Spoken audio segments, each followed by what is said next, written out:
Lu Wangshu inadvertently uncovers the archive room of her father's law firm, unraveling peculiar cases and gradually gaining recognition.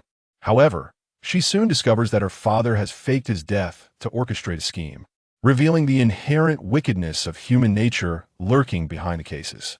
Chapter 1: The Lies in Nursery, Rhymes 1. Tick-tock, tick-tock. Mother has collapsed to the ground. Tick-tock, tick-tock. Father raises the knife. Crimson liquid spills forth from mother. Lil Yun hides within the cupboard, peeking. Why does father strike mother? And why does mother remain silent? Father turns to glance at the cupboard and approaches. Lu Wangshu dreamt of herself transformed into a little girl clad in a red dress, concealed within the cupboard, softly humming a nursery rhyme, her gaze cautiously peering through the narrow crack of the door. She strained to discern the events unfolding outside, yet her vision was shrouded in a mist, rendering everything indistinct. Suddenly, a dark figure approached the crevice, and the footsteps drew nearer, causing Lu Wangshu, now embodied as the small girl in hiding, to breathe increasingly rapidly in her concealed refuge in that moment. A bloodshot eye abruptly peered through the gap, startling Lu Wangshu, whose tension had already peaked. Ah! She gasped, drenched in sweat, sitting upright in bed. This dream had haunted her for several consecutive nights, and she struggled to catch her breath, endeavoring to calm her racing heart. That in an inconspicuous corner of 3rd Street in Yongzhou City, a girl clad in a white shirt and denim jeans stood still, gazing up at the sign of a shop that read, Lu Guang Detective Agency. As the girl was about to push the door open, it unexpectedly swung ajar, revealing Lu Wangshu clad in a gray pajama set, his hair resembling a tousled nest. Rubbing his sleepy eyes, he recognized Lin Xiangyi and languidly stretched his arms. Xiangyi, what brings you here? Lu Wangshu yawned, one hand covering his mouth, while the other gestured for Lin Xiangyi to enter. Lin Xiangyi cast a disapproving glance at Lu Wangshu before striding inside. The office was divided into 2 levels. The upper floor served as Lu Wangshu's living quarters, while the ground floor functioned as the reception area. Lu Wangshu had initially intended to return home daily, but following the untimely death of his mother and the unfortunate accident that claimed his father last year, he had taken up residence in the office. Observing the chaotic state of the office, Lin Xiangyi furrowed her brows slightly. I've only been away for a week, and look at this mess you've created. Why are these documents scattered about carelessly? As she chastised him, she began picking up the scattered papers. Lu Wangshu, seemingly accustomed to her complaints, sauntered over to the sofa and flopped down, closing his eyes lazily. I simply haven't the time to tidy up. Perhaps I could organize it in my dreams. Sighing, Lin Xiangyi continued to clean up, saying, I've resigned from the television station and have come to apply for the secretary position here. You can decide on the monthly salary. Instantly alert, Lu Wangshu sat up with wide eyes. Disbelief etched on his face as he asked Lin Xiangyi, You quit your job? Lin Xiangyi nodded in acknowledgement. As Lu Wangshu rose to say something further, Lin Xiangyi, with great familiarity, pulled him back upstairs, dragging him into the bathroom and coldly handing him a toothbrush. Brush your teeth before you speak to me, Lin Xiangyi stated icily.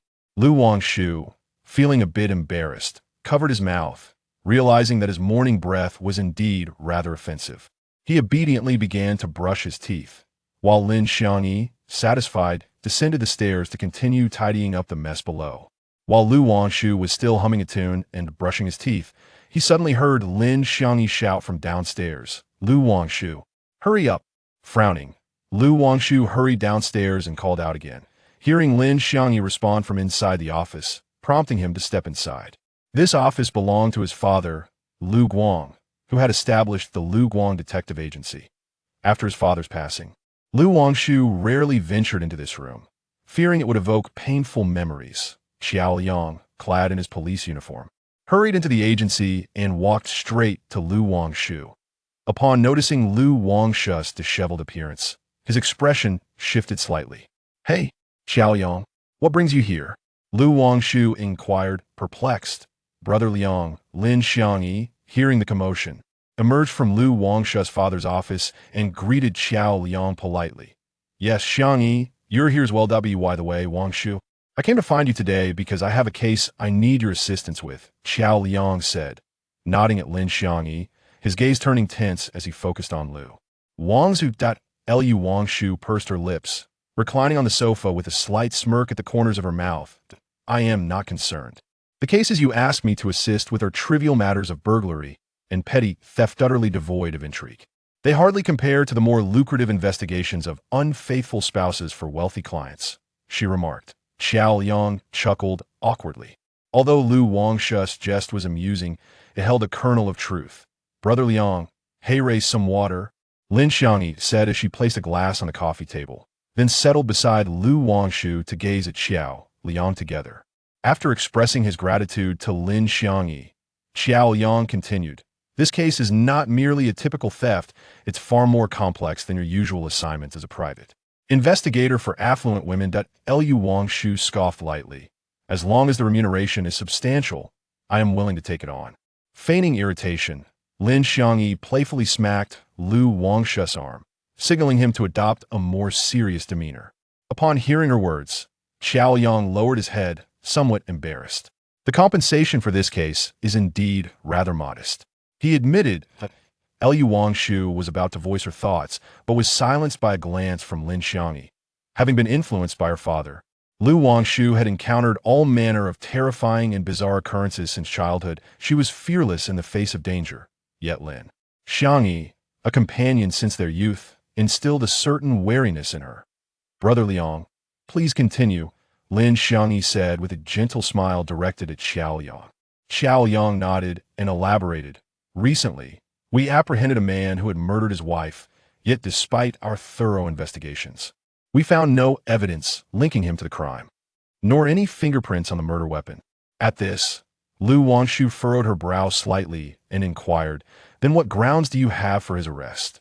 Because there was a young girl present at the scene, who witnessed everything firsthand. However, as she is a minor, her testimony holds little weight. Thus, we have detained the suspect for further investigation. Yet several days have passed without any results, Jiang Liang recounted, his expression gradually darkening. Upon hearing this, Lu Wangshu, who had been languidly reclining on the sofa, instantly straightened up with keen interest, directing a serious gaze towards Jiang Liang. The young girl? Was she wearing a red dress at the time? Jiang Liang furrowed his brow in contemplation, responding, indeed, on the day of the incident, she was wearing a red skirt.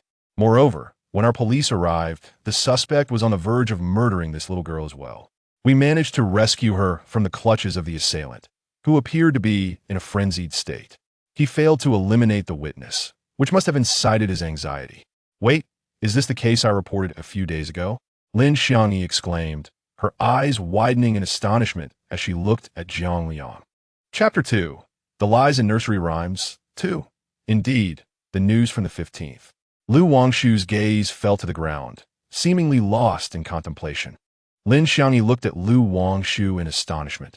Oh, young Master Lu, I distinctly remember you telling me that you never watch my show and never will. Xiao Yang chuckled softly, is that so? Young Master Lu has never missed an episode of your program. Lu Wangshu's face flushed crimson, while Lin Xiangyi struggled to suppress her laughter. All right, I will take on this case. Please continue. I wish to know how the little girl is faring now. Lu Wangshu hastily shifted the topic. The little girl has already been sent to an orphanage. This child has suffered greatly. She witnessed her father murder her mother, and now she bears severe psychological scars. She rarely communicates with the outside world and has become increasingly reclusive, preferring to sit in corners and mumble to herself. Xiao Yang explained. Lin Xiangyi interjected, I recall mentioning that this child was adopted by this couple and has now been returned. Her face was etched with compassion and sorrow. Clearly intrigued by the case, Lu Wangshu rose and made his way upstairs, turning back to Xiao Yang. Wait for me to tidy up. I shall hitch a ride to the crime scene shortly. Xiao Yang finally breathed a sigh of relief. He had not anticipated that Lu Wangshu would take an interest in such peculiar cases.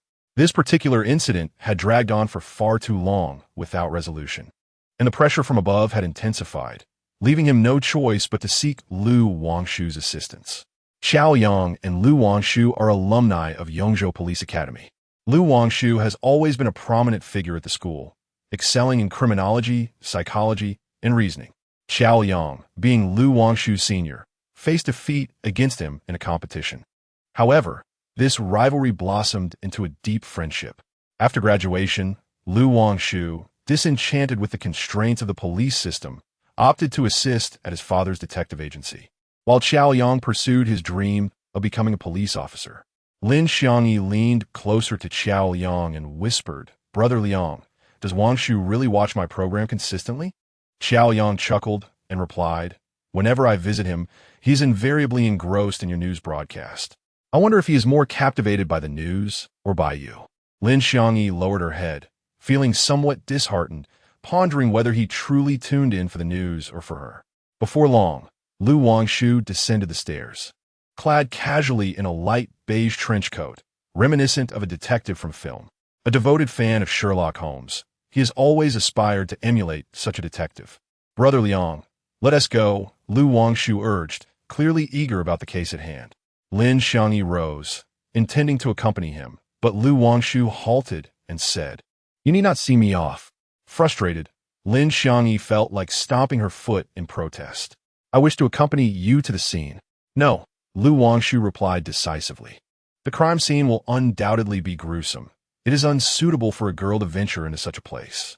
Lu Wangshu also wished for Lin Xiangyi's well-being, yet he found it difficult to articulate his concerns. As the host of a legal news program, Lin Xiangyi was keenly aware of Lu Wangshu's apprehensions. He shook his head gently, asserting, "You have already resigned." Lin Xiangyi pouted in frustration, retorting, "But I am now a secretary at the Luguang Detective Agency. I shall go regardless." With that declaration, she strode past Lu Wangshu and Xiao Yang, directly exiting the office and hastily taking her place in the back seat of the police car. Xiao Yang quickly interjected, urging Lu Wangshu, "All right, close the door and let us depart." With a resigned sigh, Lu Wangshu inhaled deeply and nodded in acquiescence. As they traveled towards the crime scene, Lin Xiangyi addressed Lu Wangshu, "I understand your concerns. Rest assured, I am not afraid." To which Lu Wangshu replied calmly, "It is not your fear that worries me, but the potential hindrance to our investigation." Upon hearing his words, Lin Xiangyi turned her head away in irritation, staring out the window in silence. Xiao Yang, witnessing their playful banter, could not suppress a chuckle. Although Lu Wangshu was a prodigy in solving cases, he remained somewhat naive when it came to matters of the heart. If things continued to unfold this way, it was uncertain when he would truly be with Lin Xiangyi. After a considerable period, they finally arrived at the crime scene, a modest two-bedroom apartment.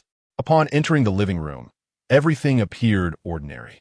The trio donned gloves, masks, and shoe covers before proceeding to the bedroom. As they approached the door, a faint metallic scent of blood reached them through their masks, despite the stains having long since dried. Lin Xiangyi instinctively furrowed her brow, but bravely approached to take a look. The interior of the room was quite simplistic, featuring a double bed, a row of wardrobes, a vanity, two bedside tables, and a bay window. The bedroom appeared exceedingly disordered, with various scattered items strewn across the floor, suggesting a fierce struggle had ensued during the attack. The body within had already been removed, leaving only a human-shaped outline in white. The three stood at the doorway, surveying the room's contents, while Lu Wangshu gazed contemplatively at the wardrobe. Ever since he had seen the news about this case, he had been plagued by nightmares. He often dreamt of transforming into a little girl in a red dress, hiding in the wardrobe, witnessing his father brutally stab his mother, only to be discovered by him as he approached step by step toward her hiding place. The news had aired a segment interviewing the little girl, who remained curled up on a small stool in the corner, her head bowed, her vacant gaze softly repeating a nursery rhyme-like tune. This nursery rhyme not only became a part of the police's testimony, but also materialized into Lu Wangshu's recurring nightmare. The first crime scene was indeed here. Xiao Yang introduced to Lu Wangshu, pointing at the disordered vanity and stating, "It appears that the victim engaged in a fierce struggle with the assailant before her demise." Lu Wangshu moved closer to the vanity, observing the wall, which bore numerous scratches from repeated collisions with the table. He continued, "Where were the little girl and the suspect when you arrived?" Xiao Yang gestured towards the white circle where the victim lay, saying, "Right here." In other words, The murderer initially intended to slay the child as well, but perhaps did not have the opportunity? Lu Wangshu murmured. Quickly shaking her head, Lu Wangshu insisted, no, no. Have you examined the wardrobe? As she opened the wardrobe door, she inquired. Xiao Yang nodded and replied, we conducted a cursory inspection. But what is so special about the wardrobe? It is difficult to explain to you. Lu Wangshu pondered. Realizing she could not possibly reveal the dreams she had to Xiao Yang, he would never believe her, no matter how she presented it. Chapter 3: The Lies in Nursery Rhymes. 3. Lu Wangshu crouched down, scrutinizing the rather ordinary garments within the wardrobe, before turning his gaze toward the chalked outline of the deceased. The slippers, which had scattered upon the death, remained in their original position. Suddenly, Lu Wangshu spotted a thin strand of hair amidst the clothes, his keen observational skills proving exceptionally acute. He turned to Xiao Yang and inquired, have you brought along the case materials? Xiao Yang shook his head, prompting Lu Wangshu to ask, do you recall the color of the deceased's hair? After a moment's contemplation, Xiao Yang responded, it seemed to be blonde. The deceased was a beautician, thus she was quite attentive to her appearance. Lu Wangshu instructed Xiao Yang to procure a small sealed bag, carefully placing the strand of hair inside. Detective Lu, are your eyes akin to a microscope? Xiao Yang jested. Upon finishing his quip, Xiao Yang furrowed his brow and lifted the bag containing the hair. Lin Xiangyi, standing nearby, interjected, then whose is this long black hair? With a grave expression, Lu Wangshu speculated, I suspect it belongs to that little girl. Xiao Yang, please take it back to the bureau for analysis. After Xiao Yang nodded in agreement, he observed Lu Wangshu rummaging through the wardrobe once more. Lu Wangshu closed his eyes, intently inhaling the scent lingering on the garments. Xiao Yang, intrigued by this peculiar behavior, leaned in to follow suit and queried, what are you smelling? Do you not detect a delightful fragrance? Lu Wangshu replied slowly. Lin Xiangyi approached, picking up a sleeve of garment, and remarked, it has a sweet rose scent reminiscent of Dior's Miss Dior blooming bouquet. Lu Wangshu pointed at the overturned bottle of perfume on the dressing table and inquired, what is that bottle? Lin Xiangyi approached the dressing table, glanced at it, and replied, it is Chanel No. 5. Lu Wangshu nodded. I caught a whiff of that perfume when I leaned in to inspect the dressing table. It is quite distinct from the scent of this garment in the wardrobe. Lin Xiangyi asked, this piece of clothing belongs to the male protagonist, the suspect. His scent of perfume differs from that of the female protagonist. Could it be that the male protagonist is having an affair? Xiao Yang then speculated. If this is the case, the female protagonist must have discovered the male protagonist's infidelity, leading to a quarrel that resulted in him committing murder. Lu Wangshu's expression turned grave as he fixed his gaze on the white outline of the corpse, coldly asserting, this theory cannot be dismissed. Yet I perceive that the situation is far more intricate than it appears. Xiao Yang, may I take the case files and the weapon from the police station to my office? Lu Wangshu asked earnestly. Xiao Yang looked troubled, responding that, may not be possible. Then take me to the police station. I need to examine the detailed case files. Lu Wangshu declared, striding out of the bedroom. As Lin Xiangyi followed closely behind, she unexpectedly tripped over the doorframe, falling with a startled cry. Lu Wangshu and Xiao Yang rushed to her side. Just as Lu Wangshu attempted to assist Lin Xiangyi to her feet, she, with a face of terror, pointed at the nearby sofa, rendered speechless as if she had encountered something horrifying. Xiangyi? As Xiao Yang observed Lin Xiangyi lying on the ground, her gaze vacant, he called out to her in bewilderment. Lu Wangshu glanced at Lin Xiangyi, then followed her line of sight to the sofa. Lin Xiangyi whispered in terror, their feet under the sofa. Once they collectively lifted the sofa, they discovered that the feet belonged merely to a remarkably lifelike doll, inexplicably shoved beneath the furniture. This case is becoming increasingly bizarre. Lu Wangshu murmured. Wangshu, what insights can this doll provide us? Xiao Yang inquired. Lu Wangshu closed her eyes, choosing silence. Yet her mind was tempestuous with a myriad of possibilities surfacing. After a brief moment, she opened her eyes and spoke. This doll likely belongs to that little girl. Observe the meticulously braided hair and the lovingly sewn attire. It is evident that the girl cherished this doll immensely. Xiao Yang continued. The presence of this doll here suggests it was deliberately hidden. But why would someone want to conceal a little girl's doll? And who could that person be? Need we ponder this? It must be someone who dislikes the little girl, Lin Xiangyi replied nonchalantly. Lu Wangshu felt her mind swirling in confusion. Her understanding of the case was scant. If she wished to resolve it swiftly, time was of the essence. Let us secure the doll and head to the police station, Lu Wangshu declared before departing the scene. On the road to the police station, the three individuals sat in silence within the vehicle, each besieged by a multitude of questions swirling in their minds. The inability to locate any traces of the male protagonist at the crime scene had prolonged the process of convicting the perpetrator. Before long, they arrived at the Yongzhou Police Bureau, where the workday had already concluded. The trio hastened towards the Homicide Division's office. Just as Captain Xiao was about to open the door, a young officer rushed over and called out to him. Captain Xiao. Taken aback, Xiao turned to inquire, Xiao Zhao? What is it? We can discuss this later. I have a case to attend to. Xiao Zhao glanced cautiously at Lu Wangshu and Lin Xiangyi behind Xiao before speaking. Director Li has summoned you. He requests that you return to the station immediately to meet with him. Sighing in irritation, Xiao turned to Lu Wangshu and Lin Xiangyi, saying, Allow Xiao Zhao to take you to sit for a moment. I will return shortly. Lu Wangshu scratched his ear and replied nonchalantly, Go on, go on. His reluctance to come to the police station after graduation stemmed from a fear of being swayed by superiors during crucial moments, as he had always preferred to follow his own path and detested interference from others. As Xiao walked further away, Xiao Zhao led the two towards the break room. Occasionally, he would glance up at Lin Xiangyi, and upon meeting her gaze, he shyly looked down. Officer Zhao, is something the matter? Lin Xiangyi inquired. Upon hearing her familiar voice, Xiao Zhao quickly looked up, excitement evident in his expression. Are you Lin Xiangyi, the host of Legal News? Lin Xiangyi responded with a gentle nod and a smile. Yes, I am. Upon hearing Lin Xiangyi's response, Officer Zhao joyfully retrieved a pen and paper from his chest pocket, saying, Could you kindly provide your signature? Inside the office of the director of the Yongzhou City Police Department, a man in his 50s, clad in a police uniform with graying hair, was intently gazing at a stack of documents on the table, his expression inscrutable, revealing neither joy nor anger.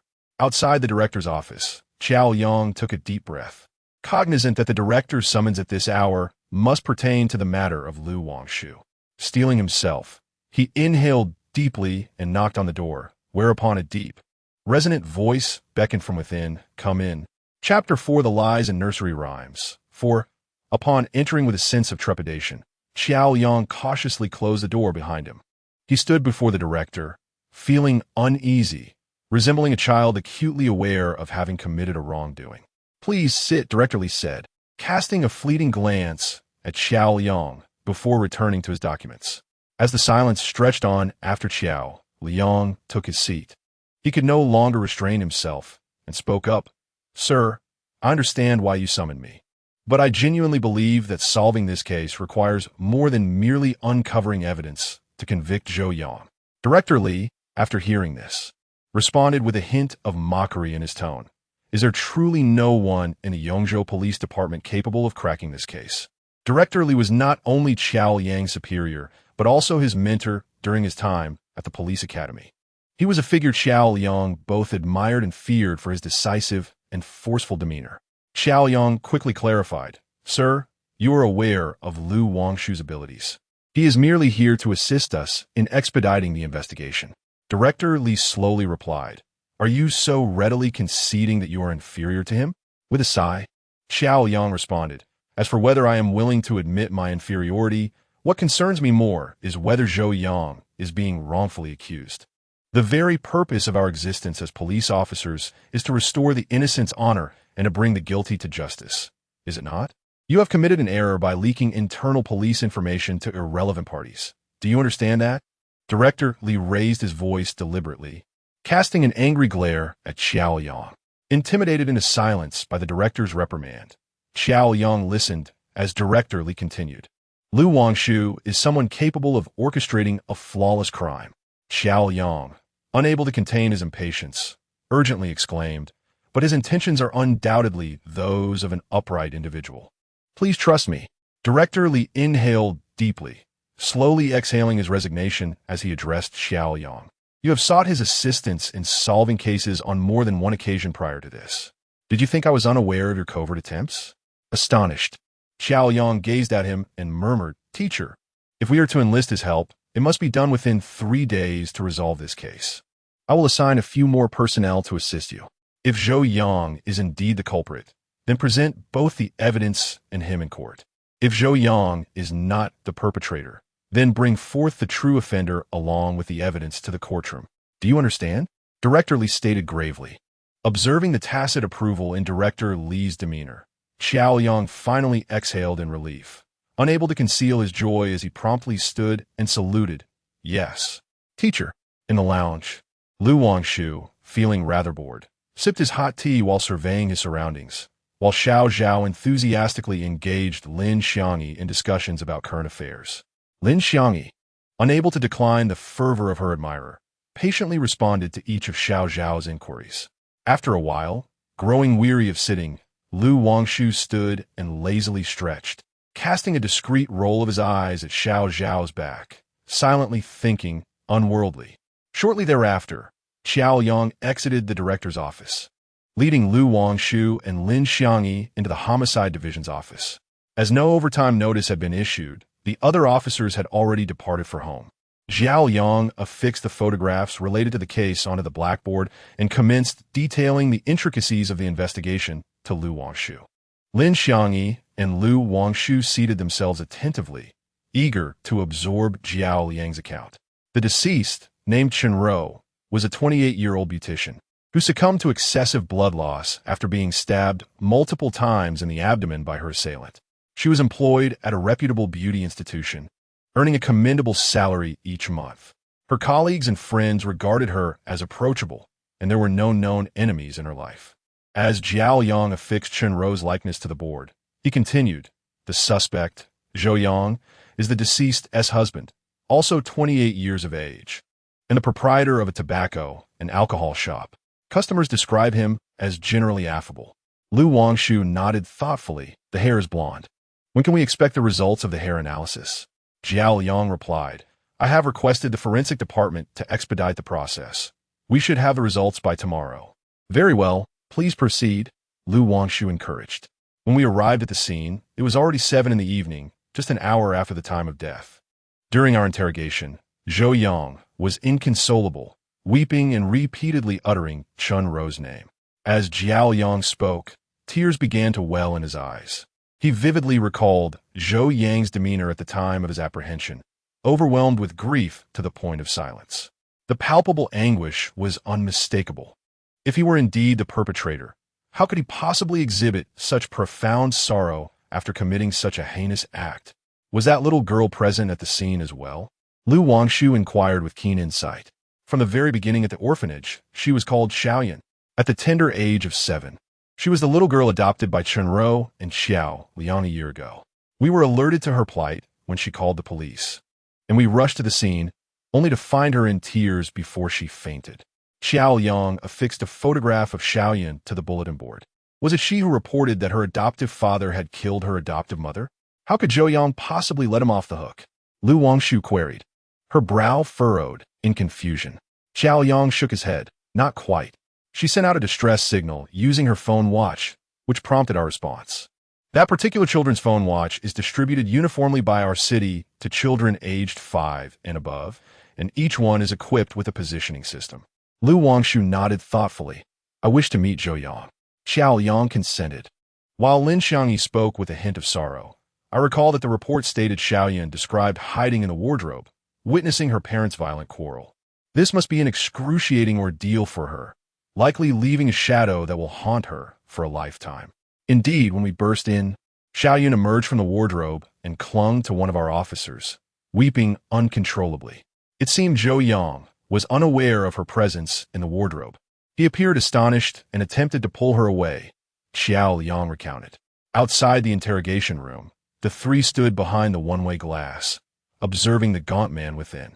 Since that incident, Zhou Yang had become reluctant to eat or drink, his eyes vacant and his demeanor utterly despondent, a stark contrast to the lively man depicted in the photographs. As Lu Wangshu prepared to enter the interrogation room, Lin Xiangyi grasped his arm and cautioned, "Please refrain from mentioning that it was Xiaoyan who informed the police of Chun Ro's murder. Otherwise, regardless of whether Zhou Yang is the true culprit, he will harbor resentment toward Xiaoyan." Lu Wangshu brushed aside Lin Xiangyi's hand, retorting, "Such fundamental knowledge of interrogation has been ingrained in me since my freshman year." With a worried gaze, Lin Xiangyi watched as Lu Wangshu stepped into the interrogation room, where murder resided, posing a significant threat to him. Lu Wangshu took a seat before Zhou Yang, remaining silent for an extended period. Zhou Yang observed the long-haired man clad in a trench coat opposite him, finding the situation rather peculiar. "You even have to change into plain clothes for the questioning. You police are quite amusing. I have asserted countless times that I am not the murderer," Zhou Yang remarked with a wry smile directed at Lu Wangshu. Leaning forward, Lu Wangshu inquired, "If you're not the murderer, then who is?" With resignation, Zhou Yang nodded. Unlike other officers who relentlessly doubted him and pressed for details, this man seemed to believe him. A sudden thought struck him, and he eagerly asked Lu Wangshu, "How is Xiaoyan? She wasn't frightened, was she?" Lu Wangshu furrowed his brow. If Zhou Yang were indeed the murderer, it was peculiar that he would not wish to silence the witness, but rather express concern for Xiaoyan's well-being. Could it be that Zhou Yang was an exceptionally terrifying killer, adept at concealing his true nature? "Xiaoyan is fine. She has already been returned to the orphanage," Lu Wangshu responded, attempting to gauge Zhou Yang's reaction. Zhou Yang sighed with relief, his voice tinged with sorrow as he lamented, "Xiaoyan is merely 7 years old. The experiences she has endured are truly too cruel for her." Lu Wangshu's brow knitted tighter, pressing for clarity. "Why were you present at the crime scene? Is it truly necessary for you officers to incessantly rehash these questions?" Zhou Yang retorted, his voice strained. "I have explained countless times that after finishing my shift, I returned home, and upon finding it silent, I sought help, only to discover Chun Ro. Chun Ro is already dead. Why do you persist in interrogating me instead of pursuing the real perpetrator? My wife is gone. I'm a victim too." Zhou Yang's voice nearly broke. Yet he strained to contain his emotions. His cracked lips bled, but Lu Wangshu remained unfazed by his agitation, producing a tissue from her pocket and offering it to him. She then asked, "Zhou Yang, did you love Chun Ro?" This abrupt inquiry caught Zhou Yang off guard. He responded with a sardonic smile, "I loved her. I loved her immensely. We have been together since university. For all these years, I have always regarded her as more important than anything else." Chapter 5. The Lies in Children's Songs 5. Lu Wangshu promptly inquired, "I know what you are plotting. Are you intending to starve yourself to accompany Chun Ro?" Zhou Yang suddenly felt that the person before him, Lu Wangshu, was akin to a confidant. Tears streamed down his face as he confessed, "Without her, I truly cannot survive. For a significant period after graduating from university, she was my sustenance. From that moment, I vowed to care for her for a lifetime. I would rather have fierce arguments with my family than see her unhappy. I have done my utmost to fulfill her every wish. Why do we adopt Xiaoyan?" Zhou Yang continued, "Chun Ro is unable to bear children, yet she harbors a deep affection for them. Thus, we decided to adopt Xiaoyan. This decision has led to numerous disputes with my family." Lu Wangshu exited the interrogation room with a grave expression, his brow furrowed, until he returned to the Homicide Division office. "Zhou Yang is not the murderer," he stated flatly. Lin Xiangyi countered, "If Zhou Yang is not the culprit, does that imply a random home invasion? Yet, there are no signs of forced entry. On what grounds do you assert that Zhou Yang is not the killer?"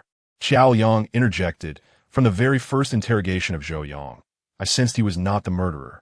Lin Xiangyi was momentarily perplexed by the two men before her.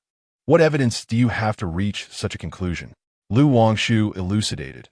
"If Zhou Yang were to have committed murder and then feigned this passionate demeanor, his psychological resilience would be extraordinary, as well as his capacity for deceit." Lin Xiangyi continued, "However, Xiaoyan witnessed it with her own eyes." Before she could finish, Xiao Yang interrupted and addressed Lu Wangshu. "The complete examination results of the case won't be available until tomorrow afternoon. You should head home and rest for now. I will escort you." Lu Wangshu nodded, turning his gaze towards the clues on the blackboard, gradually lost in thought. This case was fraught with uncertainties. If someone had indeed infiltrated the locked room to commit murder, then Xiaoyun's account pointed to Zhou Yang as the perpetrator. Could it be that Zhou Yang was truly a master of disguise? Upon returning home, Lu Wangshu lay on his bed, staring at the ceiling, unable to find sleep. He grappled with the discrepancy between Zhou Yang's seemingly genuine demeanor and Xiaoyun's narration of events. One of them must be lying. As Lu Wangshu pondered this, his phone screen illuminated with a message from Lin Xiangyi, inquiring, "Shall we visit Xiaoyun at the orphanage tomorrow?" A smile crept across Lu Wangshu's face. He couldn't discern whether it was intuition or mere coincidence that just as he resolved to visit the orphanage the next day, Lin Xiangyi's message arrived. He simply replied with a brief okay. Seeing such a terse response, Lin Xiangyi felt a surge of irritation. However, after knowing Lu Wangshu for so long, she understood that he had always been a straightforward man, often oblivious to the emotions of women. This vexation was coupled with affection. She cherished him to the extent that she would willingly forsake everything to accompany him on adventures. The following morning, Lu Wangshu was roused from his slumber by a persistent knocking at the door. With a sense of irritation, he rose and raised the roll-up door of his office. Upon seeing Lin Xiangyi standing outside, the vexation that had initially welled within him dissipated. "You're up so late again. I presume you were burning the midnight oil last night?" Lin Xiangyi chided as she entered. Lu Wangshu stifled a yawn and replied, "You have no idea. I've been plagued by a peculiar dream these past few nights." Intrigued, Lin Xiangyi inquired, "What sort of dream?" Lu Wangshu recounted, "I dreamt that I had transformed into Xiaoyun, hiding within a wardrobe, peering through the crack of the door, yet unable to discern anything. The nursery rhyme, Xiaoyun incessantly murmured, echoed in my ears like an ominous chant. Suddenly, a shadow loomed near, and a solitary eye appeared in the crack. Gazing at me, Lin Xiangyi furrowed her brow, feeling a chill run down her spine merely from his description. She asked, "How long has this been going on?" Lu Wangshu pondered for a moment before responding, "It began the day I watched that news segment you aired." Lin Xiangyi nodded in understanding, secretly reveling in the irony that despite Lu Wangshu's claims of never watching her news, he had inadvertently revealed his true self, unable to resist her broadcasts. Just as their conversation unfolded, a series of honks from outside captured their attention. Lu Wangshu glanced outside and beheld an opulent car parked before them. As the cases of assisting affluent women as private detectives increased, Lu Wangshu found himself exposed to a myriad of experiences. Acutely aware that the value of the cars outside far surpassed what he could earn in a lifetime as a detective. Before long, a man clad in a sleek black suit, his hair impeccably styled, descended from one of those vehicles. He bore an uncanny resemblance to a popular contemporary star, and his striking appearance, coupled with that luxurious automobile, was sufficient to draw the attention of many passers-by. Could he be some wealthy woman's trophy companion? While Lu Wangshu pondered this, the man strode directly into the office. "Good sir, how may I assist you?" Lu Wangshu inquired. From the moment the man alighted from the vehicle, his gaze had been fixated on Lin Xiangyi, standing behind Lu Wangshu. Upon noticing Lu Wangshu, he wrinkled his brow in distaste, pinching his nose and exclaiming, "Good heavens, has this fellow dined on a dead rat? What a foul stench emanates from his mouth." Instantly, Lu Wangshu's regard for this individual plummeted to zero. Although he stood slightly taller, his rigorous training at the police academy had endowed him with considerable strength. Thus, Lu Wangshu seized the man's shoulder with the intention of expelling him from the premises. "Wait, Lu Wangshu, he is my senior." Lin Xiangyi quickly intervened, halting Lu Wangshu's brutish action. Reluctantly, Lu Wangshu released his grip upon hearing Lin Xiangyi's words and returned to her side with a look of distaste. Lin Xiangyi promptly introduced, "This is Zhou Hengolf, my senior from university and a former colleague." "Senior, this is my good friend and current employer, Lu Wangshu." Zhou Hengolf tidied up his disheveled clothes, completely disregarding Lu Wangshu, and then remarked to Lin Xiangyi, "I inquired about you for quite some time before discovering your presence here. Did you resign just to come to this wretched place?" Upon hearing this, Lu Wangshu's temper flared instantly, and she glared at Zhou Hengolf, retorting, "What do you mean by wretched place?" Zhou Hengolf sneered disdainfully at Lu Wangshu, saying, "So, you are indeed Lu Wangshu?" As the tension between the two escalated, Lin Xiangyi hurriedly interjected, addressing Zhou Hengolf, Senior, perhaps you could discuss this another day? We have matters to attend to today, and we'll be heading out shortly. Zhou Hengolf raised an eyebrow and replied, Perfect, I'm headed that way too, despite her aversion towards the person before her. Lu Wangshu did not wish to act out in front of Lin Xiangyi. Gritting her teeth, she stated, I'm sorry, but the place we are going today does not align with your route. Zhou Hengolf, in a fit of pique, countered, As long as it's a destination that Lin Xiangyi is heading to, I shall follow. Chapter 6. 3 days to solve the case. Lin Xiangyi glanced anxiously between the two, raising her wrist to check that they had already surpassed the agreed time. She hastily urged Lu Wangshu, Let us take Senior's car. The case is urgent. Upon hearing Lin Xiangyi's words, Zhou Hengolf shot a provocative glance at Lu Wangshu, who, feeling helpless, reluctantly climbed into Zhou Hengolf's vehicle. The atmosphere throughout the journey was palpably awkward. As Zhou Hengolf drove, he glanced at Lu Wangshu in the rearview mirror and inquired, You and Xiangyi grew up together, didn't you? Zhou Hengolf had intended to say childhood sweethearts, but refrained, believing such words would evoke discomfort within him, thus opting for a more neutral expression. Lu Wangshu responded flatly, turning his gaze toward the window, lost in thought as he observed the passing scenery. Xiao Yang had informed him that the case needed resolution within 3 days, and the weight of this pressure bore down heavily upon him. For several consecutive nights, he had been haunted by dreams regarding the case, strange and terrifying. He pondered whether these dreams were offering him clues or if they were misleading him in his investigative direction. Zhou Hengolf, finding Lu Wangshu exceedingly dull, could not fathom why a captivating individual like Lin Xiangyi would be attracted to such an eccentric character. Xiangyi, why don't you leave the detective agency and join my company? I can offer you a prime position, Zhou Hengolf proposed. Lin Xiangyi glanced at Lu Wangshu, curious to see how he would react to this rival's overtures. However, Lu Wangshu seemed ensnared within an invisible barrier, utterly oblivious to Zhou Hengolf's words. Having long since grown accustomed to the seemingly emotionless Lu Wangshu, who endeavored to conceal her own despondency, she politely declined, saying, No need, Senior. The firm requires my presence. Zhou Hengolf, not wishing to impose further, refrained from pressing the matter. The atmosphere remained quiet as they finally arrived at the orphanage. Xiao Yang, occupied with another new case at the police station, was unable to visit Xiao Yun that day. However, he had contacted the orphanage in advance. Thus, upon disembarking, they were greeted by the director. The director, an elderly lady of approximately 60, had graying hair and wore a pair of gold-rimmed glasses, exuding warmth and intellect. Hello, Director Lu Wangshu said as she approached, extending her hand for a brief handshake. Director Lu gently inquired, Are you Mr. Lu Wangshu, here to visit Xiao Yin? Lu Wangshu nodded, and the group followed the director through the gates of the orphanage. The Yongzhou orphanage accommodated over 100 children, making it the largest orphanage in Yongzhou. Consequently, the government took a keen interest in the welfare of these children, allocating funds to create a warm and inviting environment. Externally, it resembled a vibrant kindergarten. Director Lu led the trio into the reception room, saying, Please have a seat while I check if Xiao Yun is awake. Once Director Lu had departed, Zhou Hengolf quietly asked, Is she the little girl in the red dress from the 515 case?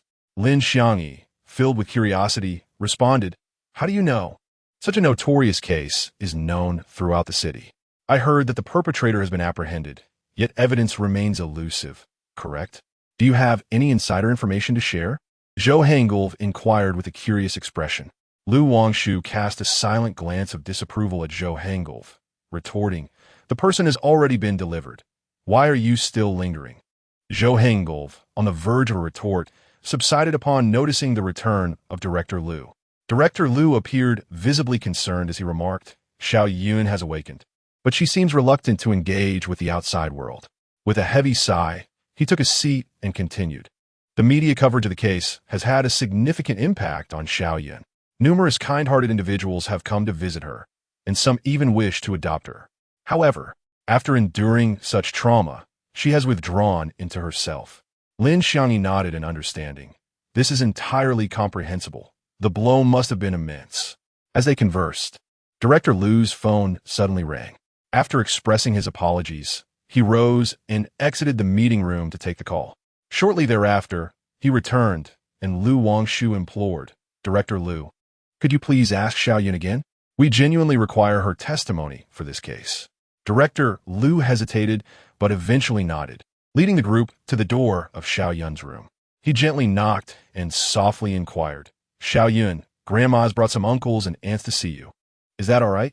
After a prolonged silence, Director Lu gently pushed the door open.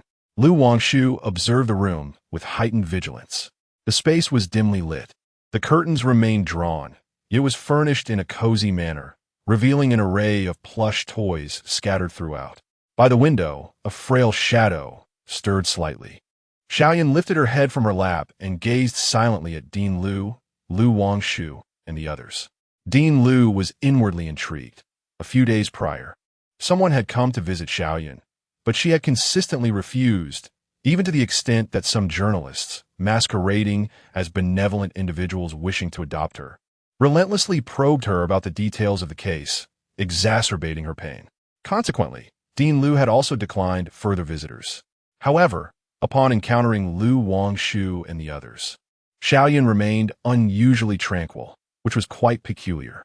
Lu Wangshu cautiously approached and seated himself on the floor opposite Xiaoyun, mimicking her posture with his head resting on his knees. Xiaoyun regarded this strange uncle before her, and the two maintained their gaze for an extended period. Xiaoyun, why don't you open the curtains? Lu Wangshu inquired. Xiaoyun turned her attention to the curtains, seemingly peering through them to the outside world. After a prolonged silence, she finally spoke, I fear the sunlight will scorch me. The others, including Lin Xiangyi, were taken aback by her words. How could such a statement emerge from the lips of a mere 7-year-old girl? Yet, Lu Wangshu's expression remained calm. Xiaoyun, do not be afraid. No one will harm you, not even the sunlight. It was truly heartbreaking to consider that a child who had witnessed such brutality now bore the lingering trauma of fearing even the sun. The group felt an even deeper compassion for the girl before them. Lu Wangshu continued, Xiaoyun, could you tell Uncle whether you prefer him or this anymore? As Xiaoyun followed Lu Wangshu's finger, her gaze fell upon Lin Xiangyi, who smiled gently. Xiaoyun whispered, I like Uncle. Lu Wangshu turned to Director Lu and asked, Director, may I have a private conversation with Xiaoyun? Director Lu hesitated, glancing at Xiaoyun, who did not seem to reject Lu Wangshu. He nodded and exited with Lin Xiangyi and Zhou Henglu. Once the door was closed, Lu Wangshu surveyed the room and remarked, Xiaoyun adores plush toys. Xiaoyun nodded, saying, These are given to me by kind uncles and aunts. They keep me company. Observing the understanding nature of the little girl before him, Lu Wangshu felt an inexplicable sadness. Xiaoyun's cherubic face was adorned with large, clear eyes. Such an adorable girl would surely be adopted someday. Xiaoyun, there are so many children here. Why don't you play with them? Lu Wangshu asked gently. Xiaoyun shook her head, her two ponytails swaying adorably. They don't like me. Lu Wangshu, puzzled, replied. Xiaoyun is so lovely. How could the other children not like you? After conversing with Xiaoyun for a while, Lu Wangshu bid farewell to the director and left, with the three of them returning to the car to prepare for their journey home. In the car, Lin Xiangyi inquired, What did you talk about with Xiaoyun? Any new leads? Lu Wangshu shook her head, gesturing towards Zhou Henglu, who was driving ahead, implying that such discussions should not take place in the presence of outsiders. Lin Xiangyi, understanding the hint, promptly changed the subject, skillfully steering the conversation in a different direction. Chapter 7. The headless case. Upon arriving at the office, Lu Wangshu and Lin Xiangyi alighted from the vehicle. Zhou Henglu rolled down the window and addressed Lin Xiangyi, saying, Xiangyi, I shall take my leave now. Please give due consideration to what I discussed with you today. Startled, Lin Xiangyi glanced at Lu Wangshu and nodded towards Zhou Henglu, replying, There's really no need. It's getting late. You should head back. With a forlorn expression, Zhou Henglu drove away, while Lu Wangshu proceeded into the office. Inadvertently inquiring about the earlier conversation, what did he say that requires your contemplation? Lin Xiangyi, wishing to gauge Lu Wangshu's stance, shook her head and replied, It's nothing. Oh, came Lu Wangshu's indifferent response, as he settled at his desk, taking out paper and pen to meticulously reflect on the details and progression of the case. Disappointed that Lu Wangshu did not pursue the matter as she had anticipated, Lin Xiangyi patiently continued to assist him in organizing his materials. After a considerable time of writing and sketching, Lu Wangshu suddenly slammed his hand on the table, visibly troubled, and exclaimed, "Someone is definitely lying." Startled by Lu Wangshu's outburst, Lin Xiangyi approached him, her gaze falling upon the chaotic web of connections and notes sprawled across the paper, and inquired, "Who are you referring to?" With a serious demeanor, Lu Wangshu turned to Lin Xiangyi and slowly articulated, "Zhou Yang and Xiao Yun." Lin Xiangyi, incredulous, retorted hastily, "What nonsense are you speaking?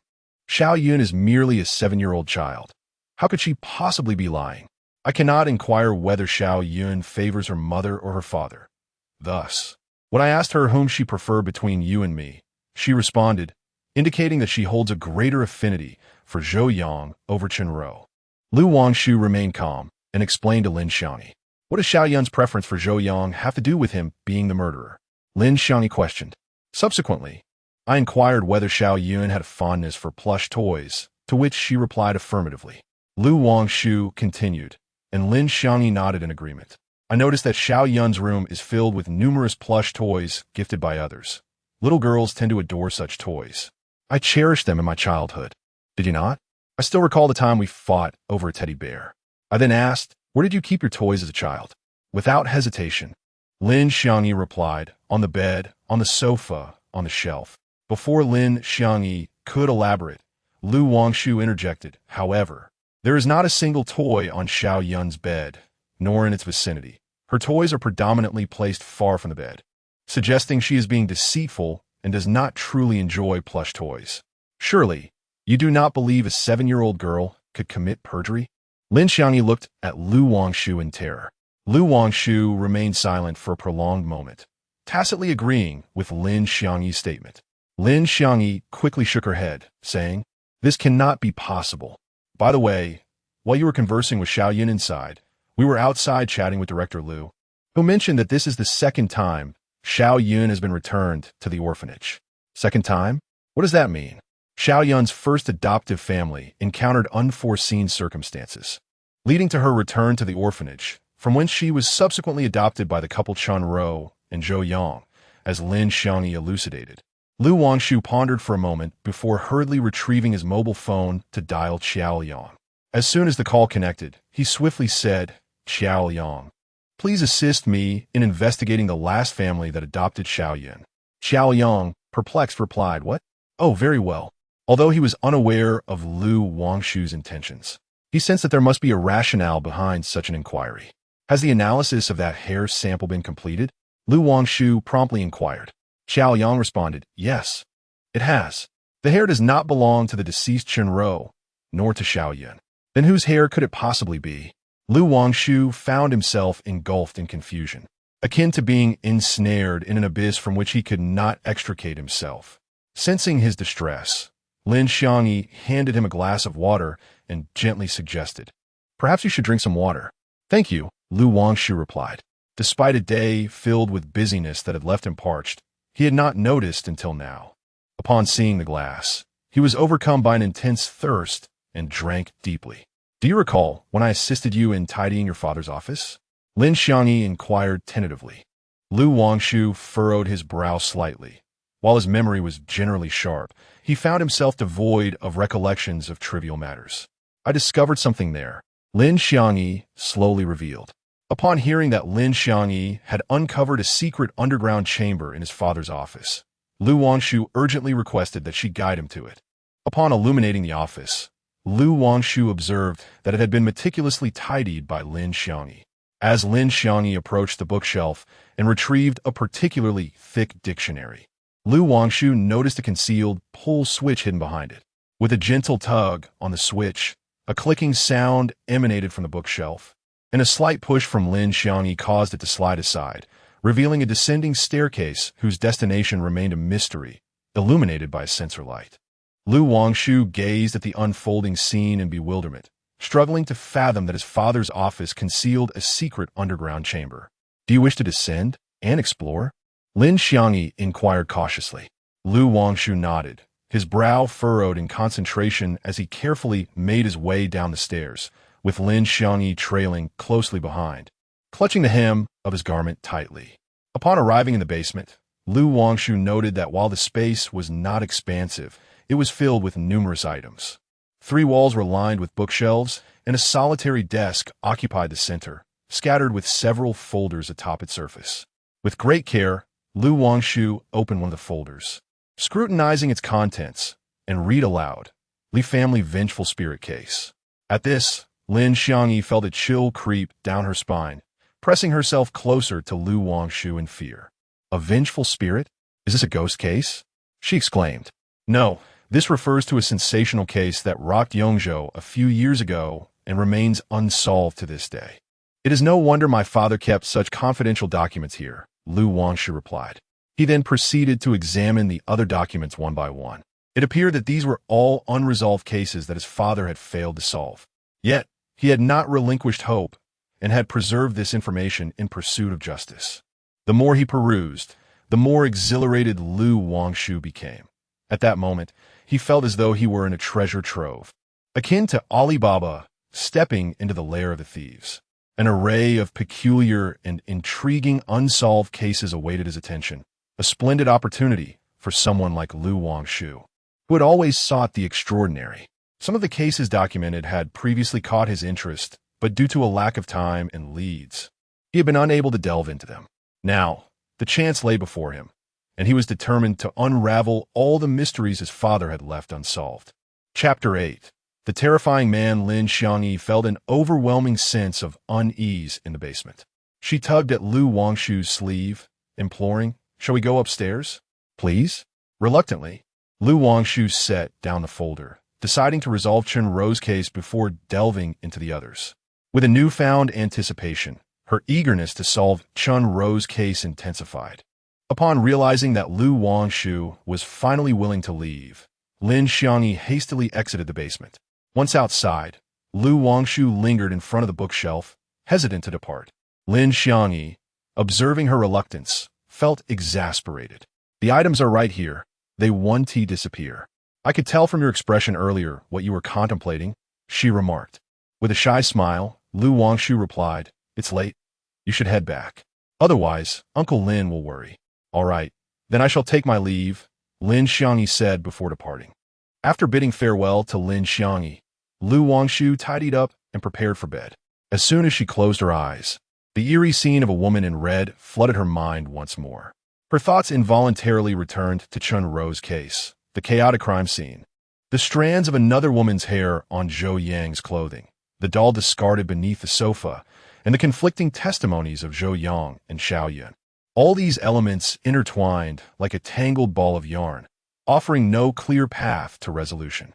Recalling her conversation with Xiao Yun in the dimly lit orphanage room, Lu Wangshu felt a lingering discomfort, as if sitting before not a 7-year-old girl, but rather an unusually perceptive child, perhaps a reflection of Xiao Yun's upbringing as an orphan, which had rendered her excessively mature for her age. The following day, Xiao Yang arrived at the detective agency bearing the results of the investigation. Time was of the essence, as the deadline set by the director loomed near. In a state of urgency, Xiao Yang handed a stack of papers to Lu Wangshu, stating, "Chen Ro is 3 months pregnant." Both Lu Wangshu and Lin Xiangyi were taken aback by this revelation. Xiao Yang continued, "Can you guess what we found hidden within the doll concealed beneath the sofa?" "What did you discover?" Lu Wangshu inquired, her brow furrowed in concern. Xiao Yang, with a grave expression, replied, "Upon disassembling the doll, we uncovered a pregnancy test." Lu Wangshu quickly asked, "Is this pregnancy test confirmed to belong to Chen Ro?" Xiao Yang silently nodded in affirmation. Lu Wangshu pressed on, "Have you investigated the agency that previously adopted Xiao Yun?" "I have. All the pertinent information is contained within this stack of documents." Xiao Yang indicated towards the table. "Moreover, the black hair strand has also been confirmed to belong to her." Lu Wangshu briefly perused the files, when suddenly a dreadful thought struck him. He hastily rose to gather his belongings and pointed at a page containing a woman's photograph, declaring, "Let's go find this person." The woman depicted in the photograph was Zhong Qian, Xiao Yun's former foster mother. The group swiftly located Zhong Qian's residence and knocked on the door. A cautious voice from within inquired, "Who is it?" Xiao Yang responded, "Police officers conducting an investigation. Please cooperate." Shortly thereafter, the door opened to reveal a slender woman in her 30s, her expression a mixture of confusion and fear as she regarded the trio. After Xiao Liang presented her identification, Zhong Qian led the three individuals into the room. Wangshu entered slowly, taking in the surroundings, inhaling deeply and inquiring, "Dior blooming?" Women who wear such fragrances exude a certain elegance.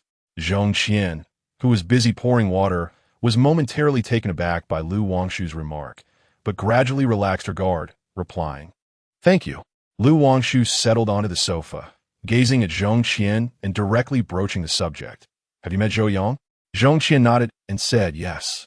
I sought him out recently to discuss the possibility of readopting Xiao Yun. However, given your divorce, your current circumstances do not meet the adoption criteria." Zhong Qian expressed her disappointment. Indeed, Zhou Yang conveyed the same to me. So, I inquired whether I could occasionally visit Xiao Yun.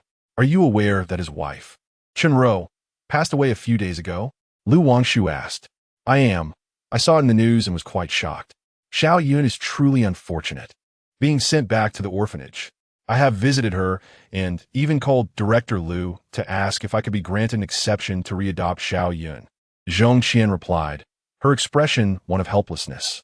With the issues of hair and fragrance resolved, and the earlier suspicions of Zhou Yang's infidelity dismissed, one wonders if he could indeed be the perpetrator. What motives could he possibly have? "May we discuss your ex-husband? He is currently imprisoned for causing death during a brawl, correct?" Wangshu inquired softly.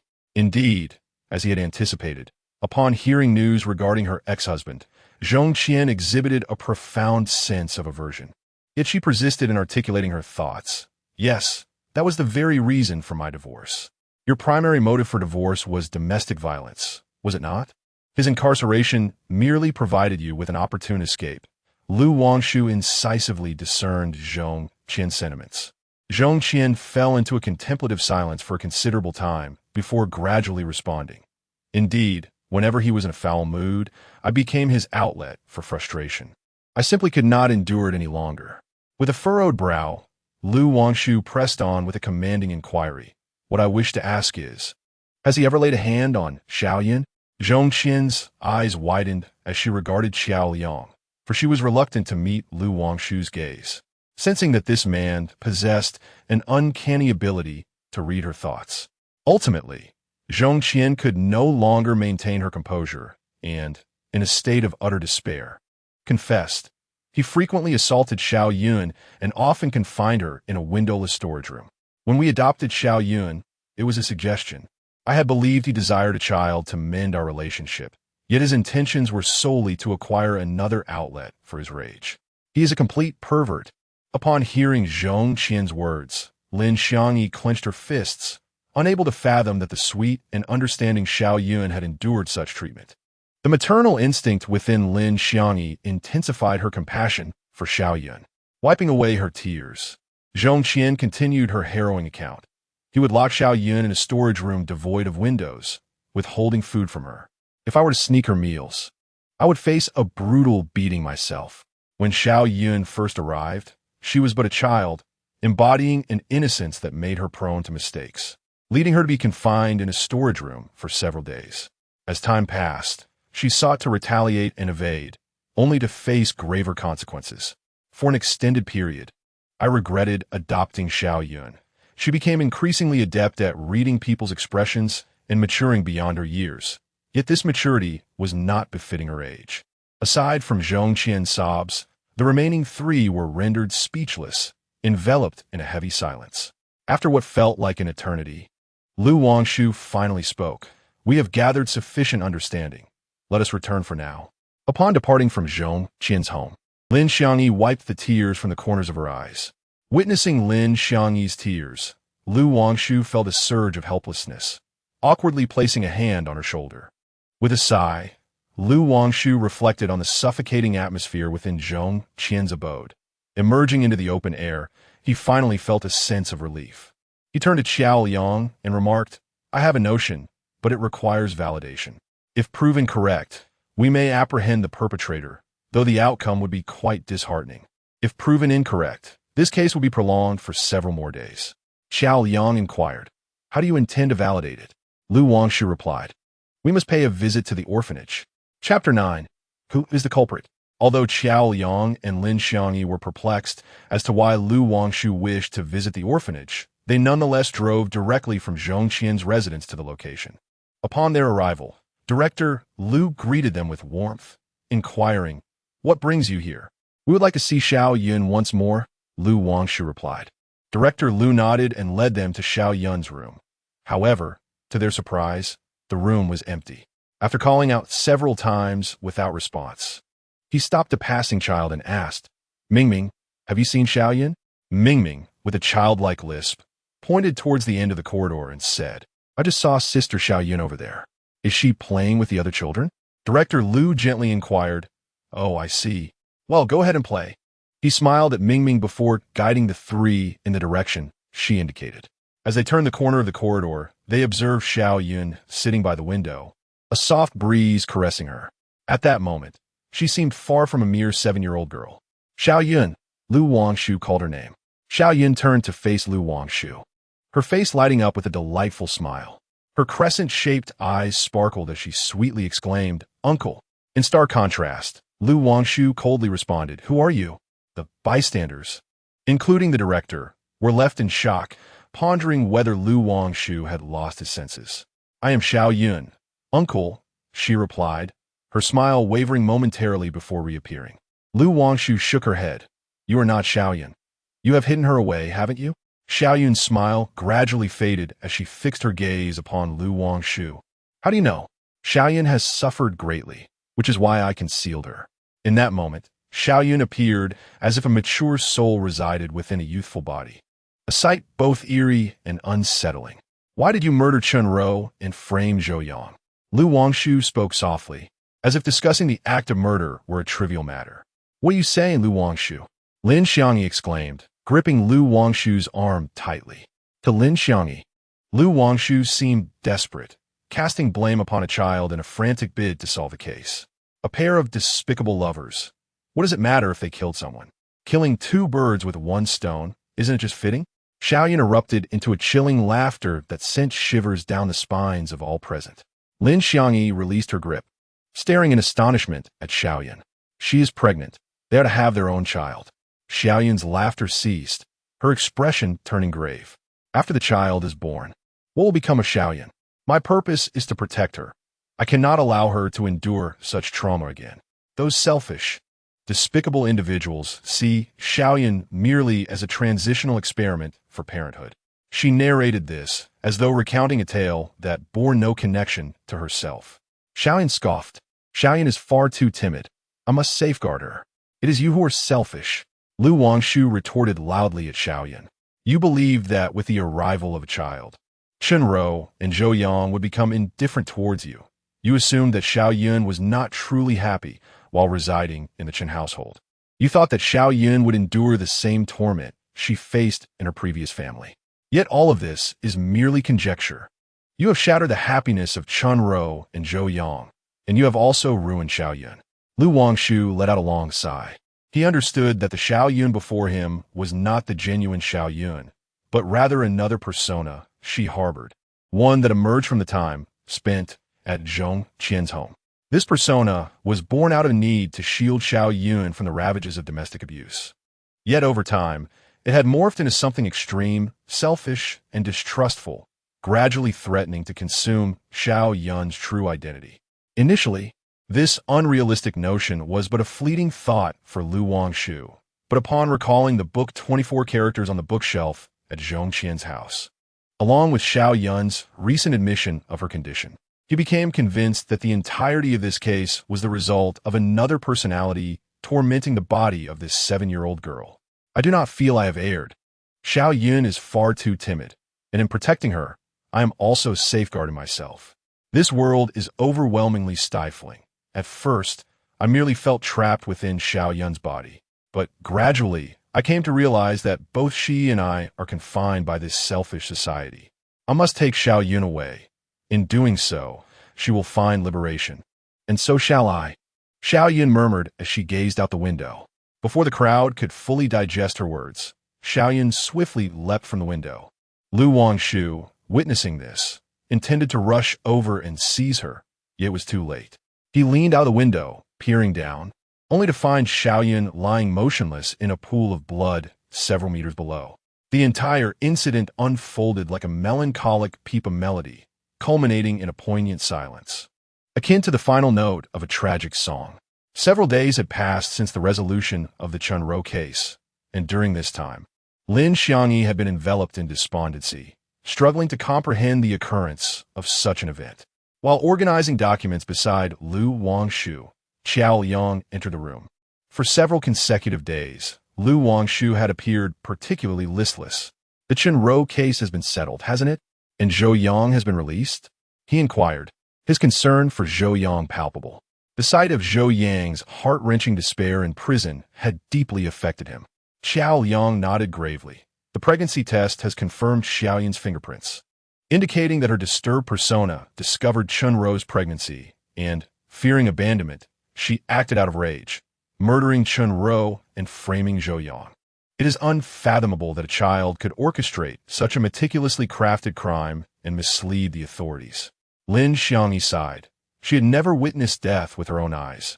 However, the sight of Xiaoyun jumping from the window that day nearly caused her to faint.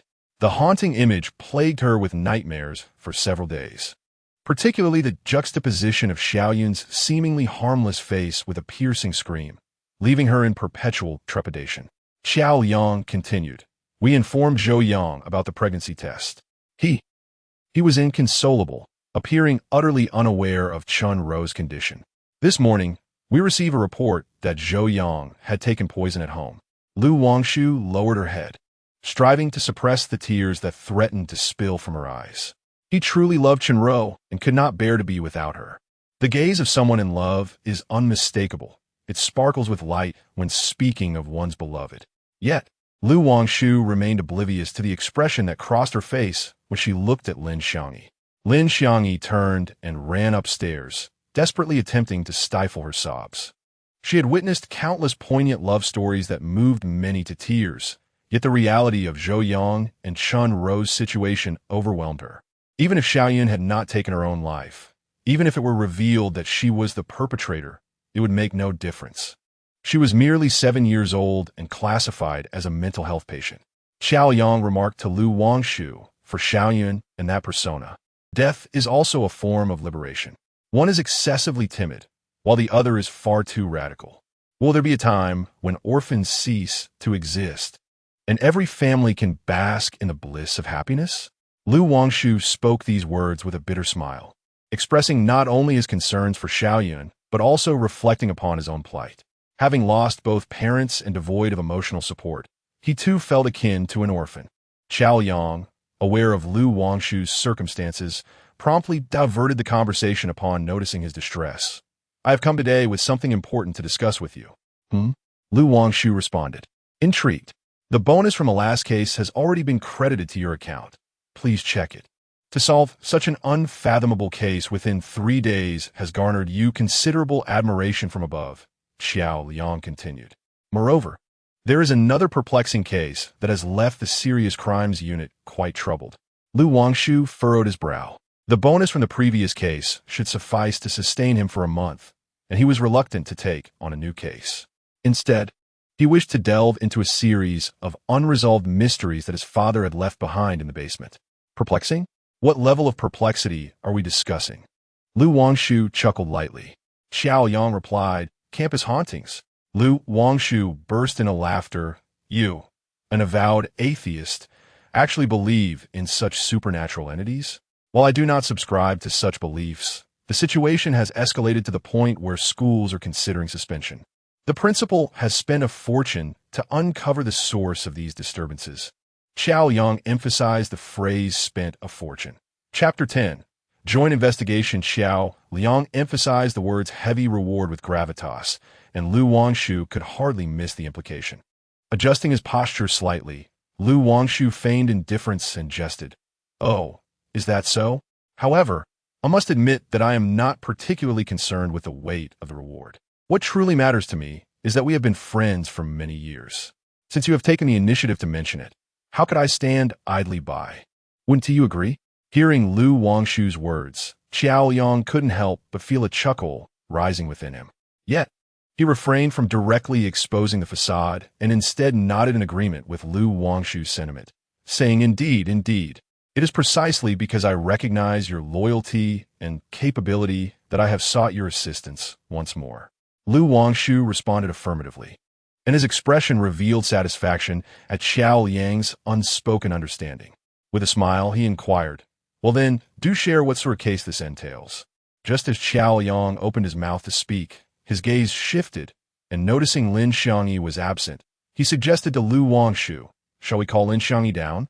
Once everyone is gathered, I can elaborate further. Lu Wangshu hesitated slightly, expressing concern. I fear she may still be deeply engrossed in the cases of Zhou Yang and Chen Rou, unable to extricate herself from the turmoil. I am not as fragile as you might envision. Lin Xiangyi's familiar voice suddenly emerged from behind them.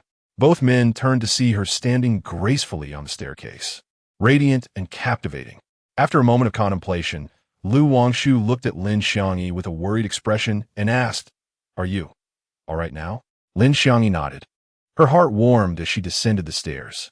She had just managed to adjust her emotions when she heard Lu Wangshu's remarks halfway down the staircase. He claimed not to care, but was that not a clear indication of his concern? Lin Xiangyi pondered. Beside her, Qiao Yang observed Lin Xiangyi's descent with a curious smirk, fearing that the previous case might have left her in a state of shock. Xiangyi, what are you daydreaming about? Qiao Yang called to her with intrigue. What is the matter? Lin Xiangyi finally snapped back to reality, gazing at Xiao Liang in confusion. It suddenly struck her that despite his long presence, she had yet to inquire about the purpose of his visit. With a slight smile, she asked, By the way, what brings you to the office today, Brother Liang? Prompted by Lin Xiangyi's question, Xiao Yang recollected the reason for his visit and began to discuss the case at hand. He explained that a few days prior, the police department received a report regarding a haunting incident at Yongzhou No. 1 High School. It was said that every night, a ghostly woman with disheveled hair roamed the boys' dormitory. This occurrence had caused considerable distress, with numerous students already frightened by the specter. Upon hearing Qiao Yang's account, Lu Wangshu expressed mild surprise, remarking, A female ghost frightening boys? How unusual.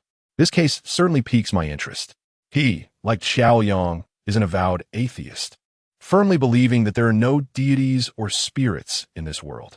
Rather, those who invoke the pretense of supernatural forces are merely individuals seeking to achieve their own clandestine objectives.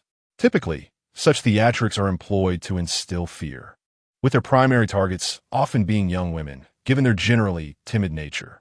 However, the individual masquerading as a ghost has set his sights on male victims, suggesting that his intentions extend beyond mere chaos within the school environment. He evidently harbors ulterior motives. Upon contemplating this, Qiao Yang seemed to fathom the thoughts swirling in Lu Wangshu's mind and nodded in agreement, remarking, Indeed, I too sense that this case is far from straightforward. Oh, by the way, Lu Wangshu interjected, you mentioned that the principal offered a substantial reward for a swift resolution of the case. But where does the principal acquire such funds? Qiao Yang patiently elucidated, It's not actually the principal who is footing the bill. Here's how it is.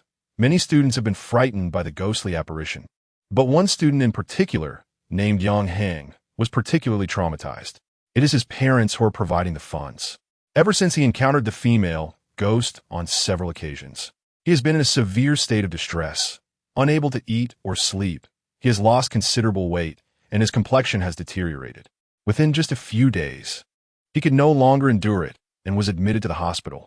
I've heard that his mental state is now somewhat unstable. Yang Heng is the only child in his family, a quintessential wealthy heir, which explains why his parents are willing to offer a significant sum for the police to swiftly uncover the truth behind this incident. Lu Wangshu nodded casually, indicating her comprehension. After the incident, our police also staked out the boys' dormitory at Yongzhou No. 1 High School for several days.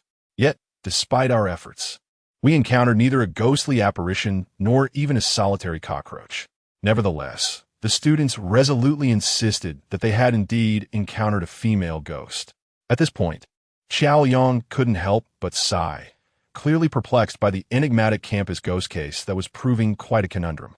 Lu Wangshu patted Xiao Liang on the shoulder in a gesture of comfort, suggesting that perhaps the individual had received word of their presence and had deliberately chosen not to manifest.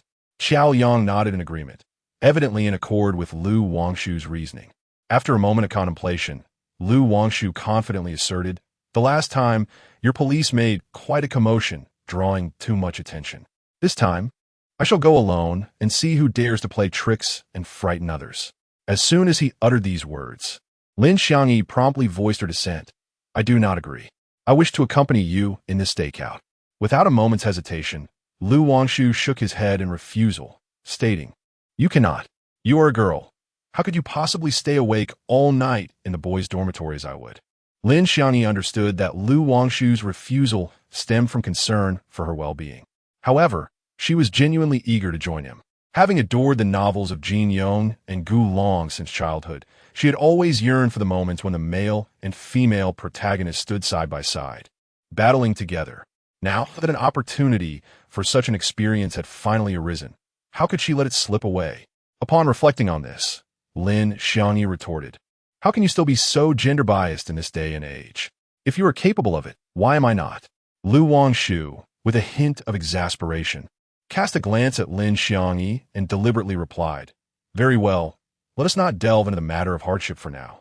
With your timid disposition, I fear that even before encountering a ghost, you would succumb to fright." Lin Xiangyi pouted, her irritation directed at Lu Wangshu, her teeth clenched in frustration. Unfortunately, her timidity was her Achilles heel. Should she inadvertently alert the enemy, Lu Wangshu's efforts would be rendered futile. At that moment, noticing a slight shift in Lin Xiangyi's expression, Lu Wangshu softened her tone. "Xiangyi, I understand your desire to assist me. However, your fearfulness concerns me. I would prefer to undertake this alone." Lin Xiangyi's beautiful eyes dimmed, tacitly acquiescing to her decision. Relieved to have addressed Lin Xiangyi, Lu Wangshu exhaled deeply and turned to Xiao Yang, stating, "There is no time to lose. I shall begin my surveillance tonight." "Tonight?" Xiao Yang exclaimed, startled by Lu Wangshu's decisiveness. He found her approach rather formidable. Observing Xiao Yang's astonishment, Lu Wangshu smiled gently, "Indeed. Tonight, it is best to catch them off guard." "Very well then. I shall first escort you to the principal's office to explain the situation. Otherwise, the school will not permit outsiders to remain on the premises, let alone stay overnight," Xiao Liang replied. Lu Wangshu nodded in understanding. An hour later, Xiao Yang drove Lu Wangshu and Lin Xiangyi to the school. Once the vehicle came to a halt, Lu Wangshu pondered for a moment and suggested, "Please drive the car to the side entrance. Let us maintain a low profile. The fewer people who are aware of our presence, the better." Xiao Yang comprehended Lu Wangshu's intentions and objectives, promptly nodding in agreement as he turned the steering wheel towards the school's side entrance before exiting the vehicle. Having visited the school previously, he possessed a certain familiarity with its layout. He guided Lu Wangshu and Lin Xiangyi from the experimental building, circumventing the cultural corridor, until they reached the administrative building. The principal's office was located on the third floor of the administrative building. The three of them took the elevator up and entered the principal's office. Upon hearing a knock on the door, the principal looked up towards the source of the sound. Having previously met Jiao Yang and recognizing him as a police officer, the principal quickly greeted him with a smile. "Officer Jiao, it is a pleasure to see you. Please, make yourselves comfortable. Allow me to prepare some tea for you." "No need for that," Jiao Yang interjected, stopping the principal who was about to turn away. "We are here on official business, and our time is limited, so we shall forego the tea. Otherwise, it would be an unnecessary consumption of time." Understanding Jiao Liang's perspective, the principal acquiesced, saying, "Very well then, please make yourselves at home, officers." Chapter 11. Enigmatic, the principal recognized only Xiao Yang, and from the moment he entered, Xiao Yang had not introduced Lu Wangshu and Lin Xiangyi. Consequently, the principal instinctively assumed they were also police officers. Noticing the misunderstanding, Xiao Yang hastily clarified, "Principal, "You are mistaken. They are not police officers. This is my good friend, Wangshu, who, like me, graduated from the police academy. However, instead of joining the police force, he established his own agency and is a distinguished detective." The principal, however, harbored a rather unfavorable impression of detectives, primarily because students often indulged in detective novels during class, neglecting their studies. This led to a certain bias against the profession. Yet, upon hearing Xiao Yang mention that Lu Wangshu also graduated from the police academy and was not one of those pretentious faux detectives, the principal regarded him with newfound respect. Although his demeanor was not as warm as it was towards Xiao Yang, he at least offered a cordial countenance. "And who might this be?" the principal inquired, glancing at Lin Xiangyi. Xiao Yang smiled gently and continued the introduction. "This is his secretary, Lin Xiangyi." Having concluded the pleasantries and introductions, Xiao Yang promptly shifted to the main topic, presenting Lu Wangshu's intentions to the principal. He informed him that in the coming days, and for an extended period thereafter, Lu Wangshu wished to stake out at the boys' dormitory. This was not a novel proposition, as the police had previously conducted similar surveillance, so it was not an unusual request. Moreover, Lu Wangshu was brought in by Xiao Yang, and given her background from the police academy and her impeccable character, there seemed to be no issue at all. With this in mind, the principal intended to grant his approval. However, before he could articulate his thoughts, a sudden knock echoed through the room. Everyone turned to see a woman at the door. It was none other than the principal's assistant. At that moment, the principal casually glanced at her and inquired, "What is the matter?" "The parents of Yang Hang are here," the assistant replied. Upon hearing this name, the principal could not suppress a frown. Ever since the haunting incident at the school, numerous parents had come to express their grievances, among whom Yang Hang's parents had been the most vociferous. It was understandable, considering their child had been the most terrified among the students. The principal let out a soft sigh, gathered his emotions, and asked the assistant, "What brings Yang Hang's parents here this time?" The assistant shook her head, indicating her uncertainty, and said, "I am not entirely sure, but it seems to be related to Yang Hang returning to school. After spending so many days in the hospital, he should be nearly recovered. As a student, his prolonged absence from classes would inevitably cause him to fall behind his peers. Therefore, it was quite reasonable for Yang Hang's parents to seek his return to school." The principal pondered for a moment, then waved his hand and said, "Please escort Yang Hang's parents to the conference room and have them wait for me briefly. I have a few matters to attend to. Once I'm finished, I will join them in the conference room." The assistant nodded, turned, and left the principal's office. Before Xiao Yang and Lu Wangshu arrived, they had some understanding of the case, so they knew precisely who the principal's assistant referred to as Yang Hang's parents. Xiao Yang inquired of the principal, "Is Yang Hang the student who was so severely frightened that he even required hospitalization?" The principal smiled bitterly and replied, "Indeed, that is him. He was hospitalized for several days. I suspect that his parents are here to discuss his return to school. Ultimately, the turmoil at the school can be attributed to that person who engaged in such supernatural antics. Were it not for him, how could so many incidents have arisen?" After this, the principal continued, "Officer Xiao, regarding your earlier suggestion of having Detective Lu stationed at the school, I have no objections. The school fully agrees and will provide complete cooperation and support." Lu Wangshu pondered for a moment, her brows slightly furrowed, and said, "Principal, I have one more request." The principal paused, patiently asking, "Detective Lu, what is your request? Please feel free to speak candidly." Lu Wangshu replied, "I would prefer that my surveillance in the boys' dormitory be kept as discreet as possible, with as few people aware of it as feasible." The principal contemplated for a moment and responded, "How about this? You could disguise yourself as a student. What do you think? The entrance and exit of students from the dormitory is perhaps the least likely scenario to raise suspicion. However, given that Lu Wangshu is already 27, masquerading as a high school student might prove to be somewhat challenging. Despite Lu Wangshu's youthful appearance, he lacks the distinctive air of a student." Xiao Yang regarded Lu Wangshu with a perplexed expression, seemingly sensing the incongruity. Lin Xiangyi beside him gently shook her head in disapproval. At that moment, the principal waved his hand dismissively and remarked, "It's perfectly fine.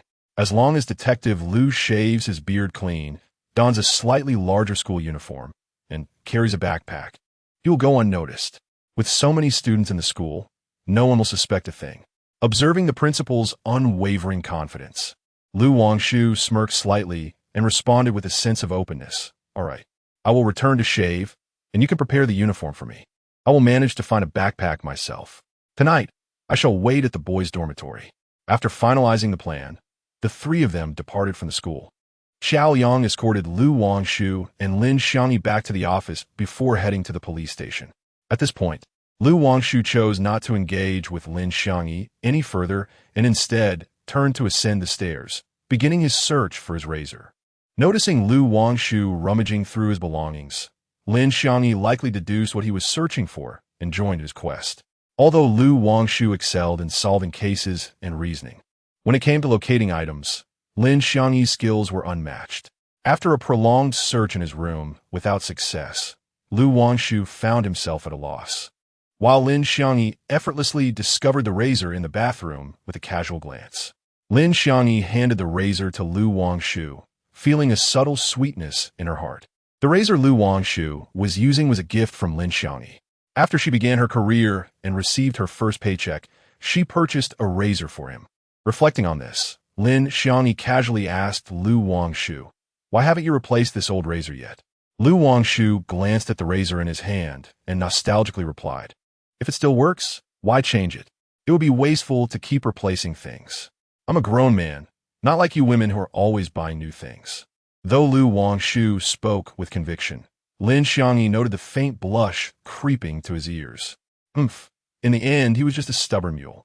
Clearly reluctant to part with it, Lin Xiangyi mused. Chapter 12. Journey to Yizhong. After a considerable time, Lu Wangshu completed his shaving.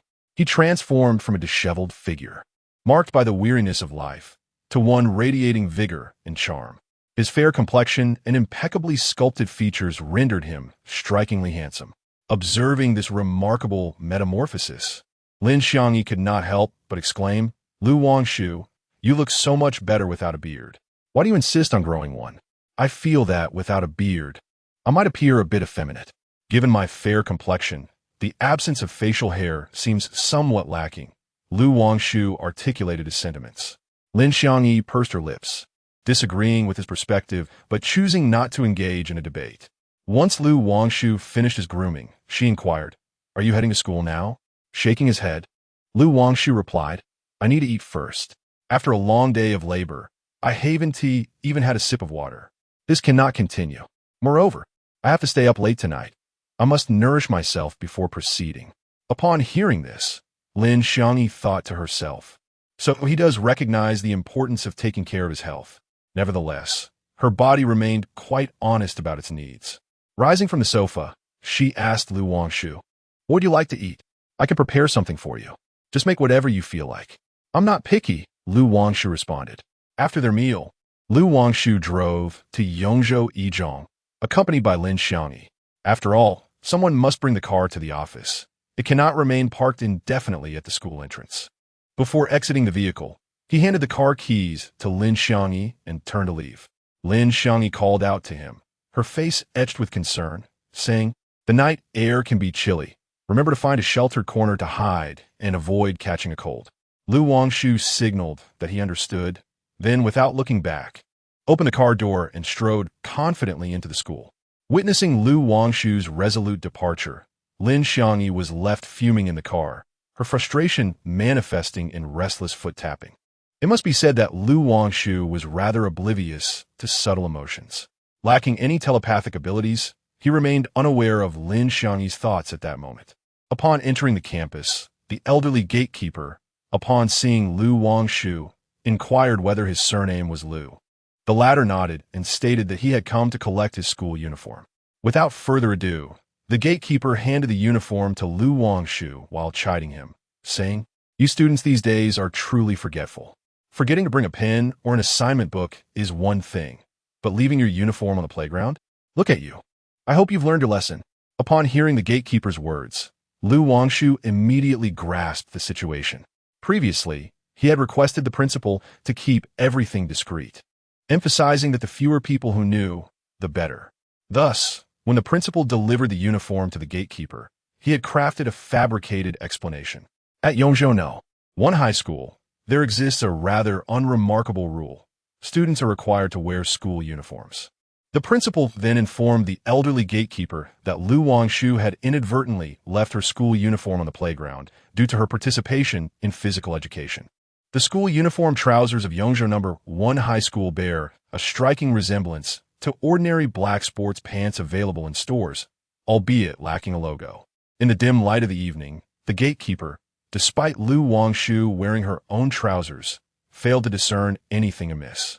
Lu Wangshu nodded appreciatively, offering a kind smile. "Thank you, sir. I shall head inside now." No sooner had Lu Wangshu stepped into the school than the bell rang, signaling the end of class. Students poured out of the academic building, laughter and chatter filling the air, with the campus alive with the exuberance of youth. Enveloped by the vibrant atmosphere, Lu Wangshu couldn't help but smile, her steps becoming noticeably lighter. She adjusted the slipping strap of her backpack and followed the flow of students toward the dormitory building. The dormitory was not far from the classroom, merely a 10-minute walk, separated by a cafeteria designed with great consideration for the students' needs.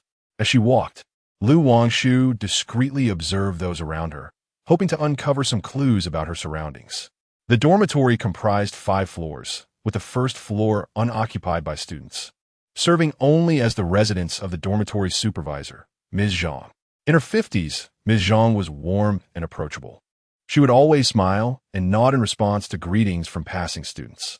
However, her frail appearance suggested that the recent ghost incident had taken a toll on her. Older individuals often harbor a degree of superstition, influenced, to some extent, by such unsettling occurrences. In the workplace, apparitions of female ghosts frequently manifest, and with only Aunt Zhang as the dormitory supervisor, it is hardly surprising that one would be unnerved.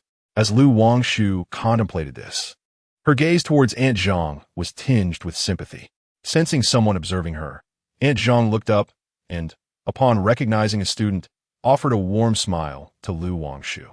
Eager to avoid drawing attention, Lu Wangshu quickly lowered her head and hurried away.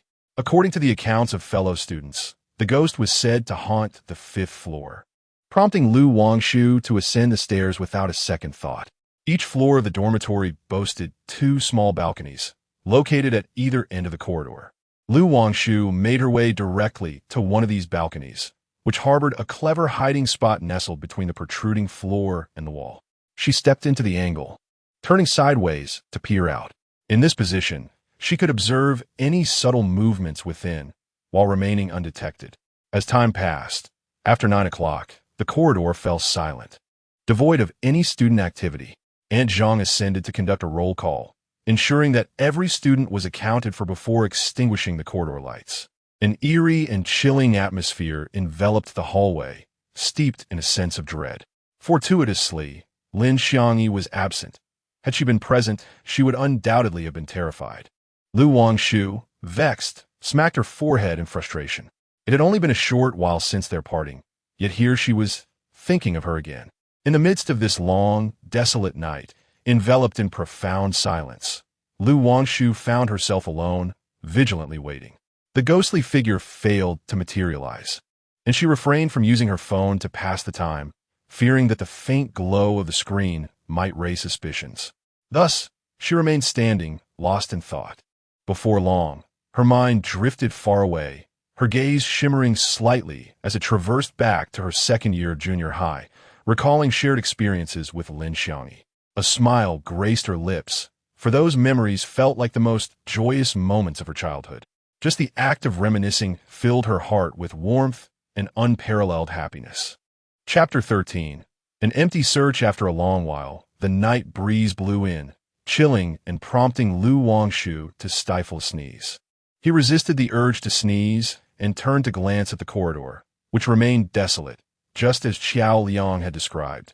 Not a single ghostly figure, nor even a cockroach, was in sight. Unbeknownst to him, the hours passed into the depths of the night, and fatigue began to weigh on Lu Wangshu. He forced himself to stay alert, vigilantly watching the corridor, determined not to miss any movement. Gradually, dawn broke. The sun ascended from the eastern horizon. casting its golden rays through the clouds. Lu Wangshu rubbed his eyes and stretched languidly. He did not rush to leave, but waited for all the students to awaken before following the crowd out of the boys' dormitory. After exiting the dormitory, he noticed the surroundings were deserted, prompting him to scale the wall and leave the campus. The distance from the school to the office was considerable, requiring a lengthy walk. Just as Lu Wangshu contemplated hailing a taxi, he spotted a familiar vehicle parked not far from him. Approaching the car, he was pleasantly surprised to see Lin Xiangyi's vibrant figure inside, stirring a warmth in his heart. "What brings you here?" Lu Wangshu inquired. "I saw you had been on guard here all night last evening, and I thought you must be exhausted, so I came specifically to pick you up." Lin Xiangyi spoke as she pressed the button to unlock the passenger side door. "Hurry up and get in. I'll drive you to the office." Lu Wangshu nodded, showing no hesitation as she opened the door and entered the vehicle. Lin Xiangyi turned slightly, retrieving a paper bag from the back seat, and handed it to Lu Wangshu. Upon opening the bag, Lu Wangshu discovered a bowl of congee and a small hamburger inside. Without needing to look closely, she could easily surmise that it contained her favorite tender roasted meat burger and a bowl of preserved egg and lean pork congee. "I figured you must be hungry, so I picked these up along the way," Lin Xiangyi remarked casually. "Thank you," Lu Wangshu replied, pulling out the roasted meat burger from the bag. Being in the car made it inconvenient to drink the congee. A sudden break could spell disaster. Thus, Lu Wangshu opted to devour the burger first. The aroma of the roasted meat burger was quite strong, prompting her to crack the window slightly to let in some fresh air. Observing Lu Wangshu devour her food, Lin Xiangyi could tell that she was both starved and fatigued, stirring a pang of sympathy within her. "Did you see that ghostly woman last night?" Lin Xiangyi inquired. Lu Wangshu shook her head. "No, the ghost did not appear." "The ghost didn't he show up?" Lin Xiangyi frowned, contemplating the implications. "What now? What else can we do?" "We wait it out," Lu Wangshu replied nonchalantly. "As long as she refuses to show herself, I will remain vigilant until she finally does. If that female ghost refuses to appear, are you planning to wait for her for 10 or 20 years?" Lin Xiangyi asked, her impatience evident. "That won't happen," Lu Wangshu replied confidently. "His purpose has yet to be fulfilled, so he will undoubtedly reappear. As long as I persist, I'm certain I will witness his return." Lin Xiangyi found Lu Wangshu's certainty peculiar.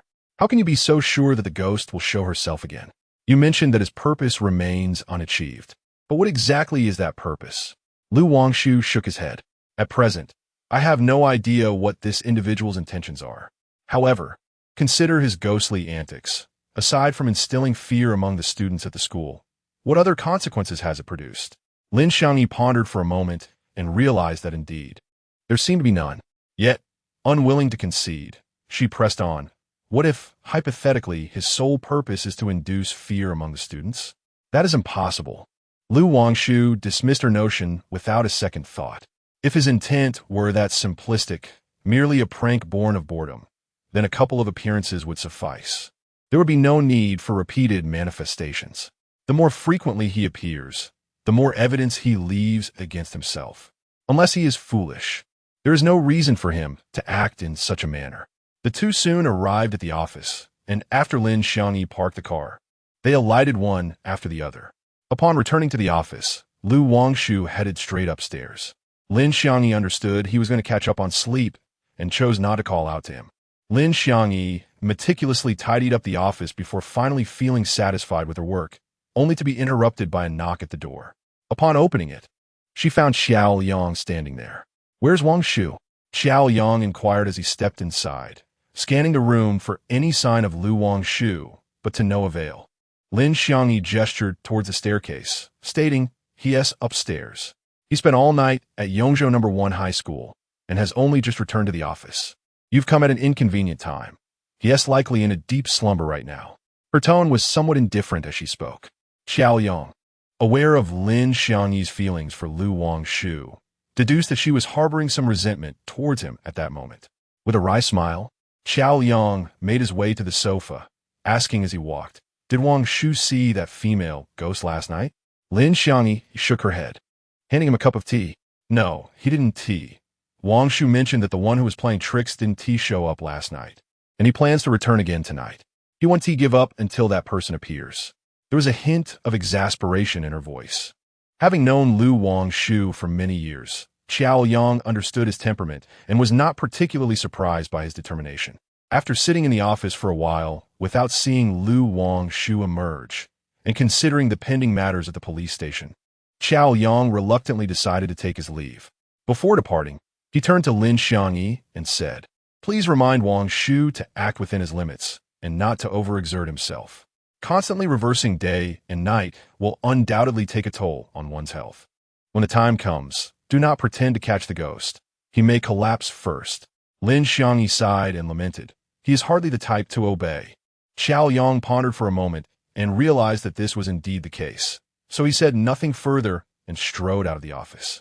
That evening, Lu Wangshu once again visited Yongzhou No. 1 High School, with Lin Xiangyi driving him to the wall.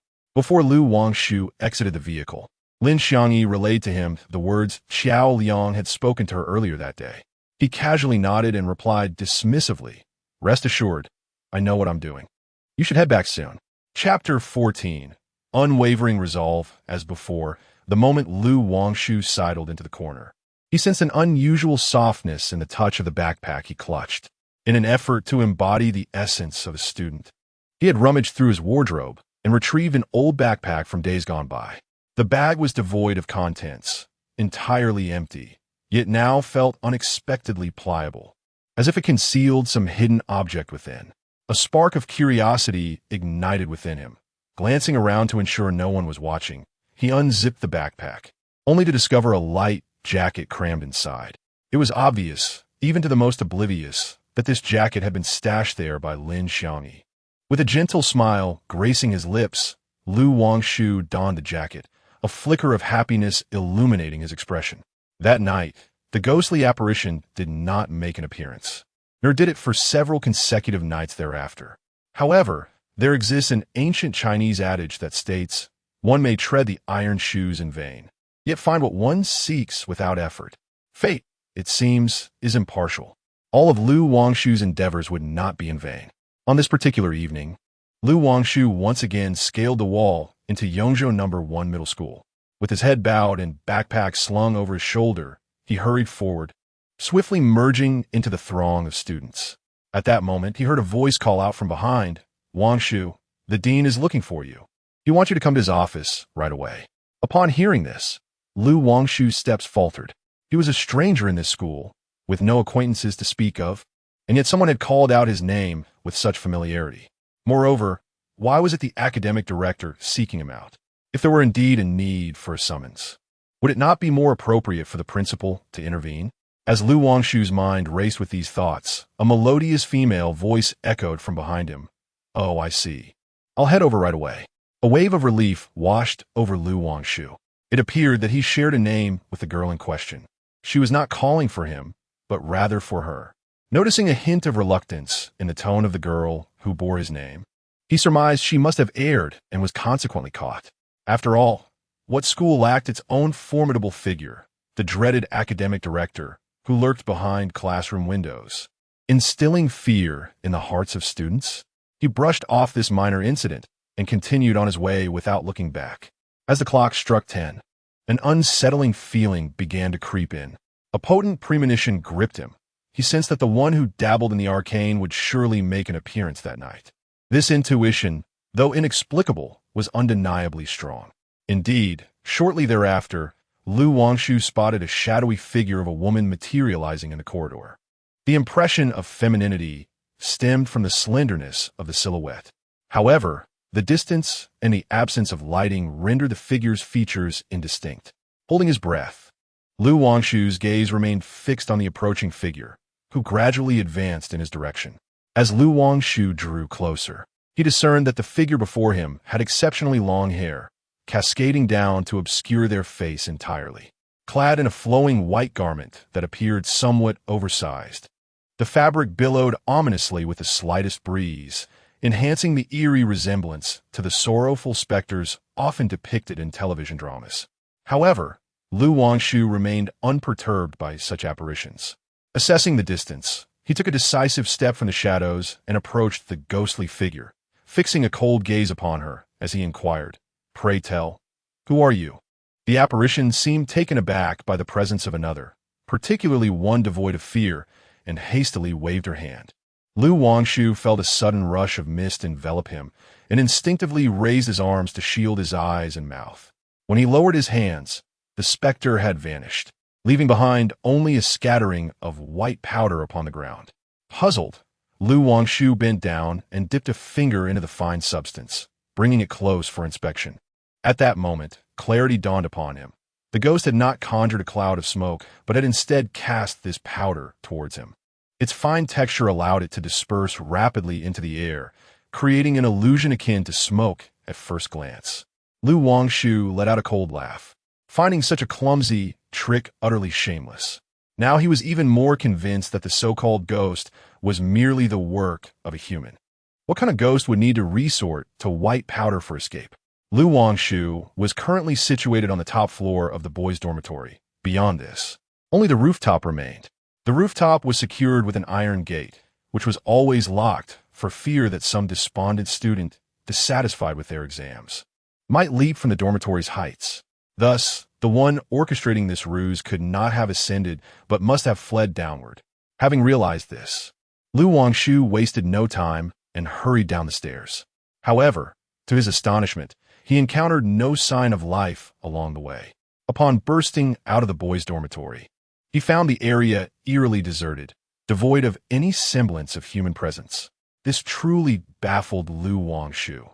Could that individual have been an athlete? How could they run so swiftly that even he could not keep pace? It was perplexing. He still found it improbable, no matter how fast that person ran. It was inconceivable that they could vanish without a trace. Raising his hand, he glanced at his watch. It was just past 10. Aunt Zhang, the dormitory supervisor, should still be awake, keeping watch on the first floor. Wangshu turned back, intending to ask Aunt Zhang if she had seen anyone rush out. To his surprise, the dormitory office was empty, completely devoid of any presence. Wangshu wandered around, finding no trace of Aunt Zhang, which struck him as odd. During his previous visits, he had almost grasped the situation entirely. Logically, Aunt Zhang should have been stationed here until 11 p.m., when she could leave the dormitory management office and return to her room for rest. So where had she gone at this hour? As he pondered this, he was suddenly startled by the sound of footsteps behind him. Instinctively turning around, he discovered that Aunt Zhang had returned. Both Wangshu and Aunt Zhang were taken aback by each other's presence. Aunt Zhang stared at Wangshu for a moment before stammering, This student, what are you doing here? It's quite late. You should hurry back to your dormitory to sleep, as you have classes tomorrow morning. Auntie, where did you just go? Wangshu inquired, observing Aunt Zhang closely. She walked past him into the dormitory management office while explaining me, I just went to the restroom.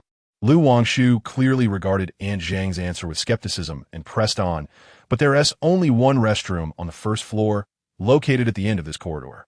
I was facing that direction the entire time, yet you appeared behind me.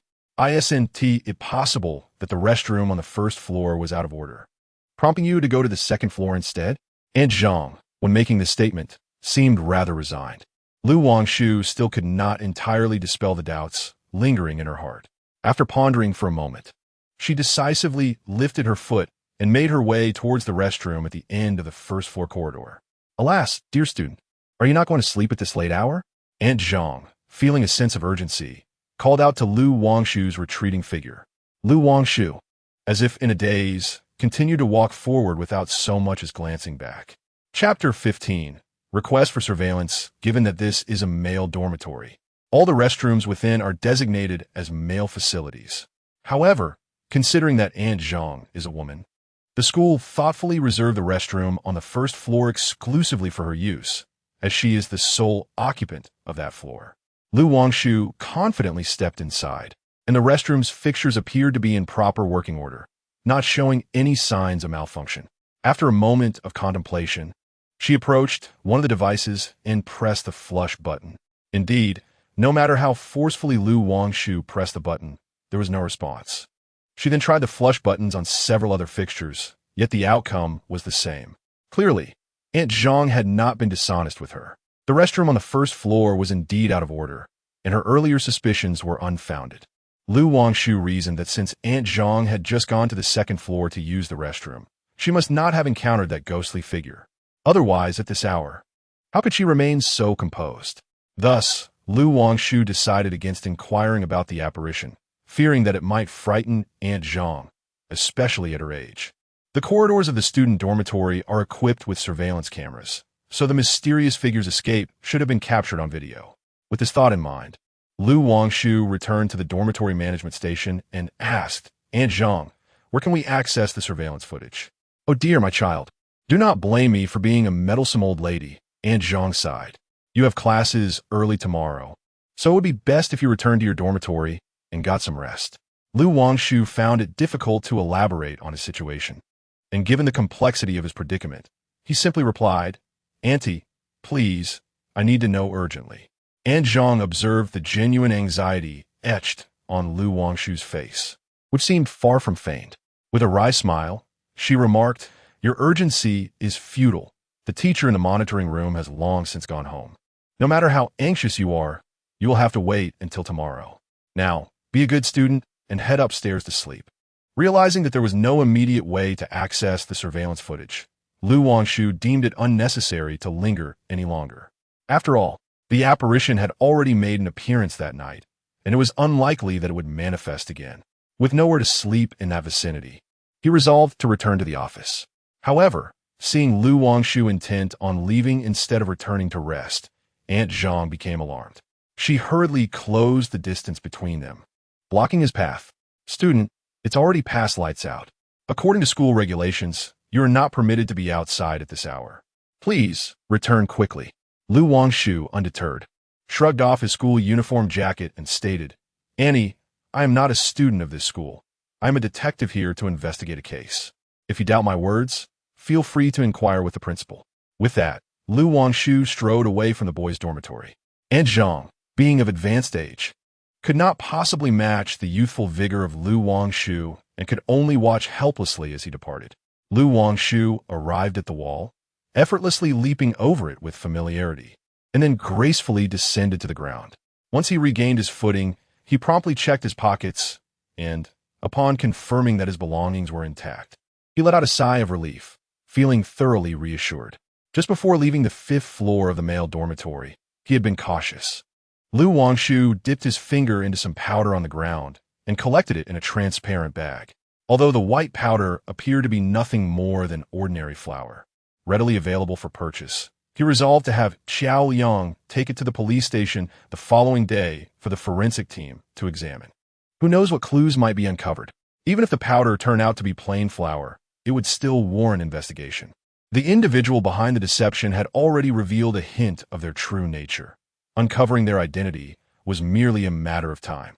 Lu Wangshu took out his phone and summoned a taxi, returning to the office. Upon his return, concerned that Lin Xiangyi might wait for him at the wall of Yongzhou No. 1 Middle School the next morning, he sent her a message to inform her that he had already returned to the office and that she need not wait.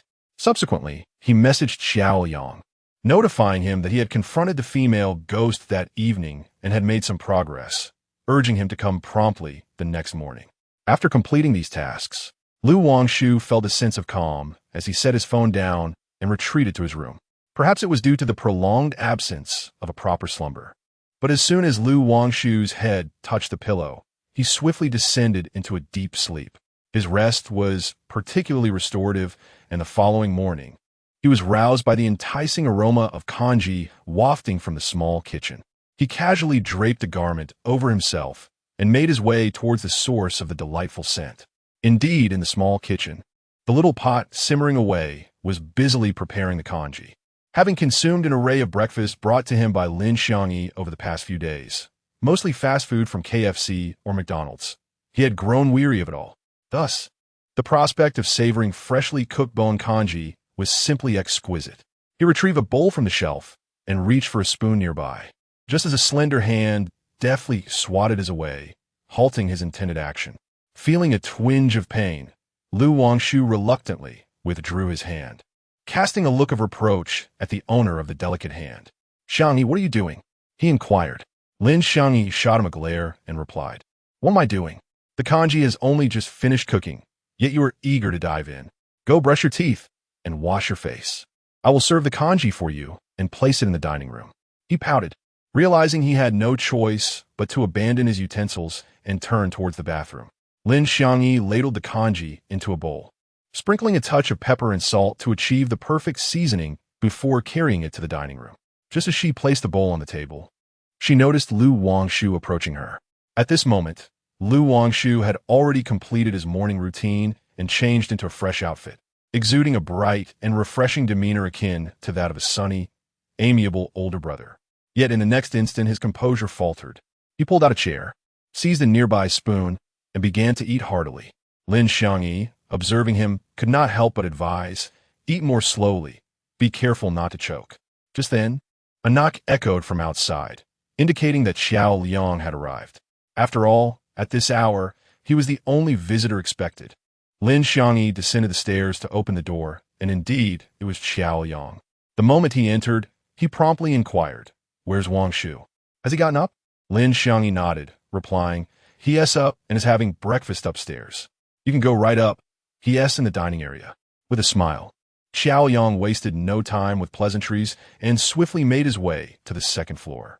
Lu Wangshu was relishing his meal when he caught a glimpse of Xiao Yang's arrival from the corner of his eye. Wiping his mouth with a napkin, he greeted, "You've arrived."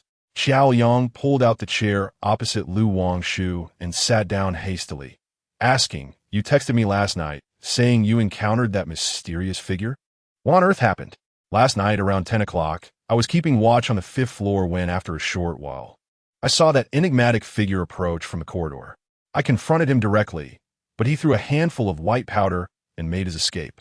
Lu Wangshu spoke as he handed over the white powder collected from the 5th floor the previous night to Xiao Yang.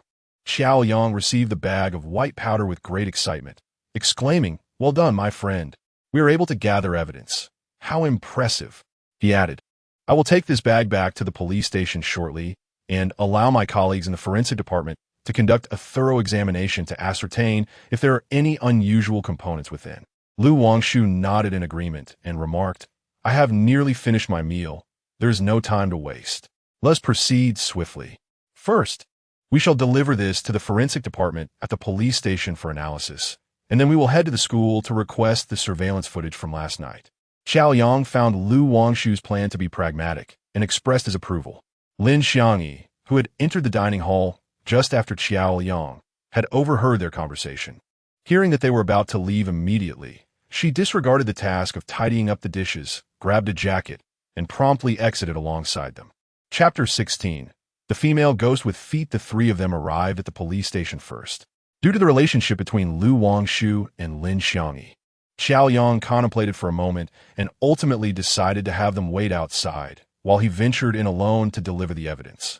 Both Lu Wangshu and Lin Xiangyi understood Xiao Liang's decision and chose not to voice any objections. Upon reaching the forensic department, Xiao Yang handed the powder he was carrying to a young officer, informing him that it was evidence and urging him to expedite the examination. The sooner the composition of the powder was analyzed, the better. The young officer, aware that Xiao Yang's team had been preoccupied with the case for several days, surmised that this evidence was likely related and thus did not dare to delay. He promptly took the powder inside. Before departing, the officer assured Xiao Yang that he would email him the results as soon as they became available. Xiao Yang patted the young officer on the shoulder, expressing his gratitude. "Thank you for your hard work, my friend. We're counting on you." With that, he turned and strode out of the police station.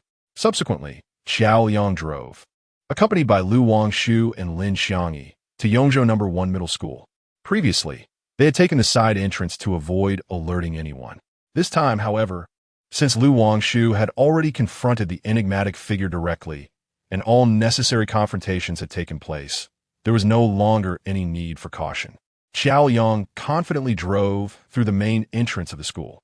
If they intended to request the security footage from the boys' dormitory corridor from the teacher in charge of the monitoring room, they would ultimately still need the principal's approval. It would be more prudent to approach the principal from the very beginning, thereby saving a considerable amount of time. With this thought in mind, Xiao Yang and his companions made their way directly towards the principal's office. Having previously met them, The principal recognized the trio upon their arrival and swiftly permitted their entry. "Have you uncovered something during your visit?" he inquired, pouring 3 cups of water for them. Xiao Yang nodded affirmatively, replying, "Indeed, last night." Wangshu encountered the individual engaged in the supernatural antics, but alas, the person fled too swiftly, eluding capture.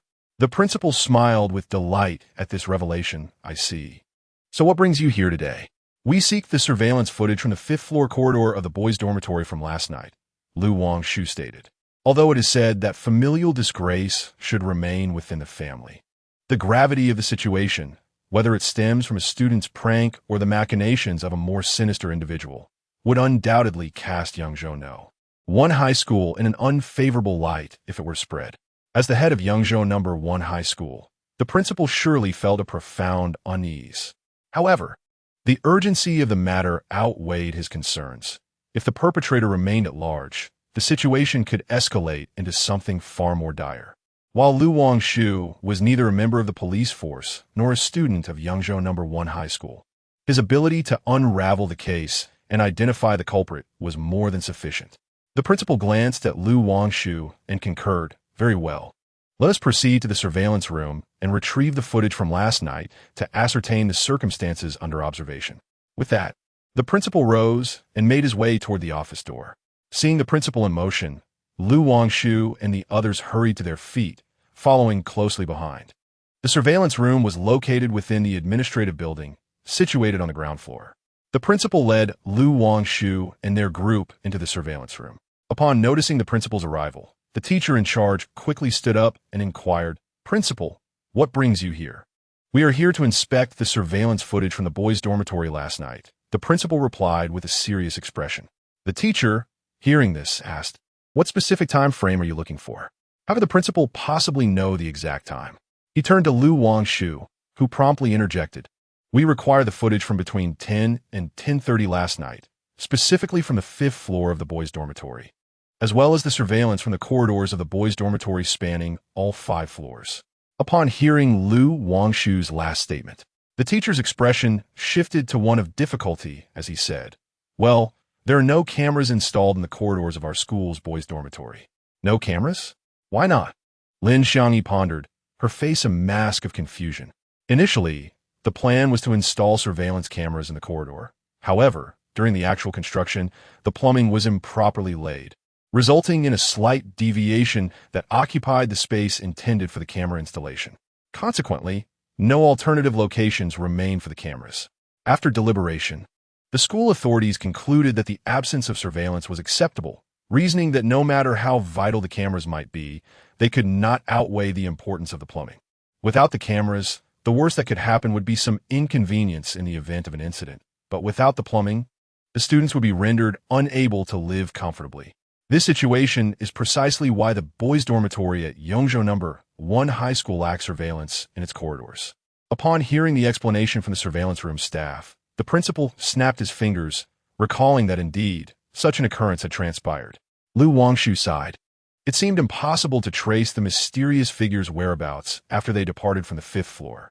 The surveillance staff retrieved the footage from the previous night in the boys' dormitory, and Lu Wangshu hastened his pace to examine it.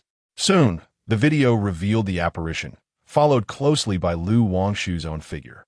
Through the screen, he distinctly observed the ghostly figure panic upon noticing him, hastily scattering a handful of white powder before fleeing in a flurry.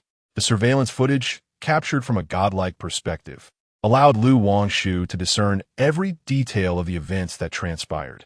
At this moment, she clearly observed that the female specter actually possessed feet, which were revealed beneath her flowing white dress, showcasing a pair of shoes she had worn that day. The existence of these shoes, or rather these feet, served to further substantiate the notion that the so-called ghost was merely a human masquerading as a spirit, rather than an authentic apparition. After all, if she were indeed a genuine ghost, there would be no reason for her to fear Lu Wangshu, nor to flee in a panic. What sort of ghost is afraid of humans? Given that this trickster manifested within the male dormitory and consistently appeared at such late hours, it was reasonable to conclude that this individual resided within that very building. According to school regulations, female students are prohibited from entering the male dormitory, especially after lights out. Thus, based on the evidence at hand, it appeared that this enigmatic figure was likely a male student. Contemplating this, Wangshu turned to the teacher in the surveillance room and requested, "Could you kindly send me this footage?" The teacher nodded in agreement, responding, "Of course. No problem at all. Just input your email address into the computer, and I will send it to you right away." With the teacher's prompt willingness to assist, Wangshu promptly entered her email address without hesitation. The latter forwarded the surveillance video footage to Wangshu, and soon, his phone resonated with a brief yet familiar notification sound. Upon opening his device, Wangshu discovered the surveillance video had arrived, and he expressed his gratitude to the teacher before turning to exit the monitoring room. He intended to review the footage in detail at the office, as he needed to repeatedly fast-forward and rewind the segment from the previous night. However, he realized that such actions would undoubtedly disrupt the teacher's normal work, thus deciding it prudent to take it home for a more thorough examination on his own computer, which he was more adept at operating. Once he returned to the office, Wangshu promptly powered on his computer, logged into his email, and accessed the surveillance footage. Lin Xiangyi and Xiao Liang each fetched a small chair and positioned themselves on either side of Wangshu, joining him in watching the computer screen. Chapter 17. Grandmother's shoes. Due to the absence of surveillance cameras in the boys' dormitory corridor, it was impossible to ascertain the whereabouts of the mysterious figure after they departed from the hallway. Lacking any other clues, they could only watch the video of the confrontation between the female ghost and Wangshu repeatedly. Despite countless viewings, no significant leads or suspicions emerged. Lin Xiangyi couldn't help but feel a twinge of frustration and boredom. She decided to rise and fetch a glass of water. At the moment she stood, she inadvertently stepped on Wangshu's foot. The force of her movement was rather heavy, causing Wangshu to wince in pain, inhaling sharply. Lin Xiangyi quickly apologized. "I'm so sorry. I didn't mean to. Are you all right?" Being an accident, Wangshu had no retort. He could only offer a wry smile and wave his hand dismissively, saying, "It's fine." Xiao Yang glanced over at the two, and upon noticing Lin Xiangyi's footwear, he exclaimed, "Hey, Xiangyi, those shoes of yours are quite nice." Lin Xiangyi instinctively glanced at her shoes and, feeling pleased, nodded proudly, "Of course. My taste is impeccable." Hearing their exchange, Wangshu also looked over, only to find that the shoes were rather ordinary flats, commonly available in various stores, easy to put on and take off. The only distinguishing feature was a ring of pleats on the upper, which was somewhat unique yet rather old-fashioned. Xiao Yang nodded in agreement, seemingly endorsing Lin Xiangyi's statement, and remarked, "Indeed, I recall that my grandmother seemed to possess a pair quite similar." Wangshu could not contain himself and let out a soft laugh. It appeared that Xiao Yang was indeed on the same wavelength. After all, they'd been good brothers for many years. It was puzzling how his taste could have diminished so drastically. Turns out it was intentional. Upon hearing Xiao Yang's subsequent remark, Lin Xiangyi also grew irate, casting a disdainful glare at the culprit, Xiao Yang, and then at Wangshu, who was merely a bystander yet found amusement at her expense. With a displeased expression, she remarked, "What do you two know about fashion? You are utterly clueless. This is the trendiest style of the year, grandma shoes." Grandma shoes? Xiao Yang was taken aback, realizing not only did the shoes resemble those worn by the elderly, but their name was equally peculiar. Lin Xiangyi regarded him with an expression that clearly conveyed her disbelief at his ignorance and proceeded to elucidate. "These shoes embrace a retro aesthetic, resembling those typically donned by the elderly, hence the name." Xiao Yang shook his head, signaling his inability to comprehend, exclaiming, "You women are truly strange. If you all believe these shoes look like something only seniors would wear, how can they possibly become fashionable?" "This you may not grasp," Lin Xiangyi replied. "These shoes lack complicated designs, such as straps, making them incredibly convenient to wear. They're light to walk in and offer great comfort. Most importantly, they evoke a sense of warmth and familiarity at first glance, which is why they have become so popular."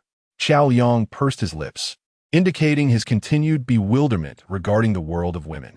Meanwhile, Wangshu, standing beside him, fell into deep contemplation. "These shoes, Why do they seem so familiar? It feels as though I have seen them somewhere before. Yet, where exactly have I encountered them? Wangshu fell into deep contemplation. Suddenly, a flash of insight struck him, prompting him to access the surveillance footage, specifically focusing on the moment when the ghostly figure was closest to the camera, continuously magnifying the image. Indeed, as Wangshu had recalled, the ghost was wearing a pair of shoes remarkably similar to those of Lin Xiangyi's grandmother. How could a boy possibly wear such effeminate footwear? Thus, it was evident that the one orchestrating this spectral charade could not be a male. However, if this phantom figure were a female student, that too seemed implausible.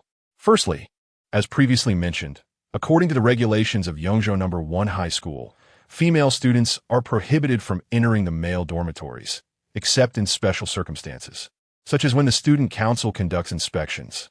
Yet, the incident occurred well past 10 o'clock after lights out. It would be highly unlikely for any student council members to be present. Secondly, even if we were to entertain the notion of a female student from the council hiding in the male dormitory during a previous inspection, waiting for the opportune moment to emerge and frighten others, how could she evade the vigilant eyes of the dormitory supervisor?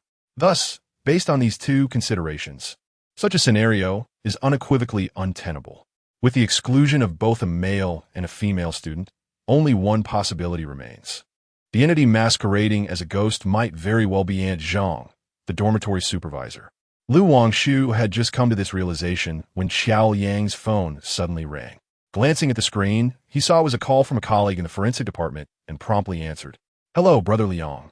The results for the bag of white powder you asked me to analyze this morning have just come in," the voice on the other end announced. "Really?" Xiao Yang was taken aback by the rapid response from the forensic team. "Yes. Initially, I intended to send you an email, but after some thought, I deemed it unnecessary and decided to call you directly. The white powder is actually just a common type of powdered cold medicine available on the market," the voice explained. "What? You mean to say that the bag of white powder you examined is actually cold medicine?" Xiao Yang repeated, fearing he had misheard. The forensic officer confirmed, "Yes. We detected the components of cold medicine within it. There is no mistake." "All right, I understand now. Thank you for your hard work," Xiao Yang replied before ending the call. Having reiterated the forensic officer's words, Wangshu and Lin Xiangyi exchanged glances and said, "So, it was not flour at all, but cold medicine?" Xiao Yang nodded, affirming exactly. Wangshu chuckled, saying, "Now I know exactly who the trickster is." Lin Xiangyi, puzzled by Wangshu's sudden revelation, inquired, "Who is that person?" At this moment, Wangshu chose to keep them in suspense, stating, "There is no need to rush. You will soon find out. Come, let us first pay a visit to Yongzhou No. 1 Middle School." "Now," Lin Xiangyi replied with a bitter smile, "but it's nearly mealtime. Aren't we going to eat?" "We shall forego our meal," Wangshu replied. "Once we capture that charlatan, Officer Qiao will surely express his sentiments. So, let us endure our hunger for now and enjoy a hearty feast once we've apprehended him." With that, Wangshu strode confidently out the door. Xiao Yang, with a resigned smile, acknowledged Wangshu's clever plan. After all, Wangshu had dedicated countless days without proper rest to assist in the investigation, standing vigil at the boys' dormitory of Yongzhou No. 1 Middle School. Regardless of whether they would uncover the identity of the trickster today or not, he felt compelled to treat Wangshu to a sumptuous meal for his efforts. Thus, Xiao Yang raised no objections and followed Wangshu out of the office. The trio arrived at Yongzhou No. 1 Middle School and, as before, went directly to the principal's office. The principal, surprised to see them again so soon after their morning visit, inquired, "Have you uncovered any new information?" Wangshu nodded, this time opting for directness. There was no need for any circumlocution with the principal. It would only waste their time. Therefore, he stated plainly, "Yes, we have indeed identified the individual responsible for the supernatural antics within the school." Upon hearing Wangshu's words, the principal was taken aback and exclaimed, "Oh, have you discovered the identity of that person so swiftly?" Wangshu smiled faintly, exuding a remarkable confidence as he replied, "I kindly request that you escort us to the rooftop of the boys' dormitory, the terrace, if you will. If my intuition serves me correctly, that individual who has been engaging in trickery has likely concealed his equipment and props there." Given this, let us hasten our steps. The principal, upon hearing this, eagerly rose from his seat. Lu Wangshu acknowledged him with a nod, and the group departed the office in a single file. Upon arriving at the boys' dormitory, they found Aunt Zhang dining at the dormitory management station. Noticing the principal's arrival, she immediately set down her chopsticks and stepped outside. Just as she was about to greet the principal, she caught sight of Lu Wangshu behind him and momentarily froze, stuttering, You're not this, that. Aunt Zhang, what troubles you? The principal inquired, puzzled by Aunt Zhang's reaction. He was aware that Lu Wangshu had been stationed in the boys' dormitory for several days. Yet he remained oblivious to the encounter between the two the previous evening, which left him bewildered. Aunt Zhang glanced between the principal and Lu Wangshu, wishing to explain, but at a loss for words, feeling as though a torrent of thoughts surged within her, yet no utterance could escape her lips. Ultimately, it was Lu Wangshu who broke the silence, saying, Aunt Zhang, would you be so kind as to lead us to the rooftop of the dormitory? Upon hearing those words, Aunt Zhang's expression shifted dramatically, her demeanor becoming increasingly guarded. However, with the principal present, she felt compelled to suppress her true feelings, forcing an awkward smile and responding, What business do we have on the rooftop? It's merely a minor issue. Otherwise, as you said, why would we go up there? Lu Wangshu regarded Aunt Zhang with a sardonic tone, his words laden with double meaning. To the uninitiated, it might seem that he was merely indicating a special reason for ascending to the rooftop. Yet, for Aunt Zhang, the implication was starkly different. Lu Wangshu was evidently aware of something, alluding to her previous visit to the rooftop for reasons shrouded in secrecy. Observing Aunt Zhang frozen in place, the principal, visibly displeased, urged her along. Aunt Zhang, what are you pondering? Quickly, take us to the rooftop. Chapter 18 Interrogation Room. Upon hearing the principal's urging, I finally came to my senses and said, Well, regarding the gate to the rooftop, I fear an accident might occur, so I locked it. Please wait here for a moment while I retrieve the key, Aunt Zhang remarked, turning to head back to the dormitory management station. Concerned that she might engage in some furtive action, Lu Wangshu followed closely behind and said, Aunt Zhang, considering your age, I worry that you might struggle to find it due to your eyesight. Allow me to assist you in the search. Aunt Zhang instinctively wished to decline, but, recalling the principal's presence, she could only nod in agreement and replied, If we are to search together, then let us proceed. With that, the duo entered the dormitory management station. Once inside, however, Lu Wangshu did not genuinely assist in the search. Rather, he remained vigilant, observing Aunt Zhang's every move. With her back to him, Aunt Zhang opened a drawer, cautiously glancing back before hastily attempting to close it.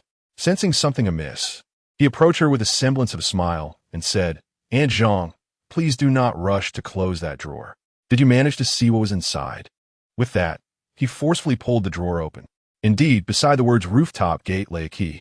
Seeing this, Lu Wangshu smiled slightly, retrieved the key from the drawer, and remarked, Aunt Zhang, you see, I told you that your attention to detail was lacking. Without waiting for her response, he strode out of the dormitory management station. Lin Xiangyi noticed him emerging, a key clutched in his hand, while Aunt Zhang trailed behind Lu Wangshu, her expression markedly altered, a visage of dejection. The latter sensed Lin Xiangyi's gaze and turned back momentarily, awkwardly contorting her features, before pivoting away, as if to evade the scrutiny. Having acquired the key, let us ascend swiftly, she proclaimed, striding purposefully towards the staircase. Upon reaching the threshold of the stairway, Lu Wangshu abruptly glanced back, fixing her eyes on Aunt Zhang, who stood observing their retreating figures, and remarked, Aunt Zhang, do join us. The principal, not pondering deeply on Lu Wangshu's statement, merely regarded Aunt Zhang as the dormitory supervisor of the boys' residence, and since the matter arose within that domain, it was only fitting for her to accompany them. He nodded affirmatively, suggesting, Aunt Zhang, please accompany us. Aunt Zhang cast a hesitant glance at the principal and replied, Oh dear, with my old limbs and slow pace. I suppose I shall refrain from joining you. What does slow movement matter? We shall not be hastening, Lu Wangshu countered. Your humble reference to your old limbs is unwarranted, Aunt Zhang. You traverse the stairs daily to oversee the dormitory's lights out, which is no small feat in itself. Aunt Zhang regarded Lu Wangshu briefly, chose silence, and proceeded to follow. The group swiftly ascended to the 5th floor. Lu Wangshu reached the gate first, aligning the key with the lock, inserting it, and gently turning it with a decisive click. The gate swung open. They then stepped onto the rooftop, one after the other. The rooftop was merely a small square platform, adorned with nothing but a few solar water heaters. Lin Xiangyi glanced around and immediately spotted a white dress carelessly tossed into a corner. Pointing excitedly at the corner, she exclaimed, "Look over there. What is that?" Upon hearing her words, the others followed her gaze and also noticed the white dress. As Lin Xiangyi moved closer, Xiao Yang called out to stop her, then retrieved a pair of rubber gloves from his pocket, donning them carefully before stepping forward. Lin Xiangyi instantly understood his reasoning. If the dress bore the fingerprints of that enigmatic individual, rushing in would only obliterate the evidence. Xiao Yang examined the white dress and discovered a wig lying beneath it. The wig was jet black, devoid of any curls, and flowed down to the waist. Upon seeing the dress and the wig, Lu Wangshu couldn't help but smile slightly, remarking, "Just as I suspected. Xiao Yang, Aunt Zhang is indeed the one behind this trickery." Lin Xiangyi, taken aback by Lu Wangshu's assertion, incredulously replied, "Wangshu, what are you saying? How could Aunt Zhang be the one behind this? The truth would be revealed after investigation. Please, Aunt Zhang." Lu Wangshu gestured invitingly towards her, a subtle smile gracing his lips. Aunt Zhang cast a glance at Lu Wangshu, and though she was deeply reluctant, she had no choice but to follow him. After all, Aunt Zhang was advanced in age, and even if she wished to flee, there was a police officer present. No matter how spry she might be, she could hardly outpace a policeman. Lu Wangshu and his companions escorted Aunt Zhang to the police station. The principal accompanied them, not only because he was the head of Yongzhou No. 1 High School, and Aunt Zhang served as the dormitory supervisor there, but also because he fundamentally struggled to believe that Aunt Zhang could be the one engaging in such mischievous antics. She was so amiable and kind-hearted. How could she possibly be the perpetrator of such pranks? The principal was perplexed and felt compelled to hear Aunt Zhang's account firsthand. Upon arriving at the police station, they proceeded directly to the interrogation room. Initially, it was Xiao Yang and another officer responsible for documentation who were conducting the questioning. However, Lu Wangshu insisted on interrogating Aunt Zhang himself, which left the recording duties to fall upon Xiao Yang. At that moment, Lu Wangshu turned to Aunt Zhang and said, "Aunt Zhang, since I have accused you of being the one masquerading as a ghost, I must possess sufficient evidence. It would be prudent for you to disclose everything rather than conceal it any longer." Upon hearing this, Aunt Zhang glanced at Lu Wangshu and, unfazed, replied, "What is there for me to confess? Just because a white dress and a wig appeared on the rooftop, does that make me the one conjuring spirits? Aunt Zhang, even at this juncture, why persist in your defiance?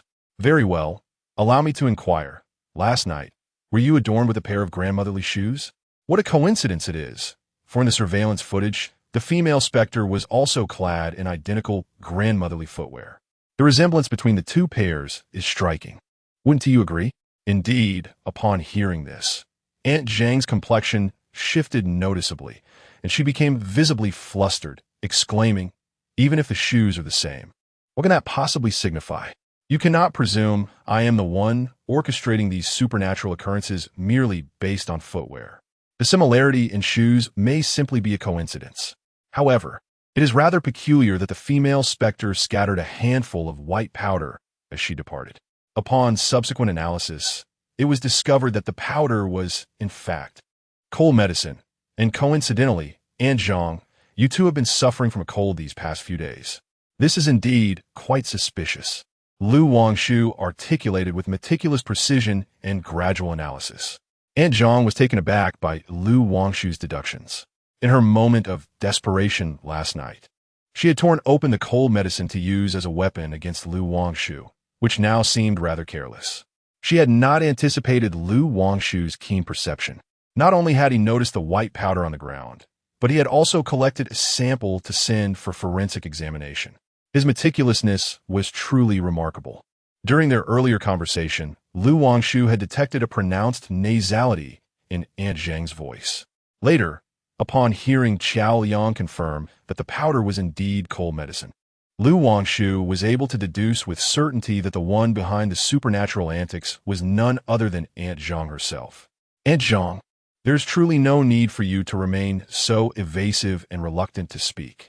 As long as we send someone to the dormitory management station shortly and retrieve the cold medicine you are currently consuming, we can convict you, Wangshu remarked to Aunt Zhang in a calm and collected manner.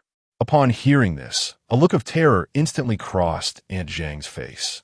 She struggled to maintain her composure, yet her hands trembled uncontrollably on the table.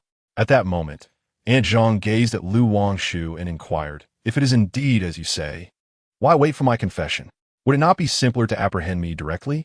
Confession leads to leniency, while resistance results in severe punishment. I am offering you an opportunity, a chance for a reduced sentence," Wangshu replied sincerely. Aunt Zhang sighed, ultimately surrendering to her fate. With the situation already predetermined, no amount of fervent argumentation would alter the outcome. It would merely be a futile struggle.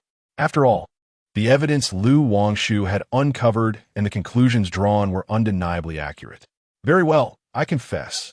I am the one who has been haunting the boys' dormitory, masquerading as a female ghost to frighten the students, Aunt Zhang admitted. In the interrogation room, upon hearing these words, the principal stood frozen in disbelief. Since the incident unfolded, he had contemplated countless possibilities regarding the identity of the person responsible for the haunting. Yet, he had never once considered Aunt Zhang among the suspects. Having worked at Yongzhou No. 1 High School for many years, Aunt Zhang was a long-standing member of the institution. Her diligent service throughout the years was marked by an impeccable record, and her amiable disposition, always accompanied by a warm smile, endeared her to everyone. Since the passing of Du Lu, Aunt Zhang's smile had diminished significantly, yet the principal never anticipated that she would engage in such actions. To his astonishment, the most unlikely individual turned out to be the mastermind behind these deeds. The principal felt immense sorrow regarding this revelation. In the interrogation room, the questioning persisted. Wangshu, with an air of composure, inquired, "What prompted you to take such actions? What is the purpose of your antics at the school?" Aunt Zhang's demeanor shifted abruptly, her tone becoming harsh as she mentioned Yang Hang's name, her eyes glinting with a chilling malice. Wangshu and Qiao Liang exchanged puzzled glances, bewildered by the recurring mention of this Yang Hang. Chapter 19. Sentencing. Why do you seek revenge against Yang Hang? You are merely a dormitory supervisor, while he is just an underage student.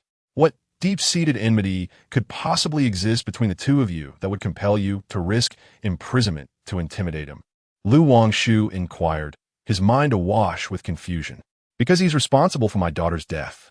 Therefore, I must take vengeance, Aunt Zhang replied, her initial fury swiftly eclipsed by profound sorrow. A fleeting, sinister expression crossed her gentle visage, resembling a malevolent specter. Wangshu was taken aback. He had never anticipated uncovering a murder case in Aunt Zhang's narrative. While he stood in stunned silence, Aunt Zhang began to recount her tale, exuding an air of profound desolation. Aunt Zhang's only daughter, Du Lu, was a student at Yongzhou No. 1 High School. My docteur, Du Lu, is exceptionally beautiful and was crowned the school's belle upon her arrival. Consequently, many boys at the school were enamored with her, among whom was Yang Hang, Aunt Zhang lamented. Lei had mentioned to me on numerous occasions that Yang Hang followed her incessantly, seemingly harboring ill intentions that she could not shake off. Aunt Zhang said with a bitter glare, "Is that truly sufficient grounds to associate your daughter Du Li's demise with Yang Hang?" Wangshu probed, perplexed by Aunt Zhang's assertions. Aunt Zhang nodded, a cold smile playing on her lips. "Certainly, my daughter excelled academically and was beyond reproach. What wickedness could she possibly engage in? Apart from Yang Hang, Lei never spoke of any other boys in my presence. Thus, her death must inevitably be linked to Yang Hang." Aunt Zhang paused momentarily before continuing. "If it were not him, then why does Yang Hang feel fear? To be honest, the white dress I am wearing was not purchased by me. It belongs to my daughter." Yang Hang recognized the dress, and he was terrified, consumed by guilt. At first glance, this reasoning seems plausible. However, One cannot articulate such sentiments so bluntly. The sudden reemergence of someone who was presumed dead, and in such a manner, would undoubtedly terrify anyone. The death of my daughter, Dulu, was far too abrupt for me to bear. Thus, I am in desperate need of discovering the perpetrator responsible for her demise.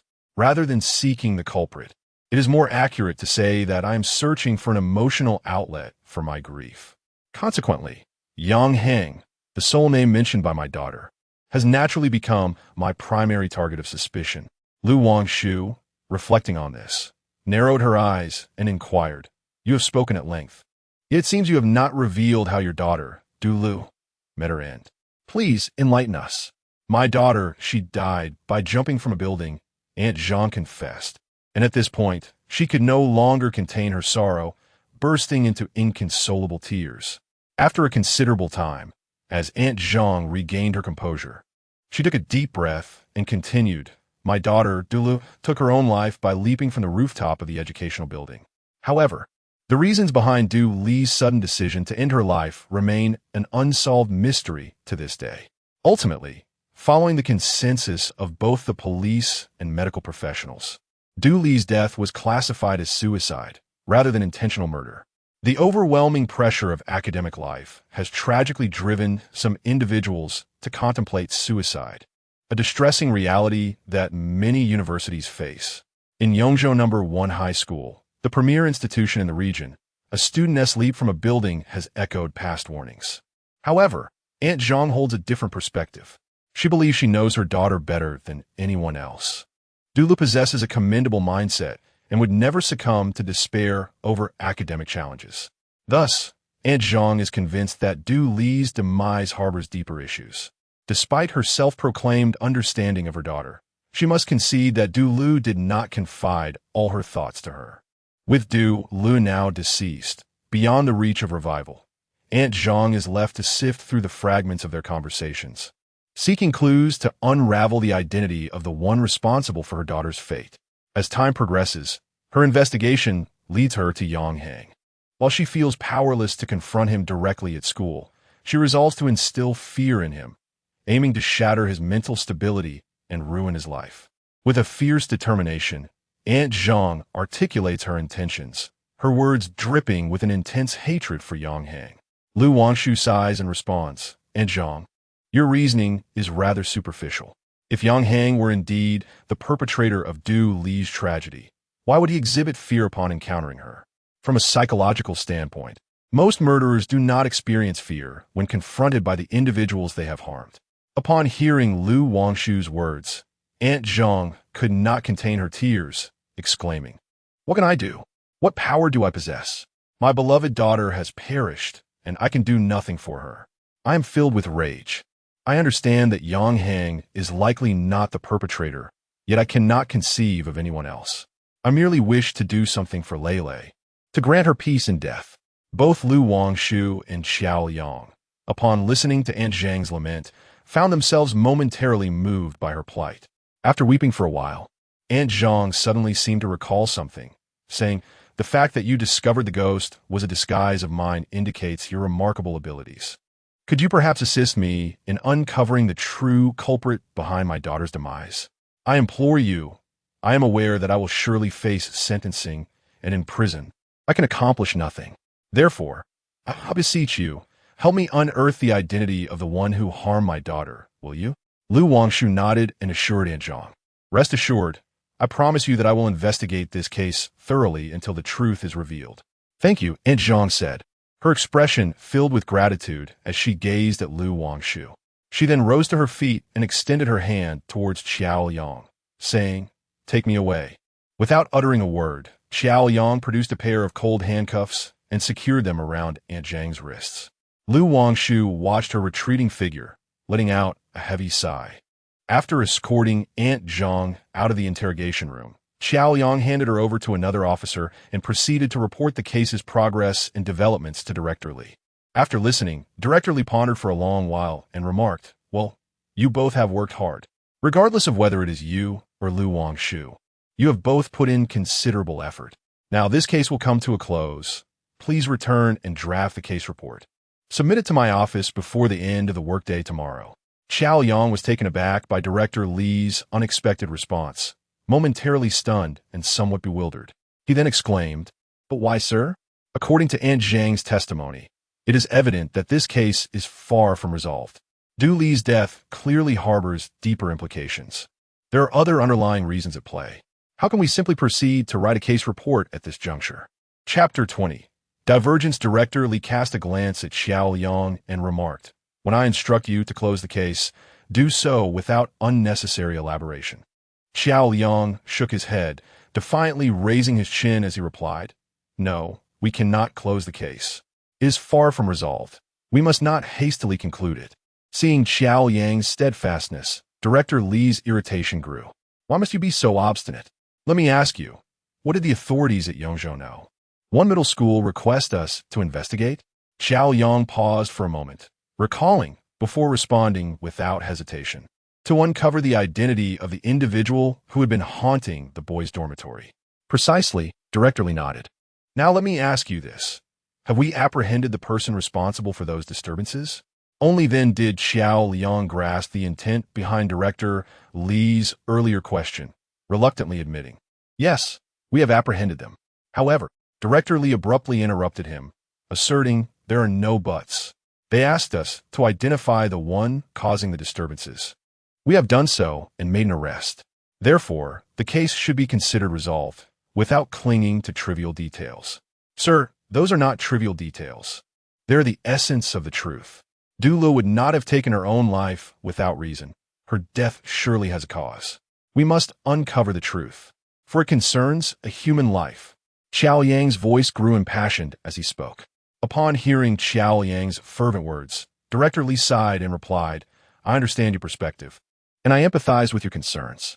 However, have you ever contemplated that if the investigation continues, it might ultimately unveil that Du Li's death harbors deeper secrets?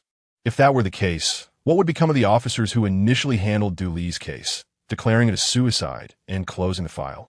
Xiao Yang fell silent, for he comprehended the implication of Director Li's words.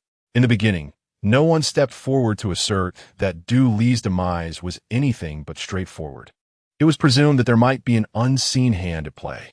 Consequently, the veterans responsible for the case merely regarded it as an ordinary incident of a high school student succumbing to overwhelming pressure, leading to her tragic decision. At that time, Aunt Zhang was engulfed in the sorrow of her daughter's sudden departure, unable to extricate herself from despair, and thus remained in the hospital without providing any leads or clues to the police. Now, after such a long time since the case was closed, the notion of reopening it under the pretext of potential hidden motives would undoubtedly stir public sentiment. What would the media and the general populace think? The backlash against the police would be unimaginable. As the head of the police department, Director Li wished to avert such a scenario, for he was acutely aware of the silent sacrifices made by each officer. None of them had it easy. Ultimately, Du Lu is deceased, and it is an undeniable fact that she took her own life by jumping from the building. Thus, even if it were to be revealed that someone had provoked her or insulted her, contributing to her demise, the police could at most offer a reprimand. They could not truly hold that individual accountable. In weighing the options, one must choose the lesser of two evils. In a state of utter exasperation, Director Li found himself uttering such words. Upon hearing his remarks, Xiao Yang sighed and responded, "Teacher, I beg to differ. I firmly believe we must pursue an investigation and provide clarity to the public. To refrain from action out of fear of inciting public outrage would be the gravest error." Xiao Yang's sentiments were not lost on Director Li, who fell silent, seemingly contemplating the matter at hand. Xiao Yang understood that the potential for a reinvestigation of this case hinged significantly on his ability to persuade Director Li in this moment. After all, without his consent and approval, the case could not be reopened at will. "Teacher," Xiao Yang continued, "should we uncover the truth behind Du Li's demise, I am convinced we can redeem ourselves. It is, after all, a misstep on our part as law enforcement. If we choose not to reinvestigate, do we truly believe no one will uncover the truth?" He paused before adding, "Aunt Zhang is aware that her daughter's death is shrouded in complexity. What do Li's classmates, not to mention her roommates, would they not find it peculiar?" They may currently be paralyzed by fear, wishing to protect themselves. But should they come to realize the truth later and decide to report to the police, wouldn't we be compelled to reopen the case then? Xiao Yang gazed earnestly at Director Li, asserting, "Teacher, if we indeed reach that juncture, initiating a reinvestigation now would be our most prudent course of action." After a prolonged contemplation, Director Li ultimately conceded, nodding in agreement. "Very well then, you may proceed. I concur with your decision to re-examine this case. However, I hope you can resolve it swiftly." "Truly?" Xiao Yang was astonished that he could actually persuade Director Li, who was typically impervious to influence and whose decisions were notoriously difficult to alter. Observing Xiao Yang's reaction, Director Li was amused and remarked, "You rascal. Why would I deceive you?" He then declared, "This case will be entrusted entirely to you. As for Wangshu." At this point, Director Li fell silent, tapping his fingers on the table in apparent distress, pondering how to arrange matters. Xiao Yang hastily interjected, "Professor, please allow Wangshu to be involved as well. He will undoubtedly meet your expectations." After a brief pause, he continued, "Moreover, you are also Wangshu's mentor. You understand his temperament. He is so obstinate that even if we decide against his involvement, he will surely find ways to uncover the truth himself. Thus, it would be more advantageous to permit his participation. A collaborative effort would yield mutual benefits." Director Li glanced at Xiao Yang and hesitantly responded, "However, we are, after all, police officers. Allowing an outsider to participate in the case raises questions about our competence. Others might think that we are so inept we need the assistance of a third-rate detective to solve it." Xiao Yang recognized that Director Li's biases against Wangshu were deeply ingrained and not easily dispelled by mere words. At this moment, he could only strive to persuade Director Li to soften his stance. After contemplating, Xiao Yang asserted, "That is not the case, Professor. The detective collaborates with the police to solve the case, and the media tends to remain reticent. Renowned figures like Japan's Detective Conan and England's Sherlock Holmes enjoy high public acceptance. Rest assured, dear teacher. Moreover, as you have stated, I am wholly responsible for this case. So please turn a blind eye and allow Wangshu to join us." Director Li sighed and nodded, conceding, "Very well, since you have articulated your stance so clearly. I shall refrain from further comments. Do as you wish." With that, Director Li turned and resumed his seat, adding, "Now, manage it as you see fit. I shall not say more. You may leave." Xiao Yang exited the office, where Wangshu and Lin Xiangyi awaited him. Upon seeing him emerge, they approached eagerly. Lin Xiangyi inquired, "Why were you in there for so long?" Before Xiao Yang could respond, Wangshu interjected, "Is it not obvious?" Director Li must have detained him for another round of tea. Chapter 21 Interrogating Yang. Hang Xiao Liang nodded helplessly, tacitly acknowledging the situation. Wangshu gazed at him and inquired, "He surely does not wish for me to become involved in your case, does he?" The identity of the he that Wangshu referred to was abundantly clear to all present. Xiao Yang nodded, prepared to speak, but Wangshu waved her hand, interrupting him. "All right, you need not say more. I am aware that he would undoubtedly oppose my participation in this case. He is, after all, quite obstinate and rigid. His aversion towards me is not a recent development, and I am certainly not oblivious to that." Pausing for a moment, Wangshu shifted her tone.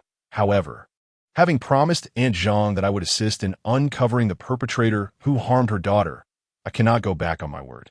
If he refuses to allow my involvement, I shall find a way to investigate this matter on my own."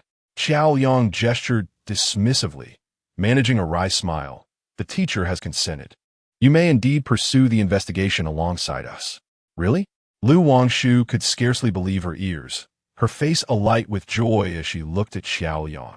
He nodded affirmatively, stating, "What reason would I have to deceive you?" Wangshu nodded in agreement. Collaborating with the police on the case was undoubtedly a fortunate turn of events. Since Director Li had agreed to allow Xiao Yang to reopen the investigation and had granted permission for Wangshu to partake in the proceedings, there was no need to contemplate any further matters. Thus, Wangshu turned to Xiao Yang, offering a gentle smile as she declared, "Let us head to Yongzhou No. 1 middle school once more." Xiao Yang was perplexed as to why Lu Wangshu suddenly proposed a visit to Yongzhou No. 1 middle school, and he directly inquired. Lu Wangshu elucidated, I have a persistent feeling that we might uncover some invaluable clues from Yang Hang. Yang Hang had been mentioned by Du Lu as the individual he interacted with the most, aside from his roommate. Lu Wangshu believed it was imperative to interrogate Yang Hang. Upon hearing Lu Wangshu's words, Xiao Yang nodded in agreement and said, very well. Let us proceed there at once. With that, both Xiao Yang and Lu Wangshu turned to leave. However, Lin Xiangyi, noticing their intention to depart, urgently exclaimed, wait. The principal is still here. The principal? Xiao Yang and Lu Wangshu exchanged glances, suddenly recollecting. Indeed, we almost forgot about the principal. Where is he? Lin Xiangyi shook her head and replied, he should be in the reception room. I was with the principal in the interrogation room, as partitioned earlier. But when I saw Wangshu had exited, I followed suit and did not pay attention to the principal. Xiao Yang cast an approving glance at Lin Xiangyi. Raising an eyebrow with a smirk, he remarked, well done, Xiangyi. Spending time with Wangshu has evidently honed your deductive skills. Upon hearing Xiao Liang's words, Lin Xiangyi's cheeks flushed crimson. It was apparent that there was an underlying meaning in his words, yet she found herself unable to retort. Sensing Lin Xiangyi's embarrassment, Lu Wangshu stepped in to alleviate the tension, stating, in that case, let us head to the reception room and take a look. After all, the principal had come with us. It would be unkind to return to school and forget him. Xiao Yang nodded, ceasing his playful banter with Lin Xiangyi, and proceeded towards the reception room. Indeed, as Lin Xiangyi had just surmised, upon entering the room, they encountered the frail silhouette of an elderly figure seated within. Lin Xiangyi sighed. Just a few days prior, the principal had appeared vigorous, yet now, if one did not deliberately observe his face, he resembled a decrepit old man. Contemplating this, Lin Xiangyi could not help but call out to him, Principal, Principal? She repeated his name several times before he slowly turned his head to regard her. Principal, we are returning to Yongzhou No. 1 High School. Would you care to join us? Lin Xiangyi inquired. The principal nodded, preparing to rise. Perhaps due to prolonged sitting or preoccupations weighing upon his mind, he momentarily lacked the strength to stand. He grasped the armrest of the chair for support, managing to rise with great effort. Let us depart, he stated, moving alongside Lu Wangshu and the others as they exited the police station in a line. Along the way, the principal gazed out at the swiftly passing scenery through the car window and suddenly inquired, what purpose brings you to Yongzhou No. 1 High School at this time? Lu Wangshu did not withhold the truth in response, stating plainly, Principal, we are here to reinvestigate the truth behind Du Li's death. We suspect that this case is far more complex than it appears. Upon hearing this, the principal immediately offered a bitter smile. Xiao Yang drove to Yongzhou No. 1 middle school. When they arrived, the students were still attending class, and the streets were devoid of any pedestrian activity. Lu Wangshu expressed a desire to meet Yang Hang, and the principal acquiesced, promptly escorting them to the doorway of Yang Hang's classroom. At that moment, the class was engaged in self-study. Upon noticing the principal's presence, the previously lively classroom fell into an immediate silence, so profound that one could hear a pin drop.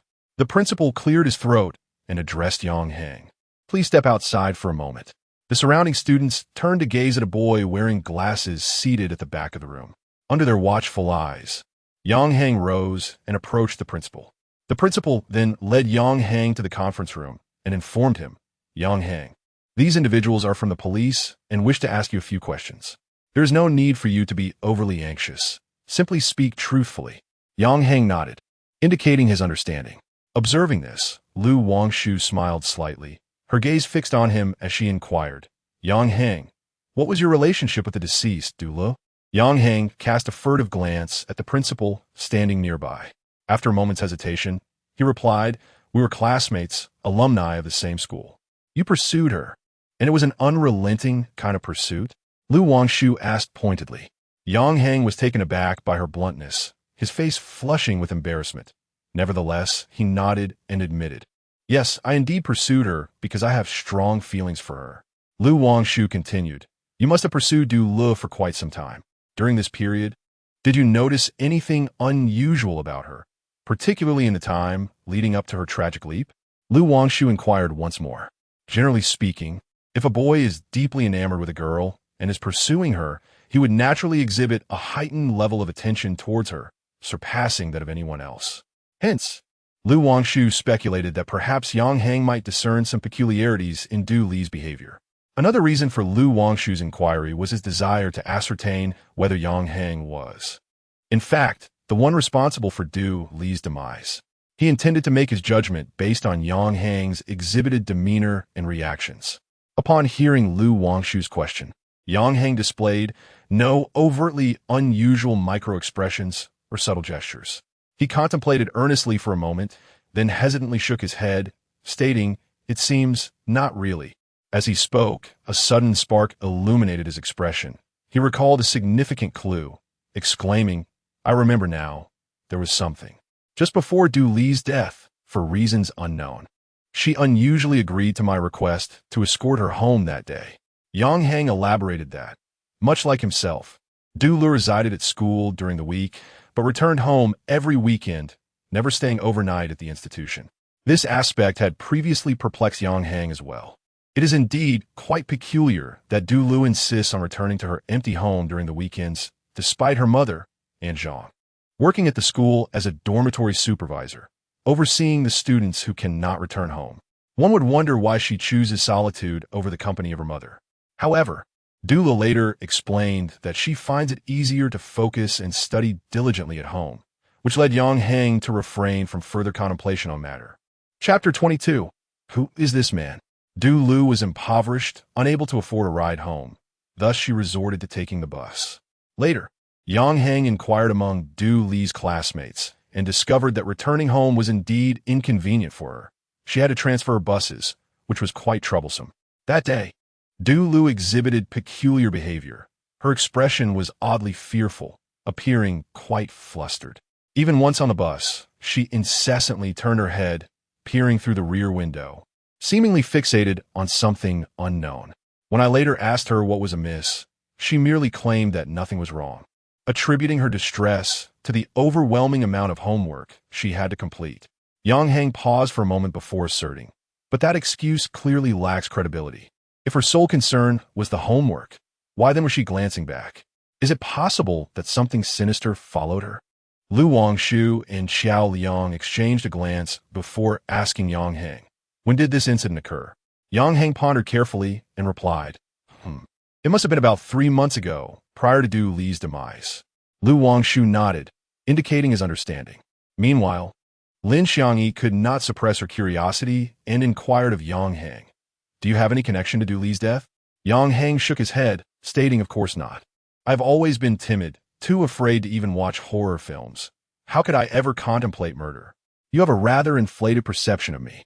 As Yang Hang spoke, there was nothing suspicious in his demeanor. His tone, expressions, and actions all appeared perfectly normal. Lu Wangshu finally convinced himself that Yang Hang was certainly not directly involved in Du Li's death. "All right, I have no further questions. You may return to your classroom to continue your studies." After saying this, he turned to the principal and said, "Principal, I would like to visit the surveillance room to check the footage from 3 months ago." The principal smiled gently and replied, "Very well. I shall accompany you to the surveillance room. Yang Hang, you may head back to your classroom. We have matters to attend to." Upon hearing the principal's words, Yang Hang turned and exited the conference room. The principal guided Lu Wangshu and the other two to the surveillance room. Since they had just been there that morning, the teacher in the surveillance room recognized the three of them. "Are you here to investigate some surveillance footage again?" the teacher inquired. Lu Wangshu nodded and said, "Could you please retrieve the surveillance video from around 3 months ago at the school gate?" The teacher in the surveillance room paused, seemingly incredulous, and repeated, Three months ago? That time frame is rather ambiguous. How am I supposed to retrieve that for you?" Lu Wangshu pondered for a moment, realizing he was putting the teacher in a difficult position, and began to speculate quietly. Yang Hang had mentioned that Du Li had agreed to let him escort her home before her tragic leap, and he had also noted that they typically resided at school, only returning home on weekends. Thus, if all goes as anticipated, according to Lu Wangshu's conjecture.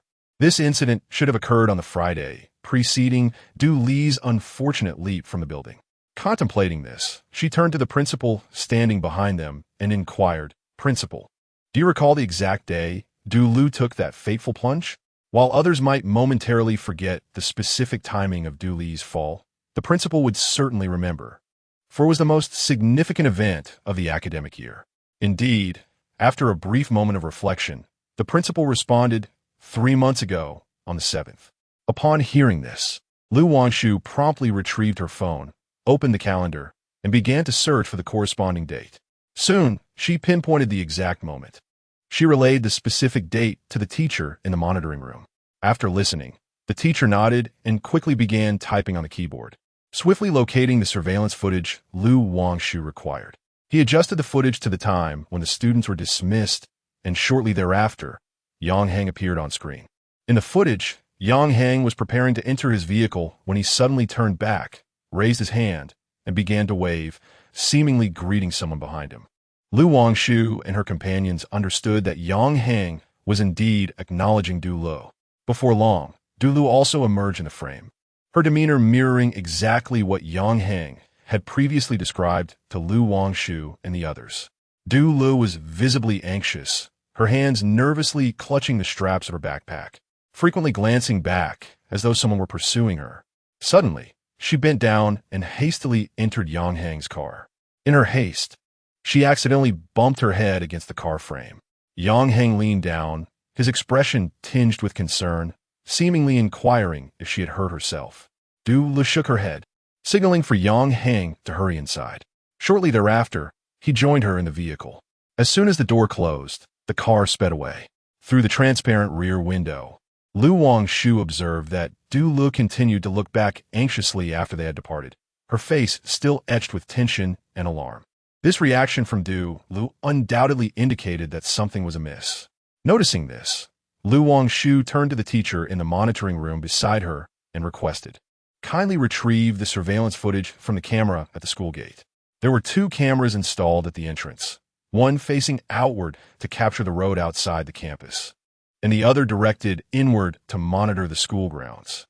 Upon realizing that this segment of the surveillance footage was demarcated by the school gate, Lu Wangshu immediately surmised that there must be another camera. Initially, the teacher in the monitoring room was puzzled by Lu Wangshu's knowledge of the 2 cameras, but he soon speculated that she might have noticed them upon her arrival and dismissed the thought. Soon, the teacher in the monitoring room complied with the request and switched to the segment that Lu Wangshu desired. The students, laden with backpacks, meandered towards the school gate in small clusters, their laughter and chatter filling the air. At that moment, a girl approached from a distance, walking briskly and entirely alone, devoid of any companions.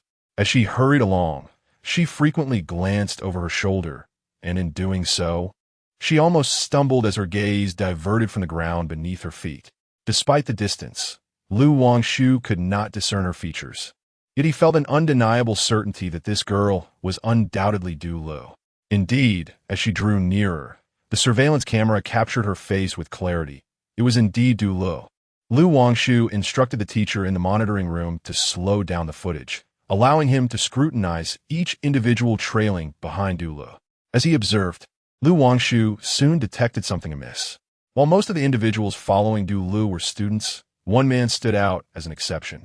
He maintained a consistent distance behind Du Lu, neither too far nor too close. Whenever Du Lu quickened her pace, the man mirrored her speed. When she stumbled, he appropriately slowed his steps. Most crucially, when Du Lu turned to glance back, her gaze unmistakably landed on man. It appeared that the individual Du Lu sought to evade was indeed him. Lu Wangshu directed the teacher in the monitoring room to freeze the frame and zoom in, magnifying the man's face for closer examination. When the magnification reached a considerable level, Lu Wangshu called for a halt and then turned to the principal, inquiring, "Principal, who is this man?" Chapter 23. The most frightening thing, the principal was perplexed by Lu Wangshu's sudden inquiry regarding the identity of that man. Yet he responded truthfully, "This individual? He is our school's director of education." The director of education? Why would Du Lu fear him? Lu Wangshu pondered. If Du Lu had indeed committed a wrongdoing, it It would seem illogical for her to evade the director. Given her character, she would typically confront him and acknowledge her mistakes. Conversely, if Du Lu had done nothing wrong, what could possibly compel her to shy away from the director? Unable to resolve the confusion, Wangshu decided to inquire further. She turned to the principal and said, "Principal, I wish to meet with Du Li's roommate," although it was currently a class period for the students. The matter concerning Du Lu was of utmost importance. The principal acquiesced, stating, "Very well, I shall escort you there." With that, he led Wangshu and her companions out of the surveillance room. "I will seek out those 3 students. You may wait for me in the previous conference room," the principal instructed Wangshu. The surveillance room was located on the first floor of the administrative building, while the conference room was on the 3rd floor, and the classrooms resided in the teaching building. Such back-and-forth movement was indeed quite cumbersome. Considering this, Wangshu nodded and replied, "All right, we shall wait for you in the conference room." With her words, the trio ascended the stairs at a leisurely pace. The principal returned alone to the teaching building and soon arrived at the doorway of classroom. At this moment, the students in the classroom were attending a Chinese language lesson. The language teacher, noticing the principal's arrival, felt a sense of curiosity and approached her, inquiring, "Principal, is something the matter?" The principal replied, "I am here to find a few students. I have some matters to discuss with them. Please bring out Du Lu's 3 roommates." The teacher nodded in acknowledgement and then turned to the class, asking, "Who are Du Li's 3 roommates?" As soon as the teacher finished speaking, 3 female students stood up and said, "Teacher, we are the ones." The teacher smiled with satisfaction and said, "Very well. Please step out for a moment." The 3 girls exchanged confused glances, unsure of what was happening. Under the teacher's encouraging gaze, they reluctantly stepped outside. The principal, observing the 3 girls' emergence, nodded and said, "Please follow me." With that, she proceeded forward. Although the girls were bewildered, they felt compelled to follow, as it was the principal. Upon arriving at the conference room, they found Wangshu and others already waiting. The 3 girls were even more perplexed, for they did not recognize the 3 individuals before them. Moreover, they were certain that these individuals were not teachers from the school, as they had never encountered them before. "Please have a seat. There is no need to feel overly formal. We simply wish to ask you a few questions. Once we are done, you may leave without any worries," Wangshu stated. The principal concurred, adding, "Yes, indeed. Relax, just answer as you see fit. There's no need to be overly tense." The girl seated in the middle nodded and replied, "We understand. What would you like to ask? Are you aware of why Du Lu is afraid of the director of education?" Wangshu directly approached the subject. The 3 girls were taken aback, exchanging glances before the girl in the middle finally spoke up. "Which student isn't afraid of the director of education? Isn't that quite normal?" After saying this, she discreetly glanced at the principal standing nearby, seemingly wary of something. The principal was positioned to the side, and since her glance was fleeting, he did not notice her subtle movement. However, Wangshu, facing the 3 girls directly, caught it immediately. After a moment of contemplation, Wangshu addressed the principal, "Principal, perhaps you could temporarily excuse yourself. Although you're the principal of Yongzhou No. 1 High School, it is advisable for you not to be present during the questioning of relevant parties, as per regulations." Upon hearing this, the principal turned and exited the conference room. Once the principal's figure had completely vanished from sight, Wangshu signaled to Lin Xiangyi to close the door. Lin Xiangyi understood immediately, nodded, and walked over to the door, shutting it with a decisive click. Wangshu glanced back at the 3 girls after ensuring the door was securely closed. "All right," he said. "Now that the principal has left and the door is tightly shut, it is just us here. Are you willing to speak the truth?" The girls lowered their heads, and the one in the middle bit her lower lip, seemingly in hesitation. Observing this subtle gesture, Wangshu became increasingly convinced that they knew something but were too afraid to articulate it. With this thought in mind, he smiled and reassured them, "Rest assured, we are police officers. Whatever you choose to disclose will remain confidential. No one will find out. Therefore, if you have any information, feel free to share it openly without fear." The 3 girls exchanged glances, still hesitating, seemingly unable to fully trust Wangshu's words. "You know that Du Li's death is not as simple as it seems, correct?" Wangshu pressed. The girls remained silent, not uttering a word. Since you are aware, yet unwilling to speak, it indicates your fear of potential dire consequences. But can you truly live with the weight of your conscience if you remain silent? In the stillness of the night, are you not afraid that Du Li's vengeful spirit might come to haunt you? At this moment, Xiao Liang, noticing that the attention was elsewhere, could not resist giving Lu Wangshu a gentle kick. Nonetheless, it must be said that while Lu Wangshu's tactic was somewhat underhanded, its effectiveness was immediate and striking. Most young girls tend to be timid, particularly fearful of ghosts and vengeful spirits. Today, the incident involving Aunt Zhang being taken away by Lu Wangshu and his companions has yet to circulate within the school, leaving these three girls unaware that the one engaging in supernatural antics is Aunt Zhang herself. Consequently, upon hearing Lu Wangshu mention the vengeful spirit of Du Lu, the three girls were instantly seized by fear. Observing the subtle change in their expressions, particularly the girl on the far right, whose forehead was already glistening with a thin sheen of sweat, it was evident that Lu Wangshu's words had greatly unsettled her. Noticing this, Lu Wangshu smiled enigmatically and addressed the three girls. Well, since you are so reluctant to speak, we shall simply interrogate each of you separately. With that, he exchanged a knowing glance with Xiao Liang and Lin Xiangyi, who understood the cue and stepped forward, each taking one girl with them.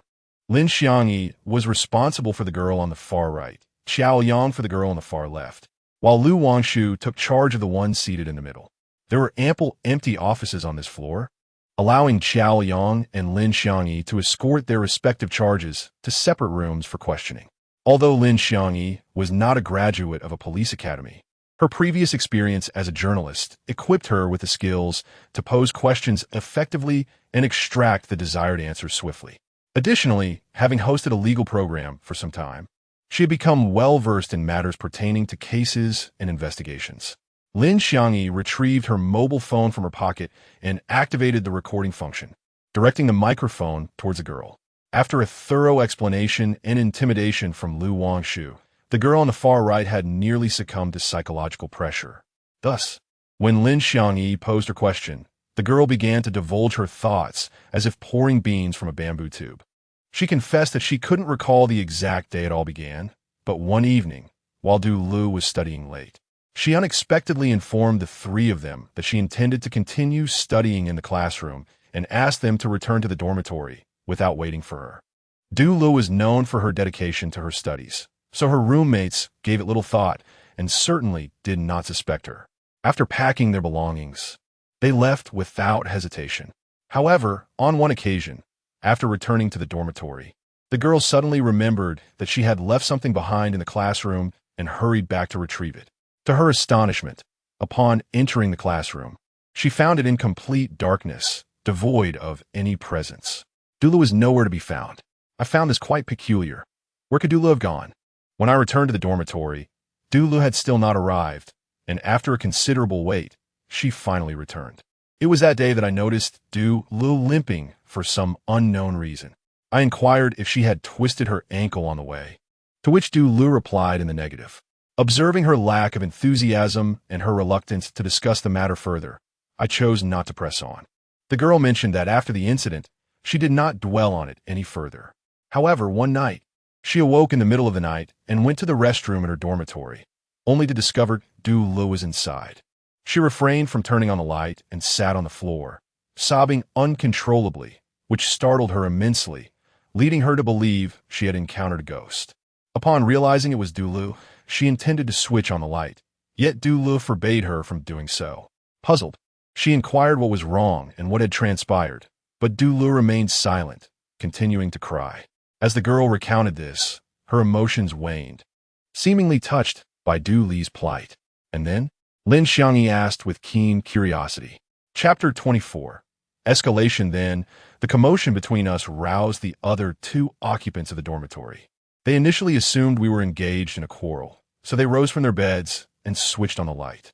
Du Lu, unable to intervene in time, then revealed herself to us. More accurately, it was the sight of her injuries that struck us. One girl, her face pale with shock, remarked that she had seen an array of bruises marring Du Li's neck, arms, and back, grotesquely vivid and alarming, especially around the upper thigh, where the bruising was particularly pronounced. Although none of the girls had experienced anything similar, they could surmise the gravity of the situation and were momentarily speechless. Du-Lu suddenly erupted into inconsolable sobs, her cries resonating with anguish and despair. Having lived together for a considerable time, they understood one another's true natures. The girls were well aware that Du-Lu was not one to act frivolously. The sight of her torment was a clear indication that something dreadful had transpired. Could it be that Du-Lu had been violated? With that thought, the girls approached her cautiously, as if fearful of causing her further harm, and enveloped her in gentle embraces. Comforted by the presence of her friends, Du-Li's emotions gradually began to stabilize, no longer exhibiting the same level of distress as before. The girl who had been seated in the middle, the dormitory head, inquired softly, "Du-Lu, what has happened? Please tell us." Du-Lu shook her head, her expression sorrowful as she replied, "I cannot speak of it." The girl who had been seated on the left reacted to Du-Lu with immediate concern, exclaiming, "Why can't you speak? We have all been good friends for so long. There is nothing that should remain unspoken. Du-Lu, what has truly happened to you? Please, share with us." Du-Lu shook her head and replied, "It's not that I don't trust you. Rather, it's that knowing this would be detrimental to you. The fewer people who are aware of this matter, the better. I do not wish to burden you. Du-Lu, you mustn't think this way. The very fact that everyone is expressing such concern indicates our willingness to assist you. Therefore, you should have enough trust in us," the dormitory leader implored earnestly. Du-Lu remained hesitant, yet it was evident that her resolve was wavering. After a long pause, a girl gently shook Du-Li's arm and urged, "Du-Lu, please stop hesitating. Speak up, let it all out." With great difficulty, Du-Lu uttered the words, "Yes, it is the head of the discipline office. He assaulted me." Upon saying these 6 words, she buried her head deeply into the crook of her arm. The other girls were left stunned, exchanging bewildered glances, unsure of how to respond. Du-Lu continued, explaining that since her arrival at the school, the head of the discipline office had persistently engaged in unwanted physical contact with her. For instance, whenever she handed over her classmates' student identification cards, he would seize the opportunity to deliberately touch her hand inappropriately. This sensation made Du-Lu exceedingly uncomfortable. She was uncertain whether the headmaster had acted with malice or if she, Du-Lu, had merely overthought the situation, attributing undue complexity to his intentions. Regardless of the truth, Du-Lu, in a bid for self-preservation, thereafter consciously chose to avoid the political education office, timing her visits for when the headmaster was absent. Despite her cautious efforts to evade him, encounters were inevitable. One day, as Du-Lu was submitting documents at the office and turning to leave, the headmaster called out to her, inquiring if she was aware of the grave mistake her mother, Aunt Zhang, had recently made at work. Upon hearing the headmaster's words, Du-Lu halted, turning to face him with a look of concern. She was indeed aware of the incident. Just a few days prior, a boy from the dormitory had stealthily exited the school to play games at an internet CAF. The following morning, as he attempted to sneak back over the wall, he was caught red-handed by the headmaster, who happened to be passing by. Upon questioning the boy, the headmaster learned that he had taken advantage of Aunt Zhang's slumber at the dormitory to slip away unnoticed. It was a significant oversight for Aunt Zhang, as the dormitory supervisor, to have dozed off, allowing a student to escape without her knowledge. Similarly, the boy's decision to leave the school at such a late hour to indulge in gaming had clearly violated school regulations. Later, the outcome of the matter was revealed. Aunt Zhang had her salary deducted, while the young man received a reprimand. Du-Lu was perplexed as to why the principal suddenly brought up this incident again, and he looked at the principal with confusion, awaiting further clarification. The principal approached with a sly smile, halting about a meter away from Du-Lu, and said with a glint in his eye, "Du-Lu, due to Aunt Zhang's work oversight, if we were to consider this seriously, it could lead to her dismissal." Du-Lu was taken aback, and a sense of unease began to cloud his expression. Observing this, the principal's satisfaction grew evident. It was clear that Du-Lu did not wish for his mother to be terminated from her position at the school. Thus, the situation aligned perfectly with the principal's intentions. The more anxious and concerned Du-Lu became, the more delighted the principal felt. Just a few days prior, the cleaning lady from the teaching building had approached me, mentioning that she had an elder sister who, despite her age, was exceptionally kind and willing to undertake any arduous tasks without hesitation, inquiring if she could seek any position at our school. The principal paused momentarily before continuing. That cleaning lady has been with our school for many years, and I have yet to respond to her request. So, do you grasp my meaning? Dulu certainly understood. How could he not? The implication was clear. Aunt Zhang's position could easily be filled by just anyone. If the director of education wishes to dismiss her, he can do so at any moment, especially given that Aunt Zhang has committed a significant error in her duties, providing ample justification for her termination. The director would not make such statements without reason, undoubtedly. He harbors ulterior motives or intentions. Dulu remained silent for an extended period before finally extracting a single question from between her clenched teeth. What do you want me to do? After tonight's evening study session, tell them you wish to study alone and do not return to the dormitory. Instead, wait for me in the unfinished new laboratory building on campus. If you dare to speak out, I will claim that you invited me, placing all the blame upon you. You will face expulsion, and your mother, Aunt Zhang, will also be dismissed. As he spoke, a lewd smile crept across the man's face, as if he could already envision a scandalous scene of Du Lu being overpowered and ruthlessly ravished. He then raised his hand and gave Du Li's perky backside a light, yet deliberate, slap. At that moment, the entire political and educational office was occupied solely by the director and Du Lu. It was precisely this solitude that emboldened the director to act with such impunity. Du Li's 10 fingers tightened into fists. She endured and suppressed her fury, struggling to contain the tempest of anger within her. She longed to escape this place, to no longer witness the vile countenance of the director. This old man was utterly shameless. Without uttering a word, Du Lu turned away and hurriedly departed. Upon hearing this, her roommate suddenly realized the truth, exclaiming, "So that day, when you told us you were studying in the classroom, it was because of this." He nodded in response. Thus, the roommates were all indignant on Du Li's behalf. How could the director of education be so audacious, all while pretending to be a role model? Bah, he is nothing but a disgrace, a beast. Upon hearing this, Du Li's heart swelled with a profound sense of injustice and sorrow. From that moment on, the director showed no signs of restraint. Rather, he intensified his actions. Time and again, he summoned Du Lu to that newly constructed, unfinished teaching building, using the same coercive and tempting reasons to manipulate Du Lu, ultimately committing heinous acts against him. He even resorted to surreptitiously capturing nude photographs of Du Lu to threaten him, forbidding him from revealing these events. Otherwise, the director would release those images on the campus network, leading to Du Lu and Aunt Zhang's utter disgrace. Chapter 29. Investigation. Lin Xiangyi was taken aback by the unfolding events. She felt an overwhelming surge of anger. Subsequently, she gently placed her hand on the shoulder of Du Li's roommate, signaling her not to be too upset, and reassured her, "Rest assured, we will ensure that the director is apprehended and brought to justice." Du Li's roommate managed a bitter smile, nodding earnestly as she replied, "Ever since Du Li's passing, we have all felt an immense sense of guilt. We knew precisely why Du Lu took his own life, yet we could not speak out. We feared that revealing the truth would not only fail to bring the director to justice, but would also jeopardize ourselves." Lin Xiangyi shook her head, offering a gentle smile. "No, this is entirely human nature. Anyone in your position would hesitate. You must not blame yourselves too harshly." Du Li's roommate cast a hesitant glance at Lin Xiangyi and inquired, "Is everything you said truly authentic? Would Du Lu really not hold it against us?"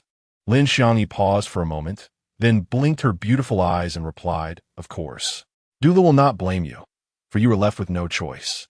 As she spoke, Lin Xiangyi retrieved a pack of napkins from her pocket and handed it to Du Li's roommate. The latter accepted it, wiping away the tears from her face, appearing somewhat pitiable. "Now that you have clarified everything, let us hasten back to find Wangshu and relay your testimony to them. This way, they can promptly apprehend the Dean of Education," Lin Xiangyi stated. Du Li's roommate nodded, and together they stepped out of the room. "Wangshu, I have uncovered the truth," Du Li's roommate announced, having just divulged all the details. It is the Dean of Education, the very source of all wickedness, and he's responsible for it all. As Lin Xiangyi spoke, she hastily entered the conference room. When she came to a halt, she realized that Xiao Yang had also returned to the meeting. The remaining two roommates of Du Lu kept their heads bowed, their eyes glistening with tears. Chapter 25. Investigation. If Lin Xiangyi's intuition was correct, Du Li's two roommates must have already divulged everything. Contemplating this, Lin Xiangyi couldn't help but feel a tinge of discouragement. Indeed, if an amateur journalist and host like herself could discern the situation, it was needless to say that Lu Wangshu and Xiao Yang, being professionals, would have done so as well. Upon hearing Lin Xiangyi's words, a sudden silence enveloped the room. Lu Wangshu furrowed her brows and directly inquired, "What is wrong, Xiangyi?" "Nothing. Just a fleeting thought," Lin Xiangyi replied, shaking her head. She then stepped closer to Lu Wangshu, a smile gracing her lips. "I've already conducted my interrogations, and they confessed. The two of you should have done the same, right?" Lu Wangshu nodded affirmatively, saying, "Yes, they have clarified everything." Upon hearing this, Lin Xiangyi's spirits lifted, and she exclaimed, "That's wonderful. Let us proceed to apprehend the director." With that, Lin Xiangyi prepared to turn and leave. "Wait," Xiao Yang called out, halting Lin Xiangyi in her tracks. She paused, turning around with a puzzled expression. "What is it?" Xiao Yang exchanged glances with Lu Wangshu, hesitating momentarily before speaking. "We cannot arrest the director just yet." "Why not?" Lin Xiangyi questioned in confusion. "We have eyewitness testimony now. Why is the arrest not feasible?" Xiao Yang hesitated again, slowly explaining, "Because at this juncture, the evidence is still insufficient." "Insufficient?" Lin Xiangyi was taken aback. She failed to comprehend the implications of Xiao Yang and Lu Wangshu's discussion. Lu Wangshu, with a bitter smile, explained, "In the context of solving a case, the most crucial element, which can convincingly incriminate the perpetrator, is physical evidence. Due to the inherent difficulty in fabricating such evidence, its credibility is paramount. Witness testimony is only presented in the absence of physical evidence." Listening to Lu Wangshu's elucidation, Lin Xiangyi, appearing somewhat enlightened yet still perplexed, inquired, "So what does that mean?" Despite Du Li's roommate having divulged everything, it was insufficient to constitute compelling evidence. This was because the testimonies provided by Du Li's roommates were solely derived from what they had heard from him, and the principal, Du Lu, was now deceased. Consequently, the reliability of Du Li's roommates' testimonies in court will be significantly diminished, Lu Wangshu stated calmly. Xiao Yang nodded in agreement, asserting these testimonies are exceedingly weak and lack substance. If the director of instruction denies their validity or even retaliates by claiming that Du Li's roommates conspired to falsely accuse him, it will be detrimental for us, especially since Du Lu is no longer alive to contest those claims. At last, Lin Xiangyi grasped the gravity of the situation. Not only did she understand, but Du Li's three roommates also came to the same realization. In a state of anxiety, one of them exclaimed, "What should we do? Are we doomed to be unable to bring the director of instruction to justice for Du Lu?" The atmosphere in the conference room grew tense, and silence enveloped the group as no one dared to speak further. Lin Xiangyi felt a profound sadness. Despite knowing that the true culprit was the director of education, she found herself powerless to bring him to justice, leaving her with a sense of bitterness. Suddenly, in a moment of clarity, Lu Wangshu seemed to have an epiphany. A subtle smile graced her lips, and her eyes sparkled with confidence as she declared, "I believe we need not be so pessimistic. For perhaps there's another victim within this school." Lin Xiangyi was somewhat perplexed by Lu Wangshu's words and inquired, "What do you mean? What do you mean by another potential victim?" Noticing their confusion, Lu Wangshu recounted an incident from when she was surveilling Yongzhou No. 1 High School. She recalled overhearing a student mention that the director of education was looking for her. This occurred around the same time, right after evening study sessions. At that moment, Lu Wangshu had not thought much of it, but after hearing the testimonies from Du Li's roommates, she found herself connecting the two events. Could it be that this girl had experienced similar harassment from the director of education, just as Du Lu had? If so, her testimony could be the key to ensuring the director faced dire consequences. With this thought, A smile tugged at the corners of Lu Wangshu's mouth. But do you remember the name of that student? Lin Xiangyi asked. Lu Wangshu nodded, saying, although I do not know her full name. I distinctly recall that her name contained the characters Wangshu, just like mine. Wangshu. Upon hearing this, the three girls exchanged glances, and at that moment, the dormitory leader inquired of Lu Wangshu, the girl you mentioned, named Wangshu, is she tall and slender, with a fair complexion, and quite beautiful? Lu Wangshu shook her head and replied, it was quite late that day, and there were many students around, so I cannot be certain. Do you know her? The dormitory leader smiled gently and said, that girl is a pillar of our school's arts troupe. She excels in singing and dancing, and not only is she attractive, but she also possesses a wonderful character. Another girl chimed in, indeed, although her grades are a bit lacking, but that doesn't matter much, as she intends to pursue a career in the arts, so her academic performance is of little consequence. Upon hearing this, Lu Wangshu asked, which class does the Wangshu you speak of belong to? She is in the class next to ours.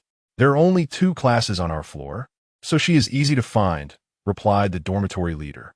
Lu Wangshu nodded, indicating her understanding, and then addressed the 3 girls, saying, I understand. I will go find her. You 3 should return to the classroom now.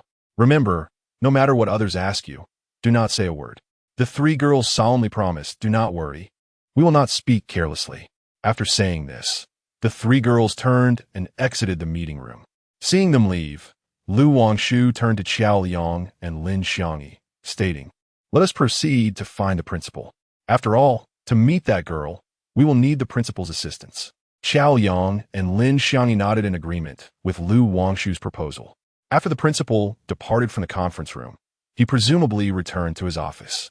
The 3 of them left the conference room in succession, heading towards the principal's office. Indeed, upon their arrival, they found the principal seated in his office, facing the computer screen and attending to documents. Noticing their presence, he quickly inquired, how did the review go? We uncovered some information, but we would like to meet one more person, Lu Wangshu replied. Who do you wish to see? The principal asked. We would like to meet a girl named Wangshu from the class adjacent to Du Li's, Lu Wangshu responded. Wangshu? The principal paused momentarily, uncertain, and asked, is it Su Wangshu? Lu Wangshu and the others were unaware of the girl's surname, and candidly admitted, we are not certain of her exact surname. But she seems to be a prominent member of the school's arts troupe. That must be Su Wangshu, the principal affirmed. Very well. Please wait for me in the conference room for a moment while I fetch her. After the principal left the office, he assumed that Lu Wangshu and her companions were seeking Su Wangshu due to some prior friction with Du Lu and did not dwell on the matter further. After all, girls often possess a sense of vanity and a tendency to compare themselves with one another. The principal was well aware of this. Du Lu was the school's belle, excelling both academically and in character, garnering much admiration. Meanwhile, Su Wangshu was also a standout in the school's arts troupe, showcasing exceptional singing and dancing talents, coupled with her charming appearance. Aside from the less-than-ideal academic performance, everything else is quite satisfactory. Thus, it is only natural for these 2 girls to be at odds with each other, the principal mused. As the principal pondered this in his mind, he walked and soon arrived at the door of Su Wangshu's classroom. He instructed a teacher to summon Su Wangshu, who promptly emerged from the classroom. Su Wangshu, with her sweet demeanor and tall stature, was undeniably striking. Principal, you're looking for me? Su Wangshu inquired, puzzled by the reason for his summons. The principal nodded and said, come with me. I have a few questions to ask you. With that, he turned and strode forward. Although Su Wangshu was uncertain about the matter at hand, she obediently followed the principal, her expression one of confusion. They quickly reached the door of the conference room. Upon noticing 3 unfamiliar individuals inside, Su Wangshu gazed at them curiously. The principal halted and addressed her. Wangshu, they're police officers and wish to speak with you. Su Wangshu was taken aback by the revelation of their identities, momentarily stunned. During her brief hesitation, the principal turned and exited the room. After a moment of contemplation, Su Wangshu took a seat across from Lin Xiangyi. It's rather warm today.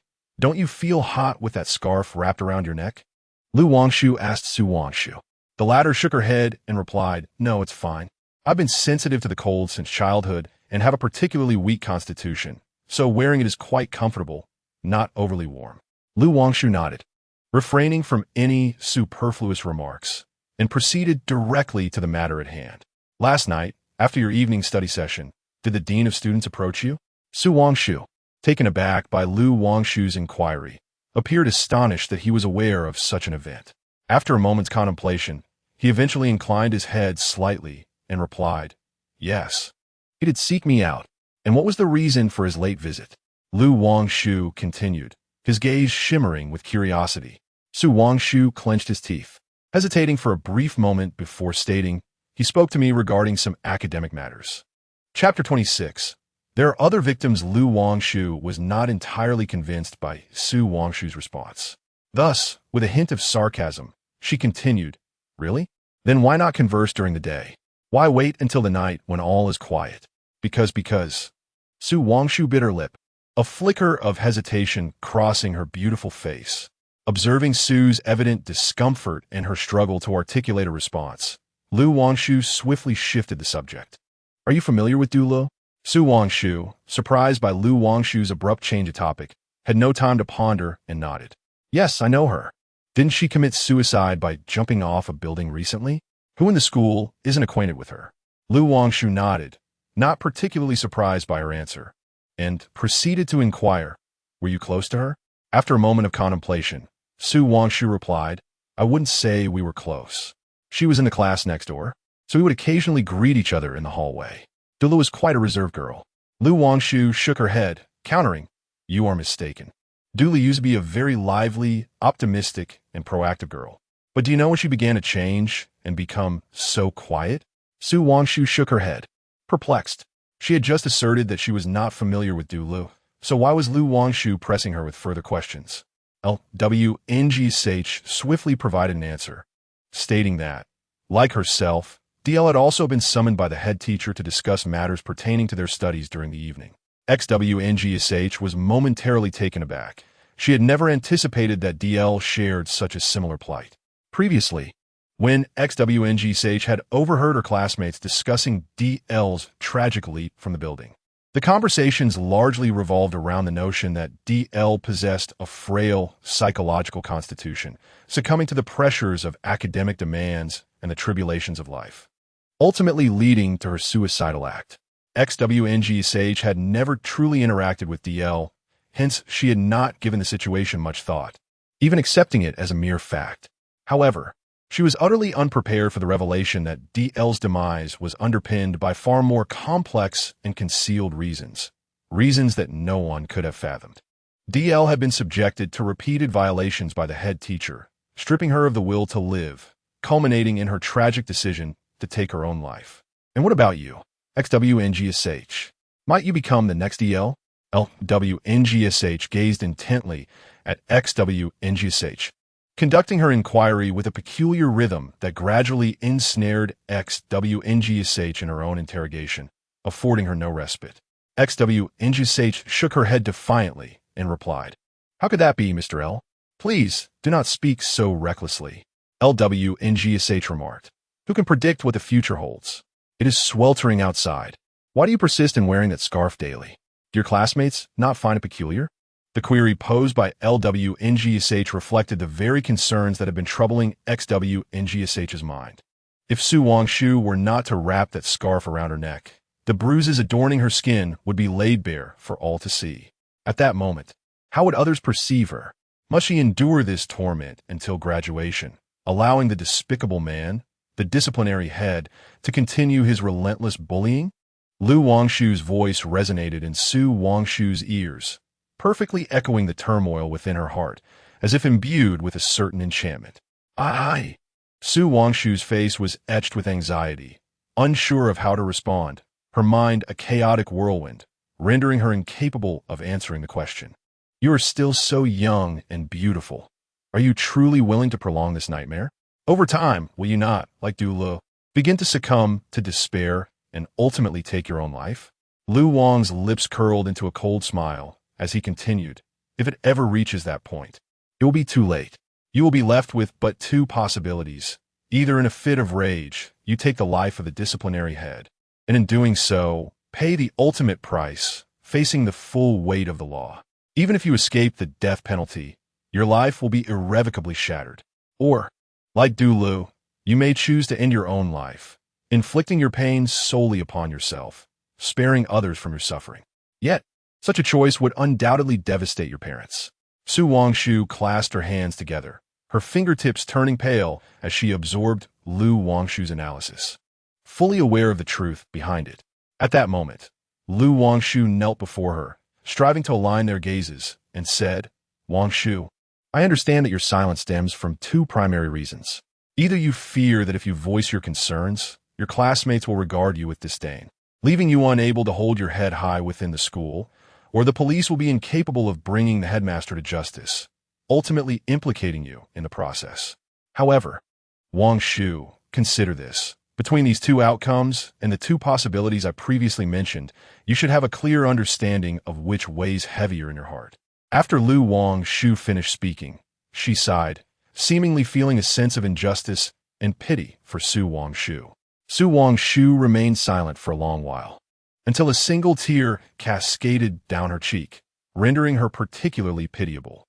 After an extended pause, Su Wangshu lifted her gaze to Lu Wangshu and said, "Mr. Lu, I am willing to share everything with you."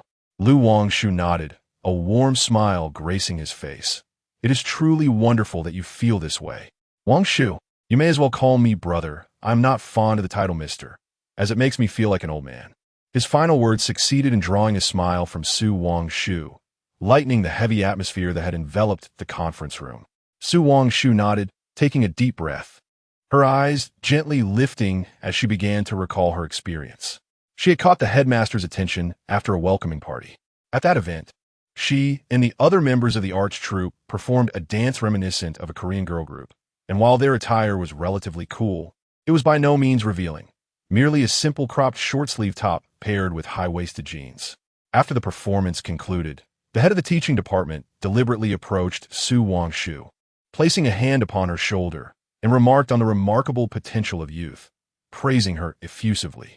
At that moment, Su Wangshu and her fellow members were rather elated, for they had received commendation from their teacher. It was precisely for this reason that Su Wangshu paid no heed to the hand resting on her shoulder, which lingered for quite some time. A few days later, the head of the teaching department summoned Su Wangshu to his office, mentioning an inter-school exchange activity that required her input. At first, Su Wangshu found it peculiar, considering herself merely an ordinary student, unworthy of such discussions. However, upon learning that the event appeared to pertain to the arts, she dismissed her reservations and attended the meeting. Upon arriving at the political education office, Su Wangshu found herself alone with the head of the teaching department, as no other teachers were present. Upon noticing her arrival, he gestured for her to come closer. Obediently, Su Wangshu approached and halted before him.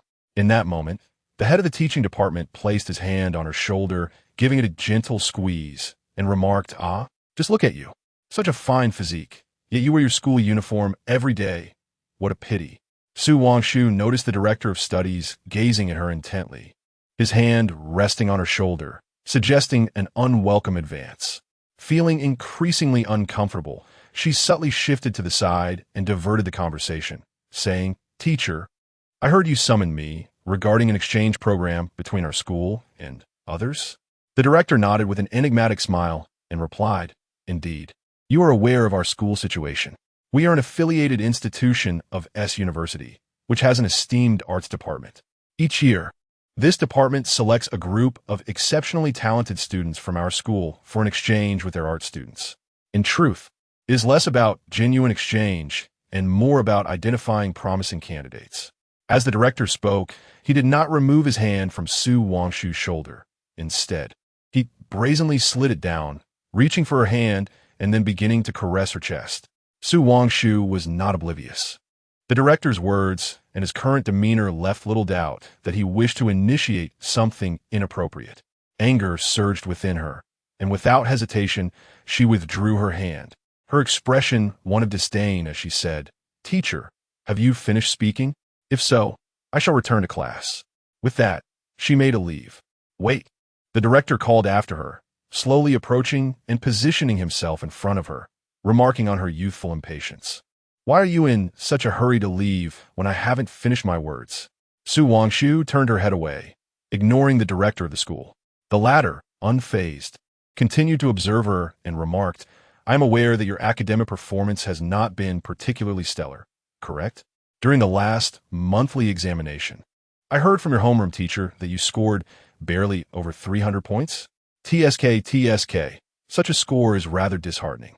Su Wangshu pouted, remaining silent.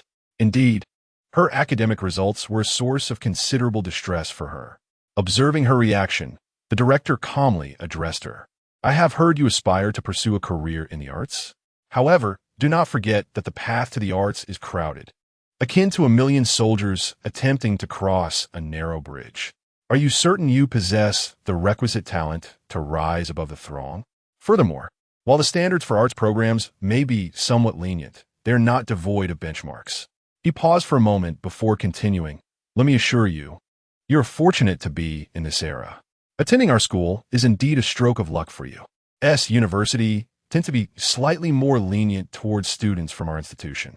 Thus, even if your academic performance is lacking and your artistic abilities do not outshine your peers, gaining admission to University's arts department remains a possibility. At this juncture, the director offered a peculiar smile and added, moreover, if you're willing, I could extend my assistance to you. Su Wangshu had a vague notion of his implication, but was uncertain, so she remained silent, gazing at the director and awaiting his further elaboration. This evening, after the late study session, I shall await your presence in the newly constructed laboratory building at school, which remains unfinished. Whether you choose to come or not is entirely up to you. I shall not impose upon you. However, I urge you to contemplate this matter carefully, for it pertains to your own future, and you must never treat your destiny lightly. Upon concluding his words, the director of education gazed at the enchanting Su Wangshu with the intensity of a famished wolf, his eyes brimming with desire. Chapter 27. A lingering trauma. Su Wangshu concluded her account, her delicate face still bearing traces of tears, a testament to the profound psychological impact of the secret she had harbored within her heart. So, on that fateful night, you acquiesced? Lin Xiangyi inquired, breaking the prolonged silence. Su Wangshu nodded, her voice barely audible. The Dean of Academic Affairs professed to have connections with numerous professors at University. He insinuated that if I were amenable to his propositions, he would facilitate my admission. Thus, with my future aspirations at stake, I relented that evening. Lin Xiangyi sighed, a surge of indignation coursing through her veins. The Dean of Academic Affairs was nothing short of a scoundrel, exploiting and deceiving students to gratify his own depraved desires. Turning to Lu Wangshu, Lin Xiangyi demanded, her voice laced with anger, now that we have obtained the victim's testimony, can we proceed with the apprehension of the Dean of Academic Affairs? Lu Wangshu and Xiao Liang exchanged glances before responding. We could, but corroborating physical evidence is still required. Lu Wangshu turned to Su Wangshu, inquiring, do you possess any compelling physical evidence? Lin Xiangyi was about to interject, suggesting that Su Wangshu was unlikely to possess any such evidence, given that the Dean of Academic Affairs had always communicated verbally and that her mobile phone had been confiscated. However, Su Wangshu preempted her, asserting that she might indeed have evidence. Xiao Yang's eyes lit up upon hearing this. Really? What kind of evidence do you have? At this juncture, Su Wangshu's expression turned hesitant, as if the matter she was about to disclose was too mortifying to articulate. Xiao Yang, a rather straightforward man with a notably low emotional intelligence, failed to perceive the distress that Su Wangshu was enduring. Observing her silence and evident anxiety, he implored, what evidence are you referring to? Please do enlighten us. Driven to desperation, Su Wangshu finally stammered, last night, the dean summoned me, and we engaged in relations. At that moment, he took no precautions, and now, less than 24 hours have passed. Upon hearing this, the trio grasped the gravity of the situation. Xiao Yang, reflecting on his earlier insistence that the victim disclose this distressing information, felt a pang of remorse. Lu Wangshu's expression turned icy as she decisively declared, let us proceed to the hospital at once. Without further ado, Jiao Yang, Lu Wangshu, Lin Xiangyi, and Su Wangshu departed the conference room, offering no elaborate explanations to the principal, merely stating their urgent need to escort Su Wangshu to the hospital. The principal, bewildered, could only acquiesce. Jiao Yang further admonished the principal to refrain from discussing Su Wangshu's hospital visit with anyone else. Shortly thereafter, Jiao Yang drove the group to the hospital. Considering that Su Wangshu was still a young girl, Lin Xiangyi accompanied her inside while Jiao Yang and Lu Wangshu, two men, waited outside. Seated on a bench, Jiao Yang recalled Su Wangshu's harrowing revelation and felt a surge of anger. He exclaimed, "That dean is utterly inhumane. How could he commit such despicable acts?" Lu Wangshu nodded in agreement, her expression remaining devoid of warmth as she replied, "Indeed, we must bring that director to justice, not only because we promised Aunt Zhang, but also for the late Du Lu and for Su Wangshu, who is currently suffering." Xiao Yang spoke coldly indeed. "We cannot allow him to continue his arrogant tyranny, nor can we permit him to harm any more children." As they conversed, Lin Xiangyi emerged from within. Xiao Yang and Lu Wangshu hurried forward and inquired, "What is the update?" Lin Xiangyi sighed softly and replied, "Rest assured, the doctor has just extracted some semen from Su Wangshu's body, and it is currently under examination. However, Su Wangshu mentioned that it undoubtedly belongs to the director, so you need not wait for the results. Go ahead and apprehend him." Xiao Yang responded, "All right, then we shall proceed. Once the results are available, just send Wangshu a text to inform her." He added, "Xiangyi, please take good care of Su Wangshu. She is in a poor state." Lin Xiangyi nodded, assuring him, "You can rest easy, I understand." At that moment, Xiao Yang turned to Lu Wangshu and asked, "Shall we head to Yongzhou No. 1 High School now?" Lu Wangshu pondered for a moment before saying, "Let us go." With that, the two departed the hospital, one after the other. Lin Xiangyi watched them leave, then turned and returned to the ward.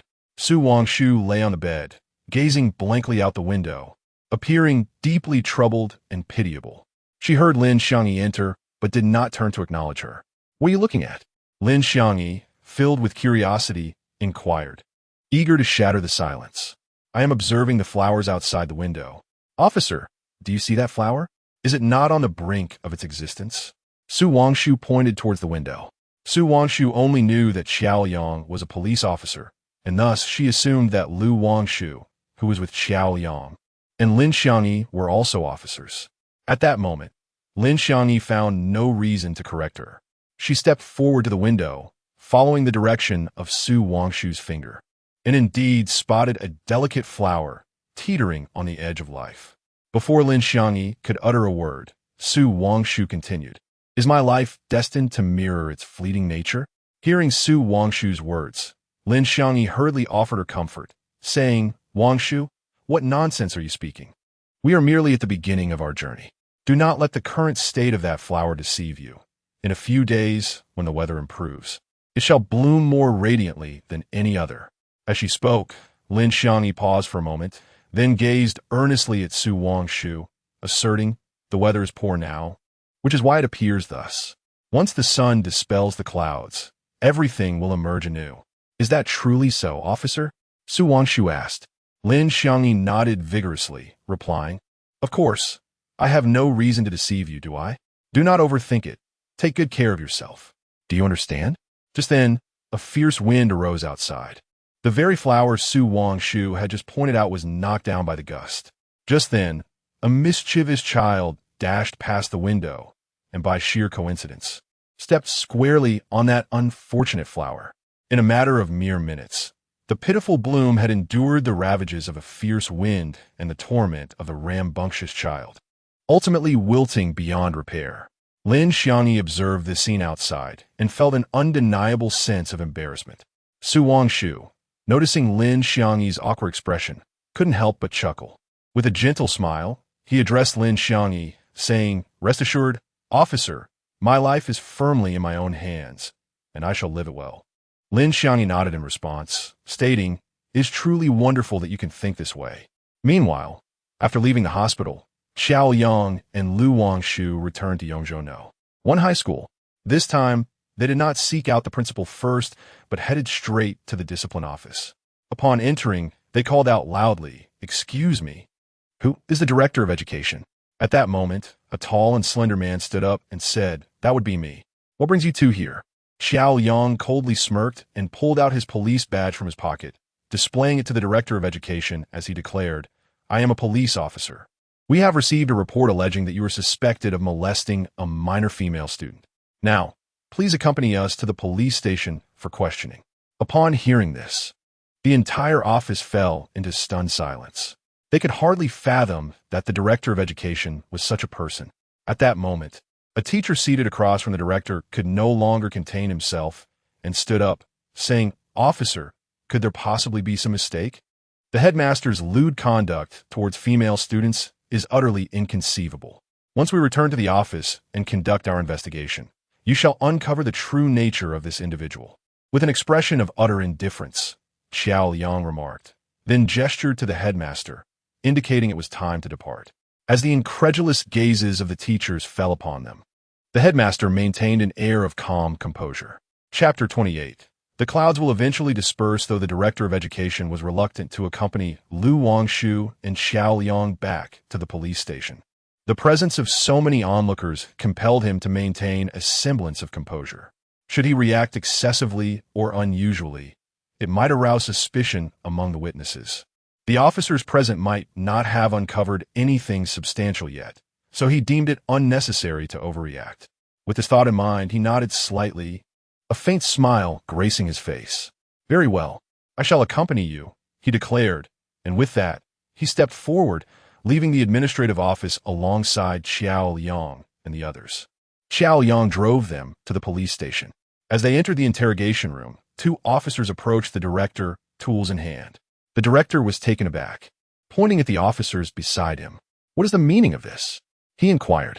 Xiao Yang gestured for the director to remain calm, explaining, "They are from the forensic department and wish to collect exfoliated cells from your oral mucosa." The director was perplexed, struggling to grasp Xiao Liang's words. "What do you mean by mucosa and cells? What exactly are you trying to collect?" "In simpler terms, it involves scraping the inside of your mouth with that tool. Rest assured, it will be quick and not particularly painful," Xiao Yang clarified, his tone devoid of warmth.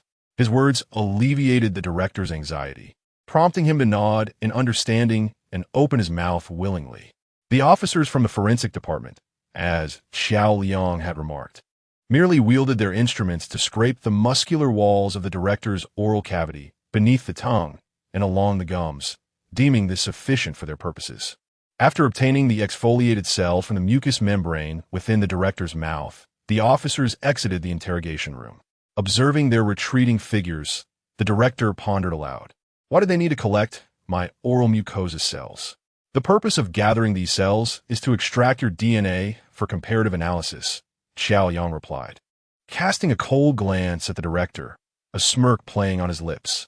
The director, somewhat bewildered, inquired directly, "What exactly will my DNA be compared against?"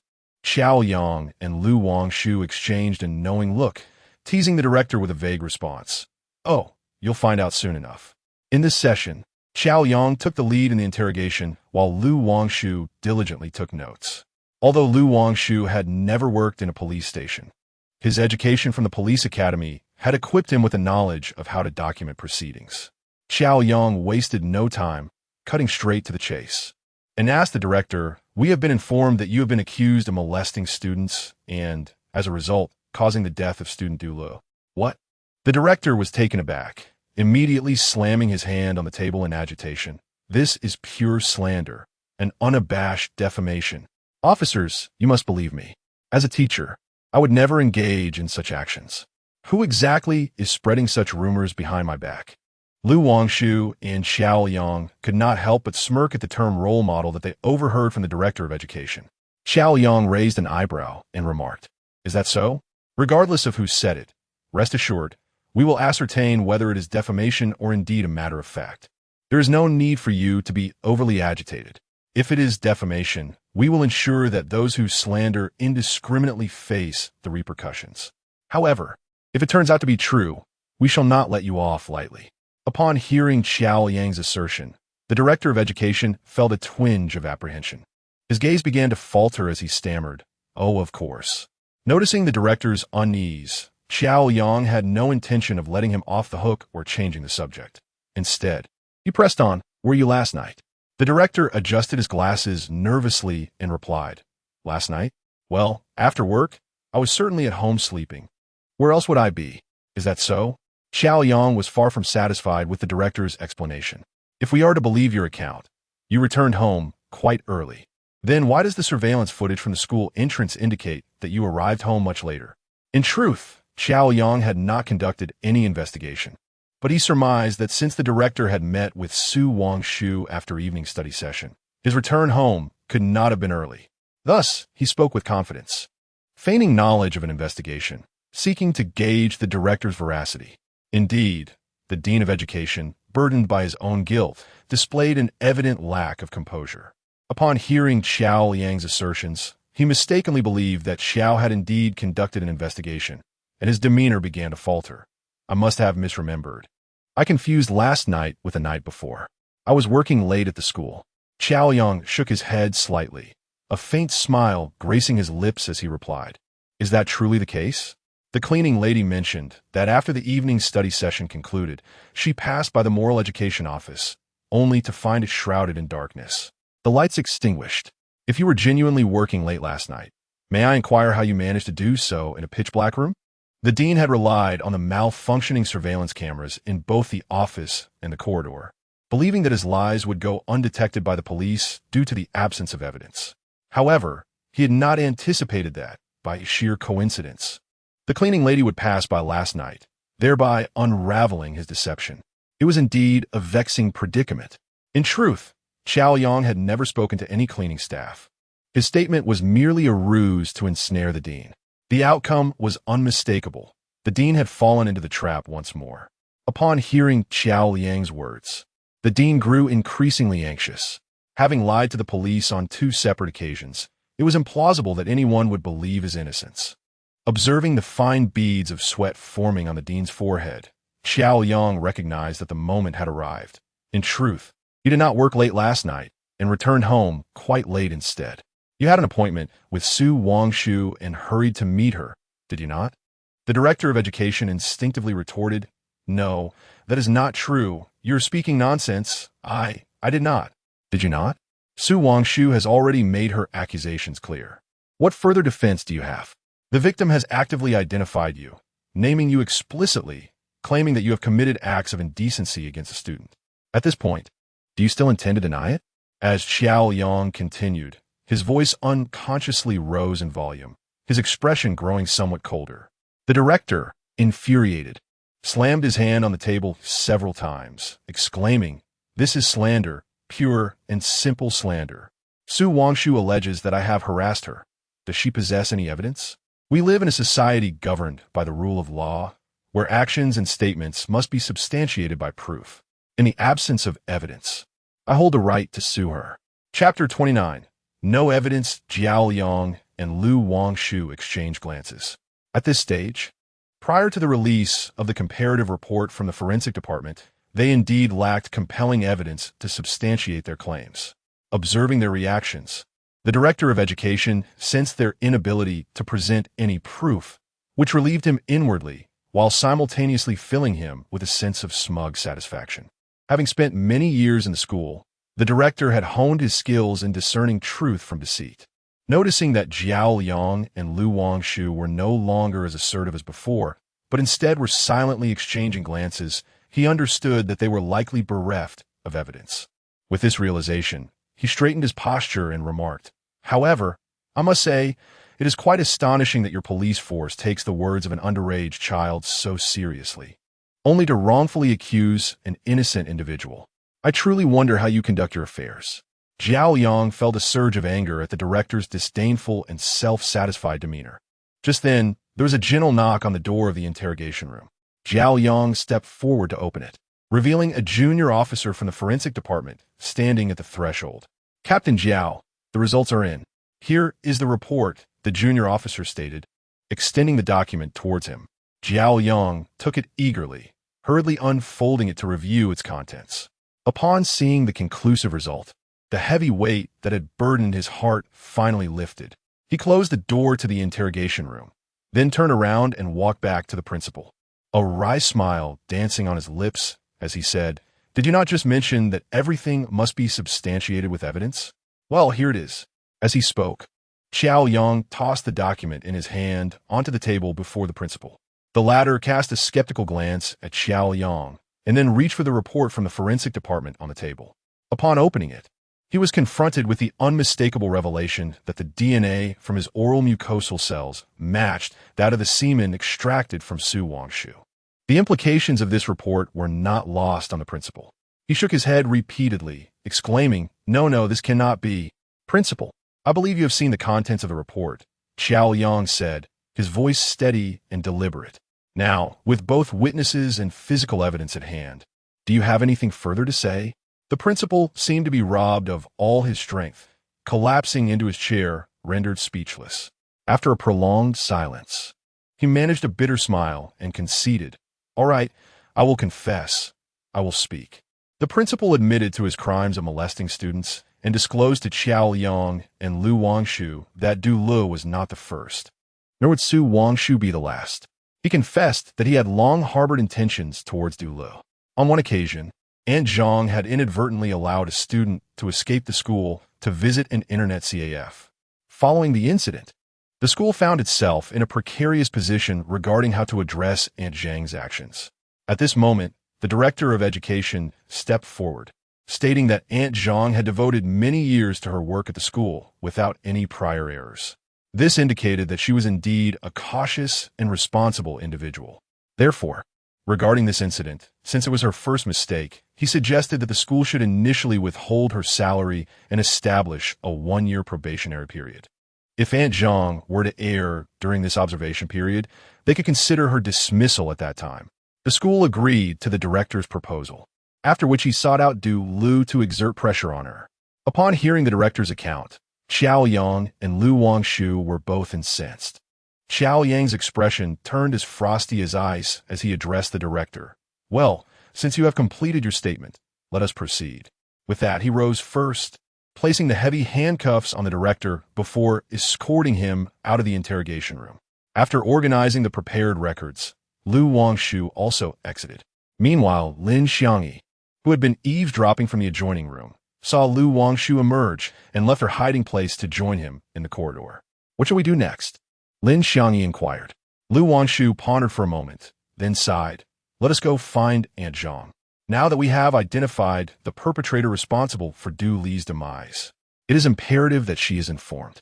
Lin Xiangyi nodded in agreement, her heart heavy at the thought of Aunt Zhang.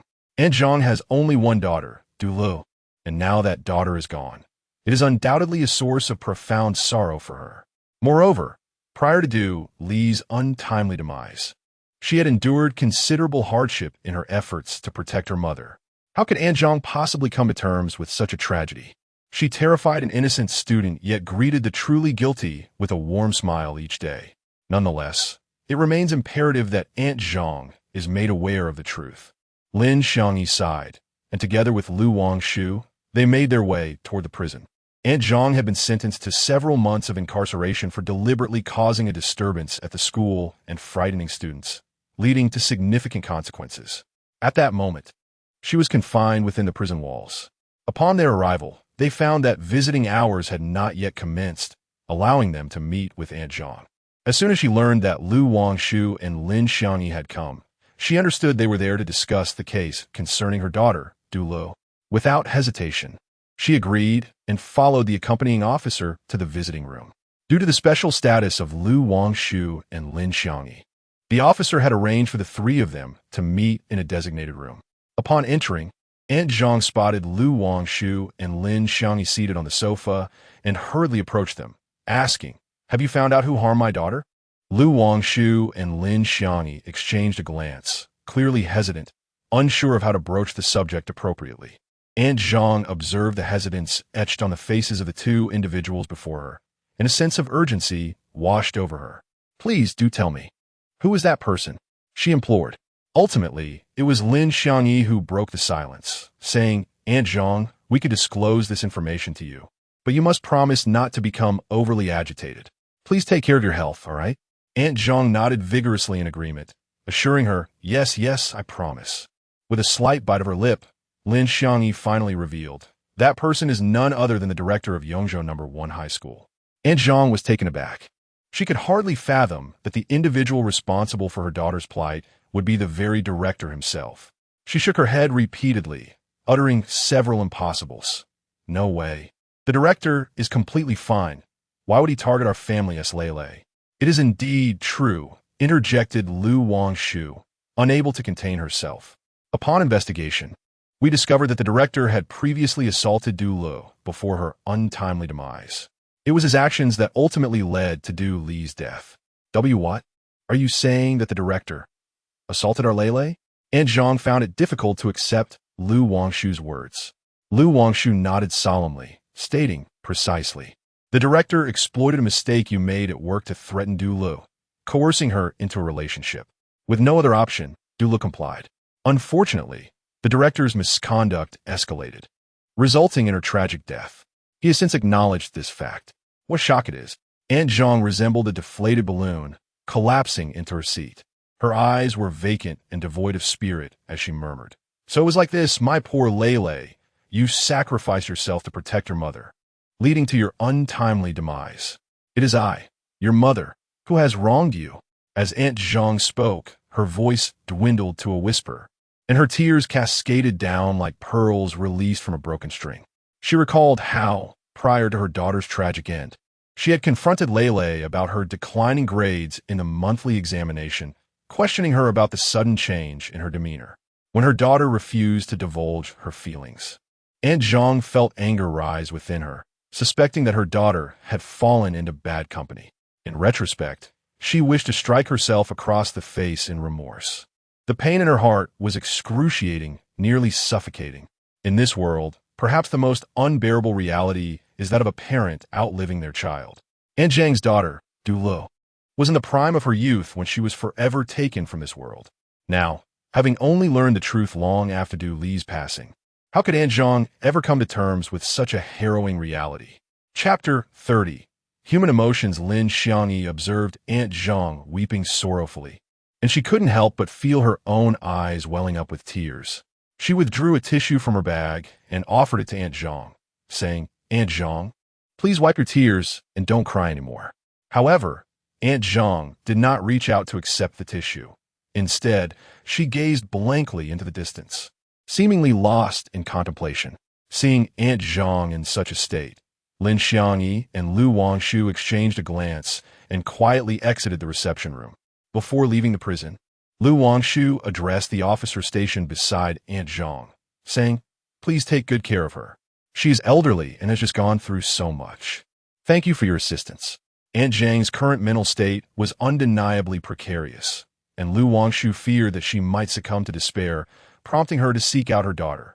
The officer glanced at Aunt Zhang, clearly understanding Lu Wangshu's concerns, and nodded in agreement, assuring her, rest assured, we will keep a close watch on her.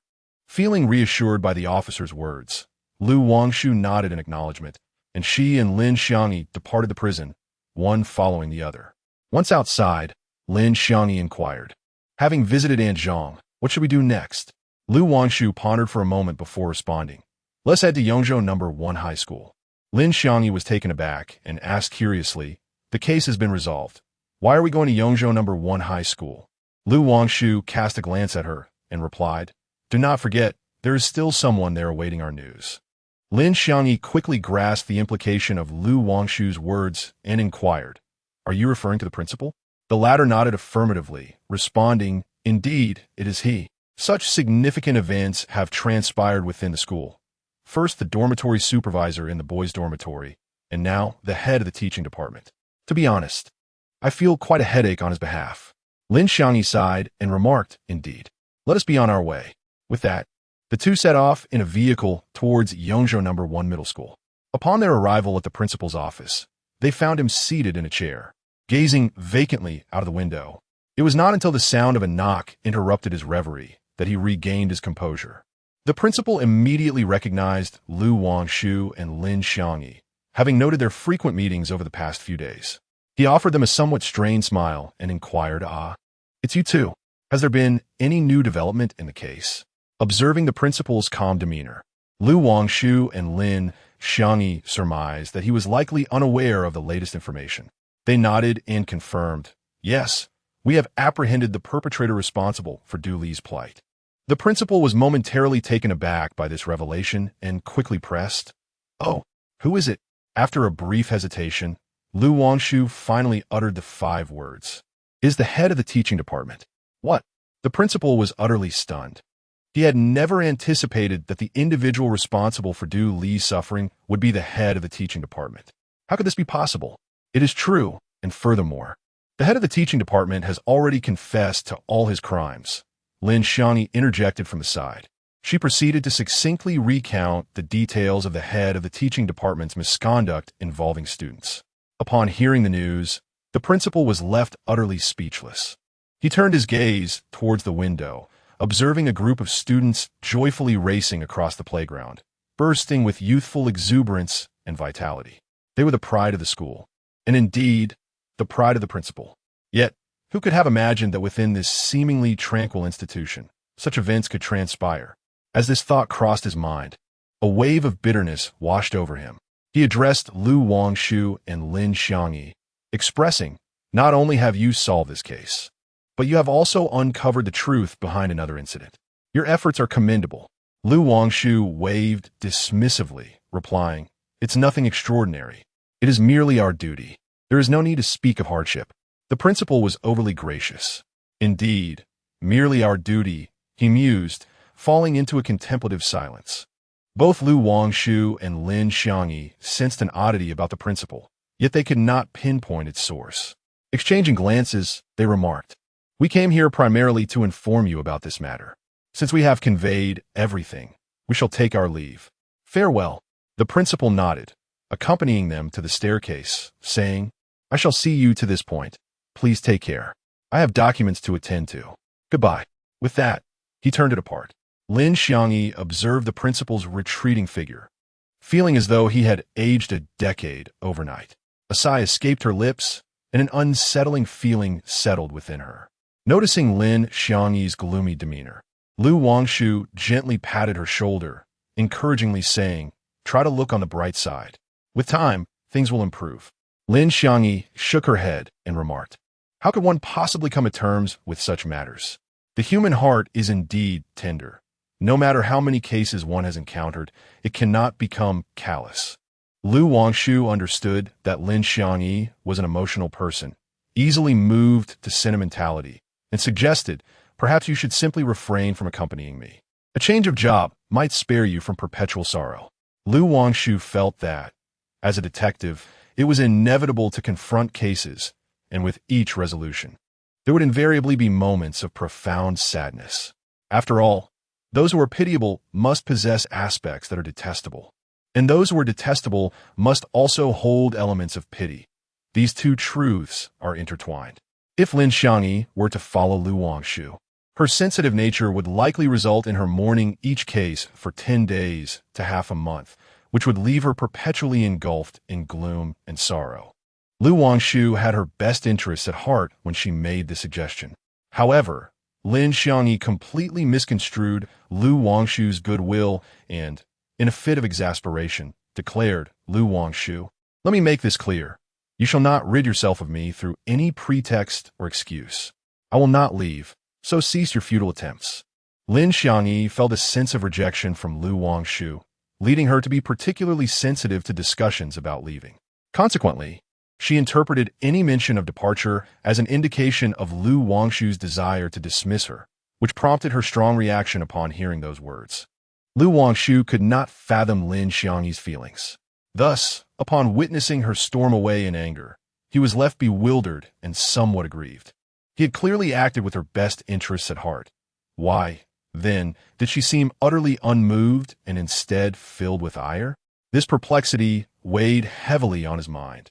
Yet he chose to follow Lin Xiangyi as they returned to the office together. In the days that followed, Qiao Yang did not make an appearance at the office. It was not surprising, given that 2 consecutive cases had concluded, and he was burdened with the task of drafting the closing reports and various summaries. With so much on his plate, he had little time to spare for visits to the office. Lin Xiangyi continued to wear a displeased expression, and Lu Wangshu surmised it was related to him. However, he was at a loss for how to console her. After much contemplation, he decided against any attempts at appeasement and instead retreated to the archives within the office. There, he found a towering stack of files, all remnants of unresolved cases that his father had left behind. Without hesitation, he selected the file resting atop the heap, which bore the date corresponding to what would be his father's final case. As he opened the file, the familiar handwriting greeted him, and a wave of melancholy washed over him as he read the lines that unfolded before his eyes. It struck him how swiftly time had passed since his father's departure. It felt as though it had all transpired just yesterday. On that day, I was enjoying a trip away from home. Just as I returned to the hotel, concluding a long day, I was preparing to indulge in a restful slumber when I unexpectedly received a call from a relative back home. The caller was none other than Aunt Lu Wangshu. With a sense of bewilderment, Lu Wangshu answered the phone. Before she could utter a single word, the voice on the other end spoke first. "Hello, Wangshu? You must return home quickly. Something has happened to your father." Upon hearing the woman's voice, tinged with a hint of tears, Lu Wangshu's heart raced with anxiety. "Something happened? Aunt, what is wrong with my father?" "Wangshu." Her aunt's voice trembled as she struggled to convey the urgency of the situation. "I cannot explain everything over the phone, but you need to come back home swiftly to arrange a proper farewell for your father." As her aunt spoke, her voice broke into sobs, and Lu Wangshu felt as if her mind had shattered, overwhelmed by the weight of the news. Chapter 31. Aftermath. Lu Wangshu's mother passed away early, leaving him and his father to rely on each other for many years. Suddenly receiving the news, how could he possibly come to terms with it? "Aunt, please don't worry, I am fine. I will buy a train ticket right away and return home immediately." After speaking, he promptly hung up the phone, opened the ticket booking app on his mobile device, purchased the next available ticket, and without hesitation, grabbed his luggage and left the hotel. At this moment, Lu Wangshu felt utterly dazed. How could this happen? Just a few days prior, he had been joking and laughing with his father, and now, in an instant, he was gone. Who could bear such a loss? Leaning against the back of the train seat, Lu Wangshu gazed out the window at the fleeting scenes, his mind a blank canvas, utterly incapable of coherent thought. From boarding the train, disembarking, to taking a taxi to his aunt's home, he moved like a living corpse, lost in a haze. Finally, upon returning to his hometown village and seeing his aunt, Lu Wangshu's frantic heart surprisingly found solace. "Aunt, please stop crying. Where's my father?" His aunt recounted that earlier that morning, Lu Wangshu's father and she had taken a stroll to the hill behind the village, where his father appeared deeply troubled throughout their walk. The previous day's rain had left the ground treacherously slippery, especially on the moss-covered, muddy mountain path, which was exceedingly difficult to traverse. As they conversed, Lu Wangshu's father, not paying close attention to his footing, slipped and fell. At that moment, the two had nearly reached the summit of the mountain. Lu Wangshu's aunt recounted how she had helplessly watched her brother tumble from the peak, disappearing from her sight. Beyond that mountain lay a vast reservoir, connected to a nearby river with tumultuous waters. "I reported the incident and summoned the police, hoping they might recover your father's body. However, it was in vain." As Lu Wangshu's aunt spoke, tears welled up in her eyes once more. "The officers toiled for considerable time, yet found nothing. They informed me that anyone who fell from such a height would surely not survive, urging us to expedite the arrangements for the aftermath. Left with no other option, I reached out to you." Lu Wangshu, absorbing her aunt's words, found herself at a loss for what to say. Her uncle grasped her hand, releasing a deep sigh. "Wangshu, you must hold on," he implored. "Your father had only you. You must take care of yourself." Lu Wangshu's aunt nodded in agreement, adding, "Indeed, my brother devoted his life to being a detective. Now that he is gone, Wangshu, you must ensure the agency thrives and does not falter. This was your father's sole wish during his lifetime. Can you fulfill it so that he may rest peacefully in the afterlife?" Gazing into her aunt's pleading eyes, Lu Wangshu found herself unable to utter a word of refusal. Chapter 38.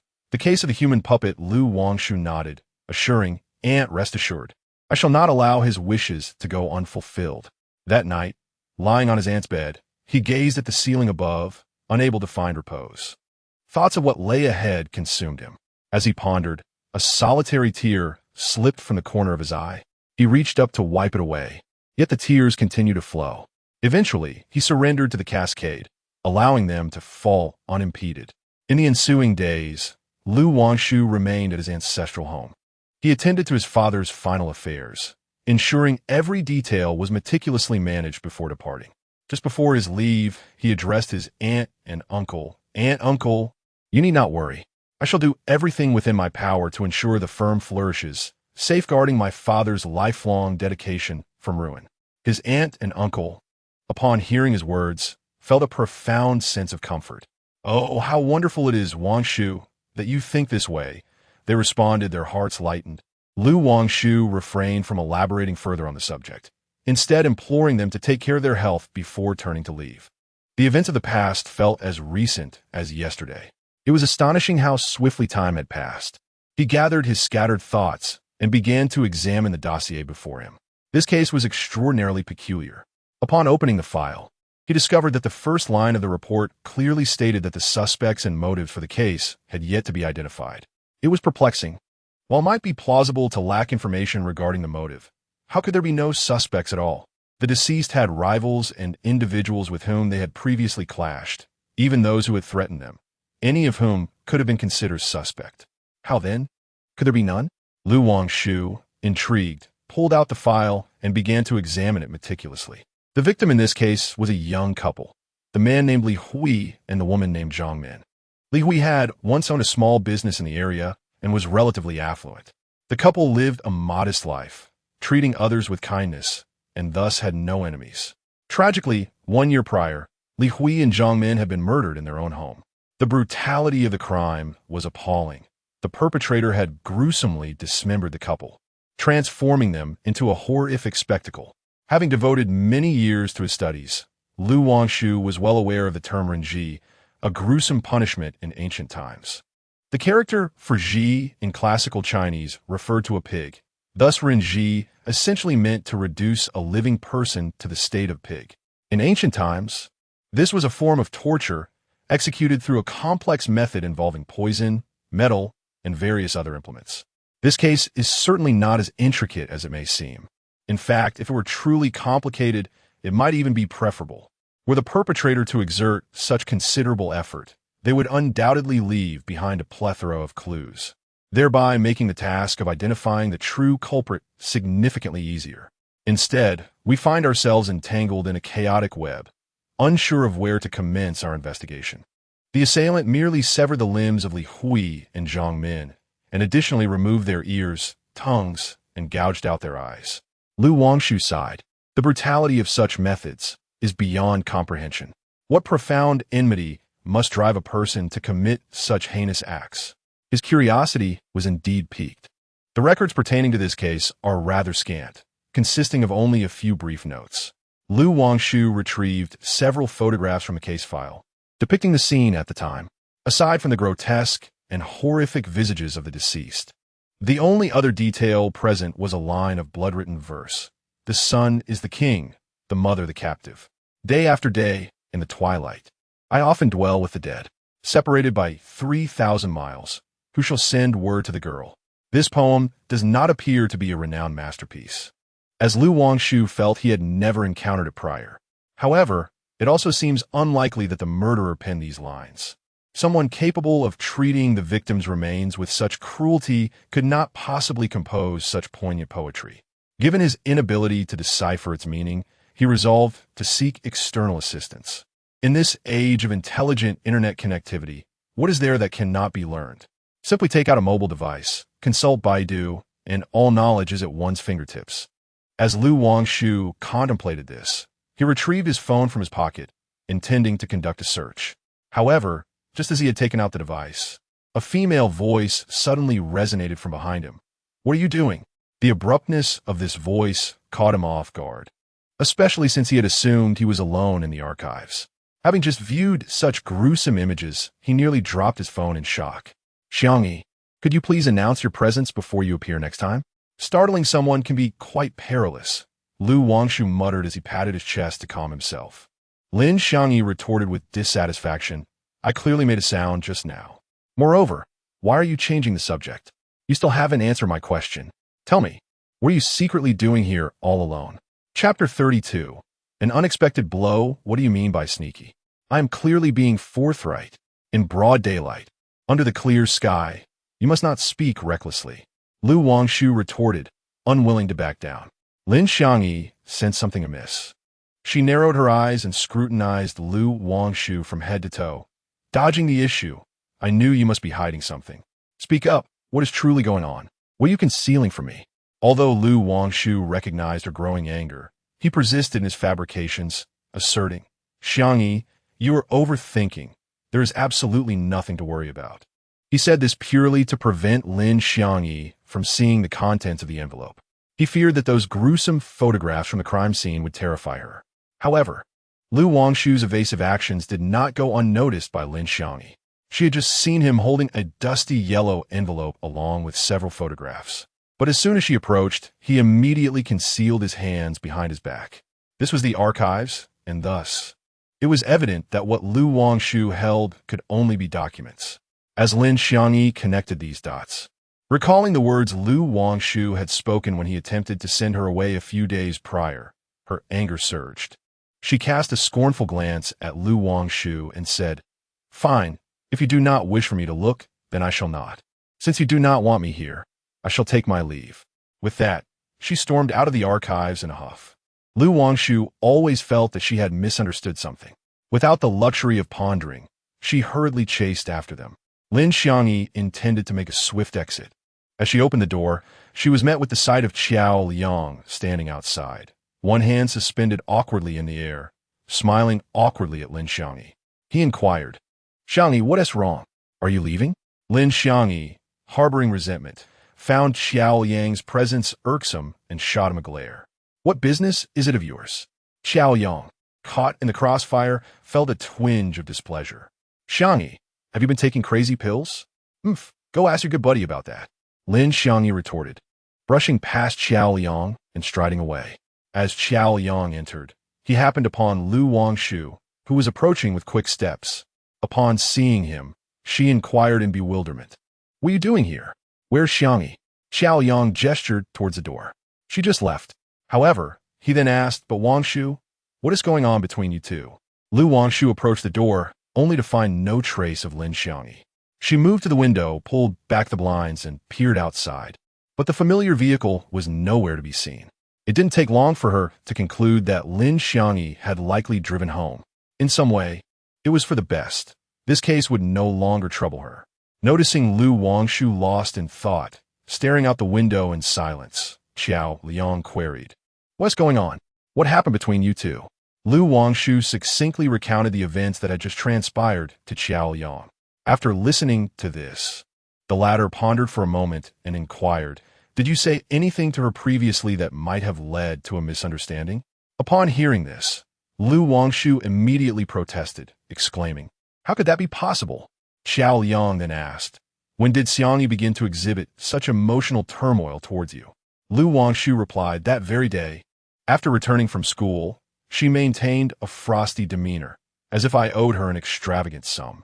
As Lu Wangshu recounted this, his frustration bubbled to the surface. Today, with Qiao Liang present, he found a confidant to share his inner turmoil, and thus he began to vent his grievances. I too feel perplexed. I observed her deep sorrow over this case, and, with the best of intentions, suggested she might consider resigning from this job. Instead, she unleashed her fury upon me, uttering a torrent of words I could scarcely comprehend, utterly bewildering. Upon hearing this, Qiao Liang instantly grasped the situation. He patted Lu Wangshu's shoulder and remarked, Alas, Wangshu, it is no wonder Xiangyi is so upset. She has misconstrued your intentions, believing you wish to dismiss her. What? Lu Wangshu was taken aback by Qiao Liang's observation. But I never intended to dismiss her. Even if I were not inclined to keep her, it would be for her own good. How could she perceive it as me wanting to send her away? Qiao Liang sighed deeply, casting a knowing glance at Lu Wangshu, and said, The complexities of a woman's heart are beyond the comprehension of a straightforward man like you. All right, now that you are aware of Lin Xiangyi's true thoughts, hasten to win her back. To his surprise, Lu Wangshu shook his head and replied, "Why pursue? Her departure is perhaps for the best." This statement left Xiao Liang perplexed. Observing Xiao Liang's bafflement, Lu Wangshu sighed and explained, "I am currently investigating a rather disturbing case, and I fear it might frighten her. It's better this way. I won't be hindered." Now understanding, Xiao Liang nodded and inquired curiously, "What case are you investigating?" Instead of answering, Lu Wangshu handed over the file in his possession to Xiao Liang. Upon opening the file and carefully examining its contents, Xiao Liang grasped Lu Wangshu's intent. The photographs within the file were indeed unsettling. Even a man of his stature would feel a wave of nausea. He recalled the case, as it had gained some attention due to its bizarre nature.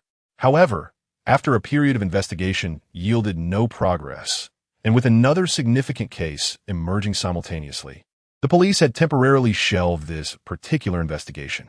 As time passed, amidst the influx of various cases, this one gradually faded from the authorities' memory. To his astonishment, after such a long interval, he found himself once again encountering this case at Lu Wangshu's office. "So, are you planning to investigate this case?" Xiao Liang inquired. Lu Wangshu nodded and replied, "This was the last case my father dealt with during his lifetime, and I must uncover the truth." Xiao Liang, fully aware of the bond between Lu Wangshu and her father, understood the peculiar nature of the case and was not particularly surprised by her decision. He nodded in agreement and said, "Very well then, pursue your investigation diligently. This marks your first serious endeavor to solve a case on your own, does it not?"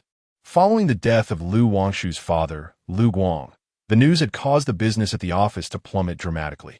With Lu Wangshu unable to take on significant cases, the firm could not afford to collapse, forcing her to accept trivial matters, such as helping wealthy women locate their paramours. The few legitimate cases that followed were all tackled collectively with the assistance of Xiao Liang, Lin Xiangyi, and other officers from the police department, rather than solely by her. Lu Wangshu nodded in acknowledgement, clearly agreeing with Xiao Liang's observation, and remarked, "Indeed, that is true. However, are you not planning to assist me with this case? It is, after all, a matter for your police department." Xiao Liang nodded, indicating his awareness, but his expression turned troubled as he said, "It's not that I am unwilling to help. Rather, the police department has been rather busy lately, and I find myself unable to offer the assistance you require." Lu Wangshu, upon hearing his words, inquired, "What? Has there been a significant case at the police station recently?" Xiao Liang, with a wry smile, nodded and replied, "Indeed. A serious incident occurred a few days ago, a homicide. We have gathered all the necessary evidence and already identified the perpetrator, yet we are unable to apprehend him." Curiosity piqued, Lu Wangshu asked, "The homicide? What happened?" "There was a flight attendant who ordered a ride in the middle of the night, only to be tragically assaulted and murdered by the driver. This incident has garnered considerable attention online, with major media outlets clamoring to report on it. People from all over the country are eagerly awaiting a resolution to this case. So I simply cannot spare the time to delve into these older cases with you," Xiao Yang explained. Lu Wangshu nodded, signaling his understanding. After exchanging a few more words, Xiao Yang prepared to leave. Before departing, Lu Wangshu noticed the dark circles under Xiao Yang's eyes and realized he had likely not rested well due to work. He patted Xiao Yang's shoulder and said, "Work is important, but so is your health. As Chairman Mao once said, health is the foundation of revolution. So make sure you don't compromise your well-being while trying to solve this case." Xiao Yang, both amused and exasperated by his concern, playfully punched Lu Wangshu's shoulder and replied, "I understand. You too. Remember to take care of yourself and not overexert." Lu Wangshu nodded in agreement and accompanied him to the door, watching as his figure faded from view before returning to the office. After bidding farewell to Xiao Liang and dismissing Lin Xiangyi, the once bustling office was left with only him. Lu Wangshu redirected his gaze to the file he held in his hands. The document revealed that the poem discovered at the scene was confirmed to be in the handwriting of the deceased, Zhang Min. This indicated that the poem was indeed penned by her. However, Lu Wangshu surmised that it was unlikely Zhang Min had written the poem of her own volition. Rather, it was likely coerced by the perpetrator. There were two reasons for this hypothesis. First, had Zhang Min truly written those verses voluntarily, they would presumably pertain to the assailant in some manner. Analyzing the currently available information regarding the case, it seemed evident that Zhang Min was acquainted with her attacker. The door at the crime scene showed no signs of having been forcibly breached, suggesting that if the intruder had been a stranger, it was implausible they would have employed such brutal methods to bring about the demise of Zhang Min and her husband. Chapter 33. The case of the human puppet. Given that Zhang Min recognized the perpetrator, she undoubtedly could have inscribed the name of the assailant before her demise. Even if she were unable to articulate the name, she could have nonetheless left behind some indicative clues. Furthermore, even if we entertain the possibility that Lu Wangshu's speculation is merely a product of overthinking, and that Zhang Min did not actually know the murderer, it still begs the question as to why she would exert such effort to compose a poem. This reasoning is unsatisfactory. Secondly, the poem at the crime scene, inscribed in large characters with blood, was glaringly conspicuous, a vivid scarlet that could not be overlooked. Could the murderer truly be blind to its presence, allowing such a piece to remain? Clearly, this scenario is highly improbable. Therefore, it can be concluded that the perpetrator intentionally compelled Zhang Min to write this poem at the scene. But what was the motive behind this act? What was the ultimate purpose? To comprehend these two pivotal questions, it is essential to elucidate the meaning of the poem and its origin. With this thought in mind, Lu Wangshu promptly retrieved his mobile phone from his pocket, preparing to continue the inquiry that had been interrupted by Lin Xiangyi in the archives. The omnipotent Baidu swiftly provided the answer. It turned out that this poem was penned by Lady Qi. Moreover, in a more precise sense, it was not a poem, but rather a song composed by Lady Qi herself. Lu Wangshu had a modest understanding of Lady Qi. She was a favored concubine of Liu Bang and bore him a son named Liu Rui. It is said that Lady Qi possessed extraordinary beauty and was adept in the art of seduction, which captivated Liu Bang immensely. However, Lady Qi was not devoid of ambition. She yearned for her own survival and aspired for her wealth and glory to endure through time. Consequently, she would occasionally whisper sweet nothings into Liu Bang's ear, urging him to depose the crown prince and elevate her son, Liu Rui, to the throne. Though Liu Bang acquiesced to her desires, the ministers vehemently opposed the idea, leading to a tragic failure of her aspirations. After Liu Bang's demise, Liu Ji turned her wrath upon Lady Qi. She subjected her to menial and laborious tasks, openly humiliating her and forbidding her from meeting her son, Liu Rui. Lady Qi lived a life of torment within the palace walls, prompting her to compose a poignant lament. A son reigns as king, while a mother is but a captive, toiling from dawn till dusk, forever in the company of death. Separated by 3,000 miles, who shall convey this to you? Eventually, this lament reached Liu Ji's ears, inciting her fury. In a fit of rage, she transformed Lady Qi into a living corpse. Lu Wangshu, reflecting on this, began to discern the depths of the situation. It appeared that the perpetrator harbored an unwavering obsession with Lady Qi and was likely well-versed in this historical account. The records also indicated that due to the bizarre and extraordinary nature of this case, many among the populace believed that it was indeed the vengeful spirit of Lady Qi that had descended upon the world, leading to the deaths of Li Hui and Zhang Min. The reason why the public holds such beliefs is not solely due to the coincidental connection between poetry and the human puppet, but also because Li Hui and Zhang Min's innocent child was actually present in the bedroom at that time, yet the murderer refrained from inflicting harm upon him. It is well known that Lady Qi adores her child. She could never bring herself to harm him. Thus, the public surmises that Lady Qi, recalling her own son and recognizing the youth of the child, chose to spare the unfortunate little one. Lu Wangshu, upon reading this entry in the records, could not suppress a cold laugh. The notion of Lady Qi's vengeful spirit was utterly implausible to him. It was undoubtedly a ruse orchestrated by someone to evade the clutches of justice. After the deaths of Li Hui and his wife Zhang Min, their child became an orphan. Fortunately, Li Hui had a sister named Li Wenya, who now looks after the child. Lu Wangshu reasoned that to investigate this case, he must first delve into the lives of Li Hui's sister and the child to uncover leads. Fortunately, Lu Guang had been meticulous, including photographs and basic information of individuals related to the case within the file, among which was Li Wenya's contact information. Following the number on the slip of paper, Lu Wangshu dialed. Admittedly, he felt a sense of uncertainty as he made the call. After all, more than a year had passed. Who could say whether Li Wenya had changed her number? Yet, after a brief period of ringing, the call was answered. A melodious female voice inquired from the other end of the line. "Hello? May I ask who is speaking?"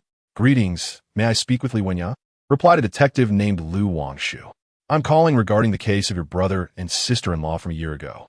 Would you be available for a discussion?" Li Hui's sister, Li Wenya, was taken aback to learn that Lu Wangshu was a detective and that she was being contacted in relation to her brother's case, which she had presumed long forgotten by everyone. The fact that someone still remembered it astonished her. Upon realizing this, Li Wenya quickly agreed, stating, "Certainly. I am available at any time, so feel free to come by whenever you wish." Lu Wangshu acknowledged her response and inquired, "By the way, I understand that before their passing, Li Hui and his wife had a son. If I am not mistaken, that child is currently fostered by your family, correct?" Li Wenya confirmed, "Yes. At the time of the incident, the child was just over a year old, having lost his parents at such a tender age. Since my sister-in-law had no close relatives, I took him in and have been raising him ever since." "Very well. Could you kindly send me your exact address?" "I will come over right away," Lu Wangshu said to Li Wenya. She replied affirmatively and then ended the call. Shortly thereafter, Lu Wangshu received a text message from Li Wenya. Leaving her office, he entered his car and activated the navigation system, inputting the address provided by Li Wenya. Soon, the navigation system had meticulously mapped out an entire route for Lu Wangshu.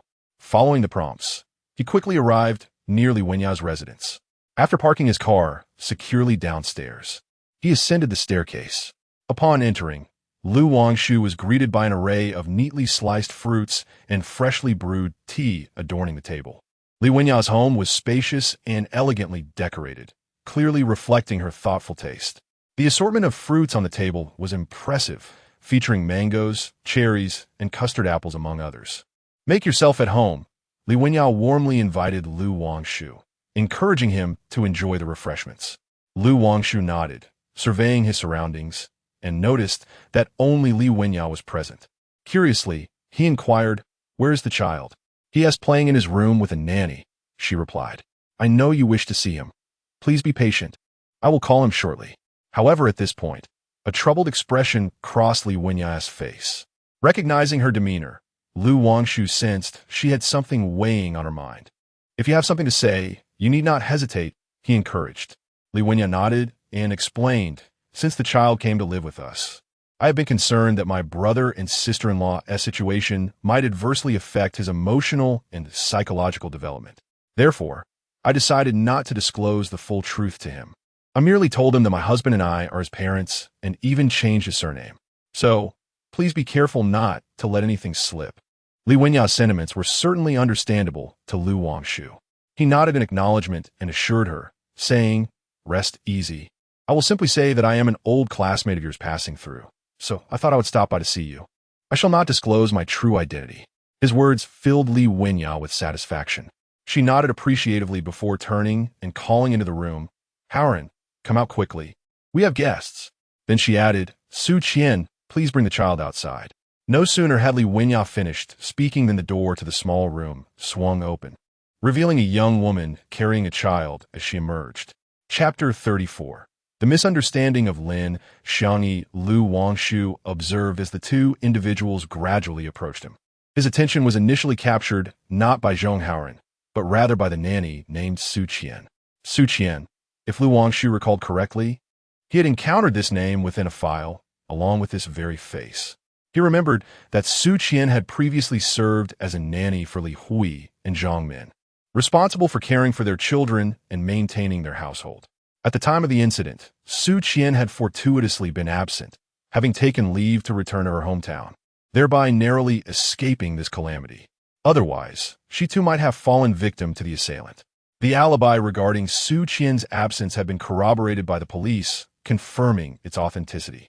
Furthermore, there was no profound animosity between her and the couple, Li Hui and Zhang Min, which rendered it unlikely that she would risk her own safety to harm them. Hence, Su Qian should be innocent. At least that was the assumption. The truth, however, remained elusive at this moment. Lu Wangshu called out to Zhong Haoren, gesturing for the child to approach him. Yet, Zhong Haoren appeared quite timid and hesitant to come closer. Observing this, Li Wenya gently encouraged him, saying, "Haoren, this is a friend of Mommy's. You can go over. There's nothing to fear. The uncle is calling you because he likes you. Go on." With her encouragement, Zhong Haoren finally mustered the courage to walk towards Lu Wangshu. Lu Wangshu watched as Zhong Haoren approached him, taking small, tentative steps. While keeping an eye on the child, he discreetly observed the two adults beside him from the corner of his eye. As Zhong Haoren drew closer, Li Wanya and Su Qian both fixed their gaze on him. However, their expressions were markedly different. Li Wanya wore a warm smile, her eyes brimming with encouragement for Zhong Haoren, seemingly delighted by his willingness to approach a stranger like Lu Wangshu. In contrast, Su Qian's demeanor was less inviting.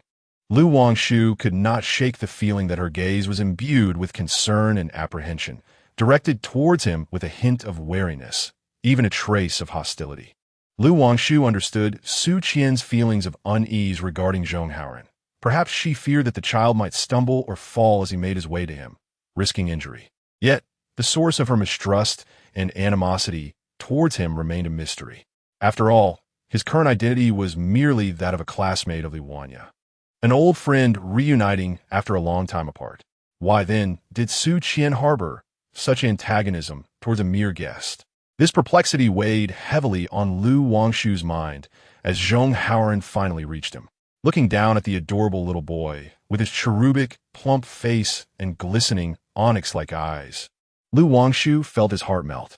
Unable to resist, he lowered himself to Zhong Haoren's level and instinctively extended his arms, yearning to embrace him.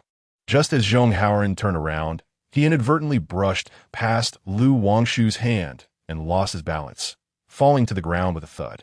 Although a thick Persian rug lay beneath the sofa, and he had not sustained any injuries, the child let out a cry and began to weep on the floor.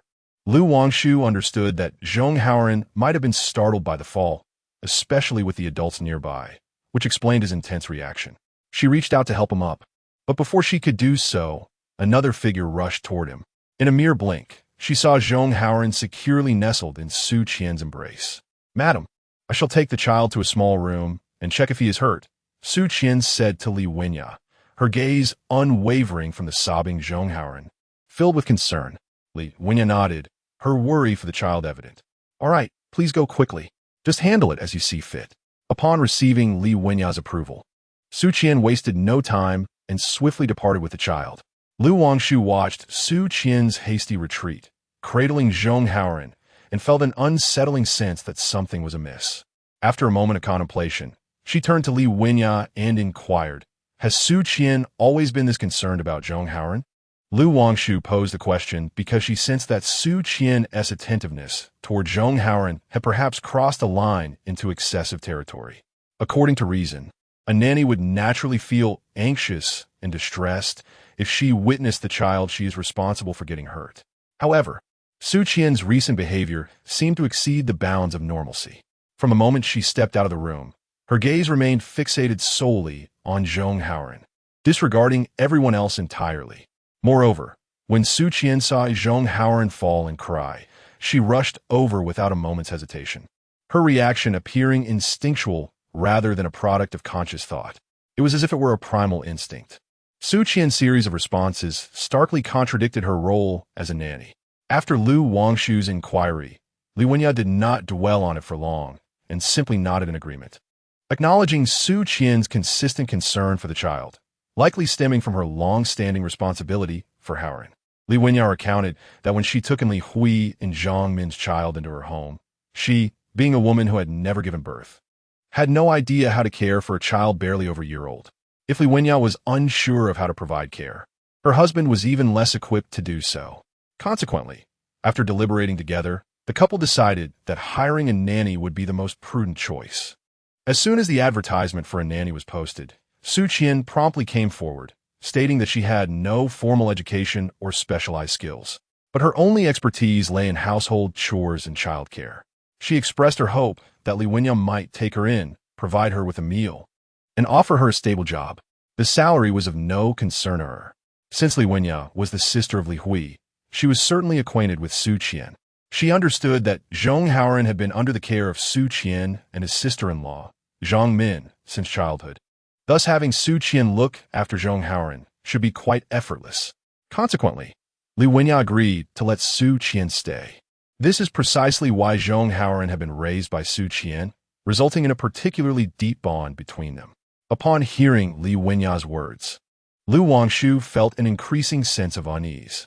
Li Wenya mentioned that Su Qian had previously worked as a nanny for the Li family, responsible for caring for Zhong Haoren. This implied that Su Qian had been in the nanny profession for at least 3 years. However, this seemed incongruent. Su Qian appeared to be very young, barely in her early 20s. If she had indeed been a nanny for 3 years, she would have been quite young when she began. How could Li Hui and Zhang Min have been comfortable entrusting their child to someone so young? Although Lu Wangshu had never hired a nanny for childcare in her own family, she was not entirely ignorant of the practice. In her relatives' households, when hiring a nanny, they would typically consider 2 types of candidates, one being older women with a wealth of experience and qualifications. These seasoned caregivers usually had attended to many children, allowing them to manage childcare with greater ease and efficiency. There exists another category of caregivers, those who are youthful yet possess high educational qualifications and refined qualities. Such nannies can provide children with an exceptionally conducive environment for their growth, greatly benefiting their physical and mental development. However, Su Qian does not fit either of these descriptions. Moreover, the pivotal point is that Li Hui is a small business owner, affluent in his means. Thus, he would never compromise the well-being of his sole son by hiring a low-cost babysitter. With this thought in mind, Lu Wangshu inquired of Li Wenya, "How old is Su Qian this year?" Su Qian?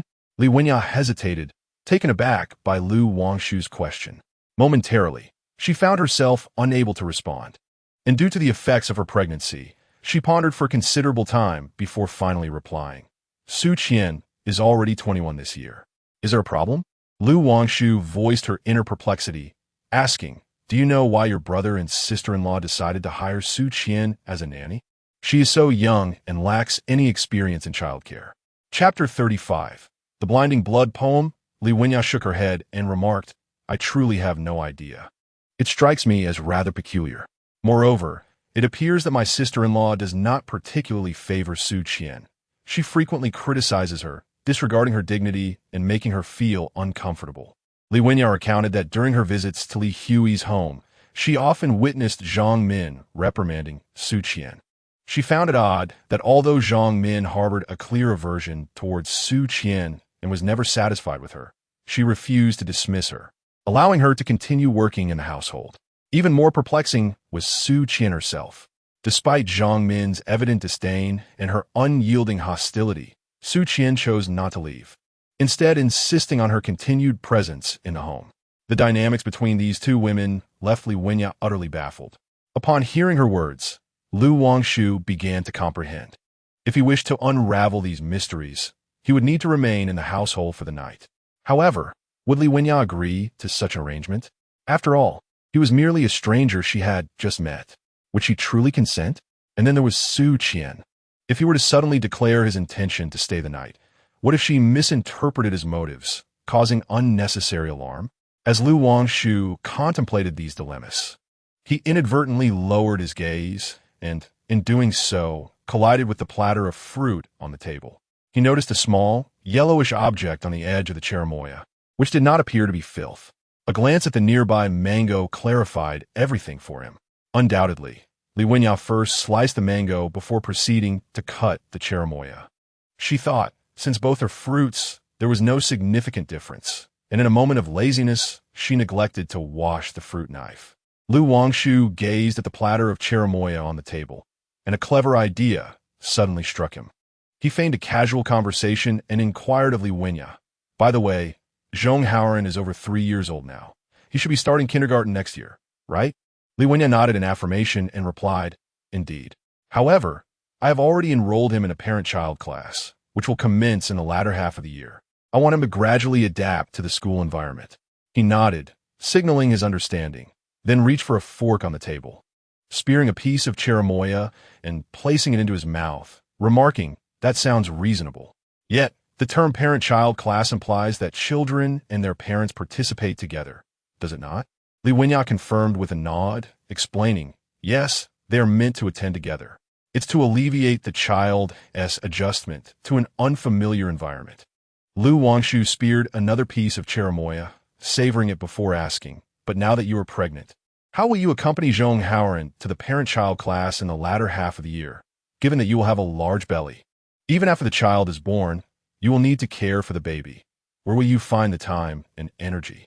Li Wenyan waved her hand dismissively, indicating that Lu Wangshu need not worry about such matters, saying, "I won't be accompanying Haoren. Su Qian will be the one to attend with him." Su Qian? Lu Wangshu paused momentarily, his hand holding the fork suspended in midair. Li Wenyan nodded and said, "Indeed. It is inconvenient for me to attend as I am carrying a child. I had initially decided not to let Haoren join the parent-child class. But Su Qian mentioned that if young children do not attend such classes, they may struggle to adapt when they enter kindergarten later on." Su Qian offered to accompany Haoren to the parent-child class, and since he is familiar with her, I thought it would be beneficial. Lu Wangshu nodded in acknowledgement. However, given Su Qian's recent attitude towards Zhong Haoren, it seemed that the matter was not as straightforward as it appeared. Sensing that the moment was appropriate, he turned to Li Wenyan and said, "Well, I have asked nearly everything I needed. It is getting late, so I shall take my leave." Upon seeing him preparing to depart, Li Wenyan nodded. "Very well then. You have truly worked hard today, detective, making a special trip here. Should you require anything further, you're always welcome to return." Lu Wangshu nodded in agreement, but as he stood, he swayed slightly, as if about to lose his balance. Quick to react, he grasped the armrest of the nearby sofa to steady himself, preventing a fall. Li Wenyan was startled by his condition and inquired, "What is it? Are you feeling unwell?" Lu Wangshu nodded, rubbing his temples as he replied, "It's strange. I haven't even eaten anything, yet I feel unwell." Li Wenyan found his murmuring peculiar and asked, "What did you say? You mentioned you haven't eaten anything?" "Mango." As soon as Lu Wangshu uttered those two words, his figure swayed again, appearing quite unwell. Li Wenyan hurriedly stepped forward to support his arm, fearing he might truly collapse. However, Lu Wangshu, being a robust man and significantly heavier than Li Wenyan, coupled with her pregnancy, lacked the strength to hold him up for long. She thus called out to Su Qian in the room to lend a hand, assisting Lu Wangshu back onto the sofa. Lu Wangshu leaned his head against the back of the sofa, his brow furrowed tightly, displaying a visage of profound discomfort as he stated, "I have a severe allergy to mangoes. Even the slightest contact can lead to breathing difficulties or even fainting. But today, I deliberately avoided mangoes and only consumed custard apples. How could I still have an allergic reaction? It is truly perplexing." Upon hearing Lu Wangshu's words, Li Wenyan slapped her thigh in dismay, her expression revealing her regret. "Oh dear, this is terrible. I was unaware of your mango allergy, so I used a knife that had previously cut mangoes to slice the custard apple." Realizing her well-meaning actions had inadvertently caused trouble, she cast an apologetic glance at Lu Wangshu. "I am truly sorry. I did not know about your allergy to mangoes. What should we do now?" Lu Wangshu sighed, remarking, "I never imagined it would indeed be mangoes causing this trouble. May I inquire if there is a guest room available? I may need to lie down for a while." Li Wenyan nodded in response, saying, "Yes, there is one. However, do you truly not need to go to the hospital?" Lu Wangshu waved his hand dismissively, replying, "There is no need for the hospital. Lying in a hospital room would be no different. There is no need for that. What ist? Of course, there is no reason to visit the hospital. If we were to go, the doctor would surely uncover all of Lu Wangshu's secrets during the examination." Upon hearing that there was no necessity for a hospital visit, Li Wenyan felt relieved and said, "Then let us assist you in getting there."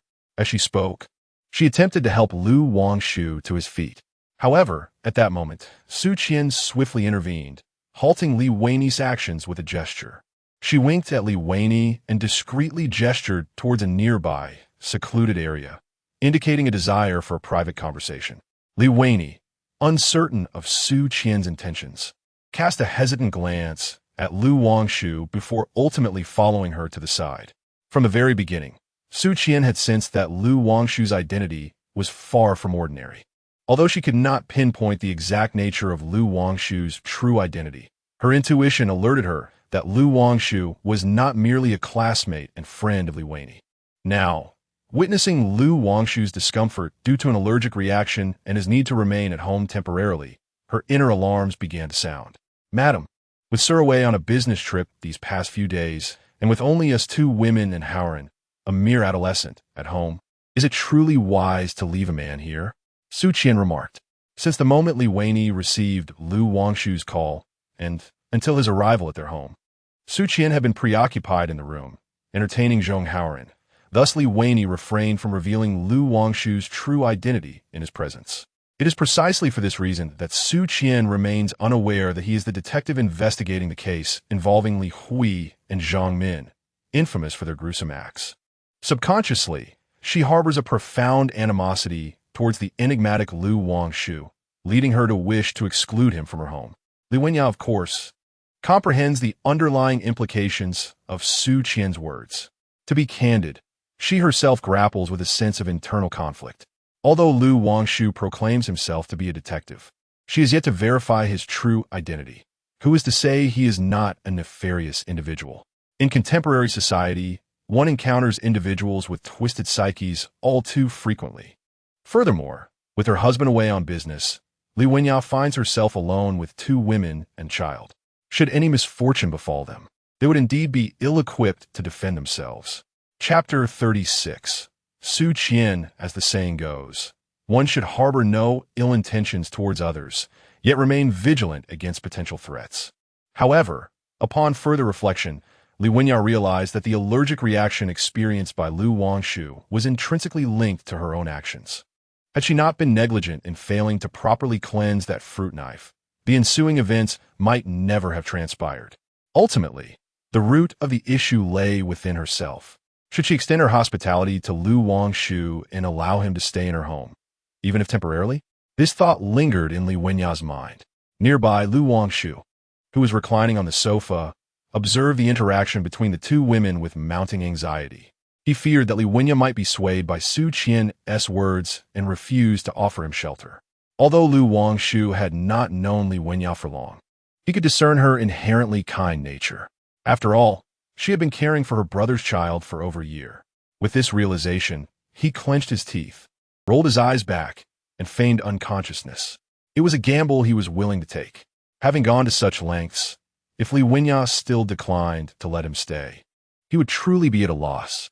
As Li Wenyao conversed with Su Qian, a sudden thud echoed through the room, resembling the sound of a heavy object collapsing onto the sofa. Turning around, she was startled to see that Lu Wangshu had fainted. Without a moment's hesitation, she rushed over and shook his body, but he offered no response. Having initially resolved to send Lu Wangshu away, this unexpected turn of events left her without a course of action. After a prolonged silence, Li Wenyao let out a sigh. Perhaps she should trust Lu Wangshu as a good person just this once. If she had truly misjudged him and he turned out to be unworthy, then it would be her own fault, and she would accept that. With this thought in mind, Li Wenyao turned to Su Qian beside her and said, "Come, Su Qian, lend a hand. Let's carry him to the guest room." Seeing Li Wenyao's determination, which seemed to imply her intent to keep Lu Wangshu, Su Qian felt compelled to persuade her further, urging her to reconsider. However, noticing the resolute expression on Li Wenyao's face, she reluctantly swallowed her words. After they had settled Lu Wangshu comfortably, they rubbed their aching shoulders and arms, preparing to leave the guest room. At that moment, Lu Wangshu's phone rang, its abrupt tone piercing the silence of the room. Su Qian approached him, retrieved the phone from his pocket, and glanced at the screen. Noticing a female name displayed, she turned to Li Wenyao and asked, "Madam, what should we do about this call?" After pondering for a moment, Li Wenyao responded, "Let us answer it. It may be his family. He fainted in our home, and if his family cannot locate him, they must be quite anxious." It's best to take the call. Su Qian nodded and handed the phone to Li Wenya. After receiving it, Li Wenya deliberated briefly before opting for speakerphone, reasoning that this way, Su Qian could hear as well, and should there be anything she could not articulate, Su Qian could assist in responding. With a gentle press of the answer button, Li Wenya spoke into the phone. The person on the other end of the line may not have anticipated that the caller would be a woman, and thus paused momentarily before asking with palpable hostility, "Hello, who are you?" "ISNT this Lu Wangshu's phone." Li Wenya put the phone on speaker, allowing not only Su Qian to hear the words from the other end, but also Lu Wangshu, who was lying in bed, to catch every word clearly. The owner of that voice was unmistakable. It was Lin Xiangyi. In truth, after leaving the office, Lin Xiangyi had returned home in a fit of anger, precisely as Lu Wangshu had surmised. While engrossed in watching television, she was suddenly interrupted by the ringing of her phone, which she had set aside. Lin Xiangyi's first instinct was to presume that the call was from Lu Wangshu, seeking reconciliation. Clearing her throat, she deliberately adopted a nonchalant demeanor and stated, "Lu Wangshu, what do you want?" "Xiangyi, it's me," came Qiao Yang's voice from the other end. Lin Xiangyi was taken aback and quickly glanced at her phone screen, confirming that it was indeed a call from Qiao Yang. She thought to herself, if that blockhead Lu Wangshu ever managed to gain some insight, then even a sow could climb a tree. "Oh, it's you. What do you want?" The disappointment of not hearing from Lu Wangshu dulled her spirits, and her tone shifted to one of disinterest. Qiao Yang did not dwell on the matter for long, as he too was preoccupied with his own affairs. He proceeded directly to the crux of the issue. "Xiangyi, I am here to clarify on behalf of Wangshu. You have misunderstood him." "Misunderstood?" Lin Xiangyi let out a bitter laugh. "Qiao Yang, you and Lu Wangshu truly make a splendid pair of brothers. You think you can explain for him? What do you understand?" Qiao Yang sighed and replied, "Xiangyi, you have genuinely misinterpreted Wangshu's intentions. From the very beginning, he never intended to drive you away." Lin Xiangyi scoffed coldly, clearly unconvinced by Qiao Yang's words. "Xiangyi, please allow me to finish. You have known Wangshu for many years and understand him well. He simply struggles with expressing himself, particularly in the presence of women. His true intention was to protect you from the fear of remaining in the office and following him in solving cases.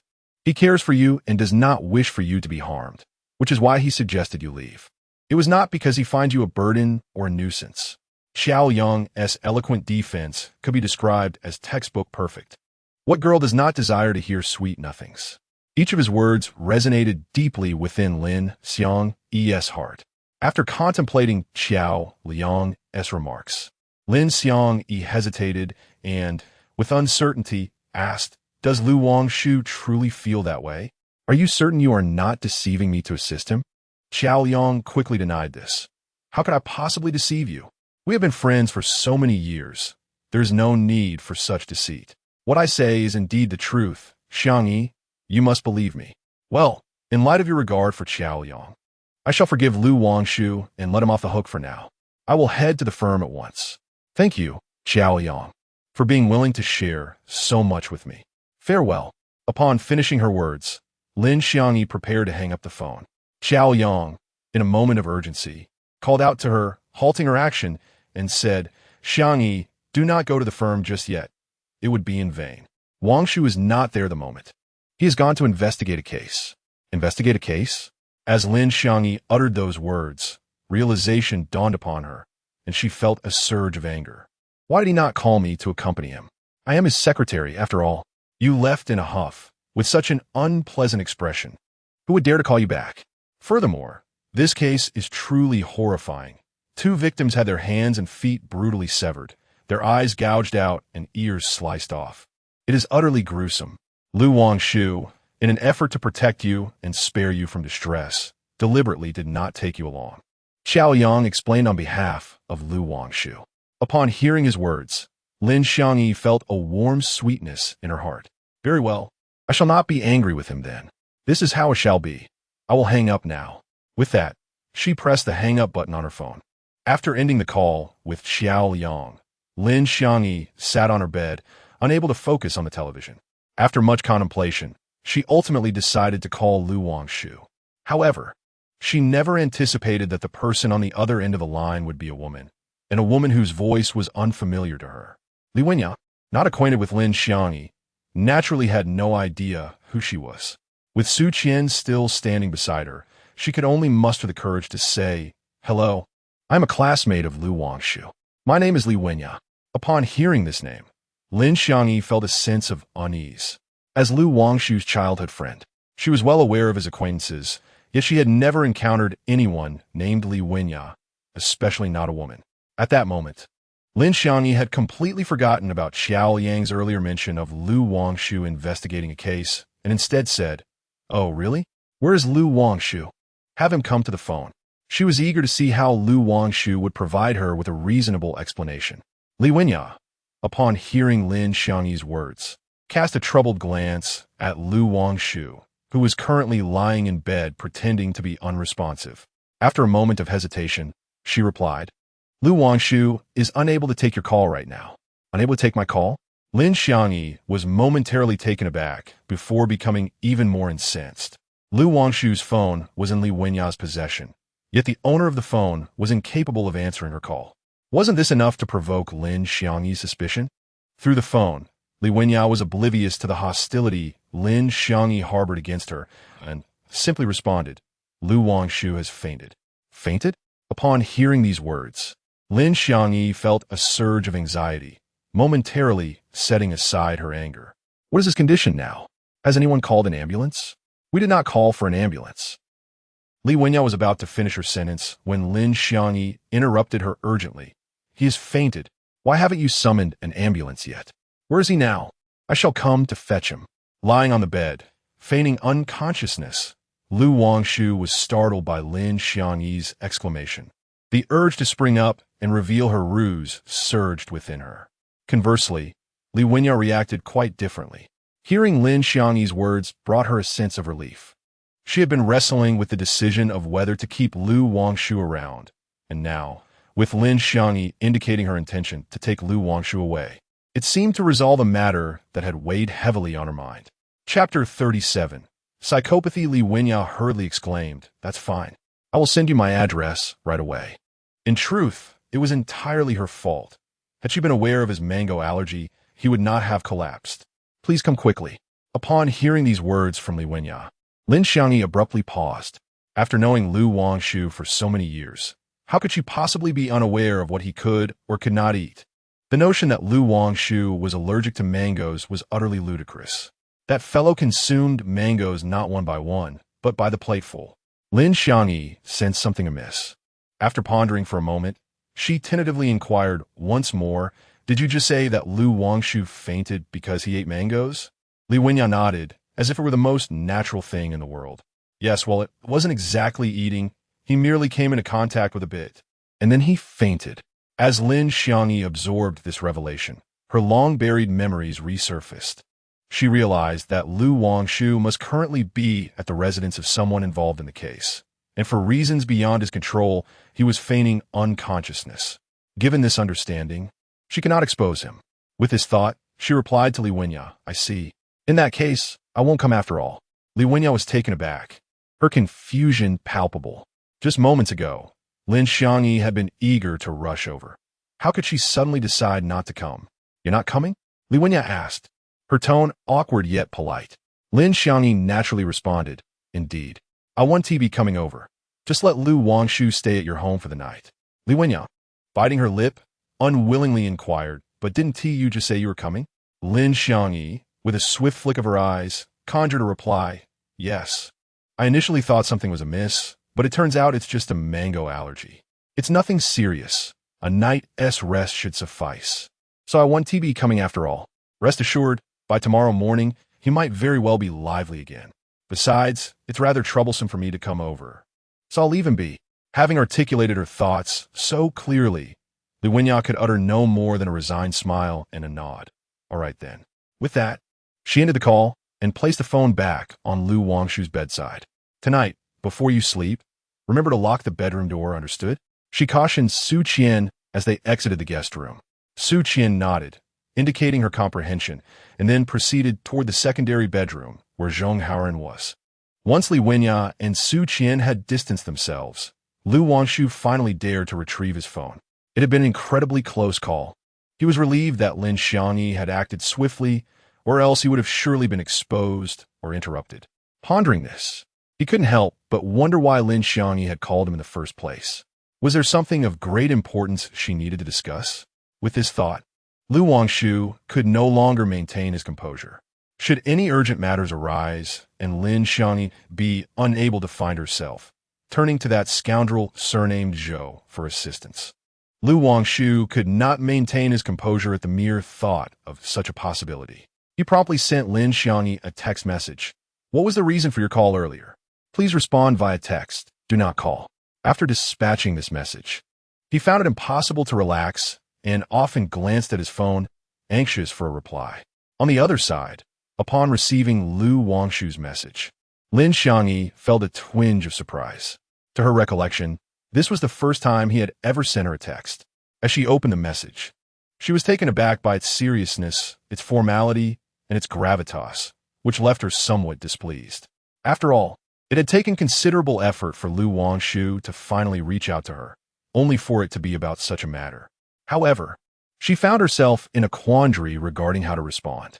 If she were to confess to Lu Wangshu that her anger had subsided and she regretted her earlier actions, while also wishing to mend fences, he would undoubtedly be elated.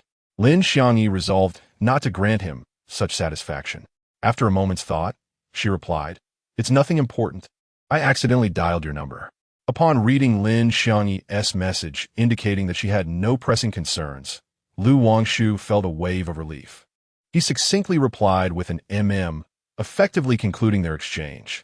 With ample time still ahead and no other engagements, Lu Wangshu turned his attention to the news. As he gazed, fatigue began to envelop him, and his eyelids commenced a subtle struggle. Lu Wangshu tilted his head to the side, and to his surprise, he succumbed to slumber. When he awoke, the sky outside had nearly succumbed to darkness. He stealthily approached the door, positioning himself in an oddly peculiar manner against it, straining to eavesdrop on the sounds beyond. Due to her pregnancy, Li Wenya had developed an extraordinary fondness for sleep, retiring early each night. Meanwhile, Su Qian, having tidied up the dinnerware and washed them clean, accompanied Zhong Haoran back to their room to prepare for their evening rituals. After lying in bed for what felt like an eternity, Lu Wangshu found himself ravenous. Since breakfast, he had only nibbled on a few slices of cherimoya, hardly sufficient to quell his hunger. He opened the guest room door and stepped outside, intent on finding a morsel to satiate his appetite. At that moment, he heard intermittent voices emanating from the adjacent room. Intrigued, Lu Wangshu approached, eager to eavesdrop on the conversation between Su Qian and Zhong Haoran. The door to the secondary bedroom was not fully closed, leaving just a narrow gap, likely due to Su Qian's earlier oversight. After a moment's contemplation, he moved closer, pressing his body against the wall, and listened intently to the dialogue unfolding within. "Haoran, do you know you are soon to attend a parent-child class, and remarkably, it is your mother who will accompany you. Are you not delighted?" Su Qian, facing away from the door, inquired the boy lying on the bed, Zhong Haoran. Lu Wangshu found this statement rather perplexing. It was previously clear that Li Wenya had told him she could not attend a class with Zhong Haoran due to her pregnancy, and that Su Qian would stand in for her. Yet, how had this transformed into Su Qian claiming that it was Li Wenya who would accompany him? Unable to fathom this confusion, Lu Wangshu continued to listen intently. Zhong Haoran appeared to show little reaction to Su Qian's words, remaining silent. Feeling ignored, Su Qian grew anxious and exclaimed, "Haoran, your mother is speaking to you now. Do you hear? How can you disregard your mother like this? You have no idea how sad it makes me." Standing behind the door, Lu Wangshu was taken aback by Su Qian's remarks, realizing with astonishment that the mother she referred to was not Li Wenya, but herself. Chapter 38. Fainting Lu Wangshu was lost in thought when Zhong Haoran spoke up, his tone laced with reluctance. "You are not my mother." Upon hearing Zhong Haoran's words, Su Qian was taken aback, abruptly sitting up in bed and turning to face him. It was evident that her emotions were in turmoil. Fearing that Su Qian, in her agitation, might act irrationally and harm the child, Lu Wangshu remained on high alert, prepared to rush into the room at any moment to protect the boy. However, to his surprise, after staring at Zhong Haoren for a while, Su Qian made no further move. Instead, she sighed deeply, her heart heavy with sorrow and helplessness. "Haoren," she said, "I have told you countless times that there are many matters you cannot comprehend at your tender age." She paused momentarily, exhaling another long sigh. "I am indeed your mother. There is no need for deception. It is simply that I am unable to publicly acknowledge our bond due to my own circumstances. But trust me, one day I will take you away from here." As she spoke, an inexplicable quiver of emotion colored her voice. After taking a few deep breaths to regain her composure, she added, "All right, Haoren, let's not dwell on this any longer. It is getting late. We should try to sleep." With that, she lay back down, gently patting Zhong Haoren in an attempt to lull him to sleep. In the room, the silence lingered, punctuated only by the gentle sounds of breathing. Wangshu quietly exited and returned to her guest room. The unexpected revelation of the evening bore an overwhelming amount of information. Wangshu felt an urgent need to organize her thoughts and clarify everything. As she lay back on her bed, sleep eluded her. Her mind was awash with chaotic clues and information regarding the case. The profound disappointment and sorrow displayed by Su Qian seemed far too genuine to be feigned. If it were indeed an act, her performance would be so masterful that it would be a disservice to her talents to merely be a caregiver. She would surely deserve an Oscar. Therefore, it was evident that Su Qian spoke the truth. She bore a heavy burden. Yet, the nature of that burden remained shrouded in mystery, as Su Qian had not divulged it, leaving Wangshu in the dark. Su Qian's affection for Zhong Haoren was sincere. Her concern and care stemmed from the depths of her heart. Could it be that Su Qian had invested so much of herself into this child that she had begun to lose her grip on reality, genuinely perceiving him as her own? But if that were the case, what could her unspoken burden possibly be? Wangshu lay in contemplation throughout the night, yet no clarity emerged. As dawn approached, she gazed through the transparent window, witnessing the sun gradually rise in the east. The world brightened, and in that moment, Wangshu's heart was illuminated. Could it be possible that Su Qian was, in fact, Zhong Haoren's true mother? The notion had barely taken root before it was firmly suppressed by Wangshu. He could not help but chuckle inwardly at his own fanciful thoughts. How could that possibly be? If Zhong Haoren were truly Su Qian's child, then what motive would Li Hui and Zhang Min have to assist Su Qian in raising another's offspring for so many years? Surely, they would be aware of the child's true lineage. Yet, if Zhong Haoren were indeed Su Qian's son, everything would fall into place. It would explain her profound concern and fear of losing her child to another, as well as her willingness to forego any form of compensation, solely desiring to remain by her child's side. While Wangshu pondered this, he heard commotion emanating from the living room. He approached the door, straining to listen to the sounds within, discerning that the footsteps were sluggish, as if someone were shuffling in slippers, lacking any assertiveness. Su Qian's footsteps were never like that. Such sounds could only belong to Li Wenyang, who, burdened by her pregnancy, moved with noticeable difficulty. Realizing this, Wangshu swiftly opened the door, feigning the demeanor of someone just awakened, and stepped out of the guest room.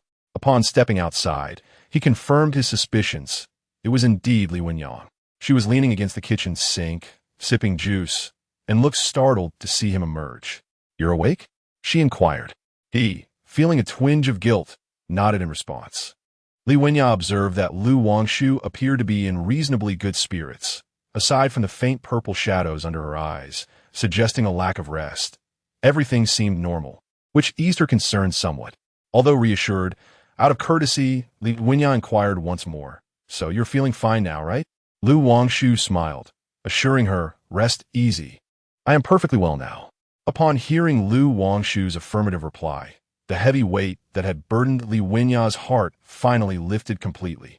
The previous day, Wangshu had been alarmingly unwell, claiming she could not go on and truly fainting without allowing anyone a moment to prepare psychologically.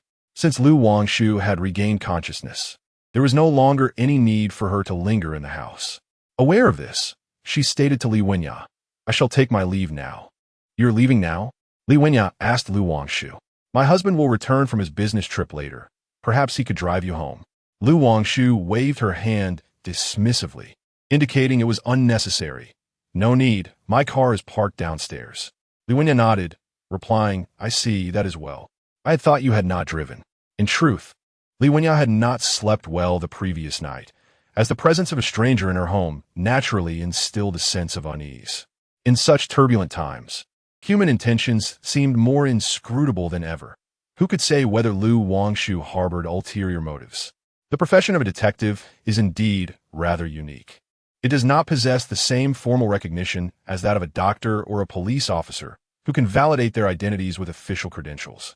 However, now that Lu Wangshu has voluntarily announced his imminent departure, a significant weight has been lifted from Li Wenya's heart.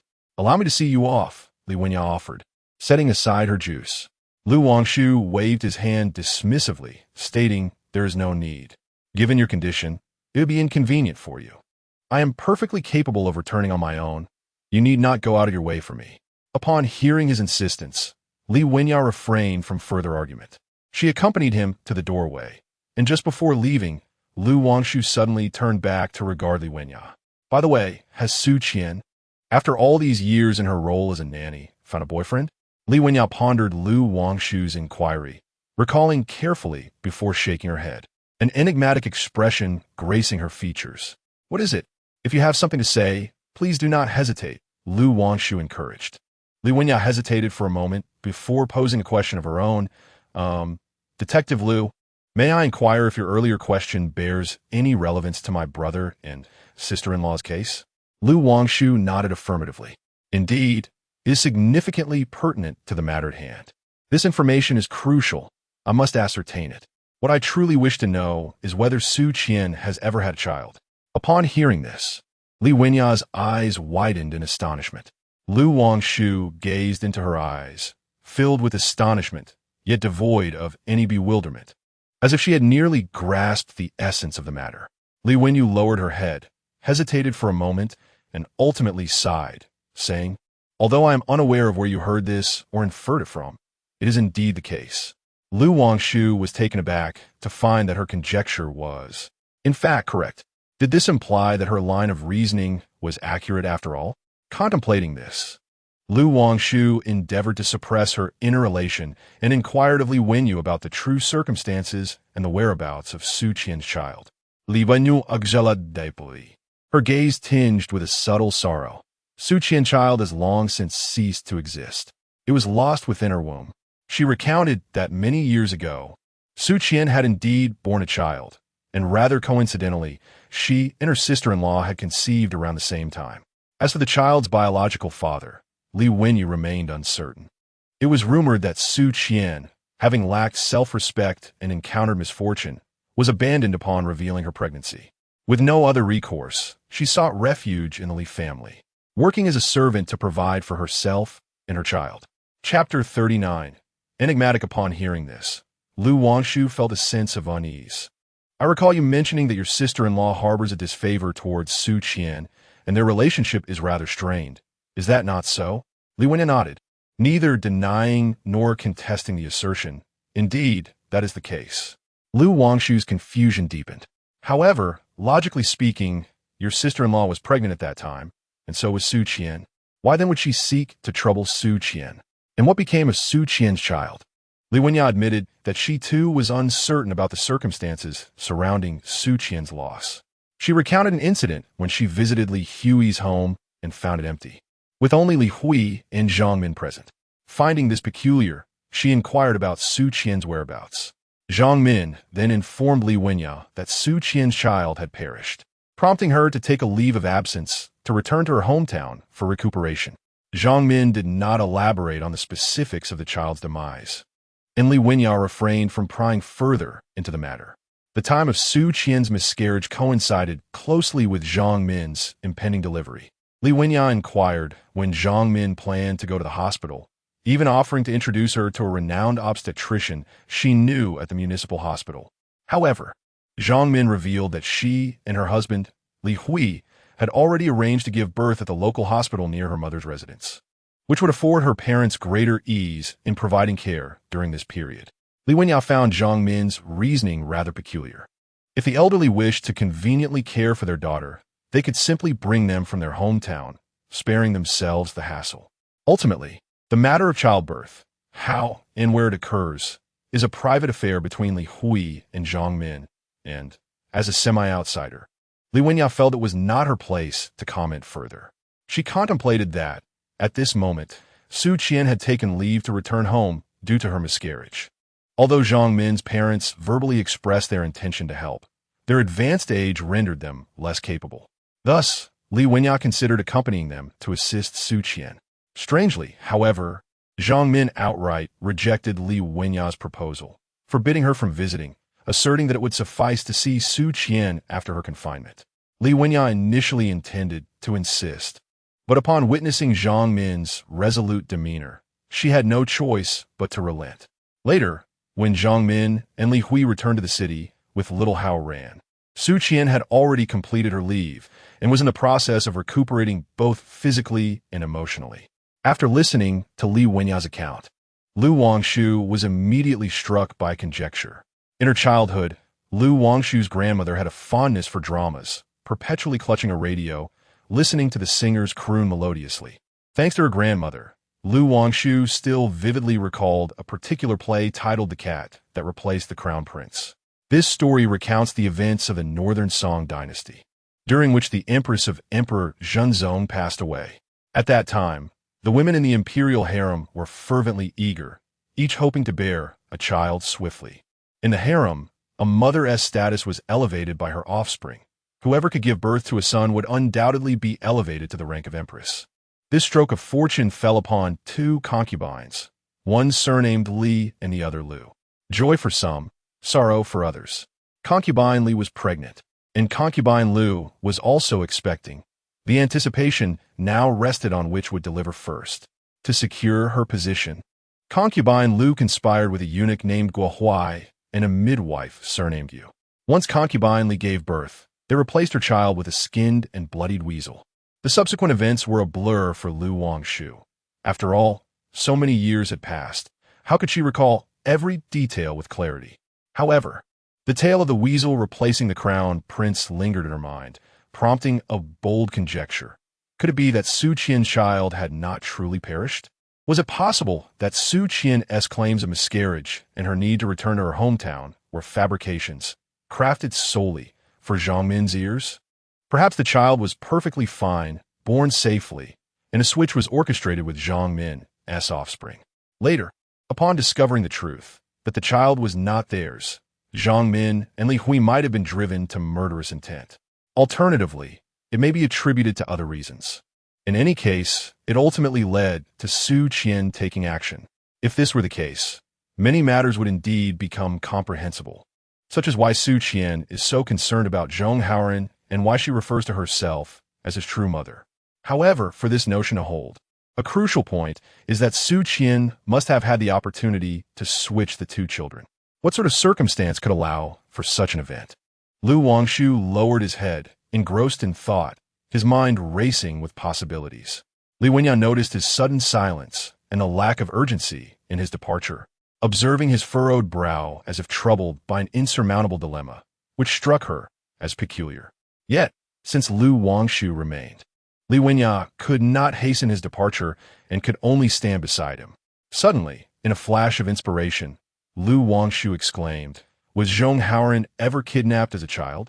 If he was abducted, particularly in a manner where he was held for 2 or 3 days, it would explain why Zhang Min failed to recognize him upon his return.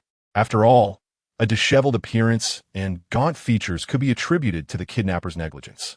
Is it possible that Su Qian conspired with the kidnappers to orchestrate this plan?" Li Wenyao, of course, was unaware of Lu Wangshu's inner musings. She shook her head and replied no.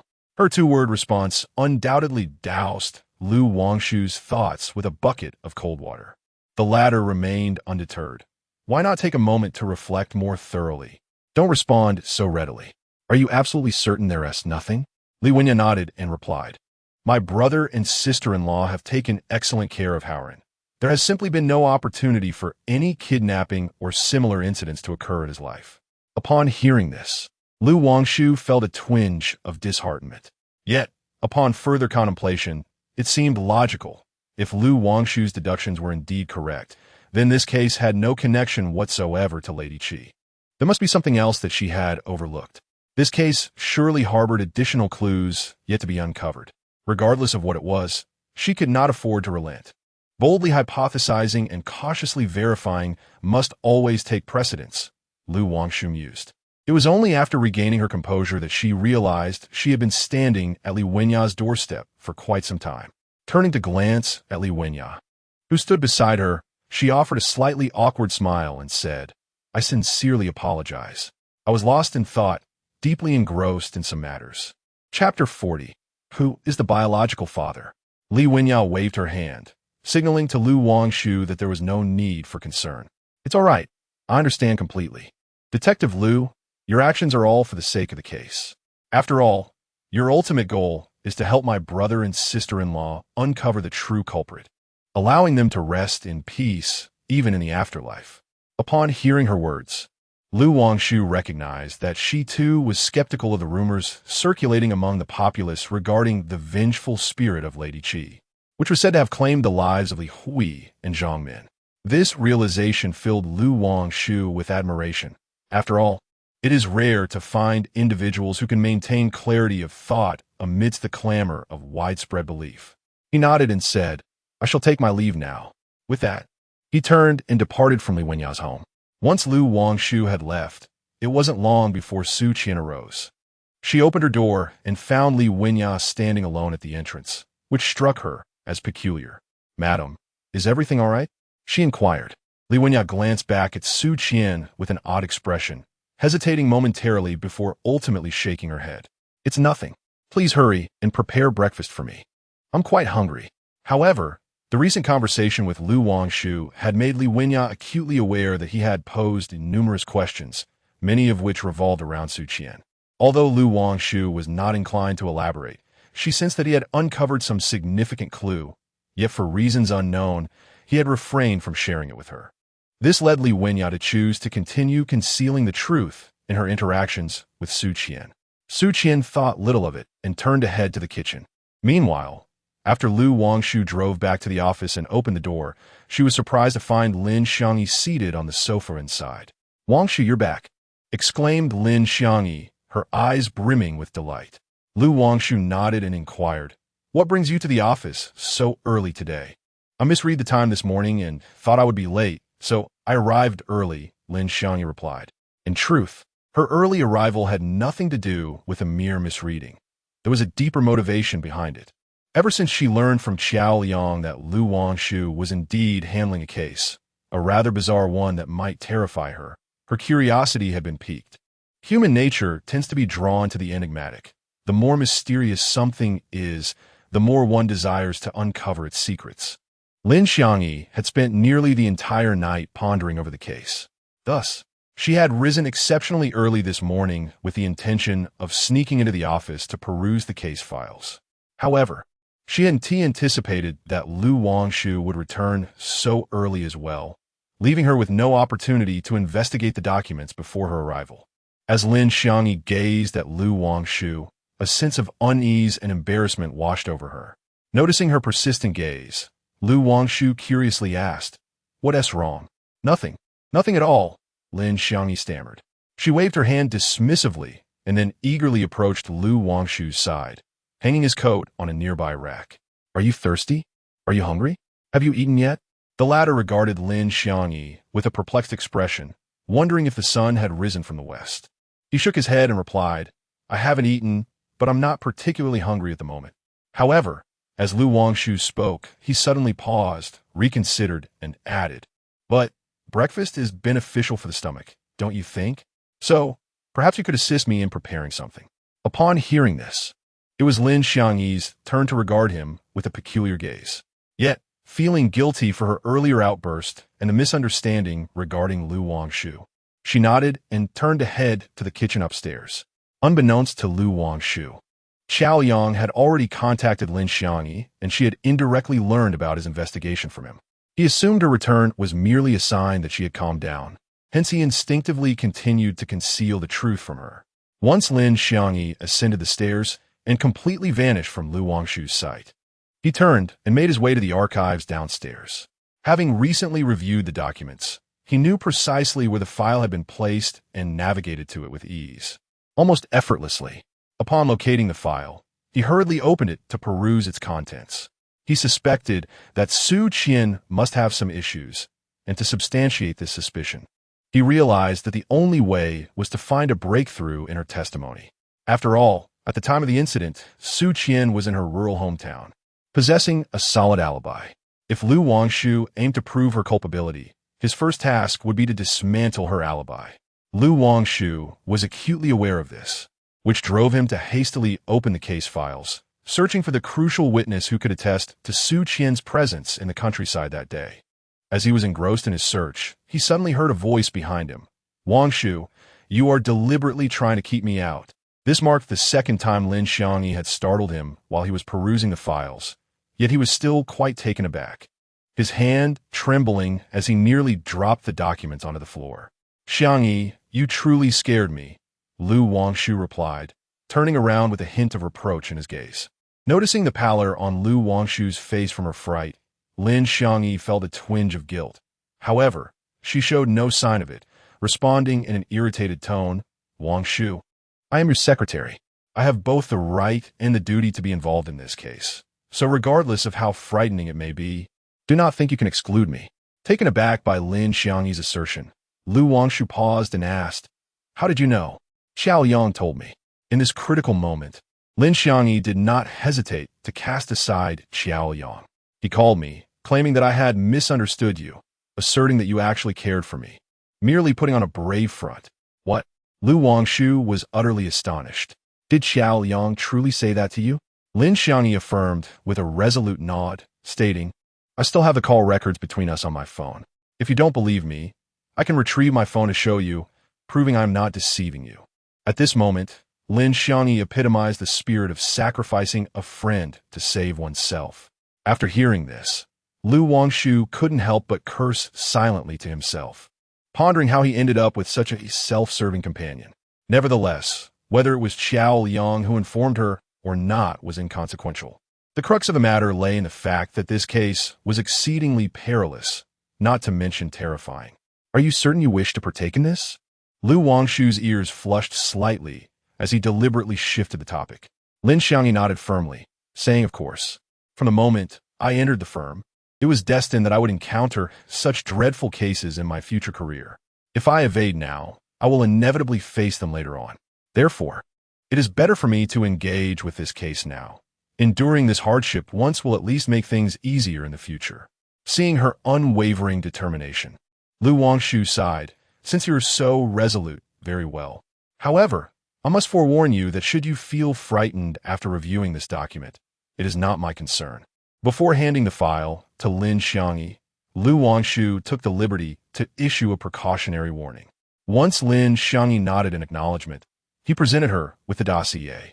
Though Lu Wangshu feigned indifference, claiming he would bear no responsibility if Lin Xiangyi were to be alarmed, his gaze remained fixated on her, keenly observing the shifts in her expression after he handed over the envelope. Initially, Lin Xiangyi's demeanor was relatively composed as she began to peruse the text within the document. However, upon encountering several photographs from the scene, her expression dramatically shifted, her face paled, and her breath became increasingly erratic. Fearing that she might succumb to the overwhelming emotions, Lu Wangshu stood ready to catch her should she faint.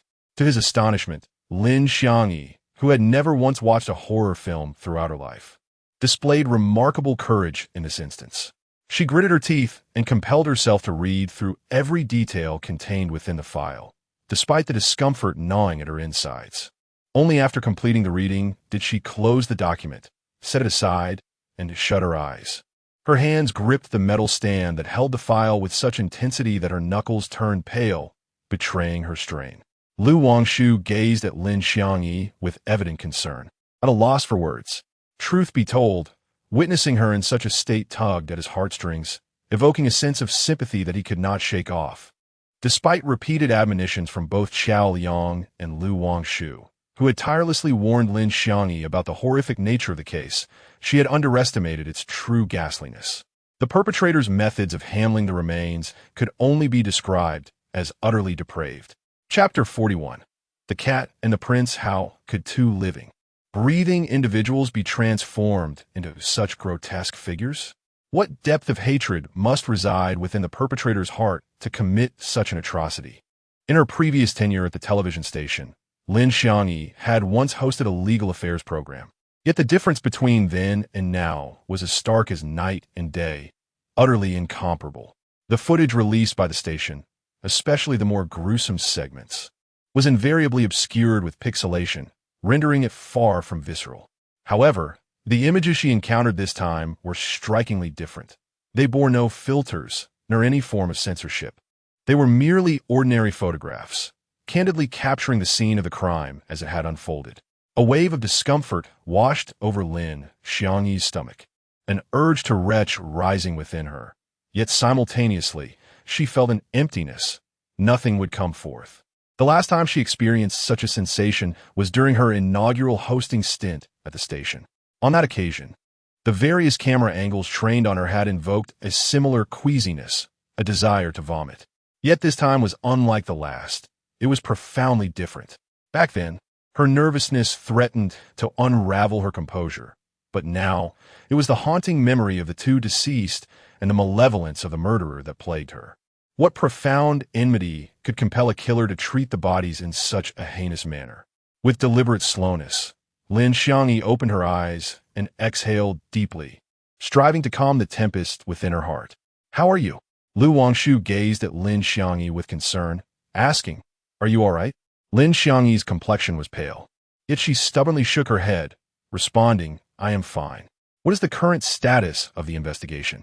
"Based on my observations yesterday at the residence of the deceased, Li Hui's sister, Li Wenya, it seems that this case is inextricably linked to the family's maid, Su Qian," Lu Wangshu remarked. Upon hearing this, Lin Xiangyi found it peculiar and queried. But at the time of the incident, Su Qian was in her hometown, not in this city. Moreover, there is a witness who can vouch for her whereabouts. Could that possibly be false? Lu Wangshu shook his head, stating, "I am uncertain. Thus, our current objective is to disprove Su Qian's alibi." Lin Xiangyi nodded in understanding and inquired, "So what shall we do?" "It's quite simple. We will call that witness, arrange a meeting, and then extract any inconsistencies from their statements," Lu Wangshu explained as he promptly opened the file to examine it closely. One cannot help but admire the meticulousness of Lu Wangshu's father, Lu Guang, who had taken the care to note the contact information of everyone connected to the case. As the saying goes, the efforts of the predecessors benefit the successors. Lu Guang's diligence directly benefited Lu Wangshu. Following the contact information recorded beside the witness's name, Lu Wangshu dialed the number, only to be met with a sweet female voice informing him that the number he had called was, in fact, a disconnected line. Lu Wangshu felt somewhat bewildered, as did Lin Xiangyi. However, Lu Wangshu quickly recalled that it was quite possible that, after more than a year, the individual had changed their phone number. Fortunately, all currently used phone numbers require real name registration. Thus, even if the person had indeed changed their number, it would not be overly difficult to ascertain their new contact information. One merely needed to inquire with the telecommunications company that issued the number. Lu Wangshu remembered that a close friend of his late father worked for a mobile company, and he happened to have that uncle's number saved. He promptly dialed it. The call was answered swiftly. "Hello, Wangshu. What can I do for you?" The voice on the other end inquired. Lu Wangshu, foregoing any pleasantries, got straight to the point. "Uncle, I need your assistance. There is a number I would like you to investigate. I wish to know what number the original owner of this SIM card is currently using."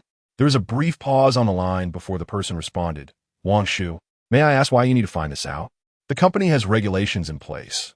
This type of information is considered private, and it is not easily disclosed." Lu Wangshu explained, "The owner of this phone number is a crucial witness in a murder case. I'm trying to reach him, but when I called, I discovered the number was no longer in service, which is why I sought your help." Upon hearing this, the voice on the other end replied, I understand now. Since it involves a murder case, please hold on for a moment. I will assist you with this inquiry." Just send me the number via text. Lu Wangshu nodded in acknowledgement, preparing to hang up the phone, when he heard the person on the other end let out a sigh and say, Wangshu, you are now beginning to investigate cases. That is truly wonderful. Lu Wangshu understood the underlying sentiment of his uncle's words, which were undoubtedly rooted in the perspective of his father. Indeed, the uncle continued, Wangshu, your father left you a wealth of invaluable treasures. You must cherish them dearly. Upon hearing this, Lu Wangshu's immediate thought was of the clandestine archive room within the law firm where he currently resided. Indeed, this room resembled a vast treasure left to him by his father, Lu Guang, an invaluable legacy that money could not buy. However, the issue lay in the fact that this archive room was exceedingly concealed. Despite spending a considerable amount of time in the firm, Lu Wangshu had never discovered its existence, nor had his father, Lu Guang, ever mentioned it. How then did his uncle know of it? Could it be that everyone was already aware of this archive's existence, while he remained blissfully ignorant? Pondering this, Lu Wangshu boldly inquired, Uncle, how did you come to know about the archives left to me by my father? Archives? The person on the other end of the line seemed momentarily taken aback. What archives are you referring to? Lu Wangshu observed her uncle's reaction with a sense of curiosity and inquired, Uncle, what do you mean by wealth? Of course, I am referring to your father's admirable genes, he replied with an air of certainty. You have inherited your father's exceptional intellect, keen observational skills, and remarkable memory from a young age, far surpassing your peers. This is indeed a legacy bequeathed to you by your father. Upon hearing this, Lu Wangshu nodded in understanding, realizing that her initial suspicions were unfounded. Her uncle was unaware of the existence of such a records room. It made sense, after all, that the cases stored within were of significant importance and remained unsolved, not to be casually disclosed to outsiders. Her father, having dedicated his life to being a detective, would surely uphold the most fundamental professional ethics. Amused by her own overthinking, Lu Wangshu then said to her uncle on the phone, Uncle, please assist me in investigating this matter promptly. Once you have the information, kindly send me the current contact details of that individual via text message. Her uncle nodded in acknowledgement before promptly ending the call. After hanging up, he casually placed his phone back into his pocket and turned to Lin Xiangyi, suggesting, Shall we step outside to discuss further? Lin Xiangyi nodded in agreement, but as she turned to leave, her footing faltered momentarily. Fortunately, she quickly steadied herself by grasping a nearby shelf. Are you all right? Lu Wangshu inquired of Lin Xiangyi, simultaneously retracting the hand she had already extended halfway. The latter waved her hand dismissively, signaling that she was fine, and then strode out of the archives, escaping the suffocating atmosphere of the place. Chapter 42. Shock. As soon as they emerged from the archives, Lu Wangshu's phone began to ring. The two exchanged glances, and he retrieved his phone from his pocket. Upon seeing the name displayed on the screen, he was taken aback to discover it was a call from the very uncle he had just spoken to. Lu Wangshu found it perplexing, as he had clearly informed his uncle that it sufficed to send a text with the results he had gathered, without the necessity for a phone call. Could it be that there was an issue with the findings? With this thought lingering, he promptly answered the call, inquiring, Hello, uncle. What is the matter? Wangshu, did you perhaps provide me with the wrong number? Are you certain it's correct? His uncle queried from the other end of the line. Lu Wangshu, not entirely confident, requested his uncle to recite the phone number once more. After his uncle repeated it, he nodded and affirmed, Yes, that number is indeed accurate. However, his uncle hesitated before revealing, But that number I found appears to be a fictitious one, with no actual owner associated with it. What? Lu Wangshu was taken aback. Are you saying the number I gave you is false? His uncle nodded affirmatively, stating, Indeed, I have verified it. This number was generated through an online system, and there is no way to trace any individual who has ever utilized it. With a sigh, Lu Wangshu replied, All right then, uncle, I understand. Goodbye. After concluding the conversation, he ended the call. Lin Xiangyi noticed that his complexion was not quite right and hurriedly inquired, Have you received the results? The other shook his head and replied, No. Uncle said that after checking, he discovered that this is merely a false number, and there is nothing to be found. A false number? Upon hearing this, Lin Xiangyi was momentarily taken aback. Why would a credible witness resort to using a fictitious number? Could there be some hidden circumstances surrounding this matter? However, despite the phone search yielding no results, it would be imprudent to hastily conclude that the witness who testified on behalf of Su Qian is inherently dubious. Such a judgment lacks rigor. After all, this phone number was handwritten by Lu Wangshu's father, Lu Guang, on the witness's information sheet, so it is possible that he simply made an error.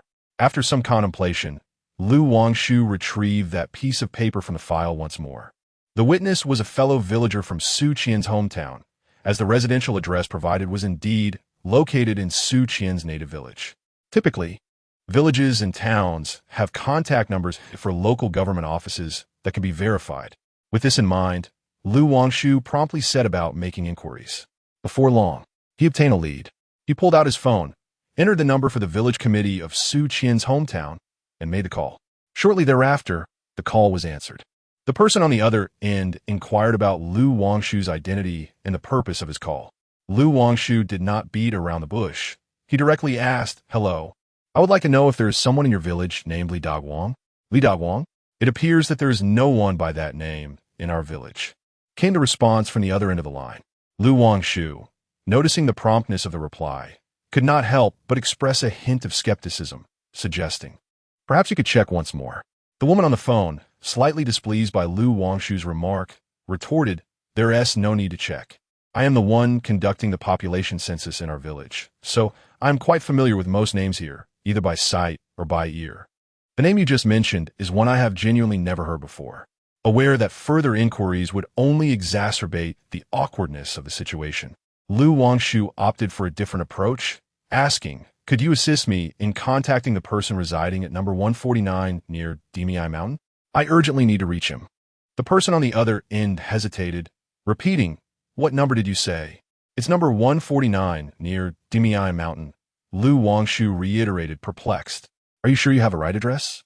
While we do have Dimi Mountain in our village, there is no number 149. Our numbering only goes up to number 148. Came the response. Once again, Lu Wangshu found herself rooted to the spot, finding the situation increasingly bizarre. If the initial phone number had been erroneous, that was somewhat understandable. But to have the residential address also incorrect seemed utterly implausible. Thus, only one possibility remained, that Su Qian's witness to the time was, in fact, a fabrication. Lu Wangshu pondered for a moment before inquiring, "Is there a person named Su Qian in your village?" "Su Qian? Of course she exists. She's a native of our village. How could I possibly be unaware of her?" The individual on the other end of the line, having finally heard a familiar name from Lu Wangshu, should have felt relieved. Yet, for some inexplicable reason, her tone was somewhat peculiar. "Is Su Qian currently in the village? I am her distant cousin. My aunt passed away a few days ago, and my mother asked me to invite Su Qian and her family to the funeral." Lu Wangshu opened his eyes wide and began to speak nonsensically. "I see. However, unfortunately, Su Qian's parents have long since passed away. She is the last remaining member of her family. Moreover, Su Qian has not returned to the village in many years, so no one knows where she might be now." The person on the other end spoke with a tone that carried a hint of indifference. Typically, one would expect that given Su Qian's tragic background, the mention of her would evoke sympathy or even pity. Furthermore, the individual on the line claimed that Su Qian had not returned to the village in years. Yet Li Wenyao had previously informed Lu Wangshu that during Su Qian's miscarriage, she had taken a leave of absence from Li Hui and Zhang Min's household, specifically returning to her hometown to recuperate. Were all those statements mere fabrications? Lu Wangshu, uncertain, asked once more, "Did you just say that Su Qian has not been back to the village for many years?" The other party responded with a hint of sarcasm, saying, "Indeed. She is now making a fortune in the city. Why would she return to visit us, her impoverished relatives? Making a fortune in the city?" Lu Wangshu repeated with a hint of puzzlement. While it was true that Su Qian's salary as a nanny here might exceed what she could earn in the village, it hardly constituted a fortune. The person on the other end of the line presumed Lu Wangshu was unaware of Su Qian's circumstances, and rightly so. As a distant cousin, without even Su Qian's phone number, and having to reach out through the village committee's phone, the distance between them was palpable. "You seem completely oblivious, so let me share the truth with you. Recently, a fellow villager happened to travel to the city where Su Qian resides, and by sheer coincidence, they crossed paths.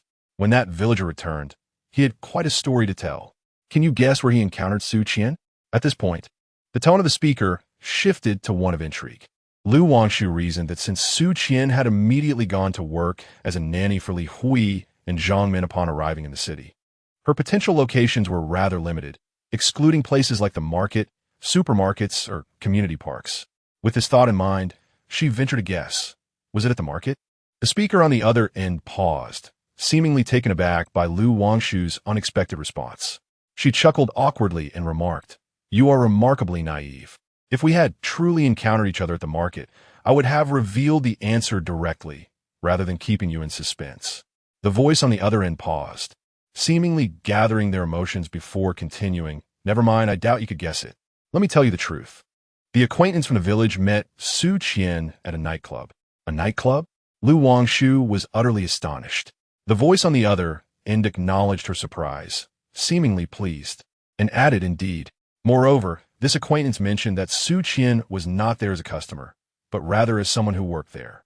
Do you grasp my meaning? Concerned that their description might be overly subtle, the caller sought to ensure Wangshu understood. She replied affirmatively, signaling her comprehension. "Therefore, I cannot be mistaken. Su Qian truly has not returned for many years." The voice reiterated to Wangshu that their memory was indeed accurate. Chapter 43. The homicide. Wangshu acknowledged with a nod, indicating his understanding, and subsequently ended the call. He pondered that the couple, Li Hui and Zhang Min, were likely unaware of Su Qian's past. After all, Su Qian's profession as a nanny entailed not only maintaining their household, but also caring for their child. As the saying goes, one is influenced by their companions.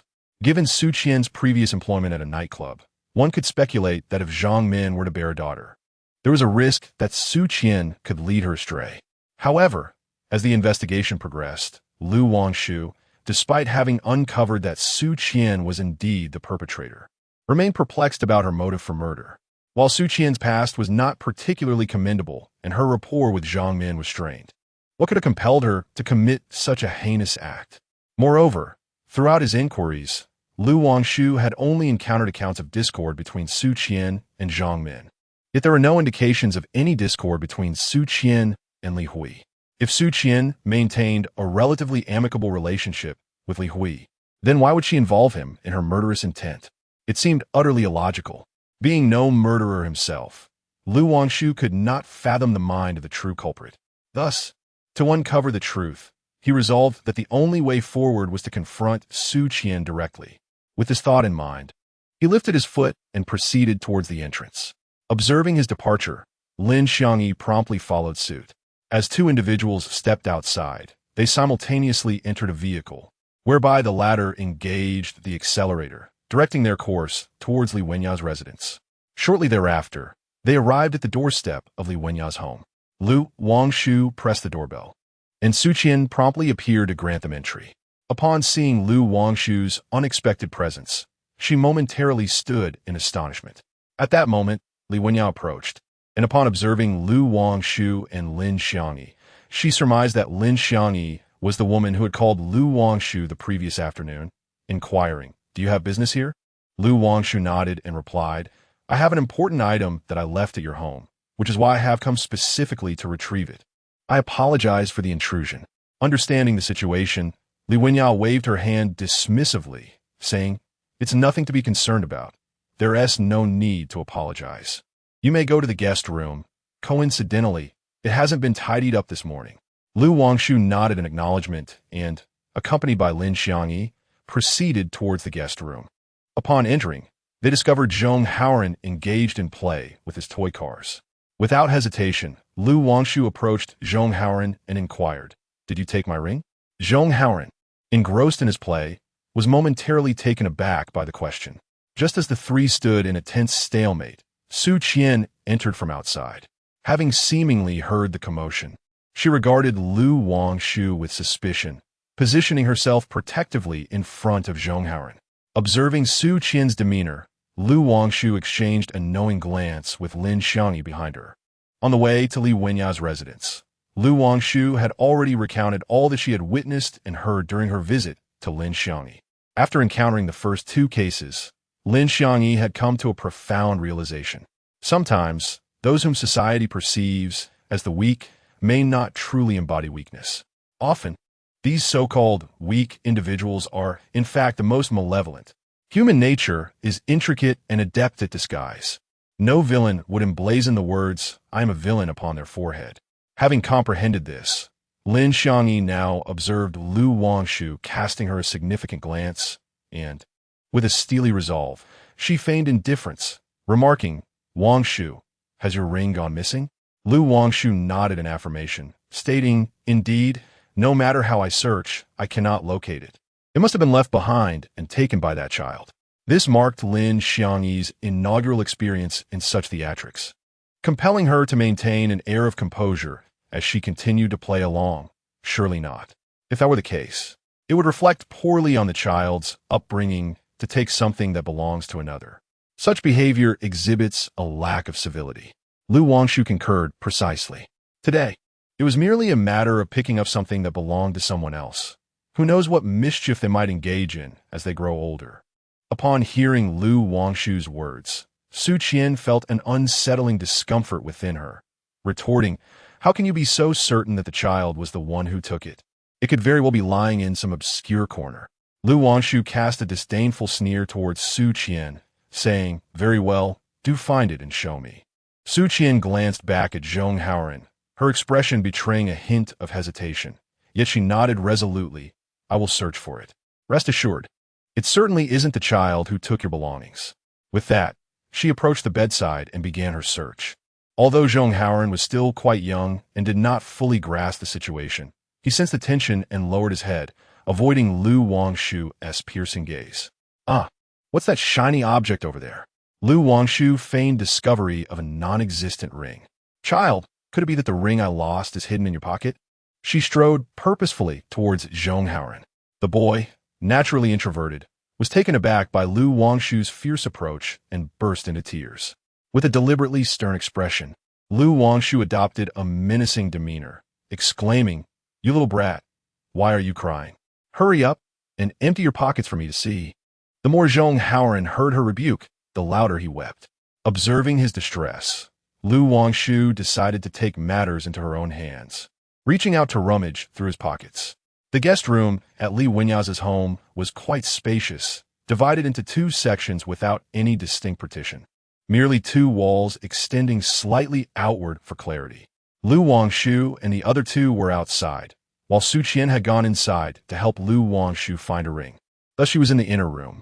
When a child cries, their voice can be particularly loud, and Su Qian, being so attuned to Zhong Haoren, was extremely sensitive to his sounds, so she immediately heard him. Just as Lu Wangshu had seized the corner of Zhong Haoren's clothing, the next moment, he was ruthlessly pushed to the ground. Su Qian hurriedly stepped forward, reaching Zhong Haoren's side, and anxiously exclaimed, "Baby, are you hurt anywhere? Please tell mommy."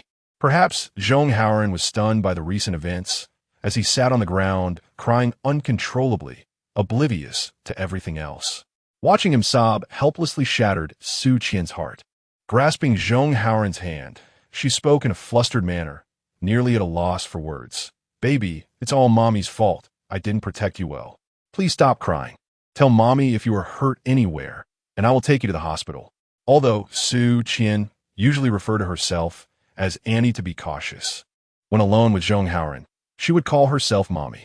At this moment, upon hearing Su Qian repeatedly address Zhong Haoren as mommy, Lu Wangshu realized that Su Qian's heart was indeed unable to remain calm. Her love for Zhong Haoren was profound. When she witnessed Zhong Haoren being pulled by Lu Wangshu, the realization that he could potentially be harmed sent her into a state of panic, leaving her no time to reflect on whether she had uttered anything inappropriate. At this moment, Lu Wangshu discerned that the opportune moment had nearly arrived. Rubbing her shoulder, which Su Qian had yanked, she frowned in displeasure and remarked, "This young lady possesses quite a grip. It hurts terribly." Moments ago, Su Qian had dashed over, seizing Lu Wangshu's shoulders with both hands before forcefully shoving her away. Caught off guard and lacking any defense, Lu Wangshu was pushed back with considerable force, causing her arms considerable pain. Upon hearing Lu Wangshu's words, Su Qian's body tensed visibly. Her hands, which were clutching Zhong Haoran, froze mid-air. She turned around, glaring fiercely at Lu Wangshu, and in an unfriendly tone demanded, "What did you just call me?" "Miss." "Of course. Am I supposed to call you big sister?" Lu Wangshu retorted loudly. "Do not address me in that manner." Su Qian shot back, her expression akin to that of a cat whose paw had been stepped on, her face a picture of distress. All right, I won't call you that anymore. However, I must ask, why did you rush in and push me away when I was questioning that thief? You are quite peculiar. If you intended to push someone away, shouldn't it have been that thief?" Lu Wangshu expressed her dissatisfaction. Upon hearing Lu Wangshu refer to Zhong Haoran as a thief, Su Qian immediately countered loudly. "What nonsense are you spouting? Who's the thief?" "You are the thief. Your entire family are thieves." Lu Wangshu let out a cold laugh. "If he is not a thief, what purpose could he possibly have for taking my ring?" Chapter 44. "No such person, my son, did not take your ring. Do not speak recklessly." Su Qian exclaimed with fierce indignation. After the fright brought on by Zhong Haoran and the inadvertent exposure by Lu Wangshu, her mind was in disarray. At this moment, the words she uttered were, more often than not, thoughtless and spontaneous. Lu Wangshu, upon hearing Su Qian refer to Zhong Haoran as my son, felt a sense of satisfaction, though her expression remained inscrutable. She continued, "You claim he did not take my ring, but what evidence do you possess to support that assertion? You refuse to allow me to search his pockets, yet you adamantly declare that he did not pilfer my ring. Is that not a display of sheer absurdity? I say my son did not steal. Therefore, he did not steal. He is but a child, merely 4 years old, and has no need to steal your worthless ring. What could a child possibly understand?" Su Qian retorted, "Ah, that remains uncertain. In the beginning, human nature is inherently flawed. You are not him. How can you ascertain whether he took it or not? If you truly wish to prove his innocence, unless—" Lu Wangshu paused, glancing at Zhong Haoran behind Su Qian, and then swiftly advanced towards the latter, declaring, "Unless you allow me to verify it with my own eyes." Su Qian, witnessing Lu Wangshu's approach, had yet to process the situation, but her instincts as a mother kicked in, compelling her to act. She seized Lu Wangshu with both hands, desperately preventing her from advancing another step. Regrettably, no matter how one may argue, he remains a formidable man, particularly one who has graduated from the police academy. The reason Su Qian was able to effortlessly push aside Lu Wangshu earlier was twofold. Her urgency fueled her strength beyond the ordinary, and Lu Wangshu was entirely unprepared. However, the situation was now markedly different. Lu Wangshu was well prepared, and Su Qian, as a delicate woman, stood little chance of resistance. Just as Lu Wangshu was about to forcefully move past Su Qian to seize Zhong Haoran behind her, in a flash of instinct, Su Qian bit fiercely into Lu Wangshu's arm. "Ouch!" Lu Wangshu gasped in pain, reluctantly releasing his grip. "You foul woman! Have you lost your mind?" He glared at his bitten right hand, his eyes blazing with fury directed at Su Qian. The bite was vicious, leaving not just marks but breaking the skin, with blood oozing from the wound, a shocking sight to behold. Su Qian paid no heed to Lu Wangshu's scornful words. With a cold laugh, she declared, "Let me tell you, no one shall harm my son." Lu Wangshu cast a disdainful glance at Su Qian and retorted, "What if I insist on causing him harm? Then I shall kill you." "Kill me?" Su Qian responded defiantly. "Do you truly believe you are capable of that?" Lu Wangshu suddenly quickened his speech. "Of course I can," Su Qian replied boldly. "With your slender arms and legs, how could you possibly threaten me? You claim you will kill me. Do you truly have the means to do so?" Lu Wangshu maintained her rapid pace of speech, gradually closing the distance towards Su Qian with an overwhelming sense of pressure.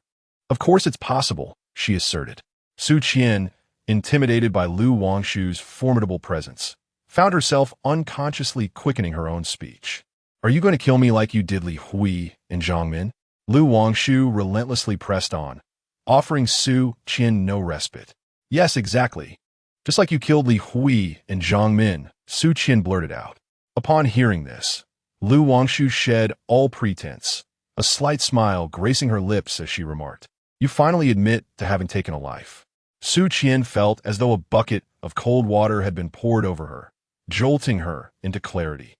Her rationality returning in full force. I.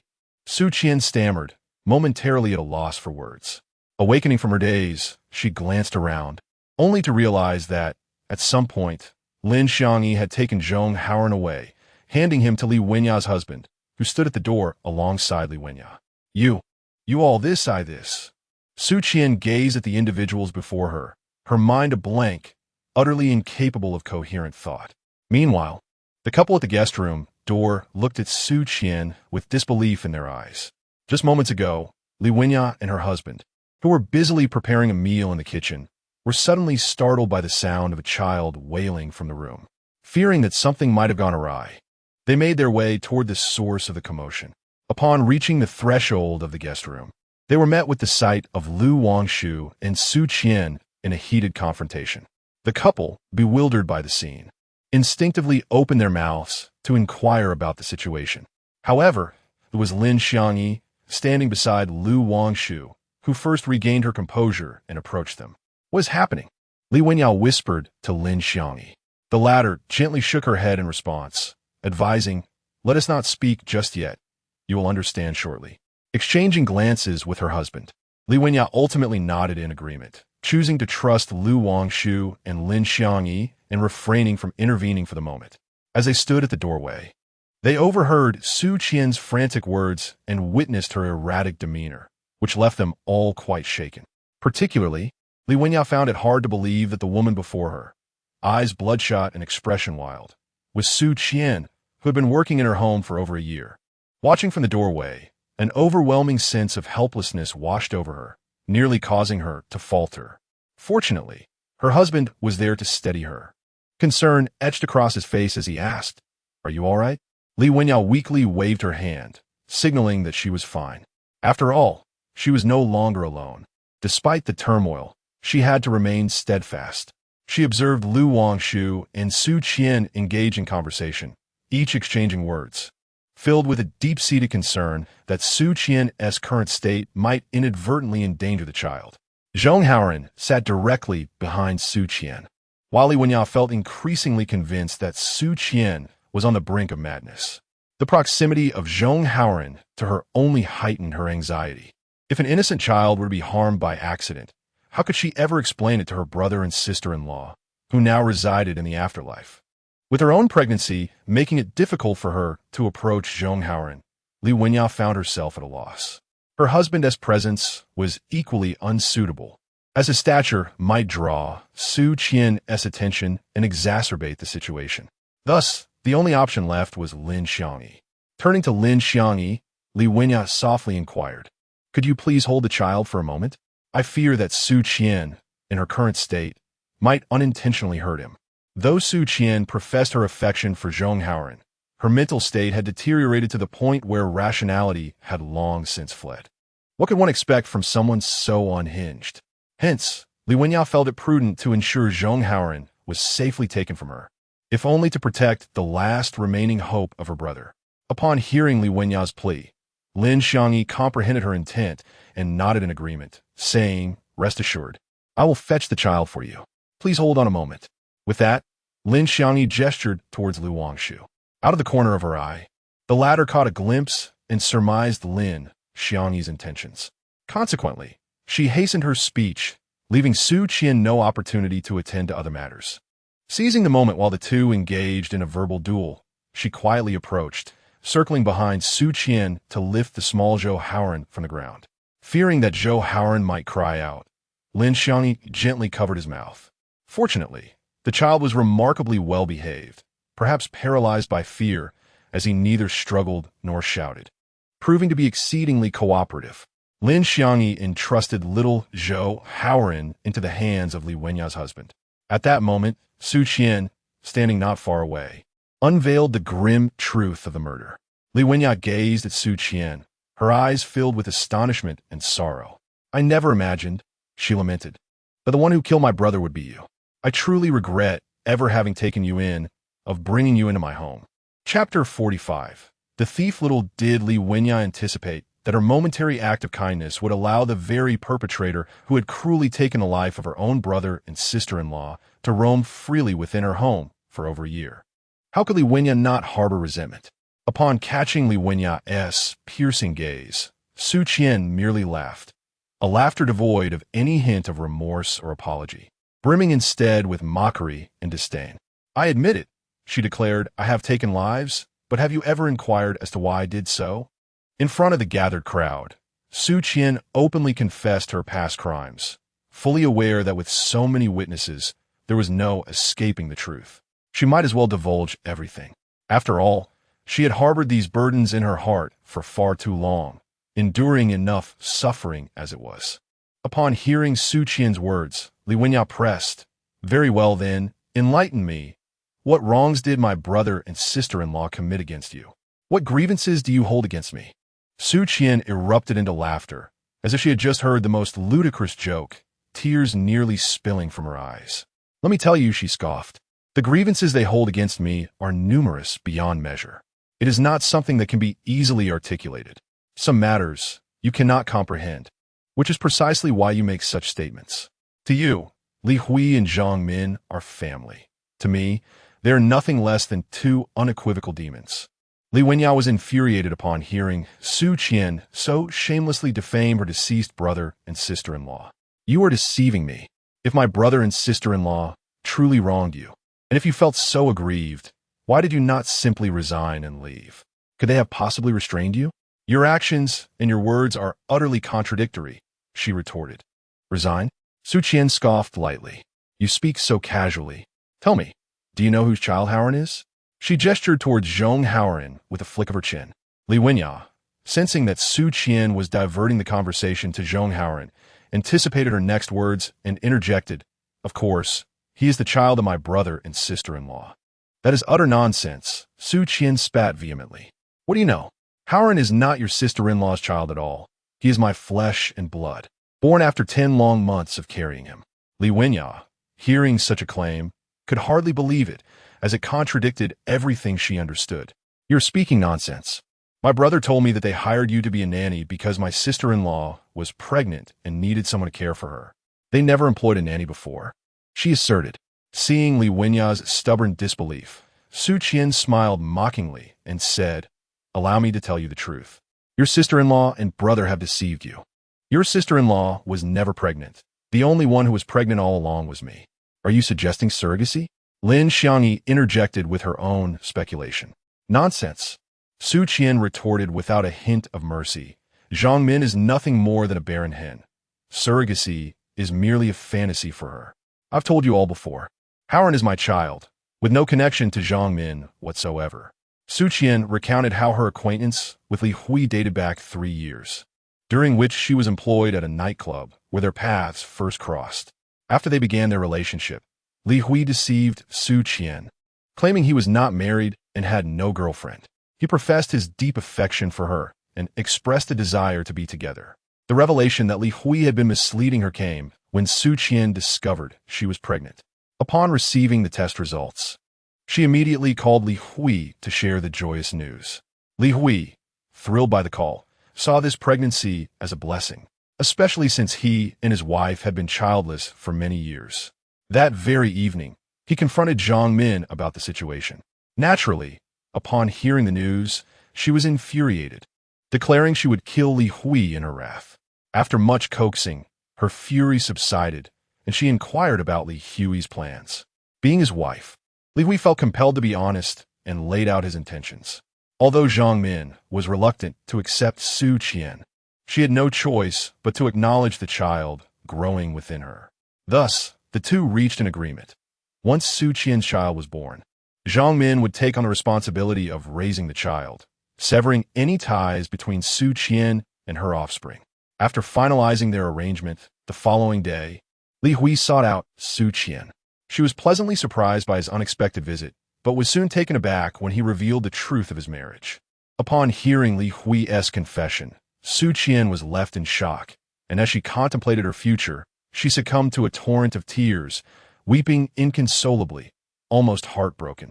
Witnessing her profound sorrow, Li Hui quickly endeavored to comfort her, assuring her with fervent promises that he would take responsibility for both her and the child. Upon hearing his words, Su Qian ceased her weeping and inquired how he intended to fulfill his promises. "I will marry you," Li Hui declared, gazing at Su Qian with deep affection. "We will live together as a happy family of three."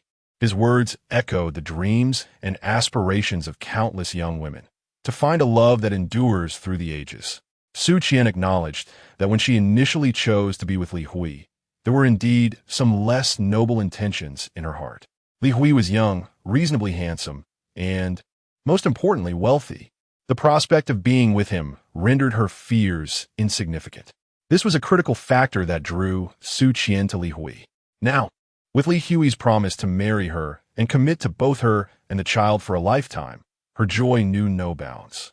However, a significant issue looms before them: the presence of Li Hui's original spouse, his current wife.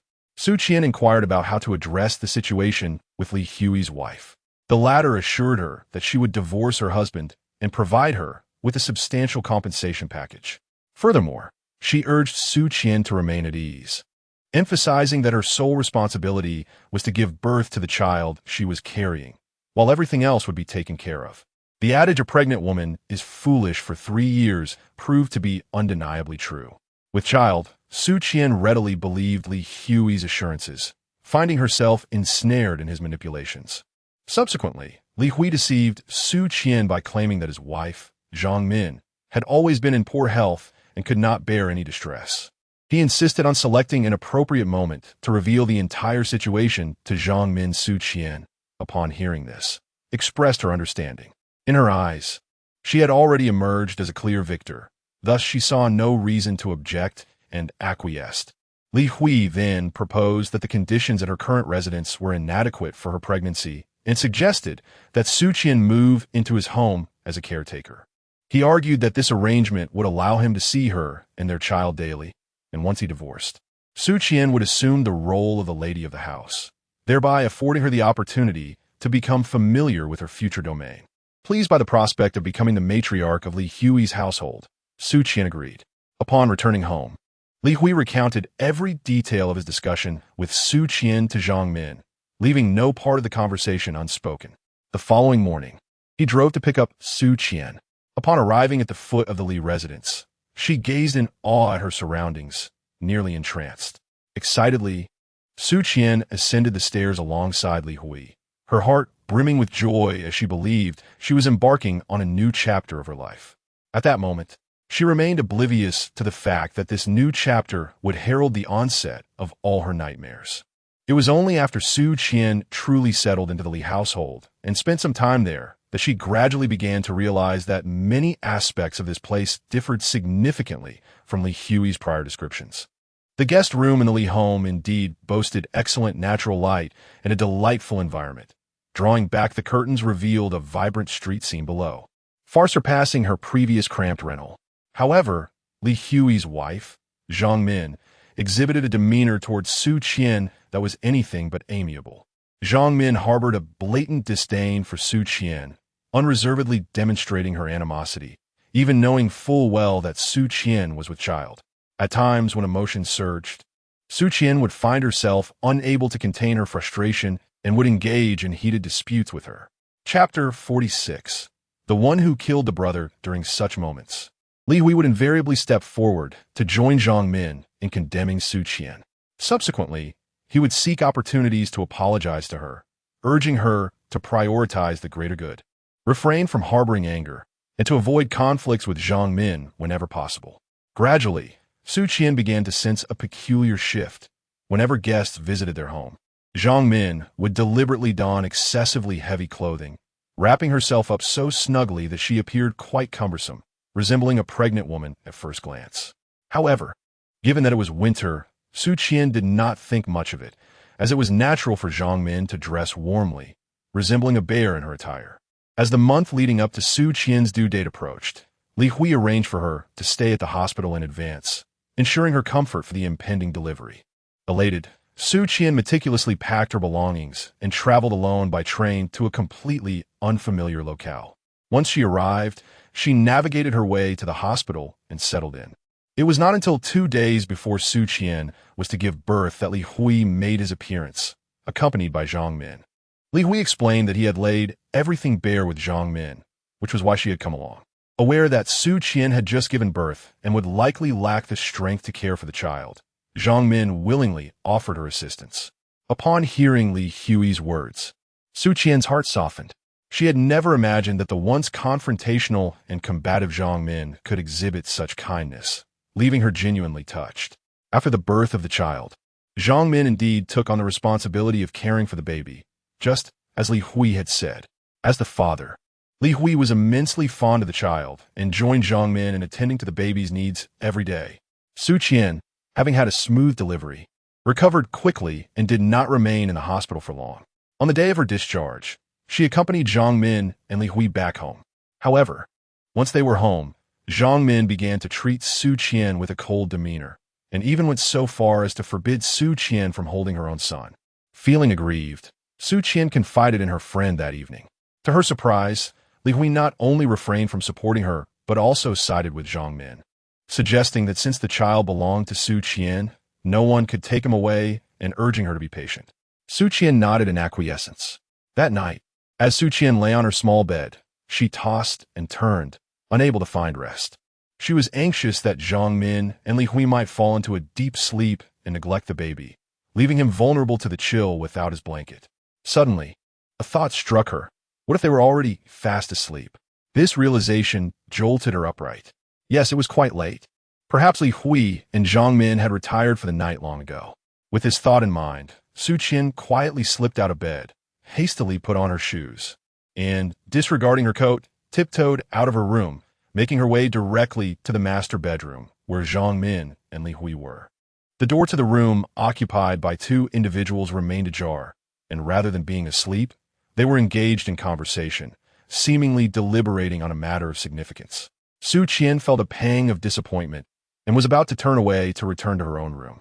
However, at that precise moment, she caught the mention of the name Hao Ran. For Su Qian, this name was profoundly familiar, as it belonged to her child.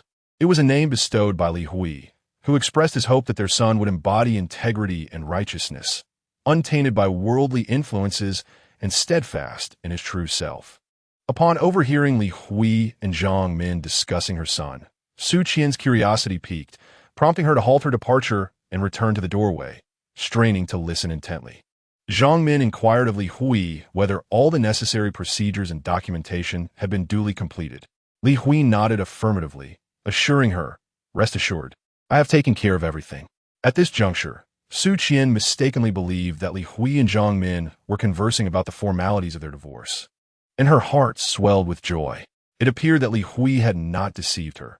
He truly intended to divorce Zhang Min and marry her. In that moment, she then heard Zhang Min exclaim, "Well, that's good. We must hurry and bring Hao Ran over. I can no longer tolerate that deranged woman." Li Hui nodded in agreement, echoing Zhang Min's sentiment. "Indeed, my dear, do not worry. I promise you, this will all conclude very soon." Zhang Min sighed, conceding, "All right then. France is a splendid place, albeit not as bustling as the United States or the United Kingdom. Nonetheless, it holds considerable promise for development and exudes a romantic charm that captivates me." Li Hui nodded gently, a soft smile gracing his lips as he replied, "Indeed, my dear. I still recall that our honeymoon destination was France. Hence, when you broach the subject of immigration, it is there that my thoughts immediately wander." Zhang Min joined in the laughter. "Well, to be honest, when I first contemplated immigration, France was my foremost thought as well. My love, it seems we share a profound connection. In the future, our little family of 3 shall reside there, living our lives to the fullest." At that moment, within the confines of the room, Li Hui spoke sweetly to Zhang Min. Yet outside, Su Qian's heart plummeted into an abyss of despair, icy and relentless. Immigration? It dawned on her that they had been deceiving themselves from the very beginning. They wished to take Hao Ran with them, to make him their child. Su Qian stumbled back to her room, her mind a blank slate, moving through life like a mere specter, devoid of any vitality. How pitiable she felt, ensnared in the manipulations of this duplicitous couple. It was no wonder that Zhang Min, whenever guests visited donned bulky attire. She sought to cultivate the illusion of pregnancy. Equally perplexing was Zhang Min's insistence that Su Qian prepare only fruits and snack for their guests, promptly sending her back to her room thereafter.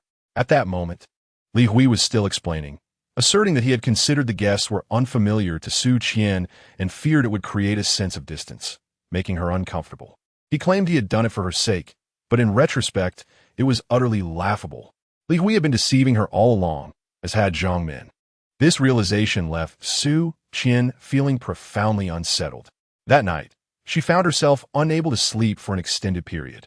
As dawn broke, gazing out at the sky, she suddenly resolved that she could not let them off so easily.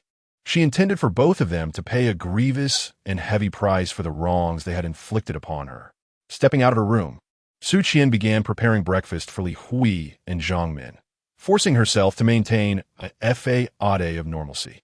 Once they had nearly finished their meal, she announced her intention to return to her hometown. Although Zhang Min was initially reluctant, Li Hui intervened on her behalf, leaving no choice but to consent. After leaving the house, however, Su Qian did not actually return home. Instead, she ventured to a well-known digital street in the city, randomly selecting an inconspicuous, rundown shop with little business, where she purchased a disposable phone card and a voice changer. Her aim was to fabricate an alibi. Unable to tolerate the betrayal from Li Hui and Zhang Min any longer, Su Qian resolved to exact revenge on the treacherous pair. She planned to use the disposable phone card to impersonate a fellow villager, deceiving the police into believing she had been in her hometown at the time of the incident. Subsequently, she visited a nearby pharmacy and purchased a bottle of sleeping pills. After completing these actions, she returned home. Upon her return, Su Qian explained that it had been a misunderstanding caused by the acquaintance from her hometown, and that there was no cause for concern now. Zhang Min, undeterred, instructed her to prepare dinner. Chapter 47. Whose child? While washing rice, Su Qian glanced around and, noticing no one was present, retrieved a bottle of sleeping pills from her bag. With a determined resolve, she poured the entire contents into the food. By the time Li Hui and Zhang Min finished their meal, the effects of the sedatives began to take hold. Zhang Min felt increasingly unwell and quickly deduced that Su Qian had tampered with the dishes, prompting her to question Su Qian's intentions. With a faint smile, Su Qian proceeded to the kitchen, where she extracted the sharpest knife, typically used for chopping meat and cutting ribs, and declared, "Of course, I intend to make you suffer immensely." Despite her clouded senses, Zhang Min's heart raced at the sight of the weapon in Su Qian's grasp, awakening her from her stupor and drenching her in cold sweat. However, Su Qian did not rush to act against her. Instead, she turned her attention to Li Hui, who was already slumped against the dining table, barely keeping himself upright as he teetered on the brink of unconsciousness. She approached him step by step. Suddenly, a loud thud echoed through the room, startling Zhang Min, who quickly shut her eyes, terrified of witnessing a gruesome scene. Li Hui, feeling a searing pain as he realized that Su Qian had severed one of his hands, was jolted into a clearer state of mind by the agony and his rising fury. He spun around, intent on retrieving a kitchen knife for himself. Yet, Su Qian was not naive. She would never allow Li Hui to arm himself unimpeded. She lunged forward with a swift leap, unhesitatingly severing Li Hui's other hand. The latter emitted a piercing scream, darkness enveloping his vision as he collapsed onto the ground. Su Qian regarded him with an expression of serene tranquility, as if utterly unfazed, continuing her emotionless stride forward. The kitchen knife in her grasp dripped incessantly with blood. Zhang Min, caught in a tumult of fear and curiosity, struggled to overcome her terror and opened her eyes to the scene before her. The mere glimpse nearly sent her into a faint. There lay Li Hui, cowering in terror, his arms gruesomely severed and sprawled on either side, a horrifying sight drenched in blood. At that moment, Zhang Min was so utterly petrified that she forgot to flee or call for help, standing frozen in shock. Li Hui, gripped by fear, began to plead for mercy, assuring Su Qian of his accountability and promising to reunite her with her child, urging her not to act impulsively. She responded with a chilling laugh, revealing that she was already aware of everything. With that, she took another step forward, Li Hui was completely unhinged, his voice trembling, eyes reflecting profound terror as he stammered. What do you intend to do? Su Qian cast a gentle gaze upon Li Hui and Zhang Min, inquiring, do you know who Lady Qi is? At that moment, their minds were blank, incapable of thought, fixated solely on Su Qian. With vacant eyes, she stared into the distance, letting out a wistful sigh as she remarked, Ah, Lady Qi, that is none other than myself. Su Qian felt akin to the unfortunate Lady Qi, forcibly separated from her child, enduring prolonged absence without hope of reunion. In the depths of the palace, Lady Qi was tormented by the despicable Empress Elle, devoid of kin to aid her, rendering her suffering voiceless. Forced to swallow her anguish along with her blood. How is Su Qian any different? When Zhang Min tormented her, she too felt the fury but remained silent, too fearful to flee. Her plight mirrored that of Lady Qi. While she lamented Lady Qi's fate, she simultaneously grieved for herself. Lady Qi ultimately met a gruesome end. Transformed into a human puppet, Su Qian resolved to inflict a similar fate upon Zhang Min and Li Hui. With swift resolve, she severed Li Hui's legs, and he bled profusely until life left him. Then, she crouched down to remove his ears and gouge out his eyes. Throughout this harrowing process, she remained eerily composed, as if she were merely dispatching a trivial creature rather than extinguishing a vibrant life. Your turn, Su Qian stated, her expression devoid of emotion as she gazed at Zhang Min. The effects of the sedative, coupled with her inner terror, caused Zhang Min to collapse. Looking up at Su Qian in despair, Su Qian regarded her with disdain and inquired, I recall your educational background is quite impressive, is it not? Zhang Min, somewhat bewildered by the implication, nonetheless nodded tremulously. Then write down the poem that Lady Qi often recited before her demise. As Su Qian spoke, she severed Zhang Min's left hand, gesturing for her to dip her right fingers into her own blood and inscribe it upon the ground. Zhang Min, enduring the agony, shakily began to write on the floor with her trembling right hand. Upon completing the entire poem, Su Qian examined it and nodded in satisfaction. Zhang Min, perceiving her apparent contentment, believed she would be spared and slowly began to rise to leave. However, without uttering a word, Su Qian swung her knife towards Zhang Min's leg. As Zhang Min's screams echoed, Su Qian swiftly severed her other arm and leg, along with her ears and eyes. Ultimately, Su Qian dragged the lifeless body of Zhang Min to the side of Li Hui, placing the two together. You two wretched creatures, less than swine or dogs. May you descend into hell, Su Qian remarked with a cold smile before departing from the home without a backward glance. Subsequently, as Lu Wangshu and the others had discovered, she arrived at Li Wenya's residence. Had we not uncovered that you are the biological mother of Zhong Haoren and deduced that you are the perpetrator behind the murder of Li Hui and his wife? What were your intentions afterward? Lu Wangshu inquired of Su Qian. Su Qian cast a glance at Zhong Haoren, who stood by the door, tightly embraced by Li Wenya's husband, and smiled gently, saying, After some time, once I have saved enough money, I shall take him away from here to a city where no one knows us, embarking on a new life that belongs to us. Alas, the net of heaven is vast and intricate, ensnaring all without fail. You bear the weight of two lives. Regardless of how far you travel or where you go, you cannot escape the retribution of the law. Lu Wangshu unflinchingly articulated the harsh reality. Su Qian gazed at Lu Wangshu, wishing to counter her words, yet she found herself at a loss for how to respond, momentarily frozen in place. Observing Su Qian's dazed expression, Lu Wangshu sighed and addressed Lin Xiangyi behind her. Xiangyi, please call Qiao Liang and have him come to apprehend her. Lin Xiangyi nodded, retrieving her phone from her pocket to dial Qiao Liang. At that moment, Lu Wangshu turned to the couple, Li Wanya and her husband, standing at the door. The police will arrive shortly. You may leave everything to them. You must be quite shaken. So, I suggest you step outside and take a moment to collect yourselves. Li Wanya, who was with child, had just heard the murderer recount how he had killed her own brother and sister-in-law, and her emotions were in turmoil. However, for the sake of her unborn child, she turned and, alongside her husband, made her way to the living room. Lin Xiangyi and Lu Wangshu remained in the room, observing Su Qian. The two engaged in casual conversation until they were interrupted by the sound of the doorbell. Exchanging glances, they realized that Xiao Liang and his team had arrived.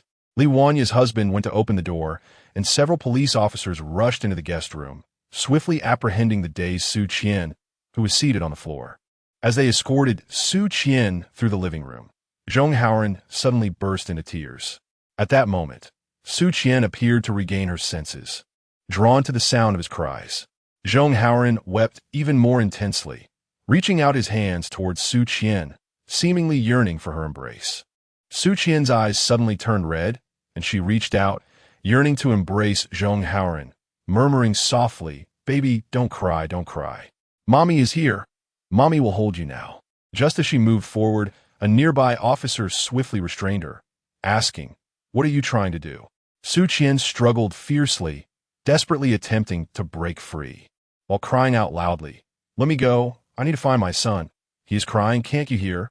I'm begging you, please release me." Xiao Yang, observing from the side, sighed and remarked, "Had I known this would be the outcome, why act so thoughtlessly?" With that, he signaled to a colleague, instructing, "Take her away."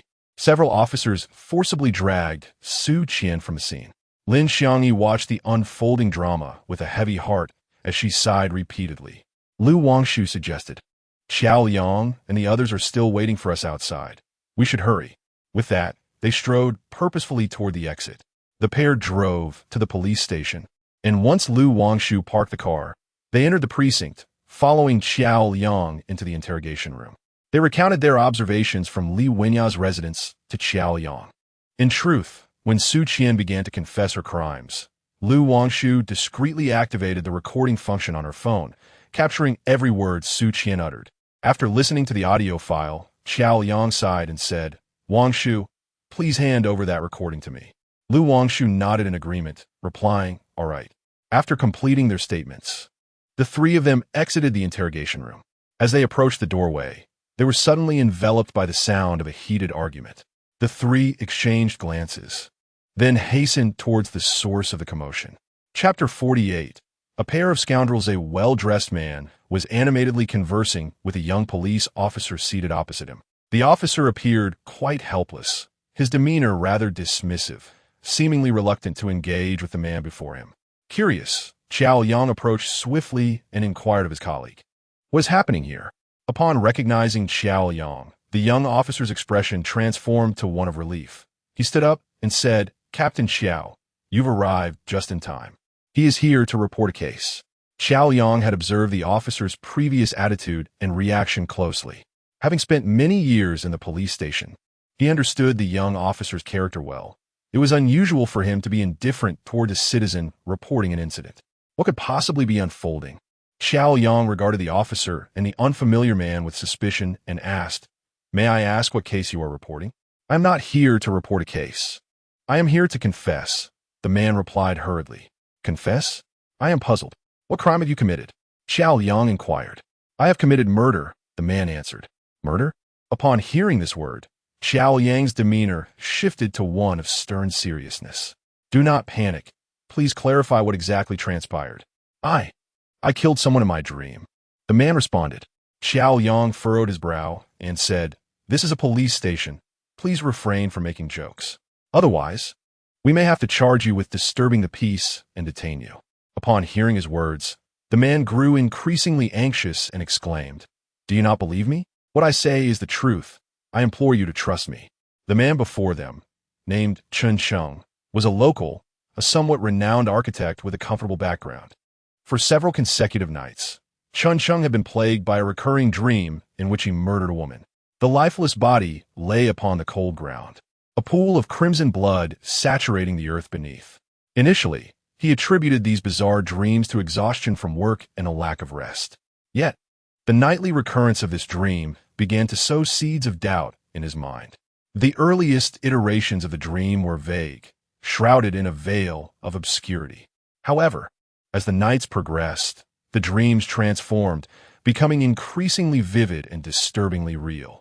Just last night, he once again found himself in the act of killing the woman, after which he pulled out his phone to check the time. It was precisely midnight on March 30th. Upon awakening, he steadied his nerves, feeling a profound unease. Instinctively, he glanced at the wall clock, which read March 29th. A wave of panic washed over him as he realized that tomorrow marked the woman's foretold demise. Was this truly more than just a dream?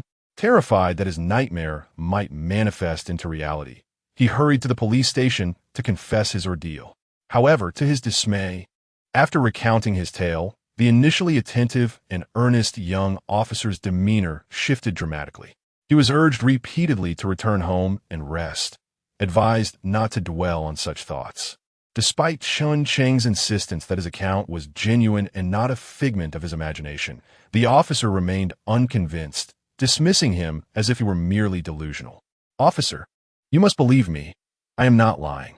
I vividly remember the appearance of that woman and the arrangement of her home," Chun Cheng insisted. His assertion seemed utterly absurd. Murdering someone in a dream? How could that possibly be? Noticing Xiao Liang's silence, he realized that his doubts mirrored those of the officer, prompting him to exclaim, "Officer, what I am saying is the truth. If you do not believe me, I can illustrate the scenes from my dream for you." With that, he glanced around, picked up a piece of paper and a pen from the table, and began to sketch fervently. Wangshu, intrigued, approached Chun Cheng. True to his background in architecture, Chun Cheng swiftly outlined the basic structure on the paper. With a few additional strokes, he meticulously rendered the details, bringing the scene to life.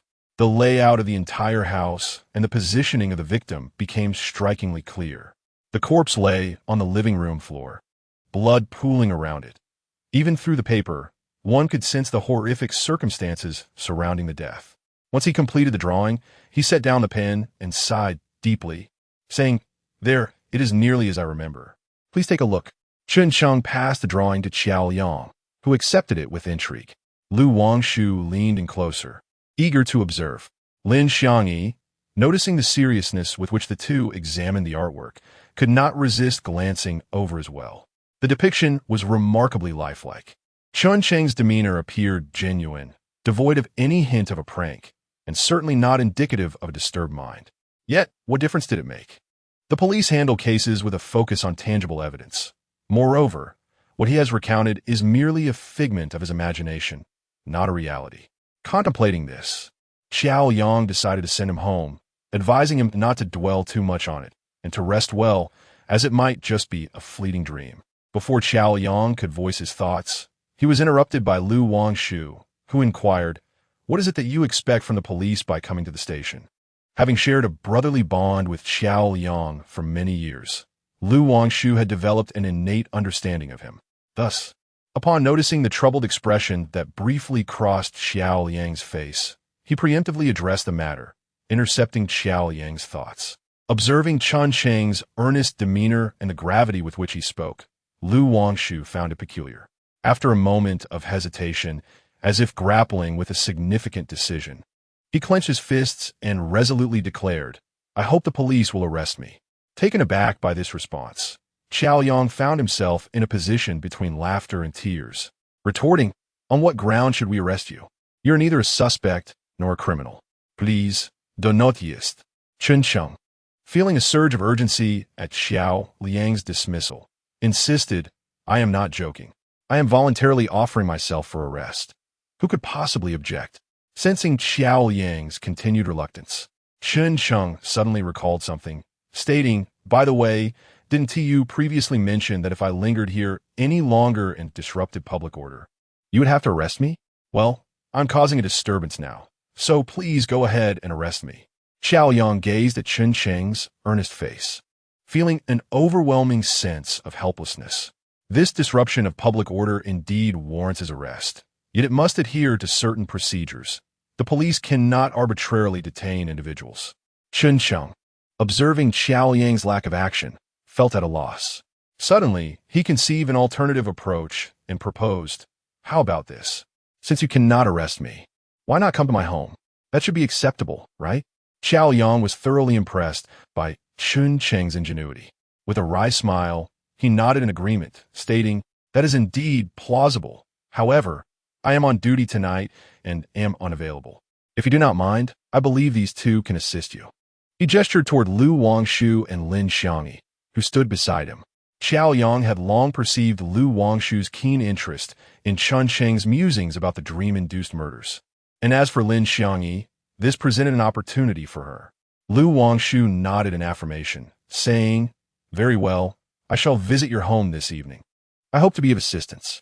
Delighted by his consent, Chun Cheng responded, "That is truly wonderful. Your willingness to help me is greatly appreciated."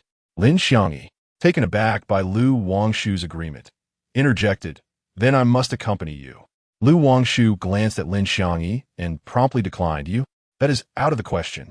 What business does a girl have wandering about? It is best you refrain." In a defiant tone, Lin Xiangyi retorted, "I insist on going." Lu Wangshu, "Do not underestimate me. What is wrong with being a girl? Girls can be far more attentive than you think. I am determined to join." Upon observing Lin Xiangyi's unwavering determination, Lu Wangshu exhaled deeply, realizing there was little she could do to change her mind, and thus acquiesced to her wishes. The atmosphere grew somewhat awkward as Chun Cheng perceived the subtle dynamics between Lin Xiangyi and Lu Wangshu. Recognizing that the situation had originated from his own actions, he ventured to speak, suggesting, "This might be for the best. Having an additional companion could enliven the occasion." However, Lu Wangshu inquired, "Since we are heading to your home, should we inform your family in advance?" Chun Cheng waved his hand dismissively, replying, "I live alone." After the three of them reached an agreement, Lu Wangshu and Lin Xiangyi prepared to return to the office, while Chun Cheng headed back to his residence. Before departing, Lu Wangshu pulled Xiao Liang aside and whispered, "I understand that what he has said is indeed hard to believe, but regardless, I will still pay a visit, hoping that our concerns are unfounded." Xiao Yang nodded in acknowledgement and assured her, "Rest assured, I will keep a vigilant eye on the emergency calls at the police station tonight." Lu Wangshu could not help but chuckle, patting Xiao Liang on the shoulder. "No one understands me better than you. Thankfully, you are on duty tonight. Otherwise, I would truly be apprehensive. Fear not, we shall face this together. It's merely one night. Otherwise, it would indeed be a burden for you." Xiao Yang jested. "If I suffer, you shall certainly share in that burden," Lu Wangshu retorted playfully. Chapter 49. Preparations. After exchanging playful banter, Lu Wangshu turned and, together with Lin Xiangyi, headed toward the office. Upon their return, Lin Xiangyi ascended to the kitchen on the upper floor to prepare dinner. Lu Wangshu, feeling somewhat weary, settled onto the sofa and gently massaged his temples. Outside, the sky had darkened, and lights began to flicker on in the surrounding buildings, with occasional silhouettes moving past the windows. Another day was coming to a close. Lu Wangshu vividly recalled the times when his father was still alive, often occupied with cases. His father rarely had the opportunity to engage in meaningful conversations with him, let alone share a proper meal together. Back then, Lu Wangshu felt a deep sense of dissatisfaction, never imagining that he would find himself leading a life so reminiscent of his father's. Lost in these thoughts, Lu Wangshu was roused by the sound of footsteps as Lin Xiangyi descended the stairs. He looked up to find her standing midway on the staircase, peering down at him, and she called out, "Stop daydreaming and come up quickly. Dinner is ready." A warm sensation enveloped Lu Wangshu's heart, and for a fleeting moment, he experienced a profound sense of home. He nodded in acknowledgement, replying, "Understood, I'll be right there." With that, he rose from the sofa and made his way towards the staircase, while Lin Xiangyi turned to ascend. As they began their meal, Lin Xiangyi suddenly inquired, "Wangshu, do you believe what Chun Cheng said at the police station today?" Lu Wangshu neither affirmed nor denied her question, responding simply, "I can't quite say if I trust him or not. I find it truly remarkable how candidly he speaks, particularly as he is capable of vividly illustrating the scenes, which strikes me as utterly astonishing. Psychological research indicates that, under ordinary circumstances, individuals struggle to retain the specific details of their dreams, often recalling only the general narrative or the events that transpired. Thus, when Lu Wangshu witnessed Chun Cheng depicting the scenes from his dreams before him, he was left in disbelief. The illustrations were rendered with such realism, and many intricate details were portrayed with clarity, as if he had indeed ventured there and taken lives. Lu Wangshu harbors a reluctance to dismiss matters outright, Thus, to ascertain whether Chun Cheng's words might hold truth, he resolved to visit that night for answers. Lin Xiangyi, upon hearing Lu Wangshu's thoughts, wholeheartedly agreed. After concluding their meal, she made a call home. Following a brief ring, the phone was answered by her mother. Lin's mother's voice resonated on the other end, inquiring, "Wan, what is it?" "Mother, I will be working late tonight and may not return home until quite late." Lin Xiangyi replied. "Oh, working late, is it?" Lin's mother responded, not overly surprised, for it was common for Lin Xiangyi to work late during her tenure at the television station. "Do you have the keys with you?" Lin's mother asked. Lin Xiangyi reassured her, "Do not worry, I have them with me. You and Dad need not wait for me." Lin's mother responded affirmatively, saying, "All right, it has been raining frequently lately. Though it can be considered summer, the nights are still quite chilly. Be sure to take care of yourself." "Sure, Mom. I will look after myself, so don't worry," Lin Xiangyi replied. With that, she ended the call. Lin's mother wished to offer a few more words of advice, but all that greeted her was the rapid beeping of the line disconnecting. She smiled wryly and shook her head, muttering affectionately to her phone, "This child, truly. My nagging is only for your own good."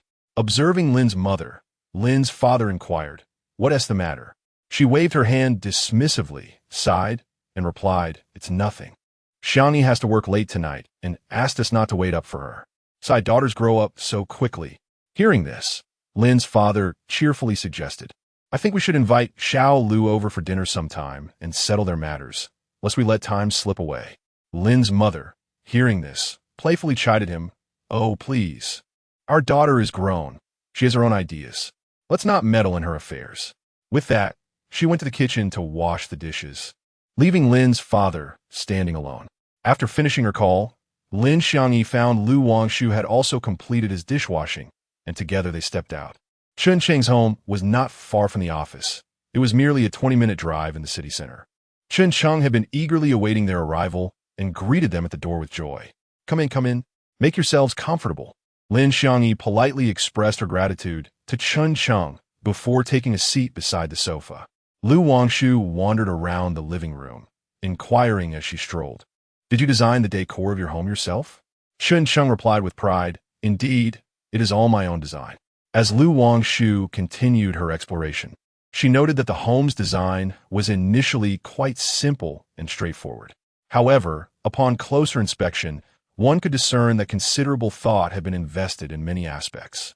From a psychological perspective, an individual's behavior can reveal facets of their character. Since Chun Cheng had single-handedly designed his home, it inevitably reflected certain traits of his personality. It was evident that Chun Cheng possessed a delicate sensibility and a comprehensive approach to matters. Observing that there was still ample time, Lu Wangshu approached the 2 rows of bookshelves in the living room, eager to see if there were any books to peruse.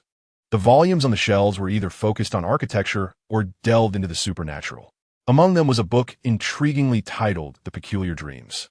As the elders often say, what one contemplates during the day, one dreams of at night. Given that Chun Cheng spent his days immersed in these tomes, it was no surprise that he experienced such extraordinary dreams at night. Lu Wangshu pulled out The Peculiar Dreams and curiously asked, "Is this book engaging?" Hearing her question, Chun Cheng turned his head to glance at her and replied, "Yes, I've finished reading it. Personally, I find it quite fascinating." Lu Wangshu nodded in agreement, saying, "Well, since I have nothing else to do, I shall take a look as well." Listening to the conversation between the two, Lin Xiangyi noticed the bookshelf nearby and walked over. Murmuring to herself, "I shall see what books are here."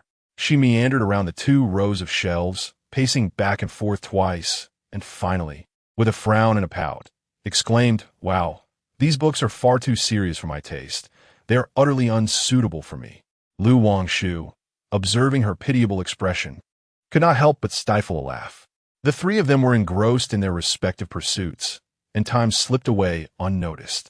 Chun Cheng stifled a yawn, clearly not in the best of spirits.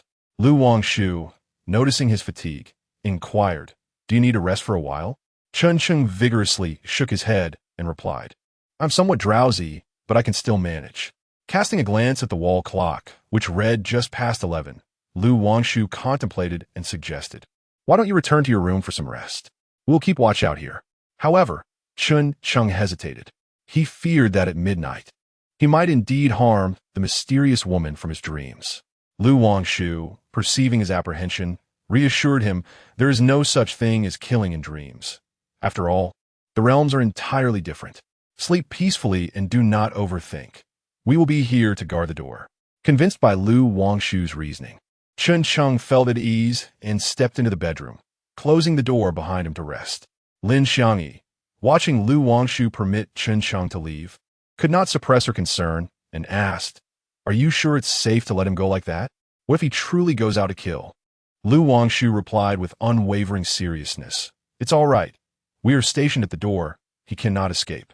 Moreover, residing on the 17th floor at such a height, if he is not afraid of death, then let him leap down." She lowered her head in contemplation and found merit in Lu Wangshu's words, thus refraining from further comment. An unexpected silence enveloped the room, broken only by the rhythmic ticking of the clock on the wall. Lin Xiangyi stifled several yawns, her eyelids waging a battle against one another. Observing her struggle to muster energy despite her evident fatigue, Lu Wangshu could not help but suggest, "Why not take a moment to rest on the sofa?" Lin Xiangyi waved her hand dismissively, replying, "No need. Just a little over 10 minutes, and the revolution will succeed. What is the point of resting now?" With that, she resumed playing games on her phone. As one round concluded and she checked the time, she realized it was already past midnight. Rising to her feet, she rubbed her weary eyes, rotated her aching neck, and stretched her limbs, exclaiming, "It seems we have overthought. Nothing has transpired at all, and we can return now." Lu Wangshu stood up, pondered for a moment, glanced at the tightly shut door of Qin Cheng's room, and the two prepared to depart. Chapter 50. Su Qian takes action at that moment. Lu Wangshu's phone rang, and an ominous feeling washed over him. He quickly retrieved the device from his pocket and answered, "Hello." On the other end, Xiao Yang spoke in a hurried tone, "Hello? Wangshu, where are you right now? Are you still at Qin Cheng's house?" Lu Wangshu replied, "Yes, I'm still at his residence." "Wangshu, something has happened. Just before midnight, we received a frantic call from a woman claiming that someone was trying to kill her. She urged us to hurry to her aid. However, before she could provide us with her exact location, the call was abruptly disconnected. I wonder if this is related to what Qin Cheng mentioned earlier today. Are you still at his house?" "Yes, he is currently asleep in his room," Lu Wangshu answered. As he spoke, a wave of uncertainty washed over him. What if he wasn't in the bedroom? Was it possible that he had gone out to commit a crime? To validate his troubling thoughts, Lu Wangshu hastened to the door of Chun Cheng's room. Before going to bed, Chun Cheng had locked the door. The style of door in his home was rather antiquated. Unless one possessed a key, it could only be opened from the inside, precluding any possibility of access from the outside. At this moment, Lu Wangshu disregarded any sense of decorum and forcefully kicked open the door to Qin Cheng's room. The door swung wide, startling Chun Cheng from his slumber as he sat up, anxiously inquiring, "What is going on?" As Chun Cheng remained composed within the confines of his room, Lu Wangshu pondered, who could the assailant be? Could it truly be a case of murder in one's dreams? Lu Wangshu expressed a slight sense of reassurance as she said, "Indeed, someone has reported a murder, and the timing aligns perfectly with your account." Chun Cheng gazed at Lu Wangshu with a face full of terror, stammering, I just dreamt of her too. She was lying right before me, her complexion pale, her lips devoid of any color." His words traveled through the receiver, reaching Xiao Yang, who had not yet hung up the phone.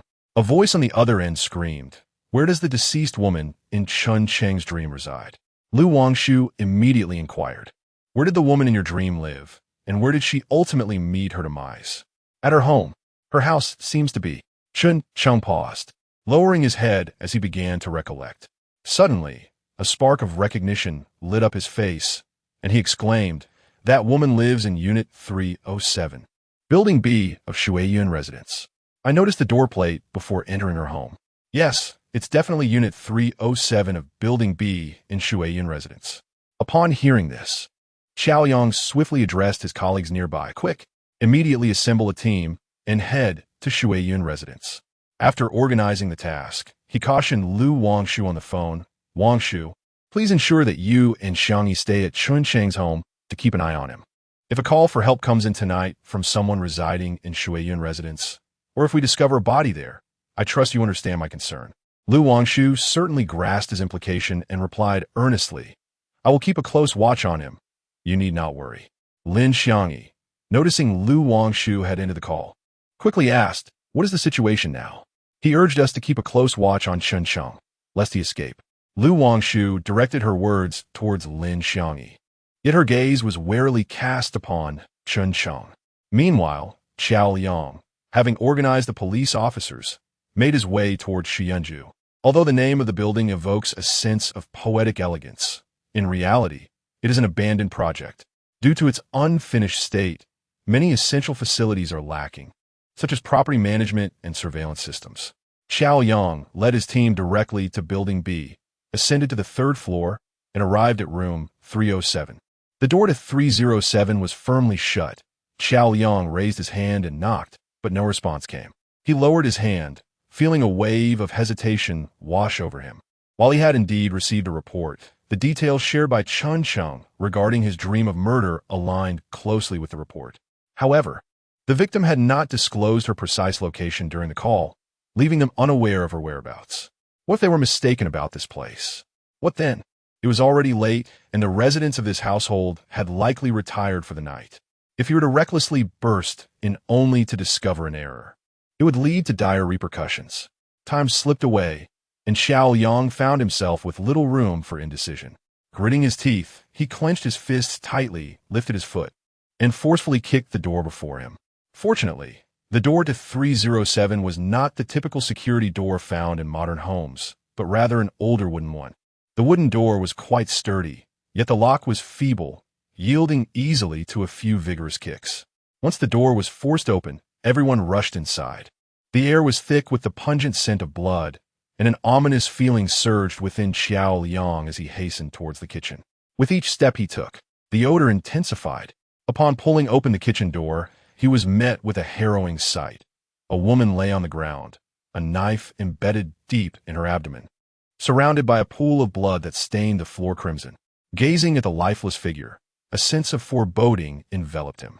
He donned gloves and bent down to check her carotid artery, only to discover that the pulse had long ceased. He turned to his colleague, instructing, "Call the forensic team and have them rush to the scene." Rising to his feet, Qiao Yang flicked the switch on the wall, illuminating the kitchen in an instant. He surveyed the surroundings. The scene mirrored the depiction sketched by Chen Cheng during the day with eerie precision. The woman's body lay not solely in the kitchen, but precisely at the juncture where the kitchen met the dining area. Scattered nearby was a mobile phone, its screen shattered underfoot. The reason for concluding that it had been deliberately crushed rather than accidentally broken was evident in a multitude of cracks adorning the screen.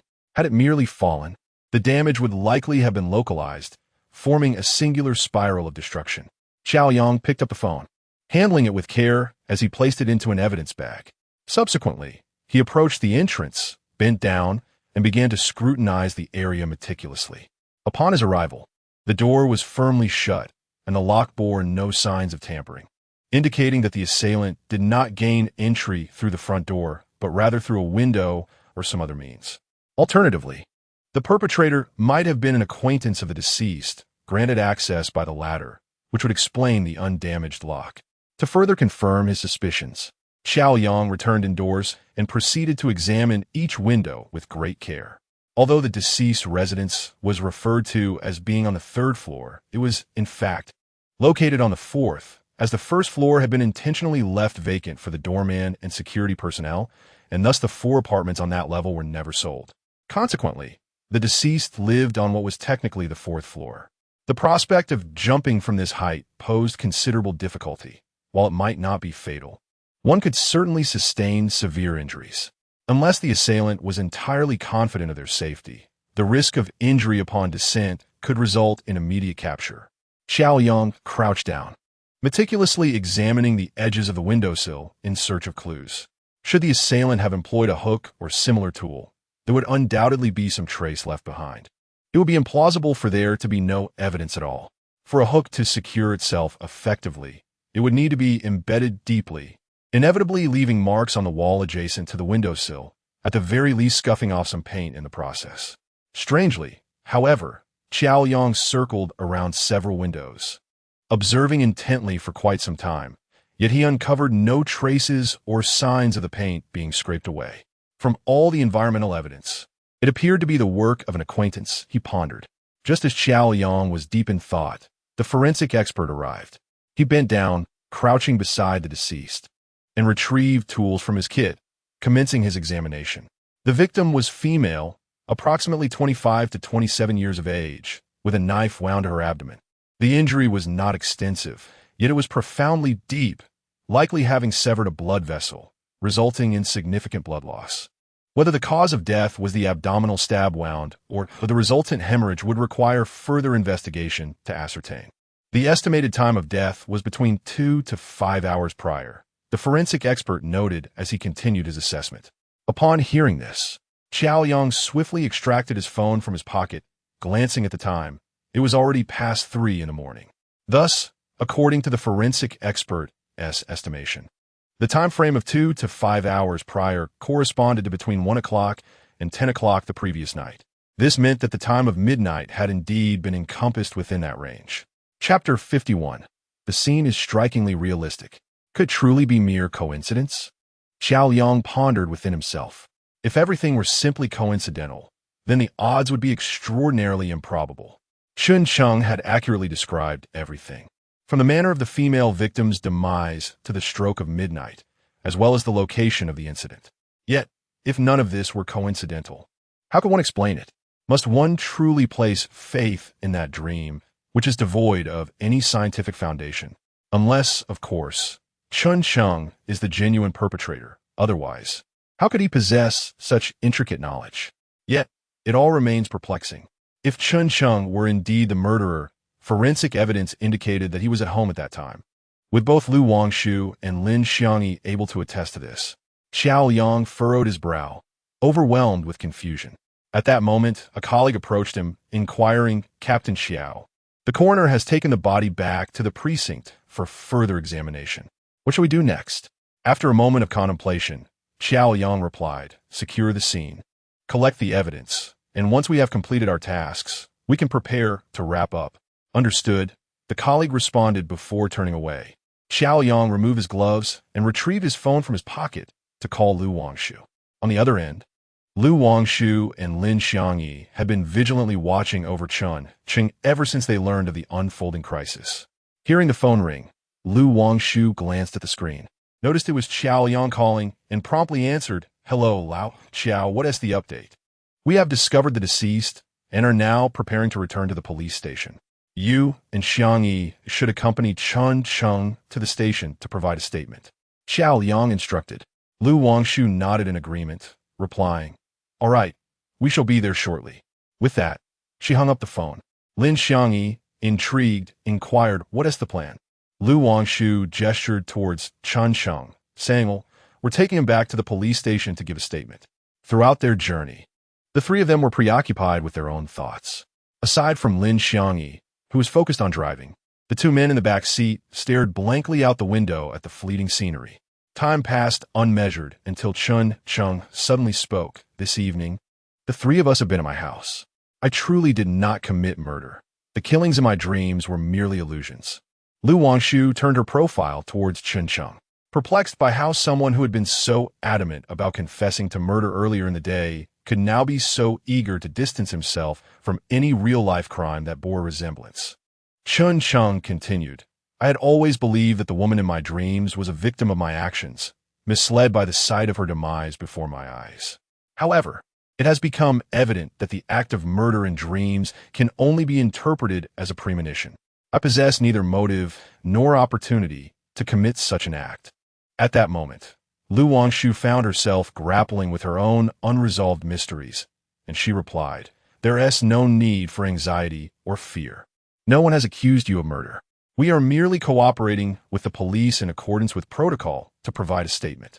Silence enveloped the car once more, the atmosphere heavy with tension. The journey to the police station seemed to stretch interminably. A group of individuals finally arrived at the police station and proceeded together towards the interrogation room. Inside, Xiao Yang and his colleague were already awaiting their arrival. Lu Wangshu and Lin Xiangyi understanding the situation, took their leave after bringing Chun Cheng in, as they noticed Xiao Yang and another officer were present.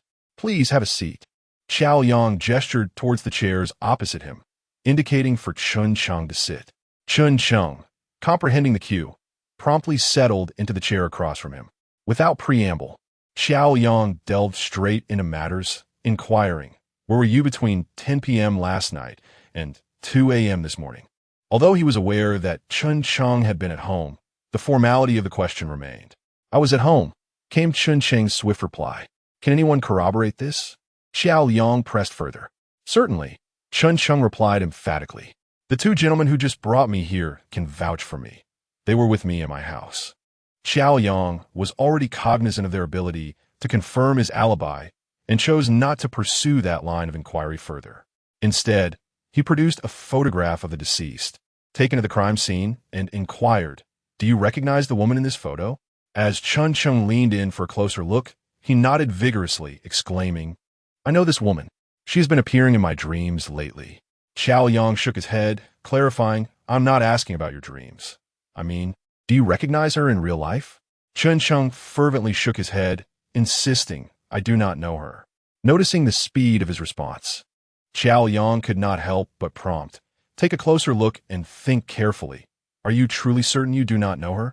He resolutely stated, "I am quite certain that I have never encountered the woman in the photograph, let alone know her." Observing his unwavering conviction, Xiao Yang deduced that further inquiries would yield the same outcome. He inquired, "As for your dream, do you recall any other details from it?" With a look of resignation, he replied, "I apologize, officer, but I've already sketched all the images I remember from my dream yesterday. Beyond that, I am powerless." Initially hoping to uncover some clues through Chun Cheng's dream, they found themselves back at square one. Noticing Xiao Yang's furrowed brow, a colleague responsible for taking notes suggested, "Captain Xiao, perhaps we could try hypnosis?" Hypnosis can restore memories that one has deeply forgotten or prefers not to recall, especially when a person is in a state of extreme relaxation. This method might allow Chun Cheng to gain clearer insight into the entirety of his dream. Xiao Yang's eyes lit up as he exclaimed, "That's an excellent idea. Let us contact the relevant experts immediately."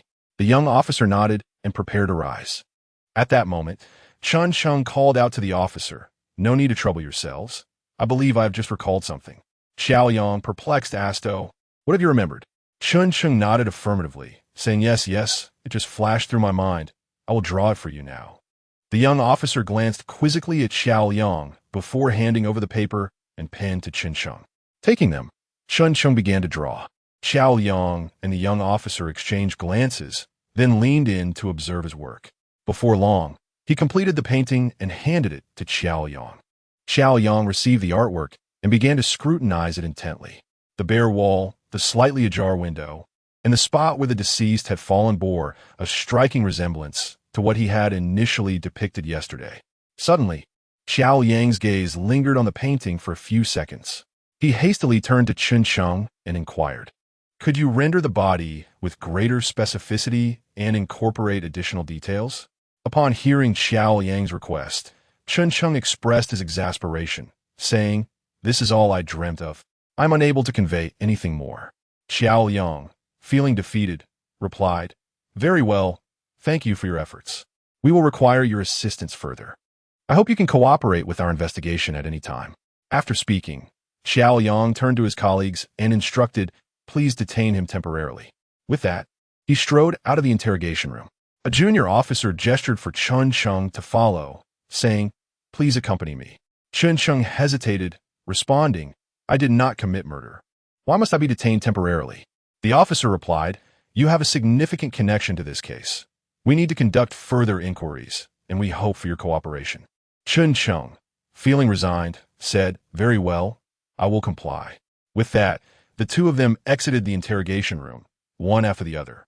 After leaving the interrogation room, Xiao Yang returned to his office and began searching for the painting that Chun Cheng had created at the police station the previous day. It was then that Lu Wangshu and Lin Xiangyi entered. Lu Wangshu immediately inquired, "Have you made any new discoveries?"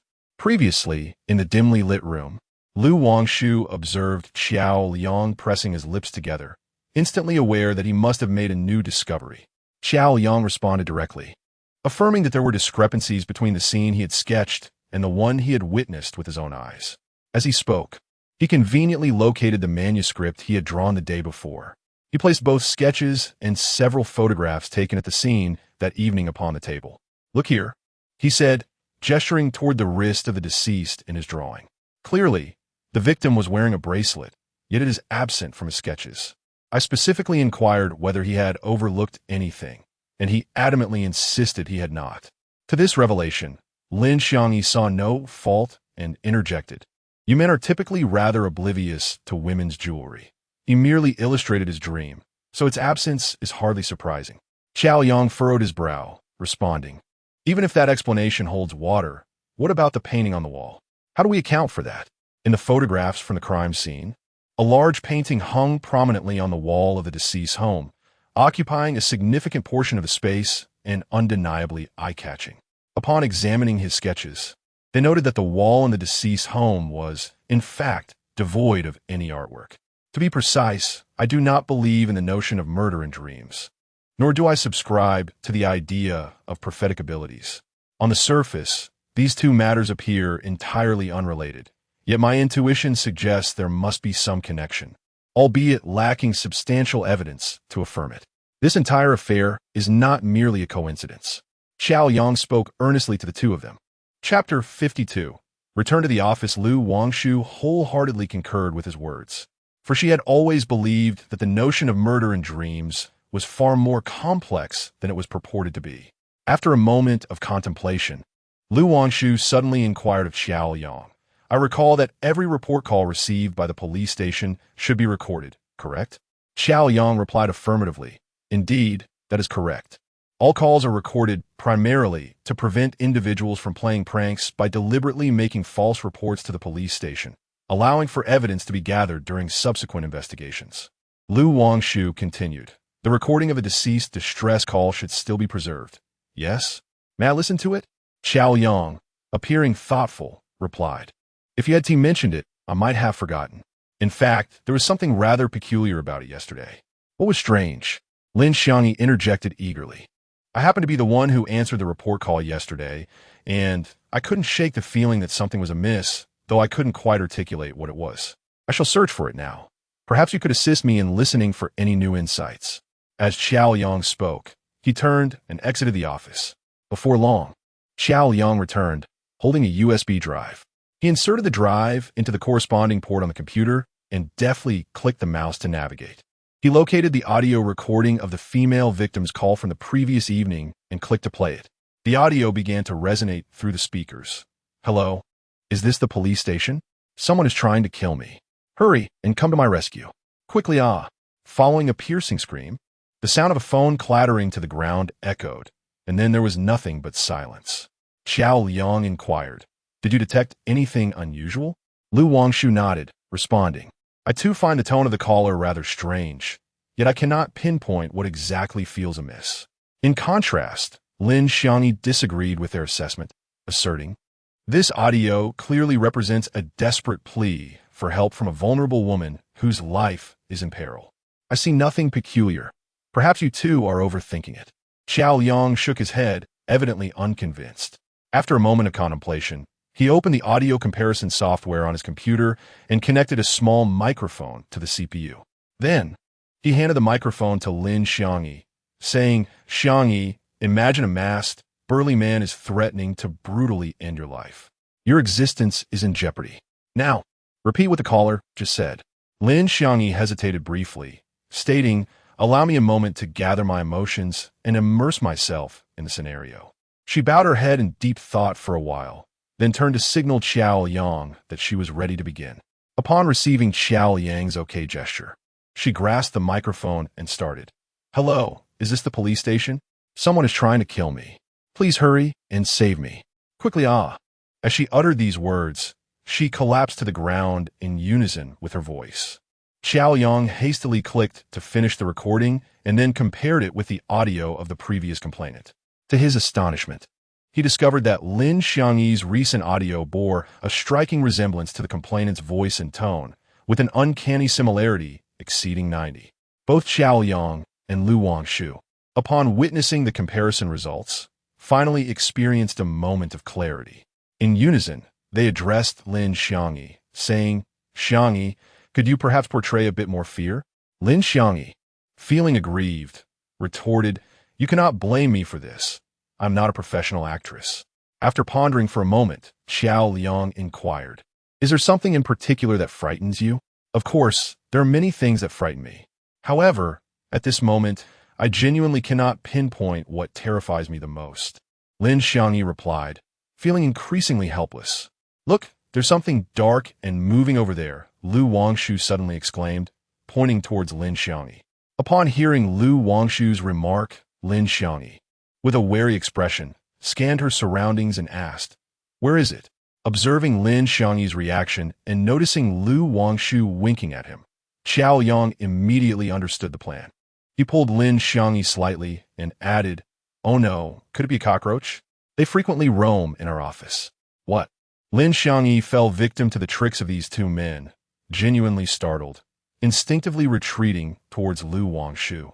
Without hesitation, Lu Wangshu stepped back a few paces, all the while exclaiming, "It seems to be a cockroach. Xiangyi, be careful. It's right beneath your feet."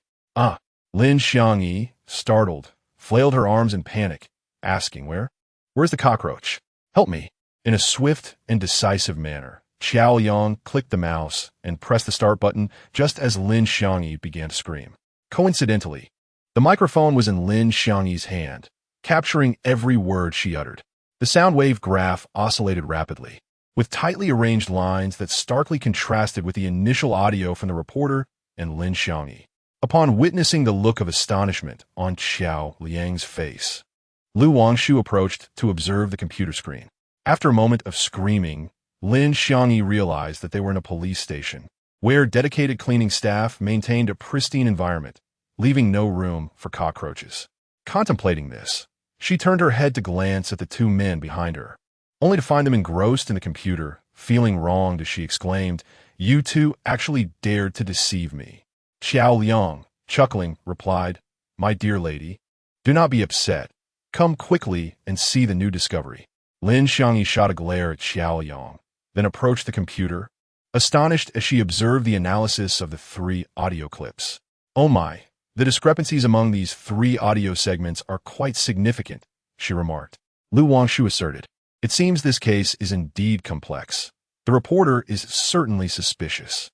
Lin Xiangyi understood their implication and, after a moment's hesitation, responded, "However, we cannot jump to conclusions. The reporter likely made the call discreetly, fearing the perpetrator might discover them, which is entirely reasonable."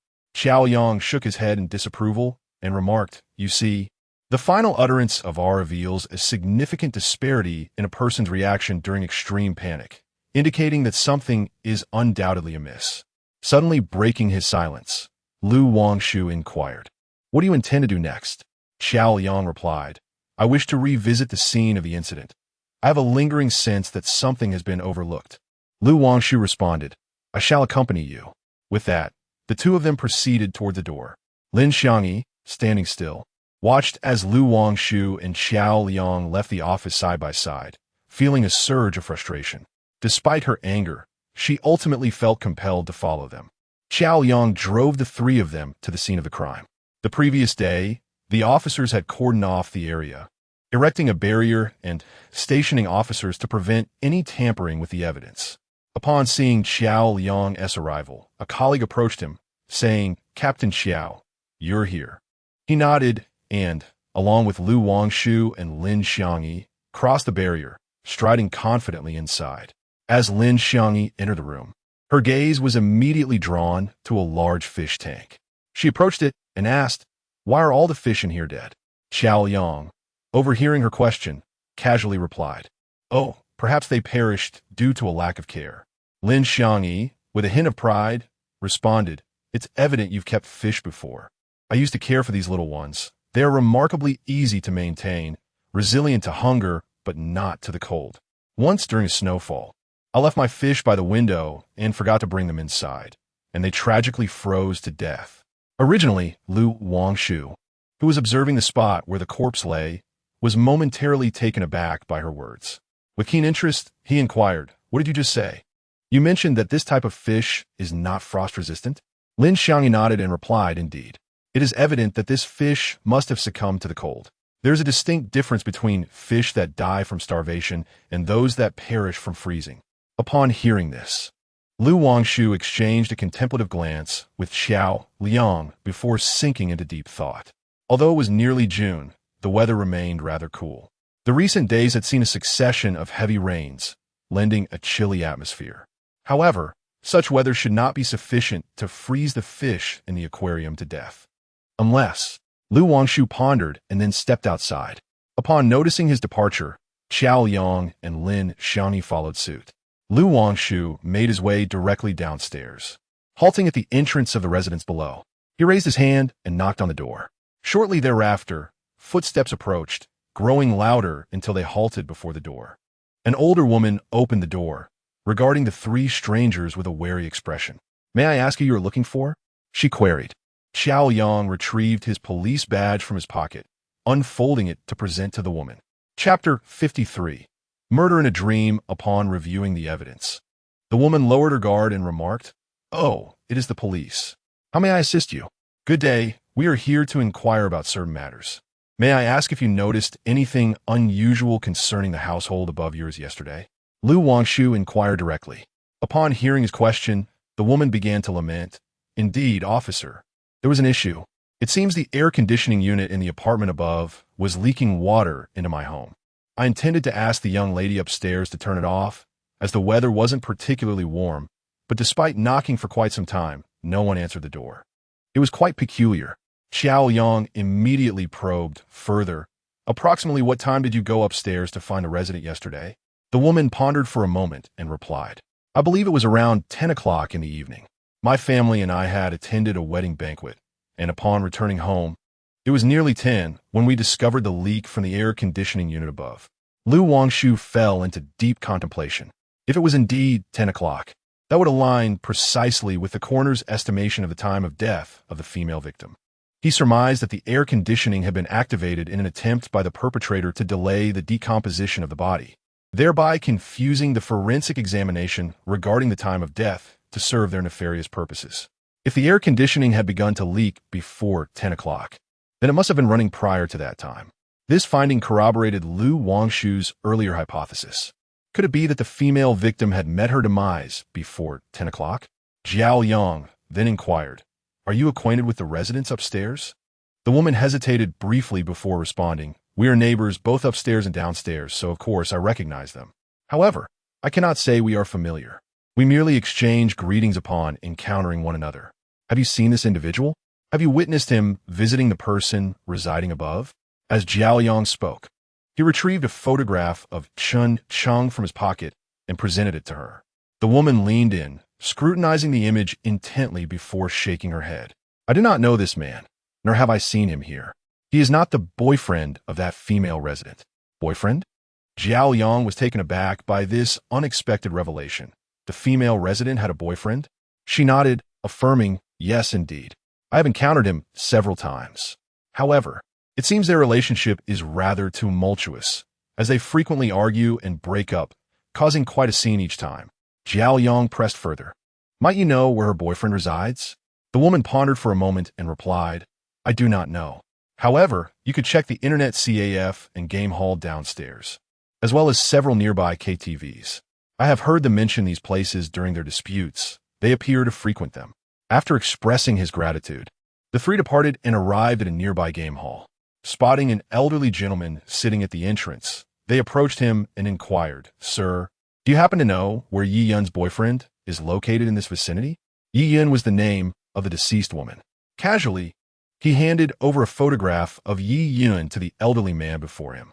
The old gentleman lifted his eyelids, glanced at it briefly, then lowered them once more, extending a hand to indicate a direction. Xiao Yang and Lu Wangshu followed the old man's gesture and beheld a man with hair dyed in a multitude of colors, engrossed in a video game. Lin Xiangyi, uncertain, inquired again, "Is it him, sir?" The old man affirmed, "No doubt it is he." The group exchanged glances and proceeded towards the man. Seated before the gaming console, The man appeared to have lost, violently kicking the machine in frustration while cursing under his breath, his expression fierce. This man, volatile and impulsive. Could he be the perpetrator? Xiao Yang stepped forward and asked, "Are you Yi Yun's boyfriend?" The man lifted his gaze, briefly assessing Xiao Yang and Lu Wangshu, before finally focusing on Lin Xiangyi, raising an eyebrow with a lewd expression. Sensing the discomfort, Lu Wangshu subtly shifted his stance to shield Lin Xiangyi from the boy's lascivious gaze. Reclaiming his focus, the boy nodded lazily, responding, "Yes, that's me." "What do you want?" Xiao Yang revealed his identity, presenting his credentials, and began the interrogation.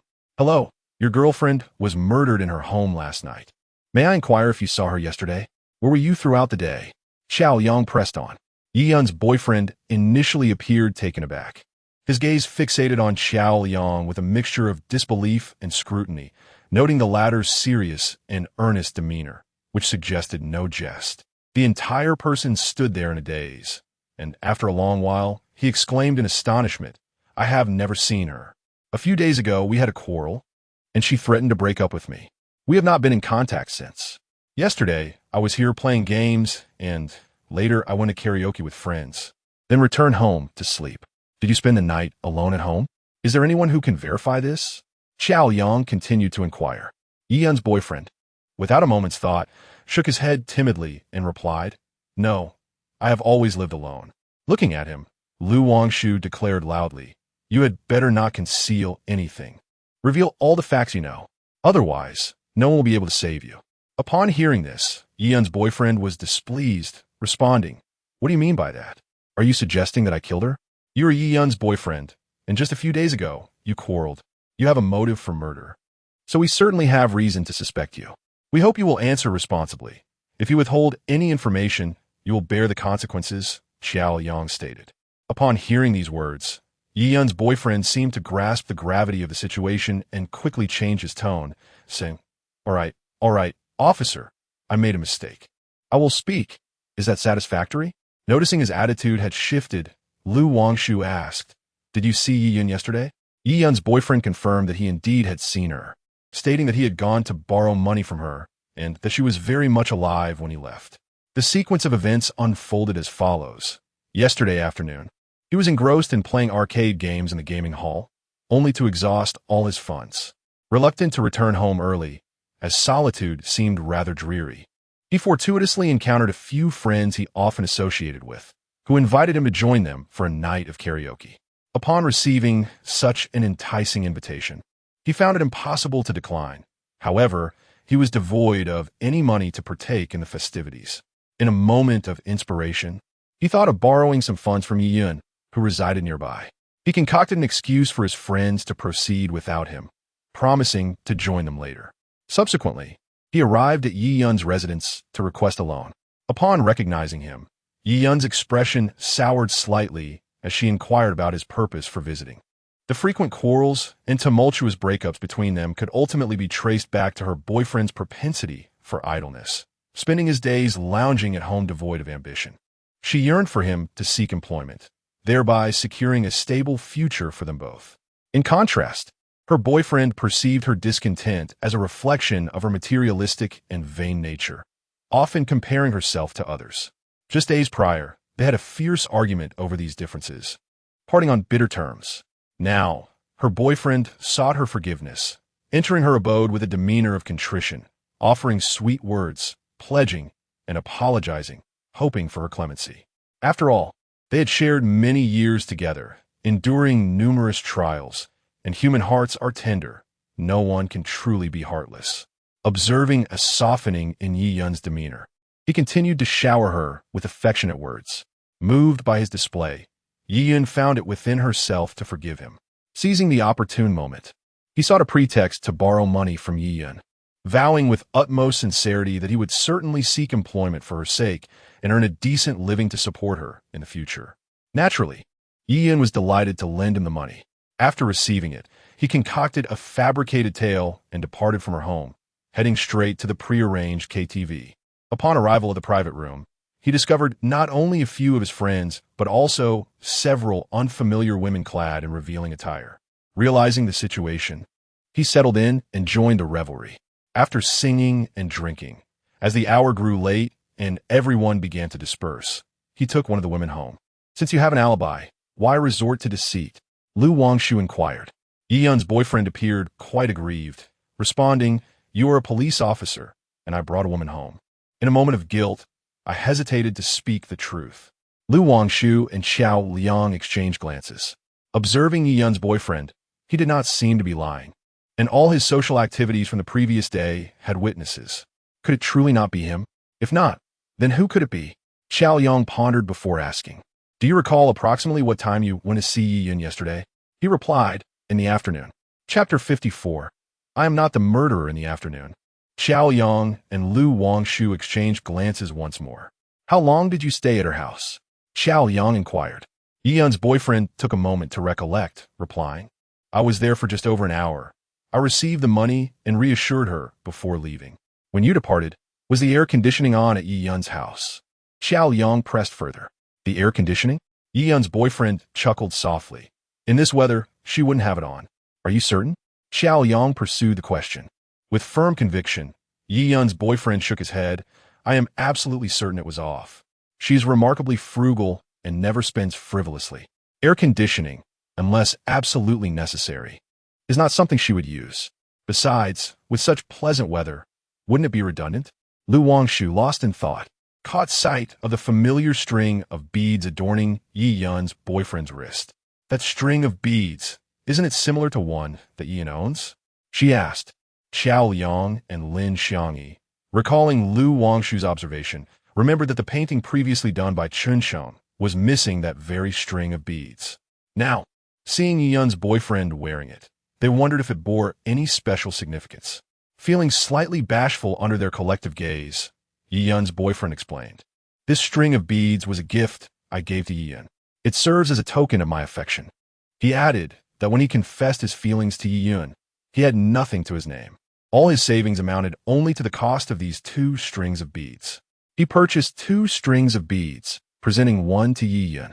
Subsequently, wherever they went, they would always keep the beads close at hand, except during the period of their quarrel.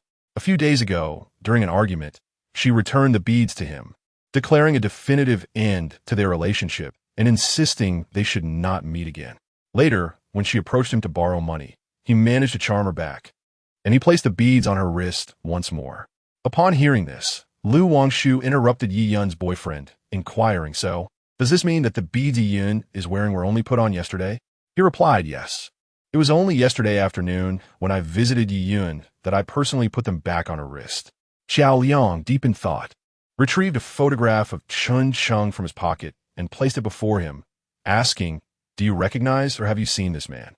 After taking the photo, he scrutinized it for a considerable time before shaking his head and replying, "I do not know him, though he seems somewhat familiar. I cannot recall where I might have seen him." "Take your time and think carefully," Xiao Yang encouraged from the side. Yi Yun's boyfriend appeared contemplative and suddenly with excitement. He clapped his hands, exclaiming, "Yes, yes, yes. I remember where I saw him. Just yesterday, as I was leaving Yi Yun's house, I encountered him in the stairwell. We nearly collided because I was in a hurry. He was dressed elegantly, clearly a person of some standing, which is why he left an impression on me. Thus, it can be inferred that Chun Sheng was present at the scene of the incident, with the timing coinciding perfectly with yesterday afternoon." In the afternoon, Lu Wangshu and Lin Xiangyi were at the office, while Xiao Yang was at the police station, indicating that during this interval, Chun Sheng had no alibi or witnesses to corroborate his whereabouts. Lu Wangshu and Xiao Yang's eyes brightened as they inquired, "Is there a large frame hanging on the wall at Yi Yun's home, displaying a photograph of the 2 of you?" Without a moment's hesitation, he replied, "Indeed, Yi Yun has a rather childish demeanor. Whenever we quarreled, she would take that frame down, and upon reconciliation, she would hang it back up. This implies that the large frame was likely reattached only after Yi Yun had put it back up yesterday, following his departure." Lu Wangshu murmured to herself. Given that he had seen Yi Yun and visited her home, everything began to make sense. Thus, only one final question remained. What exactly was the matter with Yi Yun's fearless report call? As Lu Wangshu and Xiao Liang pondered this, Lin Xiangyi, who had been silent until now, suddenly asked Yi Yun's boyfriend, "Does Yi Yun usually go online?" Does she have any social media accounts? Her curiosity was piqued by Yi Yun's boyfriend's earlier remark about his refined attire, indicating his status and standing. They had overlooked a significant point. It was quite possible that Chun Sheng was acquainted with Yi Yun. How then did their paths cross? An ancient proverb states, "Birds of a feather flock together," a saying that holds considerable truth. The existence of social classes and circles has always followed a logical rationale. Therefore, how could Yi Yun, a mere office worker, possibly know Chun Sheng, a designer who has achieved a modicum of success in his career? Given the vast disparity in their social standings and the improbability of their lives intersecting, had this been in the past, such a scenario would have been utterly implausible. However, we now inhabit an era defined by the omnipresence of the internet, which has transformed the globe into a cohesive village, facilitating interactions among individuals. Thus, Lin Xiangyi surmised that if Yi Yun and Chun Sheng truly knew each other, it was likely through this digital medium. Yi Yun's boyfriend responded, "Which young person today does not access the internet? She has a social media account on a certain platform, though I'm unaware of the password." Lin Xiangyi retrieved her phone and inquired, "What is the account?" He promptly divulged the information. After entering the account details, she asked, "What is Yi Yun's date of birth?" Yi Yun's boyfriend paused to reflect, before eventually providing the answer. She entered the string of numbers into the password field, but was met with a message indicating the password was incorrect. Undeterred, she turned to Yi Yun's boyfriend once more. "What about yours?" This time, he readily supplied the information. Lin Xiangyi inputted the numbers into her phone, and soon enough, she successfully accessed the account. Upon entering, she quickly navigated to the messages section, uncovering the chat history between Yi Yun and an unfamiliar online acquaintance prior to her demise. Wangshu and Xiaoyang, taken aback by her success, approached with the hope of uncovering any clues. Yi Yun's boyfriend joined them as well. Although he professed indifference toward the content of Yi Yun's social media accounts, he was nonetheless deeply concerned about whether he could clear his own murder suspicion, prompting him to join the others. Fortunately, Yi Yun had no habit of deleting chat records, which allowed the trio to peruse all of their conversations. They discovered that Yi Yun had been frequently chatting with an online acquaintance prior to her death. Upon adding Yi Yun as a friend, the first message from this individual was not a greeting or pleasantry, but rather an assertion that they had come to connect after seeing her help-seeking post. What help-seeking post? Lin Xiangyi was bewildered and turned to cast a questioning glance at Yi Yun's boyfriend behind her. He looked innocent and replied, "I have no idea. We were on the verge of breaking up a few days ago, and I never paid attention to her online activities, nor had she mentioned anything." Relying on him was futile. It seemed the only way to understand the situation was to locate the post they mentioned. Lin Xiangyi quickly opened the posting records, only to find them utterly empty. Unwilling to accept this, she then checked Yi Yun's reply records, which yielded the same disheartening result. Logically, given her account level, there should have been at least some posts or replies, yet there was nothing. Yi Yun's account personal center appeared unnaturally pristine, as if it had been deliberately erased. The trail abruptly went cold. Qiao Yang and Wangshu exchanged glances, both feeling somewhat uneasy. However, Lin Xiangyi was not as pessimistic as the other two. After a moment of contemplation, she clicked on the profile picture of that online acquaintance. The unfamiliar online acquaintance bore no profile picture, and their name was a mere string of garbled characters, evidently hastily typed, perhaps merely a pseudonym. Nevertheless, such details were inconsequential, for Lin Xiangyi's initial intention was not to investigate these trivialities. Upon accessing the individual's personal page, she found no substantial information to further her inquiry. The registration process necessitated the use of an email address and a mobile number. Indeed, while many platforms share this flaw, one particularly cunning aspect is the option allowing others to locate one through their phone number. Most users seldom take the time to adjust this setting, and many remain utterly oblivious to its existence. In fact, if this option remains unchecked, individuals can effortlessly uncover a person's social media account via their phone number. Similarly, acquaintances on that social network can easily access that individual's mobile number. Lin Xiangyi surmised that, given the likelihood of this being merely a facade with no essential information, the individual would not have thought to disable this option. As anticipated, the person had indeed left this option unchecked, and she successfully retrieved the mobile number and email address. The email, not registered with QQ, proved to be of little use. However, the mobile number was quite valuable. Lin Xiangyi glanced back at Lu Wangshu and remarked, "Now, it is your turn to take the lead." Glancing at the number on her phone, Lu Shu took it out and promptly dialed her uncle at the mobile company. Soon, the results of her inquiry emerged. As everyone had anticipated, the owner of this phone number was none other than Chen Cheng. Chapter 55. The reporting person yet. Knowing it was him did not elucidate anything. They still needed to locate that post to comprehend the entire matter. Lin Xiangyi reverted the page back to the original social media interface, her fingers gliding downwards as she meticulously examined the conversation records between Yi Yun and that online acquaintance. Suddenly, her fingers halted as she came across a particular exchange. "Yi Yun, can you truly assist me?" "Acquaintance, of course. It's precisely because of this matter that I added you." "Yi Yun, thank you so much.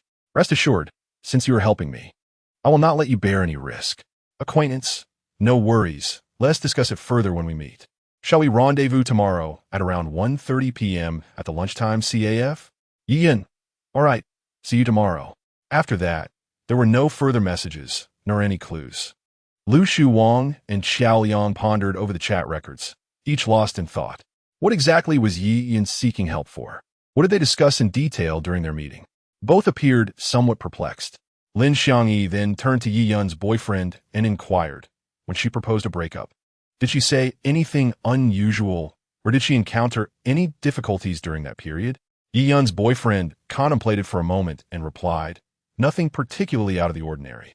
Every time we quarreled, she would threaten me, saying she didn't want to live anymore, that she might as well just die."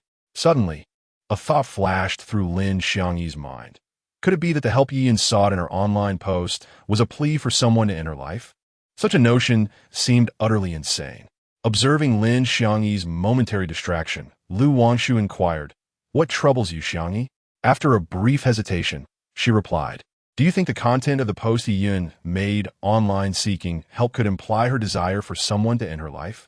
Upon hearing Lin Xiangyi's words, Lu Wangshu and Xiao Liang exchanged a glance. One must ponder how a rational individual could ever request another to take their life. Even if such a person existed, who would willingly assume the role of the murderer? Yet, upon further reflection, it is not entirely implausible. This world is replete with madness and irrationality. Yi Yun, yearning for stability, finds herself repeatedly let down by her boyfriend. Her earnest investments of love and the harsh reality she feels powerless to alter might drive her to a state of despair, contemplating death as a means of liberation. Lacking the courage to end her own life, she resorts to posting online, seeking assistance from strangers. Chen Cheng comes across her post and subsequently approaches her, professing his willingness to help. This revelation elucidates why Yi Yun, despite being a victim, exhibited no signs of panic when reporting to the authorities.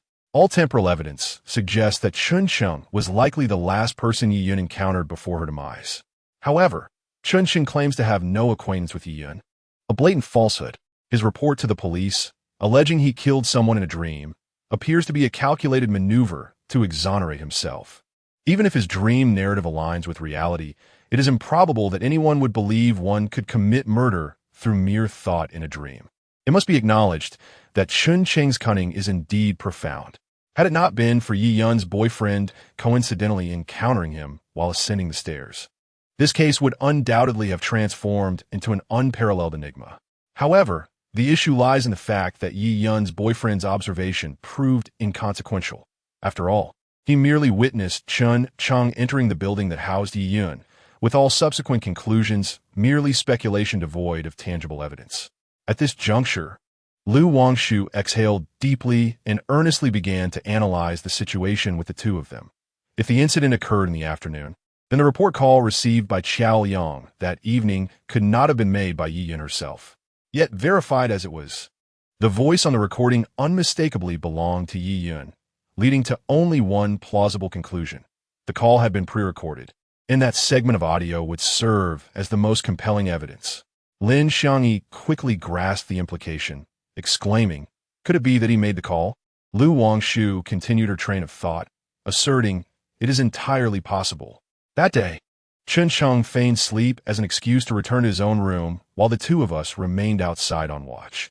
With our testimony and his plan executed flawlessly, we must urgently locate Yi Yun's recording. It is unlikely that Chun Cheng would carry the recording with him. If discovered, it would spell his downfall. For him, securely stashing it at home would surely provide greater peace of mind. Xiao Yang, feeling a sense of urgency, chimed in. Lin Xiangyi and Lu Wangshu expressed their agreement and support, and the trio prepared to return to the police station. Xiao Yang turned to briefly instruct Yi Yun's boyfriend, leaving his number in the latter's phone. Once he confirmed the accuracy of the number, he promptly departed. Upon their arrival at the police station, the trio proceeded to the detention center, where they completed the necessary procedures and obtained the key to Chun Cheng's residence. With the key in hand, they promptly set off in their vehicle towards Chun Cheng's home. Upon reaching their destination, the three of them made their way directly to Chun Cheng's bedroom and began searching diligently. After an extensive search, however, they uncovered nothing of significance. Lin Xiangyi, who had been bending over in search, found herself utterly fatigued and decided to take a seat on the bed, intending to rest for a moment before resuming her search. Both Xiao Yang and Lu Wangshu, having similarly found nothing, sat down beside her, their expressions marked by frustration. Lu Wangshu muttered, "Could it be that we are pursuing the wrong lead?" Just as this thought crossed his mind, his peripheral vision caught sight of the bed slats. With renewed determination, Lu Wangshu urged Xiao Yang and Lin Xiangyi to rise from the bed and, without hesitation, lay down on it himself, beginning to explore the underside of the bed with meticulous care. Suddenly, his fingers grazed a thin, raised surface beneath the slats. After several moments of exploration, he discerned that the texture felt as though a layer of transparent tape was affixed to it. Transparent tape. He carefully extended his hands to either side, discovering that the tape concluded to the left, indicating that the right side held promise. With this realization, he directed his hand toward the right. Indeed, he soon encountered a thicker, firmer protrusion. As he examined it further, he sensed it resembled a mobile phone. Lu Wangshu exclaimed excitedly to Lin Xiangyi and Xiao Yang, "I believe I have discovered what we need." Upon hearing his words, they urged him to retrieve it swiftly. Lu Wangshu delicately pried open the layer of transparent tape with his fingernail, then tore it apart to extract the mobile phone that was securely fastened in the center. Upon seeing the phone, everyone let out a collective sigh of relief. They had not anticipated that Chun Cheng's meticulous nature would lead him to conceal a phone beneath his bed, firmly adhered with transparent tape to prevent it from falling. Such cunning was indeed profound. It was not something the average person would conceive. Chapter 56. Dreams and Homicides. The mobile phone discovered in the residence of the deceased, Yi Yun, was subsequently sent to the police station. Colleagues in the forensic department invested considerable effort and dedication, yet they found no trace of evidence upon it. When it was forwarded to the technical department for restoration, the results were equally fruitless. The technicians devised numerous methods to salvage the device, but alas, the internal screen was shattered beyond repair. Furthermore, the SIM card had been removed, leaving them with no additional leads. The mobile phone currently at hand appeared scarcely used, likely recently purchased or seldom utilized. Upon locating the device, Lu Wangshu and his companions promptly attempted to power it on, only to be met with the requirement of a passcode. This was anticipated. Their next course of action would necessitate the assistance of professionals. The trio gathered their belongings and prepared to return to the precinct. As Lu Wangshu passed through the living room, he suddenly halted, drawn to the 2 rows of bookshelves. Approaching the shelves, he retrieved the book he had perused during his previous visit to Chun Cheng's home and casually flipped through a few pages. Soon after, he closed the book, took it with him, and turned to exit alongside his companions. They drove swiftly to the police station, heading directly towards the technical department. Upon arrival, Xiao Yang handed the mobile phone to one of the officers, instructing, "Please restore all data from this device." The colleague smiled reassuringly, replying, "Rest assured, Captain Xiao, we will ensure the task is completed." Xiao Yang, unable to restrain his curiosity, inquired, "Approximately how long will it take to restore?" The officer pondered for a moment before responding, "About an hour." Xiao Yang exclaimed in frustration, "Must it take so long?" A colleague continued, Captain Xiao, after all. Deciphering and repairing are quite time-consuming tasks. Xiao Yang nodded in acknowledgement, signaling to his colleagues in the technical department to expedite the process. Since the phone had already been entrusted to them, there was little else they could do for the time being. The three of them sat on a bench outside the technical department, awaiting the results. Suddenly, Lin Xiangyi recalled the book they had just discussed and asked Lu Wangshu, Wangshu, why did you bring that book? Lu Wangshu, maintaining an air of intrigue, did not rush to answer. Instead, she handed the book to Lin Xiangyi and inquired, why don't you take a look? Lin Xiangyi scrutinized the book for quite some time before exclaiming, isn't this the very book we read at Chun Cheng's house that night? Lu Wangshu nodded in approval and then asked, haven't you figured it out yet? Lin Xiangyi shook her head, prompting Lu Wangshu to gently guide her. Why not open the book and take a look? Recalling that Lu Wangshu had also flipped through the pages at Chun Cheng's house, Lin Xiangyi mimicked her gesture and began to leaf through the book. Soon, she discovered that many pages were stuck together. Do you remember what he said when we were at Chun Cheng's house? Lu Wangshu queried. Lin Xiangyi concentrated, then promptly replied. He mentioned that he had already finished reading this book. Precisely, Lu Wangshu nodded. But look, the pages are still glued together. How could he possibly have completed it? Clearly, he is lying. Lin Xiangyi still felt somewhat perplexed and inquired, why would Chun Cheng choose to deceive in this book? Does this not diminish his appeal? Lu Wangshu nodded and replied, indeed, it does tarnish his image. However, his sole intention is to mislead us. As they were conversing, the technical officer emerged, returning the mobile phone to Xiao Yang, stating, Captain Xiao, we have repaired the phone, and all data has been successfully restored. Receiving the device, the trio was filled with exhilaration, as they could finally ascertain the truth. Upon opening the files on the phone, they discovered a recording that matched precisely the account given by Yi Yun during her emergency call, word for word. Xiao Yang and Lu Wangshu exchanged glances and affirmed, well, now that we have concrete evidence, we can confront Chun Cheng. With that, they proceeded to the detention center where Chun Cheng was held. They requested the officers to release Chun Cheng, who mistakenly believed he was being set free and happily followed Lu Wangshu and the others. However, after walking for a while, he sensed something amiss.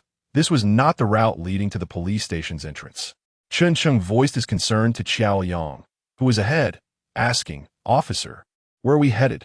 As he spoke, they arrived at the door of the interrogation room. Lin Xiangyi stepped towards the dim chamber, while Xiao Yang gestured to Chun Cheng, urging, hurry and step inside. Chun Cheng raised his head and glanced at the doorplate, where the words interrogation room loomed large, causing a wave of panic to wash over him. He feigned composure and inquired, why am I here again? You'll understand once you step inside, Xiao Yang replied, urging Chun Cheng to enter. The trio, Chun Cheng, Xiao Yang, and Lu Wangshu, crossed the threshold into the interrogation room. As soon as Chun Cheng took his seat, Lu Wangshu produced a book and asked, this is a book from your home. You claim to have read it cover to cover, yet in truth, you haven't even flipped through its pages, have you? Chun Cheng was taken aback by Lu Wangshu's assertion and was about to protest when she opened the book and handed it to him. Continuing, many pages in this book are still glued together. The pages have not even been trimmed. How? Pray tell, did you manage to read it? Feeling a twinge of embarrassment and realizing he could not refute her statement, Chun Cheng reluctantly admitted, all right, I confess it was my vanity. Must I be apprehended for this? Beside him, Xiao Yang remarked, you must be acutely aware of the reasons behind your arrest. Chun Cheng fell silent, prompting Xiao Yang to continue. Upon comparing your drawn dreams to the real-life incidents of murder, we found numerous similarities. Yet two discrepancies compel us to conduct further verification. As he spoke, he laid out Chun Cheng's sketches and the photograph of the crime scene on the table, saying, observe in this photograph. You failed to depict the string of beads around the deceased's wrist. And what has become of the picture frame on the wall? Chun Cheng scrutinized the evidence before him and realized, indeed, it was as Xiao Yang had stated. Calmly, I assert, what I depict is merely a manifestation of my own dreams. How could it possibly align perfectly with reality? This precisely attests to my disconnection from the heinous acts that transpired. Lu Wangshu evidently concurred with Chun Cheng's assertion and earnestly stated, no. Not only do you know Yi Yun, but you have also visited her residence. How else could you accurately discern the address and render an identical portrayal of her home?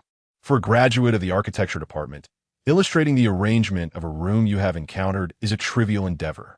As for the missing bracelet and picture frame, there exists a rationale. You happened to visit when she was neither wearing nor displaying them, hence their absence in your artwork. Chun Chung, feeling a surge of anxiety, retorted, "You claim I know Yi Yun and that I have been to her home. Do you possess any evidence? A witness may have observed you entering Yi Yun's abode, and in due time, they will clarify everything. There is no rush." Lu Wangshu deftly shifted the conversation, producing the mobile phone discovered in Chun Cheng's home. "You should recognize this device, should you not?" Chun Cheng, clearly taken aback by Lu Wangshu's discovery of the deeply concealed phone, fell silent, momentarily at a loss for words. Seizing the opportunity presented by Chun Cheng's days, Lu Wangshu pressed the play button on the phone's recorder, and Yi Yun's voice soon emanated from the small speaker. Chapter 57. Confession. "Hello, is this the police station? Someone's trying to kill me. Please come quickly. Hurry." The recording blared from the phone, causing Chun Cheng's face to drain of color. He forced himself to remain composed as he addressed Lu Wangshu. "This phone indeed belongs to me, but it was given to me by Yi Yun, which does not implicate her as my victim." Lu Wangshu regarded him coolly, her expression one of disdain as she remarked, "Oh, do you have anything further to assert in your defense?" Chun Cheng licked his parched lips, his voice weak and lacking conviction. "A few days ago, I came across a post online. It spoke of overwhelming life pressures and a hopeless future, expressing a desire for someone to help her escape this world." Chun Cheng had acquiesced to Yi Yun's request, setting a time to meet yesterday at 1:30 p.m. In the CAF at 1:15 noon, he gazed at her, asking, "Are you certain you wish to end it? Life is not easy." At that moment, Yi Yun's eyes were devoid of life, her gray pupils lacking any shimmer. With a blank expression, she replied, "No, living is truly exhausting and suffocating. I cannot bring myself to harm my own being. I implore you, grant me release." Upon hearing Chun Cheng's account, a surge of inexplicable anger welled up within Lu Wangshu. She asserted emphatically, "So, you did not only refrain from killing her, but you also attempted to persuade her to cherish life? You possess the audacity to commit murder, yet lack the courage to admit your deeds?" Upon encountering the piercing gaze of Lu Wangshu, Chun Cheng inhaled deeply and stated, "Officer, Yi Yun entrusted this phone to me, instructing me to release the recording and dial the emergency number around midnight. However, I never anticipated that she would truly perish. In a moment of desperation, I concealed the phone." According to Chun Cheng's account, Yi Yun had intended to take her own life, yet he had vehemently rejected her outrageous plea.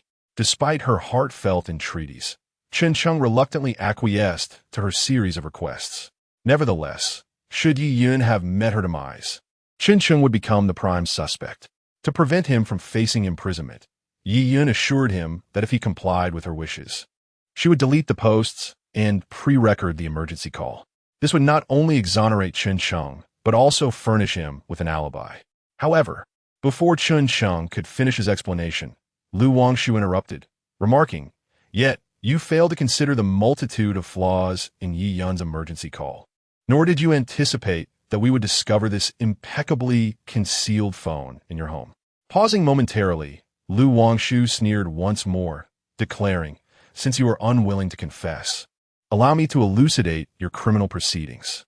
Chun Cheng claimed he had dissuaded Yi Yun from despair, yet he conveniently omitted the part where he ultimately agreed to assist her in her escape. Under normal circumstances, how could an ordinary individual possibly aid in a murder, especially one involving a prominent and affluent architectural designer? The only plausible explanation lies in the fulfillment of his morbidly lonely psyche. One cannot help but recall the reports from a few years back concerning a certain celebrity's son and another celebrity's drug-related legal troubles. They did not initially intend to break the law. Rather, their lives were excessively comfortable, with every need effortlessly met and entertainment readily available. It was precisely this overindulgence that drove them to seek more exhilarating and reckless thrills to satiate their already warped psyche. Chun Cheng exemplified this mindset. After arranging the time for his crime, He arrived at Shun's room 307 at the appointed hour, yet he committed a fatal error. While ascending the stairs, he failed to notice Yi Yun's boyfriend descending, and at that moment, Chun Cheng's face was fully exposed, allowing Yi Yun's boyfriend to catch a glimpse of him as he passed by. Upon entering the room, Yi Yun had just been consoled by her boyfriend, dispelling her previous suicidal thoughts, and she confided in Chun Cheng that she no longer wished to die. However, it was too late. Chun Cheng's psyche had become perverse and twisted. Once a person can no longer restrain themselves, the demons within will seize control of their soul. Seizing a moment when Yi Yun was distracted, Chun Cheng abruptly drew the knife he had prepared and plunged it into her abdomen repeatedly. Yi Yun, unable to evade in time, was struck in a vital area and swiftly lost her ability to resist. The scene of the crime, including the position of the body and the surrounding environment, clearly indicated that the victim had struggled in vain during her final moments. There are numerous organs located near the human abdomen, one of which is the spleen, a vital organ responsible for blood production. If the spleen ruptures, the resulting blood loss can be as rapid as that from an arterial wound. After unleashing his primal instincts, Chun Cheng regained his senses. To divert the police's suspicion away from himself, he set the air conditioning to a low temperature and programmed timer. However, it is not advisable to immediately activate the air conditioning, for according to forensic knowledge, a body begins to undergo rigor mortis approximately 30 minutes to 2 hours post-mortem, becoming fully rigid within 9 to 12 hours. To delay the onset of rigor mortis, Chun Cheng initially set the air conditioning to a higher temperature. Yet, prolonged exposure to elevated indoor temperatures would hasten the appearance of livor mortis. Thus, after a certain period, he adjusted the air conditioning to a lower setting and programmed it accordingly. Lu Wangshu, observing Chun Cheng's increasingly pallid complexion, remarked, "Yet you have overlooked a critical issue. The fish in the room, the species residing in the aquarium, are particularly sensitive to cold. The widespread death of the fish, coupled with the neighbors' reports of water leakage, inadvertently substantiates that the suspect has tampered with the estimated time of death." No sooner had Lu Wangshu uttered these words than Chun Cheng lunged at him fiercely, his countenance transformed from ashen to ominous. Even though Qiao Yang and Lu Wangshu possessed commendable composure, they were taken aback. In a stark departure from his earlier timid demeanor, Chun Cheng let out a malevolent chuckle, casting a shadowy gaze at Lu Wangshu. "Ah, my dear detective," he sneered, "there is no need to meticulously reconstruct my criminal actions and psychological motives. Indeed, you are correct. I find myself overwhelmed by loneliness and emptiness. What significance does life hold without a hint of excitement? What, then, is the purpose of our existence?" With a twisted smile, Chun Cheng's features began to contort as he vehemently declared to Lu Wangshu and Xiao Yang, "You shall never comprehend. Never." In the dimly lit room, Lin Xiangyi beheld the frenzied Chun Cheng, her fear causing her to bite her lip tightly. It was her first encounter with a person who had committed murder due to a twisted psyche. "What a lunatic," she murmured. "He scorns life, selfishly driven by his own desires." Having resolved the case involving Yi Yun, Xiao Yang stretched lazily, feeling overwhelmed by the series of cases that had occupied his days. "By the way, the fees for these 2 cases will be credited to your account shortly. You've worked hard these past few days," he said, patting Lu Wangshu on the shoulder with a relaxed air. Lu Wangshu responded with a faint acknowledgement, yet a sense of unease lingered within him. Nowadays, it seems that the wealthier individuals become, the harder they are to satisfy. Those who resort to crime, driven by desperation, are certainly not fewer than the likes of Chun Cheng. However, for true magnates, committing crimes is not so easily met with justice. Noticing the furrow in Lu Wangshu's brow, Lin Xiangyi, feeling a pang of sympathy, said, "Once a case is closed, you should stop overthinking. It better to be cheerful in the moment." "You fool." Lu Wangshu cast a surprised glance at Lin Xiangyi. It was her first affectionate address towards him as fool, and inexplicably, a smile graced his lips. Gurgle. After a long day of busyness, he realized he had yet to enjoy a proper meal and glanced awkwardly at Xiao Liang and Lin Xiangyi. Xiao Yang waved his hand dismissively and said, "All right, the great detective is hungry. Today, I shall treat you both to dinner." There's a nearby hotel with quite decent cuisine. Let's be on our way. Just as he was about to open the door, it was suddenly thrust open, and a police officer entered, addressing Xiao Yang. Captain Xiao, Director Li is looking for you. Although he was uncertain about the reason for his instructor's summons at that moment, he gave a brief instruction to Wangshu and the other individual to wait outside for him, and proceeded towards the office of the Chief of Public Security. After gently knocking on the door, Xiao Yang slowly approached the chair in front of Director Li's desk and seated himself, inquiring, "Is there something specific that prompted your sudden call, sir?" Director Li, perusing through the files of recently closed cases, replied, "Over the past few days, 2 particularly challenging cases have been resolved satisfactorily. It seems you and Wangshu have collaborated quite effectively." Though the words were commendatory, the detached manner in which his instructor spoke made Xiao Yang wonder if Director Li disapproved of Wangshu's involvement in the investigations. A sense of unease crept into his heart as he responded, "No, the cases still lack a bit of efficiency." With a bemused expression, Director Li looked at him and remarked, "Do not belittle your own contributions. Today, I am here to commend you.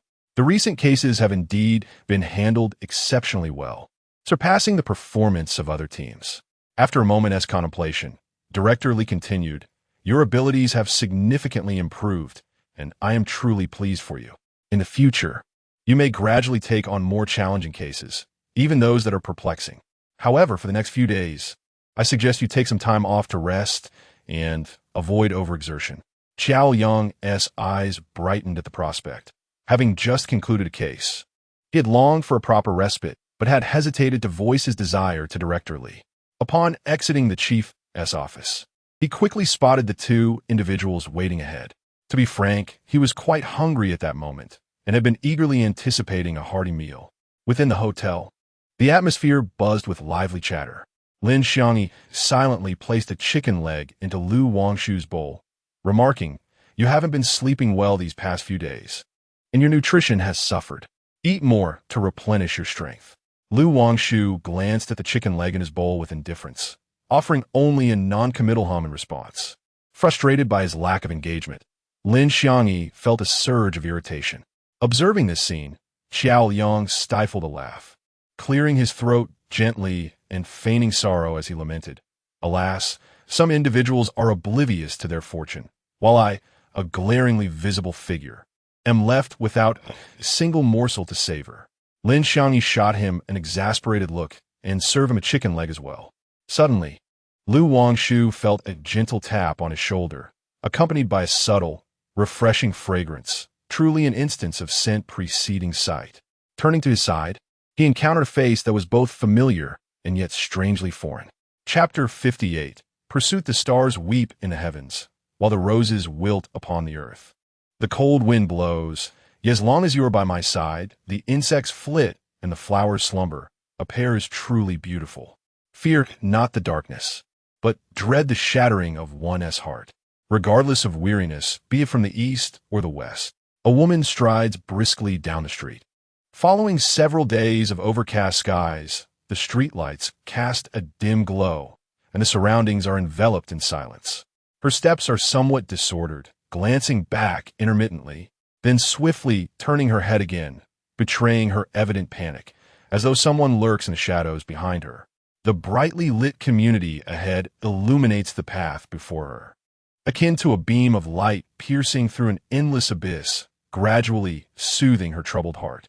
For reasons unknown, after several consecutive nights of returning home from work, she has felt an unsettling presence trailing her. In these tumultuous times, the streets are rife with perverse individuals. Contemplating whether to invite a friend from the community to accompany her home the next day, she is interrupted by the chime of the elevator arriving. Recalling her thoughts, she turns to enter. As the elevator doors begin to close, she catches sight of a man clad in black, his face obscured by a mask, passing by the elevator and heading toward the staircase. Suddenly, he turns his head, and the narrow slit of his eyes fixates on her with an inexplicable familiarity, as if she has encountered him before. The sensation of dread from earlier resurfaces, and trembling, she presses the close button with urgency. All she desires at this moment is to return home swiftly. Upon reaching her doorstep, She glances around, noting the emptiness of the hallway. Producing her key, she unlocks the door and closes it behind her with haste. After a while, a peculiar sensation emerged. Even upon returning home, she felt a lingering unease. The source of her discomfort eluded her grasp. Suddenly, her heart jolted. A silence enveloped her. Why was there no sound of the door closing? She swiftly turned her head, only to find the door ajar, revealing a slender crack. With a sigh of relief, she mused that perhaps she had simply not exerted enough force. A touch of self-mockery crossed her mind as she firmly shut the door and locked it. After freshening up, the woman settled comfortably on her bed, engrossed in a magazine for what seemed like an eternity, until drowsiness began to creep in. Just as she contemplated turning off the light, her gaze inadvertently drifted to the mirror atop the vanity across from her. In the reflection, something appeared to lurk beneath the bed. Rising to investigate, her pupils suddenly constricted in terror as she beheld a partially obscured face, slightly raised, staring intently at her from the mirror. "Lou, have you forgotten me so soon?" A woman stood behind her, her long, silky hair cascading down, adorned in a floral-patterned dress, smiling. Lu Wangshu glanced back nonchalantly and replied, "Zhang Ting." Curious about their exchange, Lin Xiangyi inquired of Xiao Yang, "Who is Zhang Ting?" Xiao Yang hesitated before responding. She was a junior who pursued Lu back when he attended police academy. Upon hearing his words, Lin Xiangyi felt a pang of discomfort. Just as she was about to comment on Lu Wangshu, Zhang Ting naturally took a seat beside him, intensifying Lin Xiangyi's discontent. It had been quite some time since she had seen Lu Wangshu, and she found it odd that he had chosen to dine at the hotel today. Zhang Ting picked up her chopsticks and selected a piece of meat from the dish.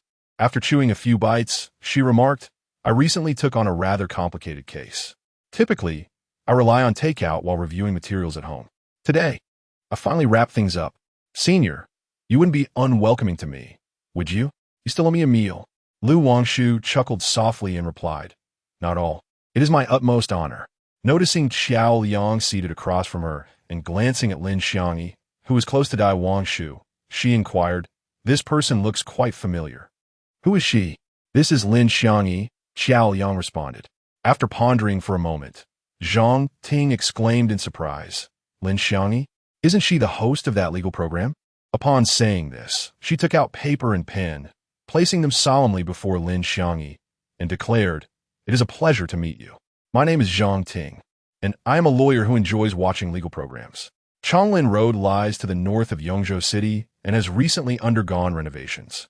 A flower bed has been constructed along the center of the road, stretching from south to north, with solar streetlights installed at intervals along the flower bed. Today, under overcast skies, the streetlights had absorbed little sunlight, rendering their illumination rather dim in the evening." As they exited the hotel, Zhang Ting turned to Lu Wangshu with a troubled expression and said, "Senior, could you please take me back to my neighborhood?" Upon hearing her request, Lu Wangshu hesitated for a moment but ultimately acquiesced, then turned to Lin Xiangyi and Xiao Yang, suggesting, "You two may head back first." After speaking, his gaze lingered intentionally, yet subtly, on Lin Xiangyi. Lin Xiangyi glanced angrily at Lu Wangshu and then at Zhang Ting, feeling as though she had consumed a barrel of vinegar. What was this? Just moments ago, Zhang Ting had been warmly asking for her autograph, and now she was attempting to undermine her. Seething with resentment, she silently cursed, yet maintained a composed facade as she replied, "All right, make sure to head back early." As they walked along the dimly lit and lengthy Chonglin Road, Zhang Ting shyly addressed Lu Wangshu, "I'm sorry to trouble you at this late hour." Lu Wangshu responded nonchalantly, "It's nothing, just aiding digestion after dinner." Listening to Lu Wangshu's earnest yet humorous reply, Zhang Ting let out a light laugh, and much of her lingering guilt and inexplicable unease dissipated. Observing the tall figure before her, she pondered for a moment before speaking, "Senior, have you heard that the area around here has been quite unsettled lately? What has happened? 2 young women have already been murdered in this vicinity, and both were found without any clothing, their bodies discarded nearby." Upon finishing her words, Zhang Ting felt a twinge of fear. Taking a deep breath, she confided her worries to Lu Wangshu. "I don't know why, but a few nights ago, when I returned late, I had the unsettling feeling that someone was following me. Listening to her, Wangshu contemplated deeply. He had been preoccupied with his case lately and had not paid much attention to the news. Perhaps he could inquire with Xiao Liang tomorrow. We've arrived, he announced as they reached the brightly lit residential complex ahead, the sign reading Jinhua Community. Noticing Zhang Ting's pallid complexion, he suggested, "Shall I accompany you upstairs?" The design of the residential units within the community is quite unique. Upon exiting the elevator, one encounters a series of apartment doors that extend towards either end, reminiscent of a hotel layout. However, there is a slight distinction.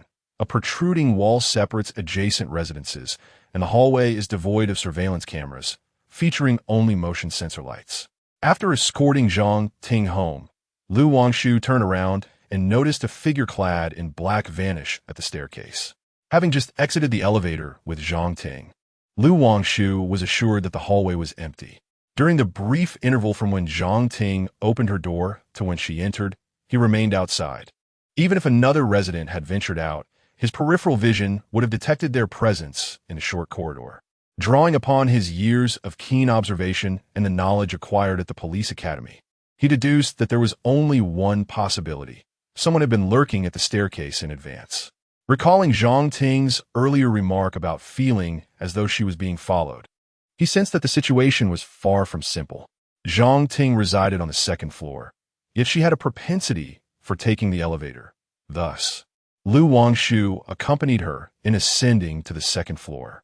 Considering the elevator's constant ascent speed and the gradual deceleration of a person's pace as they ascend floors, it follows that within the distance from the first to the third floor, a person could deliberately hasten their ascent to surpass the elevator speed.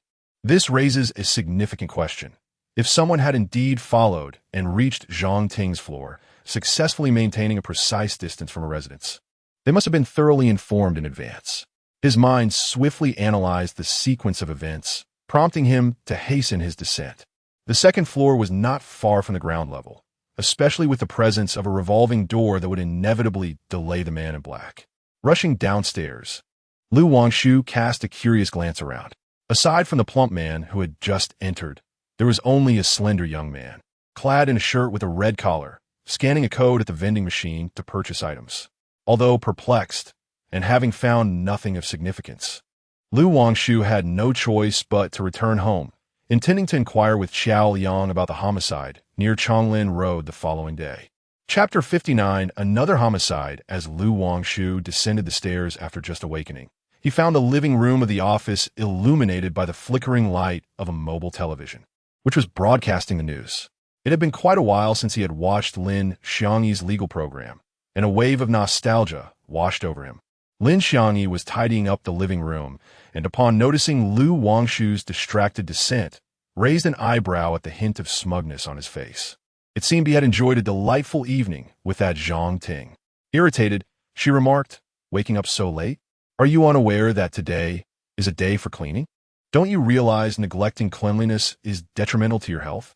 As Lin Xiangyi's relentless tirade echoed in the morning air, Wangshu felt a throbbing ache in his head, utterly perplexed as to when he had offended this formidable presence. The news report continued, revealing that a woman had been found dead in Jinhua Community 2 days prior. The police had identified her as Wang Lan, a regular employee at a certain company. Furrowing his brow, Wangshu pondered, Jinhua Community? Wasn't that the very place he had dropped Zhang Ting off at just yesterday? This situation seemed far from simple, and it appeared the suspect might very well have set their sights on Zhang Ting. Noticing Wangshu lost in thought once more, Lin Xiangyi snapped, "Stop daydreaming and come help. Don't even think about slacking off." Wangshu regarded Lin Xiangyi for a moment, a faint smile playing on his lips. "Ah, women," he mused, slowly turning his head and retorting with a scoff, "is it truly necessary for a man of stature to engage in such trivial tasks?" Outside the Luguang law firm, a police car came to a halt. Xiao Yang pushed open the door and was taken aback to see Wangshu clad in an apron and hat, diligently wiping the table with a cloth. It reminded him of the adage from the chronicles of the later Han dynasty, which recounts, if one cannot sweep a room, how can one sweep the world? You ought to delve deeper into literary history, he mused, as Lin Xiang he earnestly instructed Lu Wangshu beside her.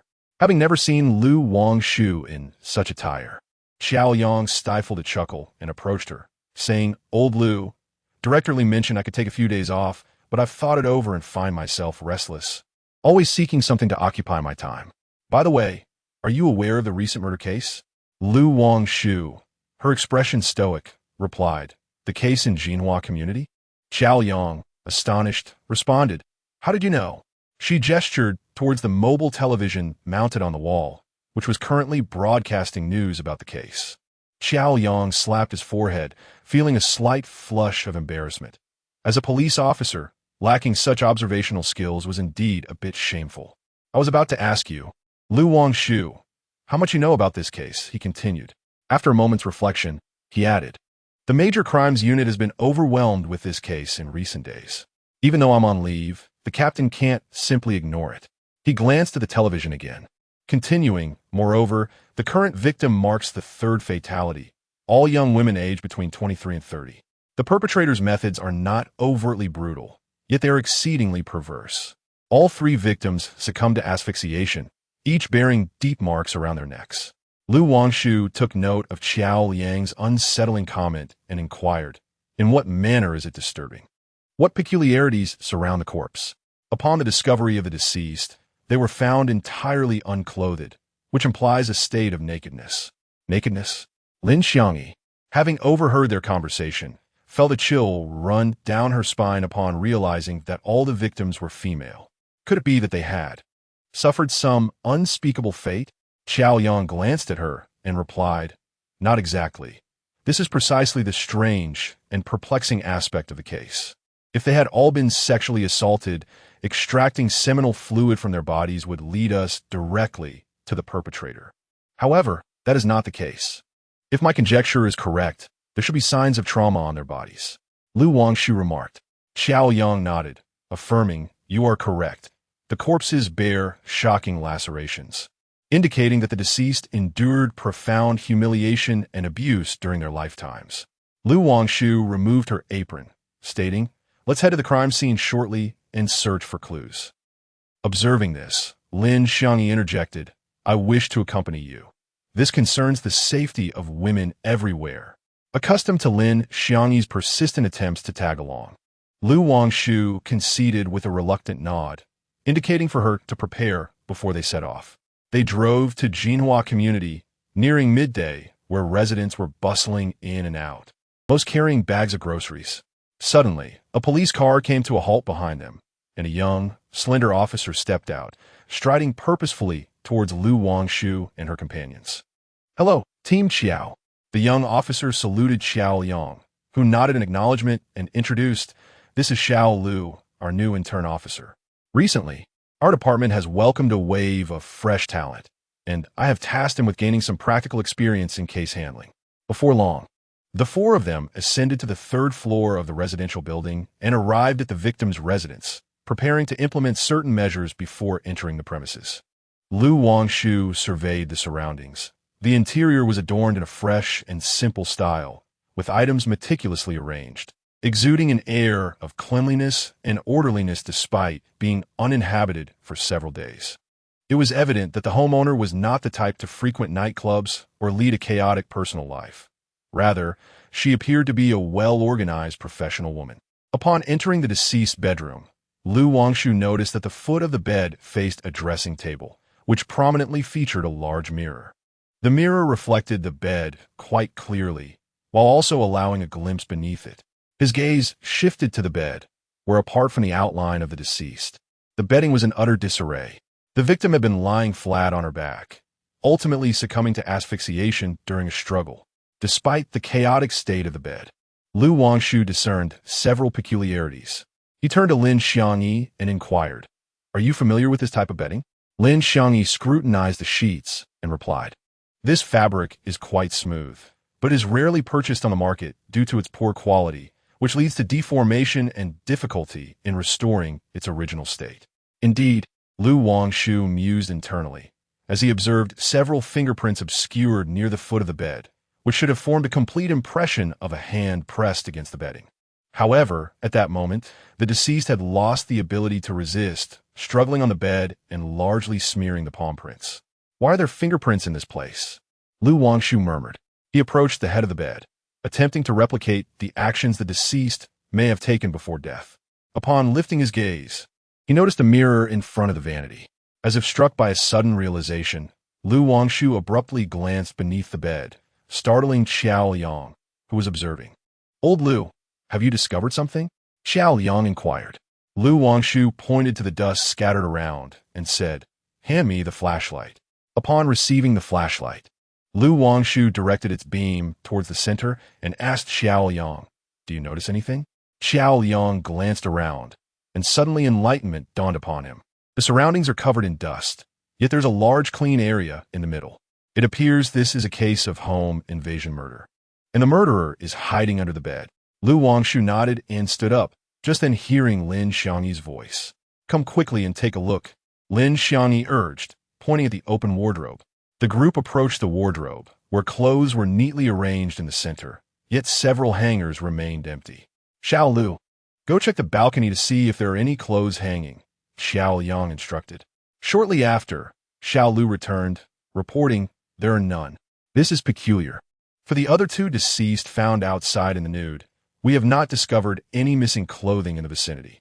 Since there are no garments on the balcony, it suggests that the clothes on the empty hangers must belong to the deceased," Xiao Yang remarked, as Lu Wangshu pondered for a moment and said, "It is highly probable that the perpetrator not only derives pleasure from torturing women and stripping them of their garments, but also possesses an obsession with women's clothing, collecting it as a peculiar hobby." Upon hearing Lu Wangshu's analysis, Lin Xiangyi clenched her fists and angrily exclaimed, "What a twisted pervert!" After grasping the fundamental information, the group exited Wang Lan's residence, at which point Lu Wangshu called out to Xiao Liang, instructing him to stand by the protruding wall. Once Xiao Liang complied, he caught a glimpse of a portion of his clothing. After a moment of contemplation, Lu Wangshu asked Xiao Liang to step out and invited Xiao Lu to take his place.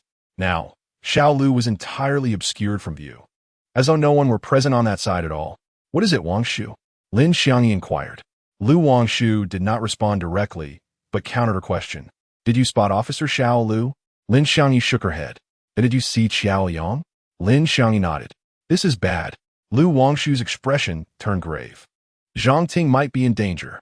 Observing Lu Wangshu's anxious demeanor, Lin Xiangyi asked with concern, "What happened?" Xiao Yang and Xiao Lu also appeared perplexed. As Lu Wangshu recounted the events of the night, he accompanied Zhang Ting home.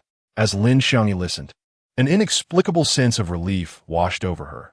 It seemed that no romantic entanglement had occurred between Lu Wangshu and Zhang Ting that evening. When Lu Wangshu mentioned the man in black, Xiao Yang suddenly recalled something and urgently interjected, "While we were investigating the suspects, we captured footage of him from the surveillance cameras near the neighborhood." Consequently, he proceeded to describe the appearance of the man in black as recorded by the cameras. Lu Wangshu nodded and remarked, "It appears to be the same individual, and he has already targeted Zhang Ting."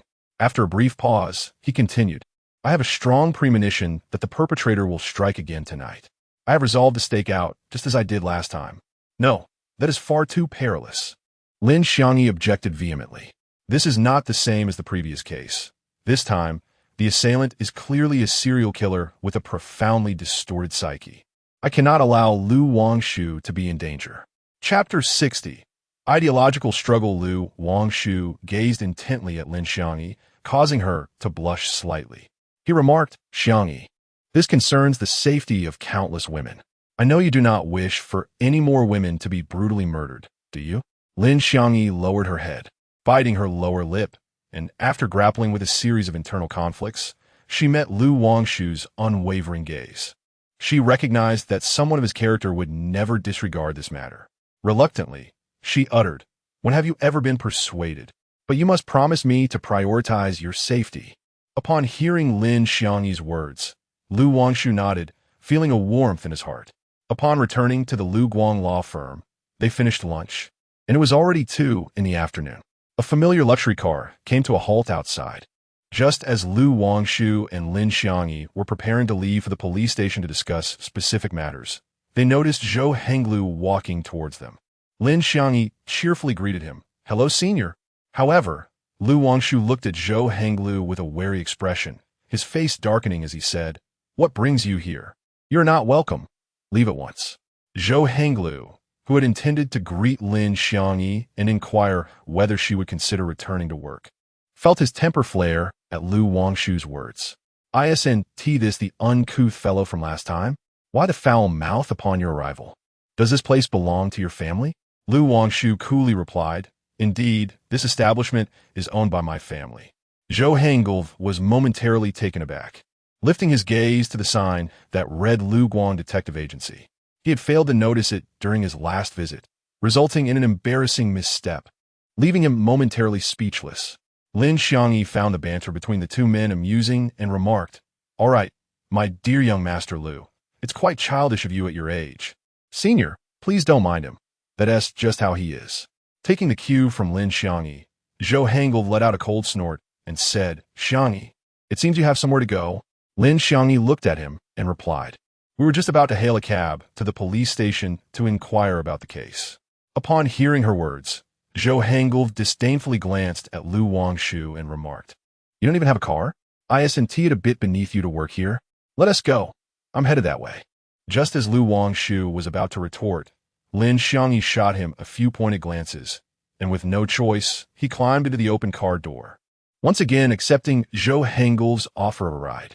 As they drove, Zhou Henglu and Lin Xiangyi reminisced about their past experiences. "Xiangyi, do you remember when we played a couple in that play? You truly captivated me back then," Zhou Henglu said, turning his head to gaze at Lin Xiangyi with heartfelt affection. "Yes, senior, you performed splendidly as well," Lin Xiangyi replied, glancing subtly at Lu Wangshu, hoping to discern something in his expression. To her disappointment, Lu Wangshu's demeanor remained unchanged, as if he were entirely detached from their conversation. A wave of disheartenment washed over Lin Xiangyi. She had always harbored feelings for Lu Wangshu, and despite her majoring in journalism, she intended to pursue a career related to him after graduation.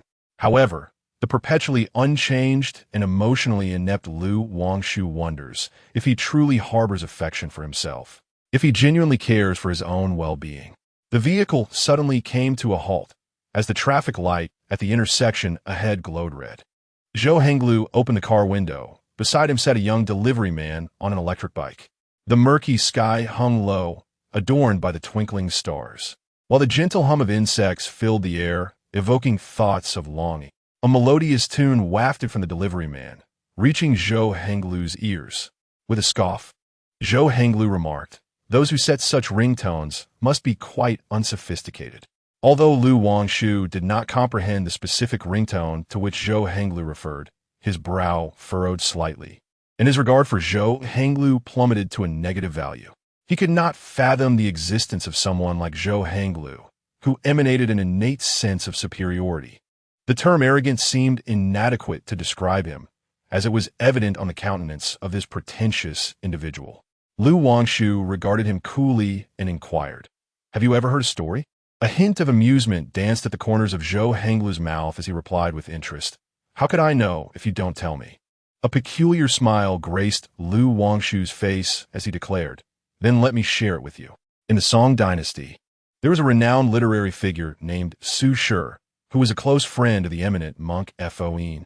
Sharing similar interests, the two often spent time together composing poetry and exploring philosophical insights. Their familiarity allowed them to occasionally tease each other with obscure and complex phrases. Once, two individuals were savoring tea in a bamboo grove. Su Shi gazed at the serene Buddha Yin, who was seated cross-legged upon a large stone, resembling a venerable monk in deep meditation, and remarked, "Master, at this moment, you appear akin to a pile of excrement." After uttering this, he lifted a cup of tea and savored it, waiting with a sense of self-satisfaction for Buddha Yin's response. Buddha Yin smiled gently and replied, "Su, I see you as a grand Buddha." Not long after this incident, Su Shi, believing he had gained the upper hand, recounted the exchange to his sister, Su Xiaomei. To his surprise, Su Xiaomei, with a serious expression, remarked, "The master is a seeker of the Buddha. He perceives the Buddha in all he encounters. Yet you, with your mindset see only excrement. At this moment, Lin Xiangyi could not contain her laughter upon hearing Lu Wangshu's tale. Zhou Hanglu's face turned shade of both green and pale as he retorted, "Who are you calling excrement? We are all adults here, whose phone rings with insects flying. Are you as childish as they are?" Before they knew it, they had arrived at the police station. Lu Wangshu cast a playful glance at Zhou Hanglu and led Lin Xiangyi toward the Homicide Division's office. Zhou Hanglu, feeling a bit of discomfort in his chest from anger, was interrupted by the ringtone of Pleasant Goat and Big Wolf. He answered with irritation, saying, "What is it?" In the Homicide Division's office, Lu Wangshu, with a grave expression, stated, "Too many people will alert the enemy.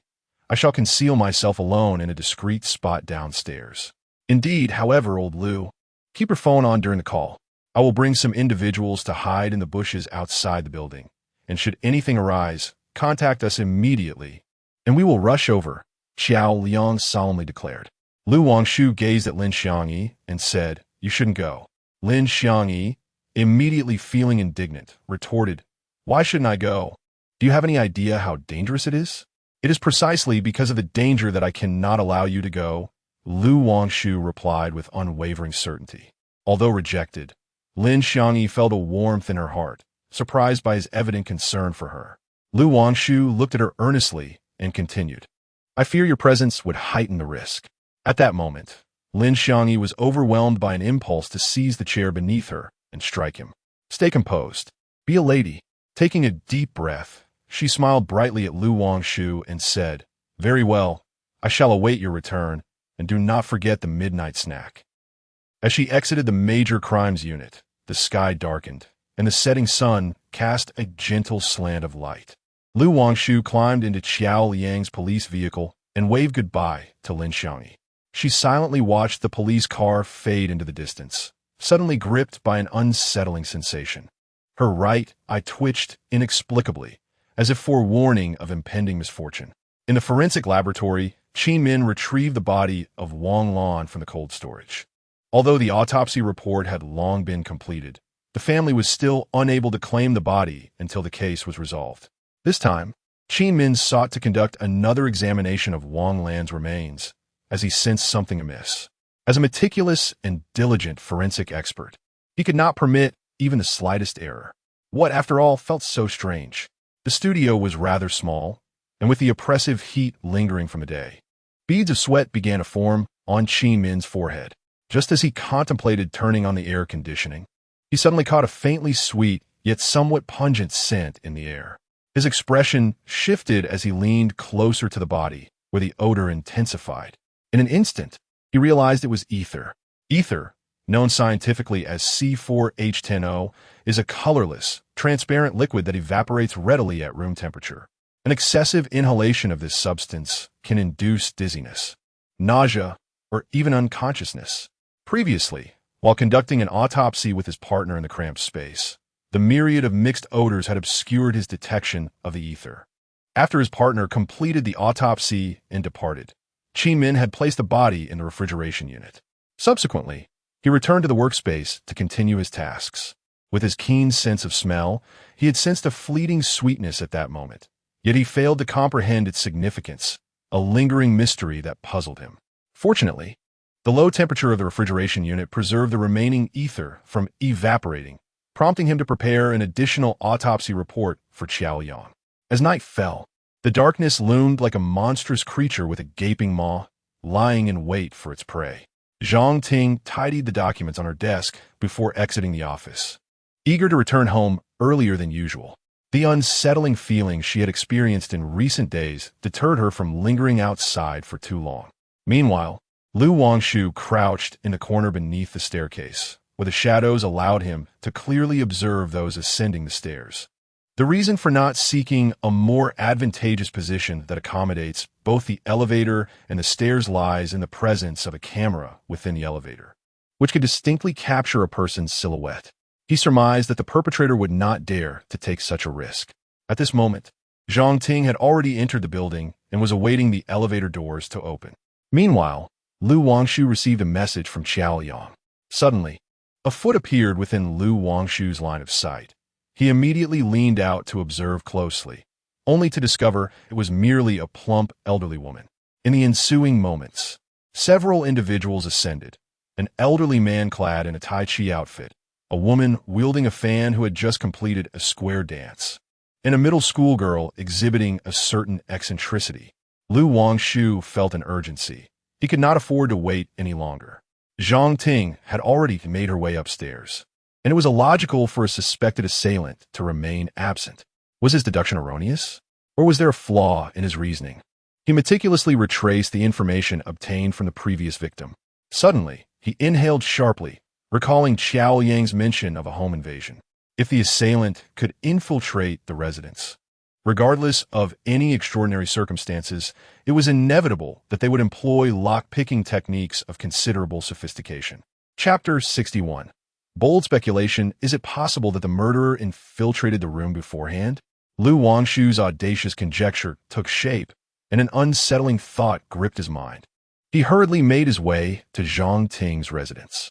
Zhang Ting found the lock at her door peculiar. It had not been oiled in quite some time, making it difficult to open.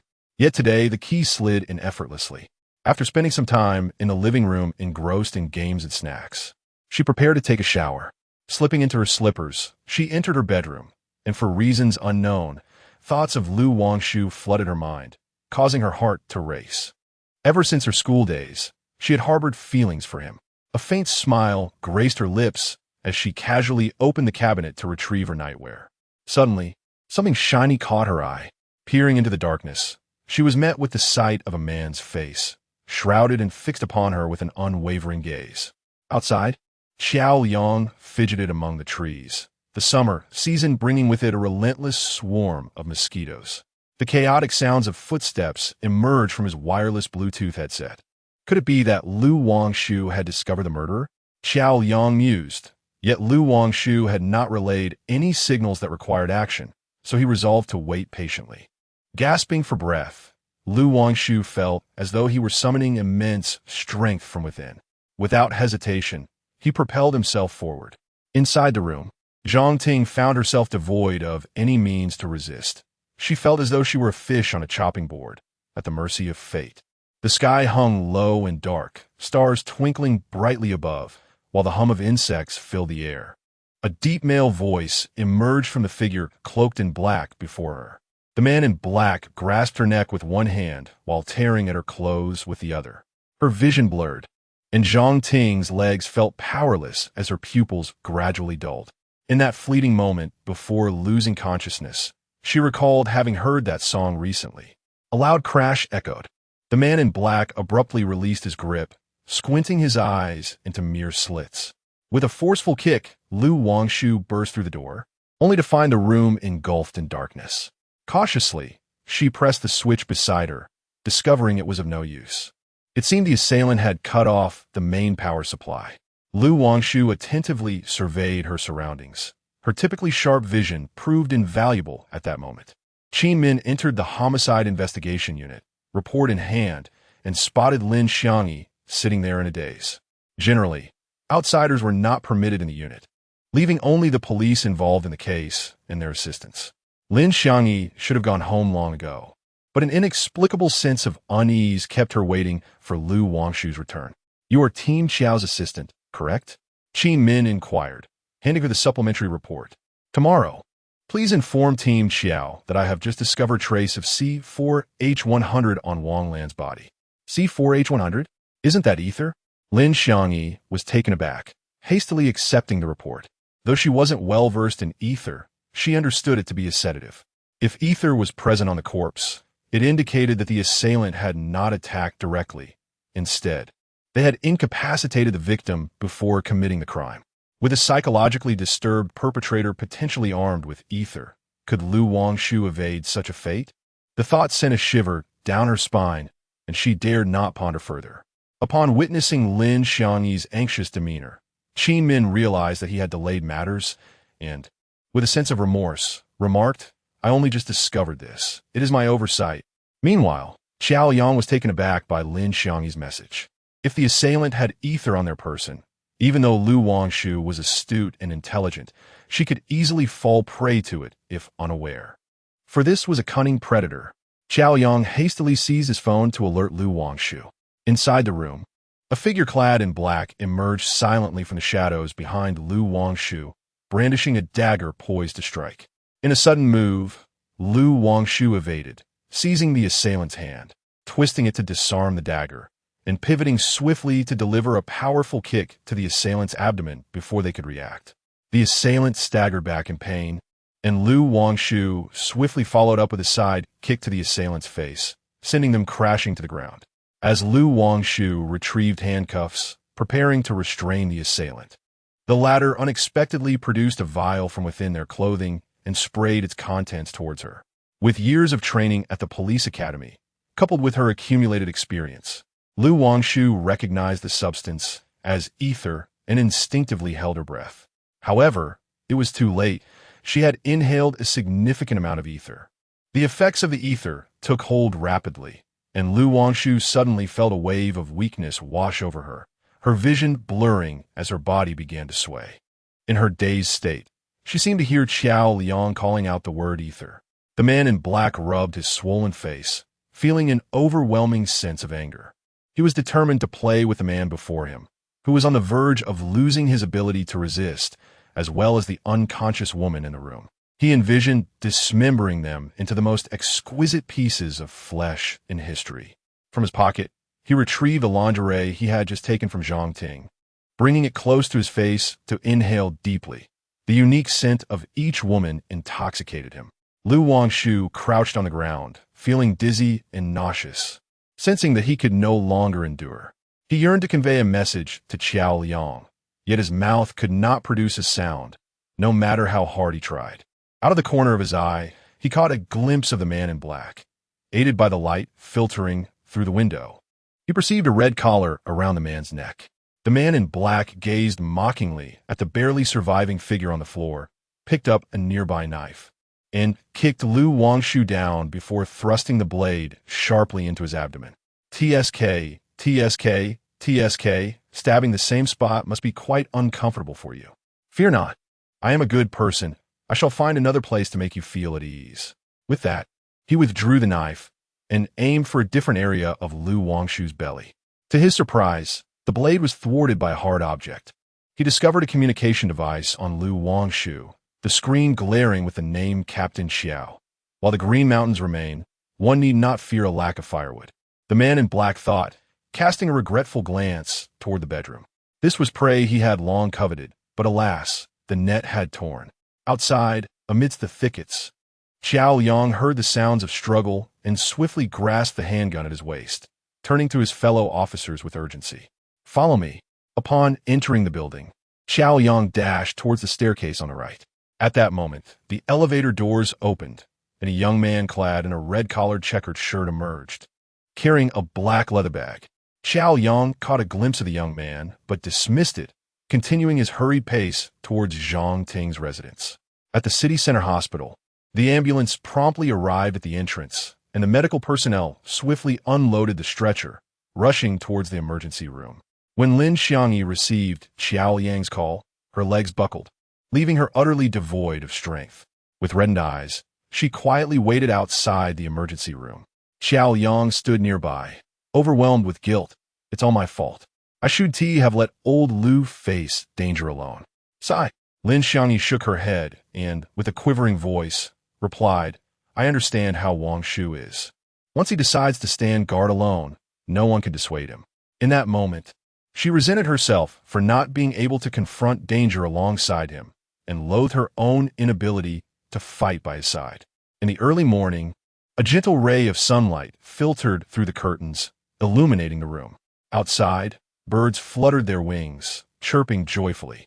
Lu Wangshu quietly stirred awake, shifting his body and immediately feeling a sharp pain in his abdomen.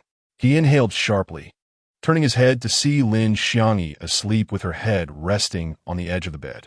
Sensing movement on the bed, Lin Xiangyi sleepily lifted her head, meeting his gaze.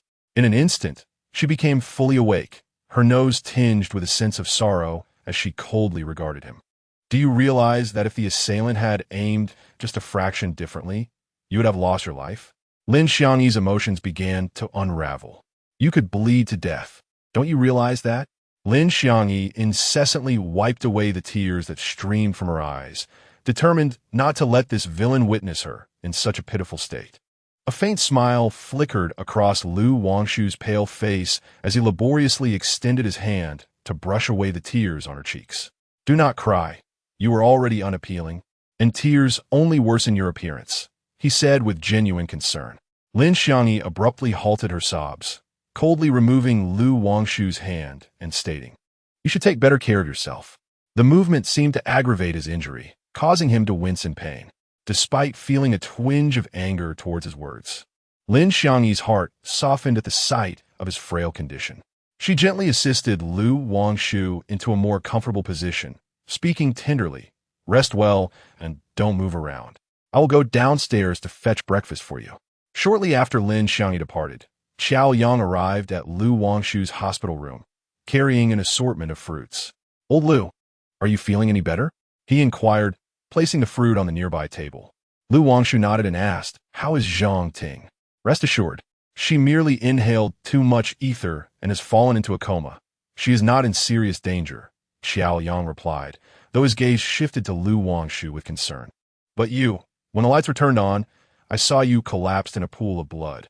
After a pause, he added with a wry smile, "If anything were to happen to you today, not only would Xiangyi never forgive me, but I would also live in regret. This was our duty as police officers. It placed you in such peril." Lu Wangshu shook his head and said, "This is not your fault." Afterward, he bowed his head in contemplation. Following his close encounter with the perpetrator the previous night, he discerned that the assailant was slender, standing approximately between 170 and 175 centimeters tall. Suddenly, he recalled the moment at Zhang Ting's residence, where, illuminated by the light from outside, he had caught a glimpse of the red collar that peeked from the killer's neck. It dawned on him. The last time he had pursued the assailant downstairs, he had failed to spot him. Logically, having undergone rigorous training at the police academy, his physical capabilities should far exceed those of an average individual. It seemed implausible that the assailant could vanish in such a brief span from the staircase to the revolving door. Chapter 62. The Law of Retribution. How could it be so swift? The perpetrator must have shed the black coat midway and carelessly discarded it in the corner where he had previously concealed himself, a location that conveniently allowed for concealment and was not easily discovered. It is likely that the young man who scanned the code at the vending machine was indeed the assailant. As Lu Wangshu pondered this, she couldn't help but admire the assailant's remarkable psychological resilience. "Qiao Yang, when you caught up, did you notice any suspicious individuals passing by?" Lu Wangshu inquired, lifting her gaze. Qiao Yang carefully recalled and replied, "I did not see any suspicious persons, but I did inadvertently notice a young man exiting the elevator. Was he wearing red clothing? Or perhaps a red collar?" Qiao Yang nodded, then expressed his astonishment. "Could it be the murderer?" Lu Wangshu affirmed with a nod and instructed, "Please retrieve the surveillance footage from the vicinity of the community, including around Chonglin Road, and look for a slender figure, approximately between 170 centimeters and 175 centimeters tall, clad in either black or red." "Understood. I will attend to it immediately." "There's no rush," Lu Wangshu called out to Qiao Yang. "First, let's check if Zhang Ting has regained consciousness. Perhaps she can provide us with clues about the assailant."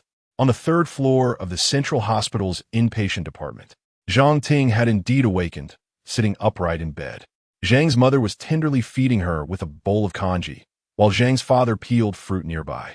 The news that their daughter had been attacked by a deranged murderer in her rented apartment at Jinhua Community had utterly terrified them. Due to family planning policies, they have only one daughter, Zhang Ting.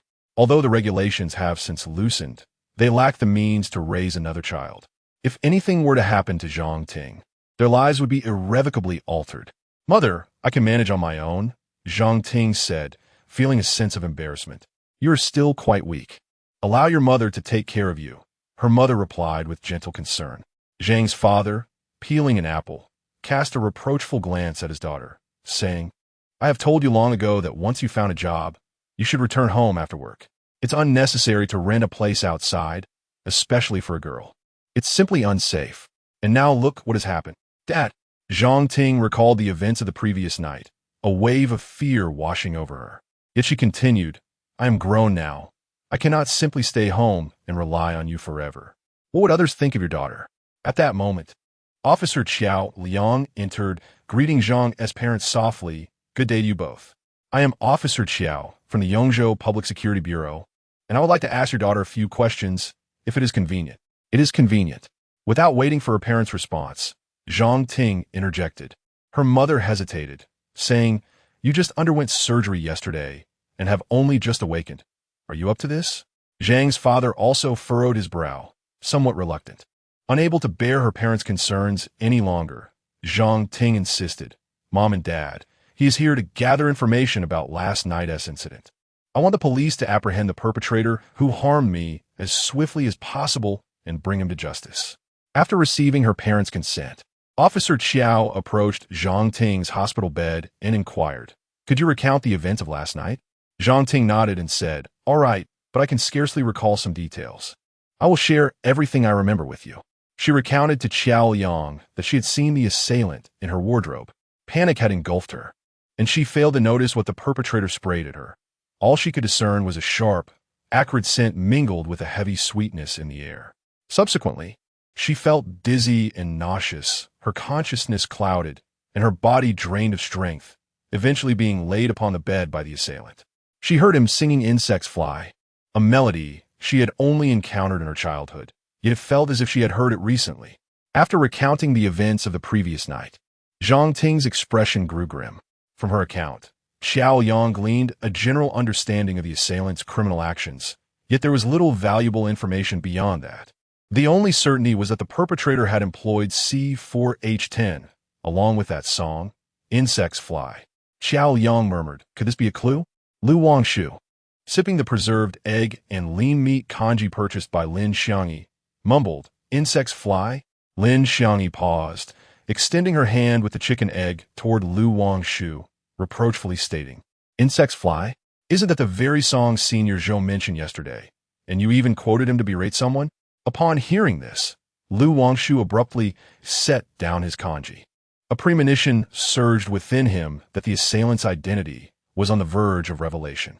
He eagerly urged, You should call Zhou Henglu and inquire about the person he criticized yesterday, what they looked like, and any distinguishing features.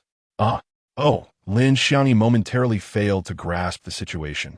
Feeling somewhat bewildered, yet she nonetheless picked up her phone to call Zhou Henglu. Lin Xiangyi meticulously inquired about the individuals Zhou Henglu had encountered the previous day. The delivery person? Wangshu remarked as she finished the last spoonful of congee, furrowing her brow. Lin Xiangyi nodded. He appeared rather slender and was not particularly tall. Could it be mere coincidence? What if he truly were the culprit? Wangshu pondered boldly. To validate her hypothesis, she instructed Qiao Yang to investigate the recent food orders placed by Zhang Ting, while also checking the other 3 victims' orders. When Xiao Yang accessed Zhang Lan's Me app and navigated to my orders, he was met with a plethora of different establishments, leaving him momentarily perplexed. Over at the police station, he had already tasked Xiao Zhao with conducting an inquiry. Waiting idly was not a viable option. He recalled that Zhang Ting had heard the song Insects Fly at the time of her demise, and Wangshu had also heard it en route to the police station. Although seemingly unrelated, there lingered an inexplicable sense of foreboding. Adhering to the principle of exploration, he casually inquired, Have you ever heard the song Insects Fly? Zhang Ting paused. Insects Fly? I listened to it during my childhood. Ever since that dreadful night when a murderer languidly sang the song while attempting to take her life, she had vowed never to listen to it again. Yet, a peculiar sensation persisted within her. She glanced at the iPhone 8 in Xiao Yang's hand, her eyes suddenly alight. I heard it recently. Where? Zhang Ting's breath quickened as she exclaimed, A few days ago, a delivery person brought food to my home, and when he left, his phone rang, playing Insects Fly. Xiao Yang was taken aback. Such a casual inquiry had yielded a lead. Do you know exactly when this occurred? Zhang Ting shook her head. I cannot recall that. At present, it appears that the assailant is likely a delivery person. Let us mimic the sound of a cat. Meow, meow, meow. At that moment, Xiao Yang's phone rang. Do we have any leads? He inquired. Zhang Ting regarded him with an unusual gaze, her thoughts murmuring discontentedly at the sight of him. a burly man, listening to such an endearing tune. Captain Xiao, we have discovered that all 3 victims ordered from the same restaurant. Name not delicious, you can kill me.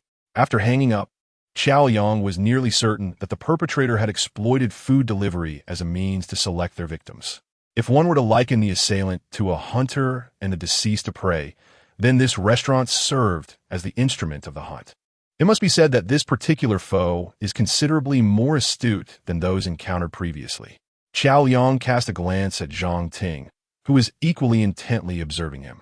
He could not shake the feeling that her gaze was peculiar, akin to a mother looking at her foolish son. What absurd thoughts! As a police officer, how could he indulge in such fanciful musings? Shaking his head, he said, "Thank you, Comrade Zhang Ting, for your cooperation in the investigation. I shall not intrude upon your rest any longer. I will take my leave now." Zhang Ting nodded, watching his retreating figure. She patted her own head, contemplating that within every man lies a youthful heart brimming with vitality. How could she harbor prejudice? She ought to treat everyone equally. With that thought, she lowered her head to reflect upon herself. The sunlight gently bathed the man clad in a hospital gown, while a soft breeze caressed his face, carrying the faint fragrance of blossoms. Lin Xiangyi decided to push the wheelchair, allowing Lu Wangshu to breathe in the fresh air and bask in the sunlight to aid his swift recovery. Observing Lu Wangshu's rosy complexion, she felt a surge of joy within her. Lu Wangshu gazed blankly at the seemingly endless gravel path ahead, flanked not by towering trees, but by neatly trimmed low shrubs. He felt as though he might succumb to the heat. At this rate, he was bound to suffer from heat stroke. Turning his head, he intended to reprimand the woman behind him. At that moment, Lin Xiangyi wore an expression of delight and contentment, causing him to hesitate. Breathlessly, Xiao Yang exclaimed at last, "I found you. On such a sweltering day. Why expose yourselves to the sun? It's quite easy to suffer from heat stroke." Lu Wangshu looked at Xiao Yang with a face full of grievance, his eyes seemingly in agreement with his words. Lin Xiangyi glanced at Xiao Yang and replied, "Brother Liang, the doctor mentioned that sun exposure can promote calcium absorption and enhance the body's resistance, which is immensely beneficial for Wangshu's recovery." There was indeed no rebuttal to her statement, and Xiao Yang, turning his head, resignedly addressed the matter at hand. "Old Lu, you guessed correctly. The culprit is most likely the delivery person. Furthermore, I discovered that both the deceased and the victim ordered from the same restaurant." "What was it called?" Lu Wangshu inquired. "If it's not delicious, you can kill me." Watching Xiao Yang wipe his sweat, Lu Wangshu pondered for a moment before stating, "This case should not be prolonged. Yesterday's stakeout failed and startled the snake. Capturing him now may be more challenging than ascending to the heavens." Xiao Yang wholeheartedly agreed, noting that the killer's narrow escape last night had rendered the case even more complex. "I am currently unable to move. Please maintain communication with me through the mobile phone and relay all information. Assess the situation for any potential breakthroughs." After hearing Lu Wangshu's words, Xiao Yang nodded and replied, "All right, I will immediately take a team to the target hotel to gather information." Chapter 63. The serial killer. At this moment, patrons were entering and exiting the establishment, affirming its reputation. A hostess stood at the entrance, welcoming guests into the dining area. Just beyond the entrance lay a row of electric scooters. On occasion, a delivery person would emerge, cradling a bag of takeout, before mounting their scooter and departing swiftly. "Officers, summon your manager," declared Xiao Yang, brandishing his police credentials. The hostess, bewildered, hastily pushed through the door to call for the manager. Before long, a somewhat portly and short-statured manager hurriedly emerged. "Greetings, officers. I am Lu Wei, the proprietor of this establishment. May I inquire as to the purpose of your visit?" The plump manager spoke with evident apprehension. Xiao Yang, maintaining a stoic demeanor, replied, "There has been a series of murders in the city, and we suspect that the perpetrator may be one of your delivery personnel." "Serial murders? One of our staff?" Lu Wei exclaimed, his face paling in shock. Xiao Yang remained expressionless, continuing, "This is merely a suspicion. At present, I require your cooperation with the investigation. Please provide me with the information of all your delivery staff and summon them here." I can provide you with the information. but it may take some time to gather everyone, as some are currently out on deliveries, Lu Wei responded, his expression revealing his distress. Then, as if struck by a thought, he added, one of the delivery personnel has taken the day off. Taken the day off? Xiao Yang's suspicion was piqued. What was the reason?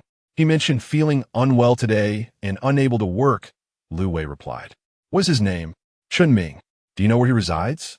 Upon applying for a position, he indicated that he resided in the affordable housing area on Yudu Avenue. By the way, he is not local. After gathering additional information from Lu Wei, Xiao Yang instructed Xiao Zhao to investigate the remaining delivery personnel. According to Lu Wei, a man named Chun Ming had applied to their establishment several months prior. He is known to be honest, diligent, and capable, with Lu Wei having praised him on multiple occasions. However, he had taken an extended leave of absence, during which he was uncontactable. Upon his return, he became taciturn, scarcely engaging with others, and it was rumored that there had been some upheaval in his family. What are your thoughts, Lao Lu? Xiao Yang inquired, his voice devoid of emotion as he drove. Lu Wangshu furrowed his brow and replied, the crux of the matter lies in his prolonged absence. If Chun Ming were indeed the perpetrator, this interval of disappearance could very well explain the drastic change in his temperament that led to a series of homicides. I am equally intrigued by what transpired during that period. As Xiao Yang expressed his confusion, Lu Wangshu suddenly recalled the criminology studies from his time in police academy. In the realm of criminal psychology, there exists a renowned psychologist named Freud who pioneered psychoanalysis and posited that sexual impulses are the roots of criminal behavior. According to the principles of psychoanalysis, human consciousness comprises the ID, the superego, and the ego. The ID represents innate desires and impulses driven solely by the pursuit of pleasure. The superego embodies societal moral standards, advocating for altruism and virtuous deeds. The ego serves to mediate between the ID and the superego, grounded in practicality. The propensity for individuals to commit crimes often stems from a diminished adherence of the ego to the superego, drawing closer to the ID, thereby igniting primitive and immoral desires that harken back to childhood. Upon hearing Lu Wangshu's lengthy discourse, Xiao Yang was struck by a thought. You are correct.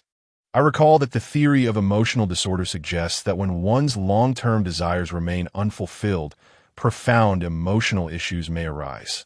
And prolonged repression can lead to the ID seeking satisfaction through criminal behavior. Upon arriving at the affordable housing area, Lu Wei merely mentioned that Chun Ming resided there, without specifying the exact location. This affordable housing caters to individuals with lower incomes in the urban district, and the complex is quite extensive. Xiao Yang resolved to inquire at the community management office first. From the staff, he learned that Chun Ming lived in room 201 of Building 13, Unit A. As the group reached the ground floor of Unit A, they happened upon an elderly gentleman leaning on a cane, attempting to ascend the stairs. Upon noticing the numerous police officers ahead, the old man expressed surprise and inquired, "Which officer are you here to see?" Xiao Yang responded, "We're searching for Chun Ming." "Chun Ming? He left this morning with a bag, and I've been sitting on the stone bench in front, but I haven't seen him return." The old man replied. Xiao Yang furrowed his brow. It appeared that their previous night surveillance had alerted the culprit. Remaining at home to evade capture was, without a doubt, a self-imposed trap. The perpetrator was not so foolish, while it seemed the police, had overthought the situation. Xiao Yang then asked the elderly gentleman if he had any further information regarding Chun Ming. Lu Wangshu spoke into the mobile phone, saying that the old man had thought for a moment and then recounted. Several months prior, he and his mother had rented a place here. It seemed there was a period when they returned to their hometown. A month ago, he observed the young man returning alone, while his mother remained unaware of what had transpired since she had not seen him. During this time, Xiao Yang took note of the old man's mention of the hometown and eagerly inquired, "Do you know where his hometown is?" The old man shook his head and replied, "I do not know. They are not locals. However, a few days ago, I saw him return with 3 or 4 storage boxes. I wonder what a solitary man could possibly need them for." Unable to extract further information, Xiao Yang felt a twinge of disappointment, with Yongzhou being so vast.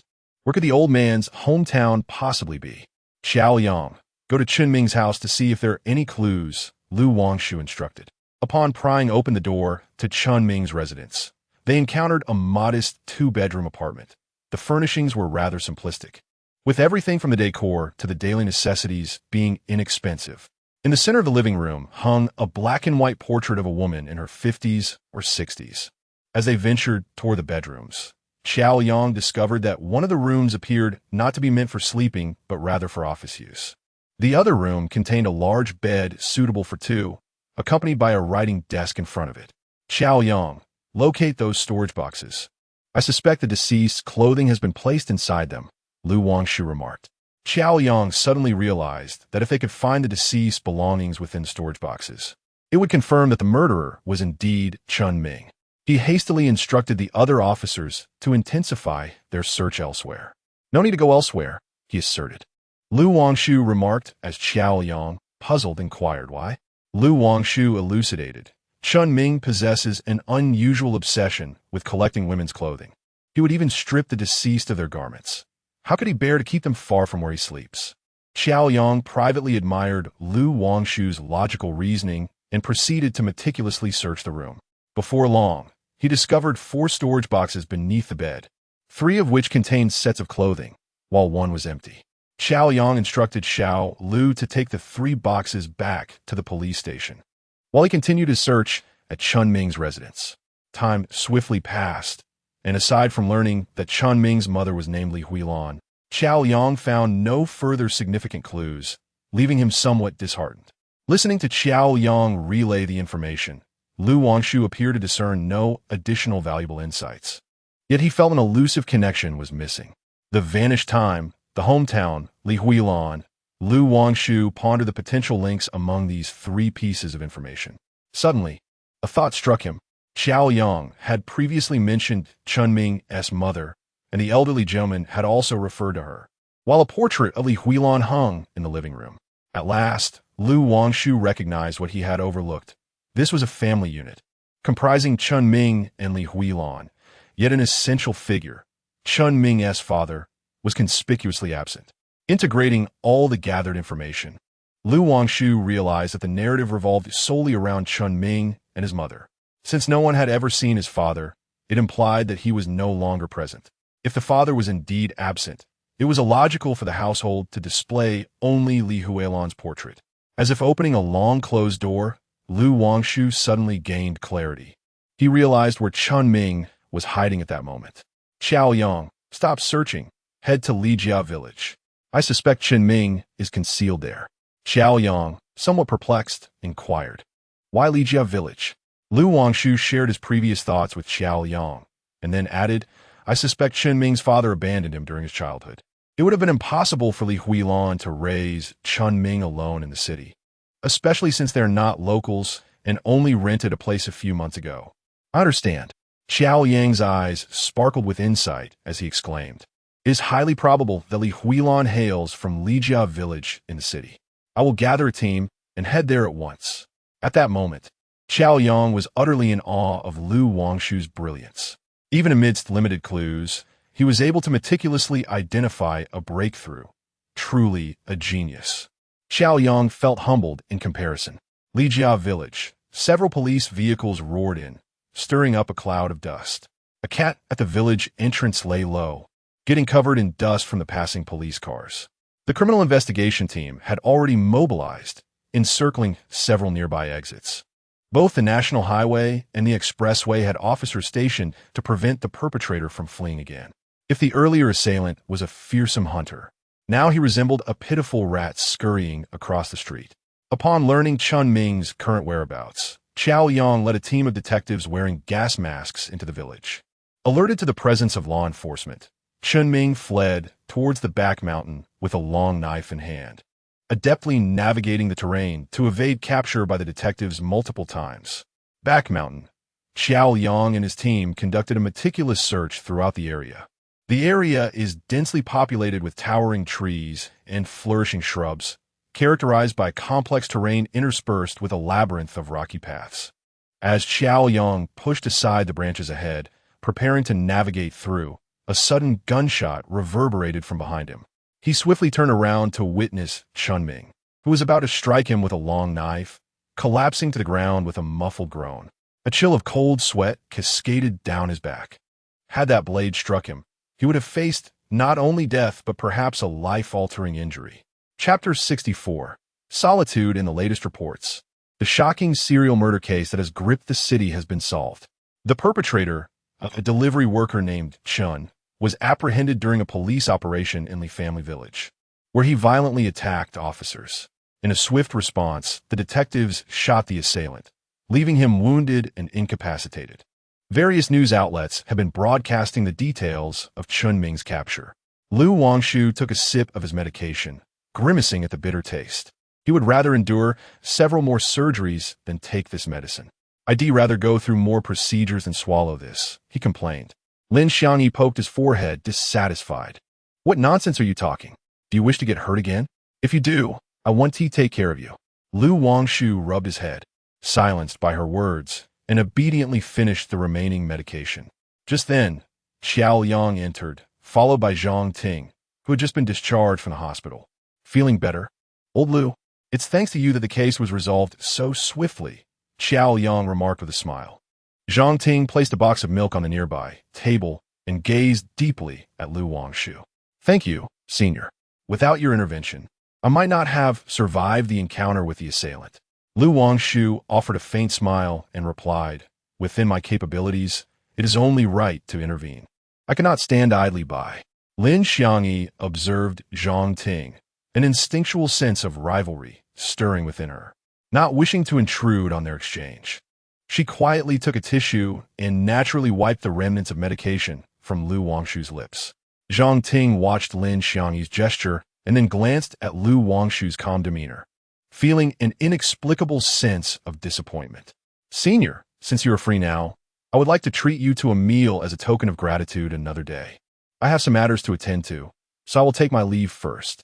With that, Zhang Ting gently departed. Wangshu turned to Qiao Yang and said, I wish to learn more about that murderer. Could you take me to the interrogation room? Qiao Yang nodded, and before he could respond, Lin Xiangyi interjected, Let me assist you in getting there. Sigmund Freud once remarked that an individual's every action is influenced by their childhood experiences, and all causality must be traced back to the very origins of life. Chun Ming embodies such a person marked by an unfortunate childhood. Li Huilan brought him back to Li Family Village, where, lacking a father, he frequently endured bullying and ridicule from the local children. Li Huilan can be regarded as a remarkable mother. Amidst a harsh era filled with scorn and insults, she persevered in raising Chun Ming. However, she also epitomized a failing mother, having shared a bed with her son throughout his upbringing and even continued to bathe him as he matured. With only one son to call family, her actions are understandable, yet regrettably, she overlooked the importance of his psychological well-being. Chun Ming developed a severe Oedipus complex, commonly known as a mother fixation. Thus, the period of his disappearance coincided with his mother's passing, during which he returned to Li Family Village to lay her to rest. With her death, he lost his will to live. His worldview and outlook on life became distorted, and the malevolent thoughts that had long festered within him surged forth. My mother has died. Why should these women continue to live happily? Chun Ming's gaunt face contorted as he spoke with a grotesque fervor. Wangshu regarded the individual before her with a frigid gaze and inquired, What right do you have to unleash your grief upon the innocent? Innocent? He scoffed bitterly. They live their lives untouched while my mother, burdened by toil, has passed away. How utterly unjust! Tears streamed down Chun Ming's face as he cried out in desperation. Taking a deep breath, Wangshu pressed on. Then why did you strip them of their clothing? Chun Ming glared with wild eyes and let out a sinister laugh. Because the garments I reclaimed from them, holding them close at night, inhaling their scent, make me feel as though my mother is still with me. Wangshu resolved not to pursue the matter further. The person before her could no longer be regarded as human, devoid of any sense of reason. Seeing Wangshu turning her wheelchair to depart, Qiao Yang ordered that Chun Ming be confined to a cell, awaiting the execution by firing squad the following day. In the dimly lit corridor of the prison, Chun Ming hung his head in a daze, murmuring a song to himself. The dark sky hangs low. The bright stars accompany. The insects fly, whom do you long for? Ha! Ha! The cacophony around her was overwhelming, causing Lu Wangshu's head to throb. Ever since her last incident, Lin Xiangyi had solemnly declared her intention to learn Taekwondo. In her view, as the sole assistant to the esteemed Detective Lu, how could she possibly be absent during every case? It would only serve to make her seem like a mere ornament. Lin Xiangyi felt she could not be a burden to Lu Wangshu. At the very least, she must strive to be a capable partner. As the thought of a virtuous partner crossed her mind, Lin Xiangyi's face gradually flushed. Lu Wangshu observed Lin Xiangyi blushing in front of the sandbag, feeling quite speechless. Was this a sign that she envisioned herself mastering unparalleled martial arts and ascending to the pinnacle of life? Lu Wangshu pondered. But please, must she always bring him along whenever she practiced Taekwondo? It was akin to a new mother attending yoga while pushing a baby stroller. A vein of frustration appeared on Lu Wangshu's forehead. He could no longer tolerate it. He was determined to combat all forms of exploitation and overthrow the landowning bourgeoisie. What's wrong with you, Lu Wangshu? Your gaze seems rather piercing. Am I not practicing well? Lin Xiangyi shot him a slightly threatening look. Not at all. I was merely contemplating whether you might be thirsty. Here, have some water. It's from Nongfu Spring, Lu Wangshu clarified, promptly retrieving a bottle of Nongfu Spring water and offering it to Lin Xiangyi. At that moment, a voice resonated from the entrance. Zhou Henglu, sporting a particularly dashing hairstyle and wearing the same suit from last time, caught the eyes of passers-by with his striking appearance. Senior, what brings you here? Lin Xiangyi turned her head in surprise. To draw Lin Xiangyi's attention to his new hairstyle, he deliberately tousled his hair and remarked, I heard you were practicing Taekwondo here. What a coincidence. I practice Taekwondo as well. I could teach you a few things. Really? Lin Xiangyi gazed at Zhou Henglu in disbelief. Lu Wangshu sneered at the side. He held no regard for this pompous man who merely flaunted his words without substance. Clearly, Zhou Henglu shared his disdain for Lu Wangshu. As he walked straight towards Lin Xiangyi, intentionally disregarding Lu Wangshu's presence. Indeed, let's engage in some sparring, Zhou Henglu remarked earnestly. Relishing the prospect of a delightful physical encounter with Xiang, he cast a sidelong glance at Lu Wangshu, deliberately attempting to assert his dominance. Lu Wangshu observed the two with keen interest, as if he were witnessing an enthralling performance. Before long, after a few exchanges, Zhou Henglu, his face bruised and battered, gestured for Lin Xiangyi to cease. At that moment, his hair was in complete disarray. With a mournful expression, he attempted to tidy his hair and clothing, producing his phone as if he had received an urgent call, and said, I apologize, Xiangyi, but let us postpone our sparring for another time. I have an important meeting to attend. I must take my leave. With that, he exited the Taekwondo hall in a hurried manner. Lu Wangshu, unable to contain his amusement, felt a thunderous laughter erupt within him. Maintaining an air of calm, he regarded Lin Xiangyi, who awaited his praise, and remarked, Very commendable. Keep up the good work. Lin Xiangyi, beaming with pride, retorted defiantly, Humph. What do you mean by very commendable? I've only been practicing for a few days and have already achieved this level of skill. You should be utterly impressed. With a chuckle, Lu Wangshu chose not to engage further. He languidly closed his eyes, savoring a moment of blissful contentment. Chapter 65. A beautiful woman's ghost. The sound of hurried footsteps echoed through the elongated darkness of the corridor. Behind those footsteps, the scraping of polished shoes against the floor could be heard. A dense fog began to envelop the corridor, and the woman, gasping for breath, fearfully glanced over her shoulder. The swirling mist concealed her pursuer, yet she was certain he was still behind her. The corridor was nearing its end. Before her stood a door, and in a panic, she grasped the doorknob. With a creak, the door swung open. As she slipped inside and closed the door in a hurry, she caught a glimpse of a man, bloodied hands gripping a gleaming knife, his face smeared with crimson stains, chasing after her. Sighing deeply, she turned around to find herself in a small room. Directly ahead was a balcony, adorned with a table cluttered with a myriad of disarrayed items. Taking a moment to calm her racing heart, she listened intently for any sounds from behind the door, but there was none. Resolute, she decided to approach the balcony, hoping to call for help from outside. However, The closer she drew to the table on the balcony, the more her heart raced. Upon seeing the items scattered across the table, her psyche was severely jolted, and she broke down in a scream. There lay dismembered hands, legs, and a head that seemed unable to find peace in death. Wangshu stretched languidly. Usually, the office was quite tranquil, allowing him to awaken at his leisure. Yet no, since the resolution of the notorious serial murder case. The reputation of the distinguished detective Wangshu has soared to remarkable heights. In Yongzhou City, it is now a rarity to find someone who is unaware of Detective Lu's illustrious name.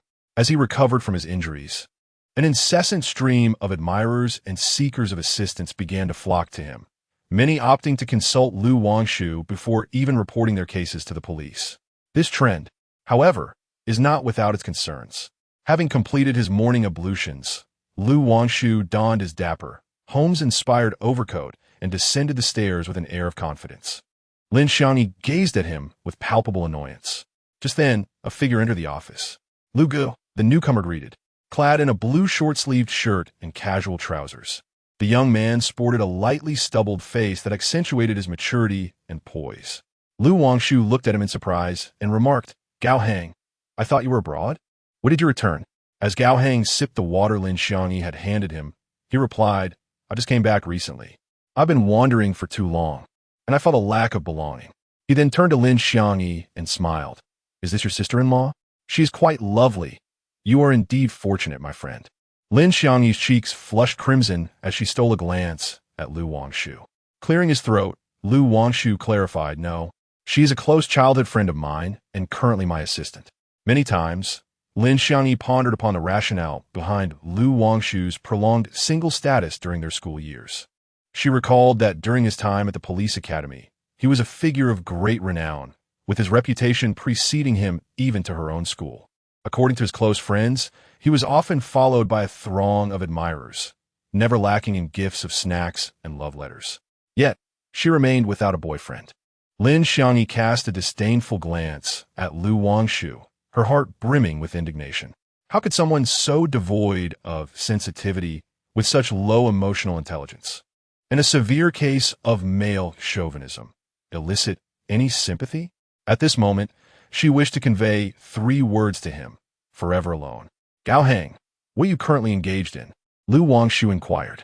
Gao Hang chuckled softly and replied, "I am conducting research in psychology abroad.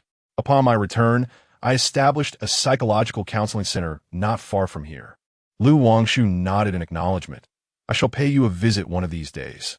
Lin Xiangyi, intrigued, leaned in and asked Gao Gu, "I have heard that those who seek psychological counseling often encounter peculiar individuals. Have you met any?" Gao Hang pondered for a moment and said, "Peculiar individuals? Recently, I did meet one who shared an astonishing experience." Wangshu and Lin Xiangyi immediately perked up with interest. A few days prior, a woman, approximately 27 or 28 years old, had visited the counseling center. She appeared haggard, her eyes filled with a frantic fear, resembling a person on the brink of a psychological breakdown. Her name was Zhen Qian, and she resided in an upscale villa community. She recounted a chilling incident to Gao Hang. As per her usual routine, Zhen Qian awoke promptly at 8 o'clock, but this time, she was startled from a horrific nightmare. Although it was broad daylight, she felt as if she were still trapped within the nightmare. The environment around her seemed utterly unfamiliar. She could not recall residing in such opulence. The room was spacious, adorned in a manner reminiscent of a tree hollow in a forest, with a fresh and natural aroma wafting into her nostrils. She felt a presence moving beside her, and as she turned her head, an unexpected wave of fear surged through her, prompting a startled scream. The man beside her was none other than the figure who had trailed her in her dreams the previous night. Awakened by her scream, he furrowed his brow and said, "Darling, why are you making such a racket so early in the morning?" "Darling?"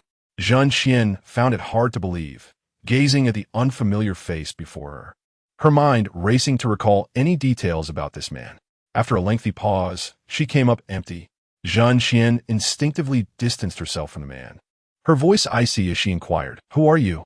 Why am I here?" The man, concerned that Zhen Qian might be unwell, reached out to touch her forehead, only to have her swat his hand away. Have you lost your mind after a night's sleep? I am your husband, Wang Tao, he exclaimed, astonished.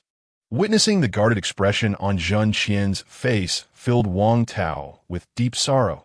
How could his wife no longer recognize him overnight? He resolved to take her to consult an expert for answers. Dressed in her nightgown, Zhun Qian stepped out of the room. Everything around her felt alien and disconcerting. The house was vast and opulent, with a small garden outside, adorned with a myriad of flowers, predominantly roses. She had a fondness for flowers, especially roses. As she wandered into the garden, she seemed to see a boy ahead waving at her, beckoning her to join him in planting flowers. Suddenly, a hand reached towards her neck, settling on her shoulder.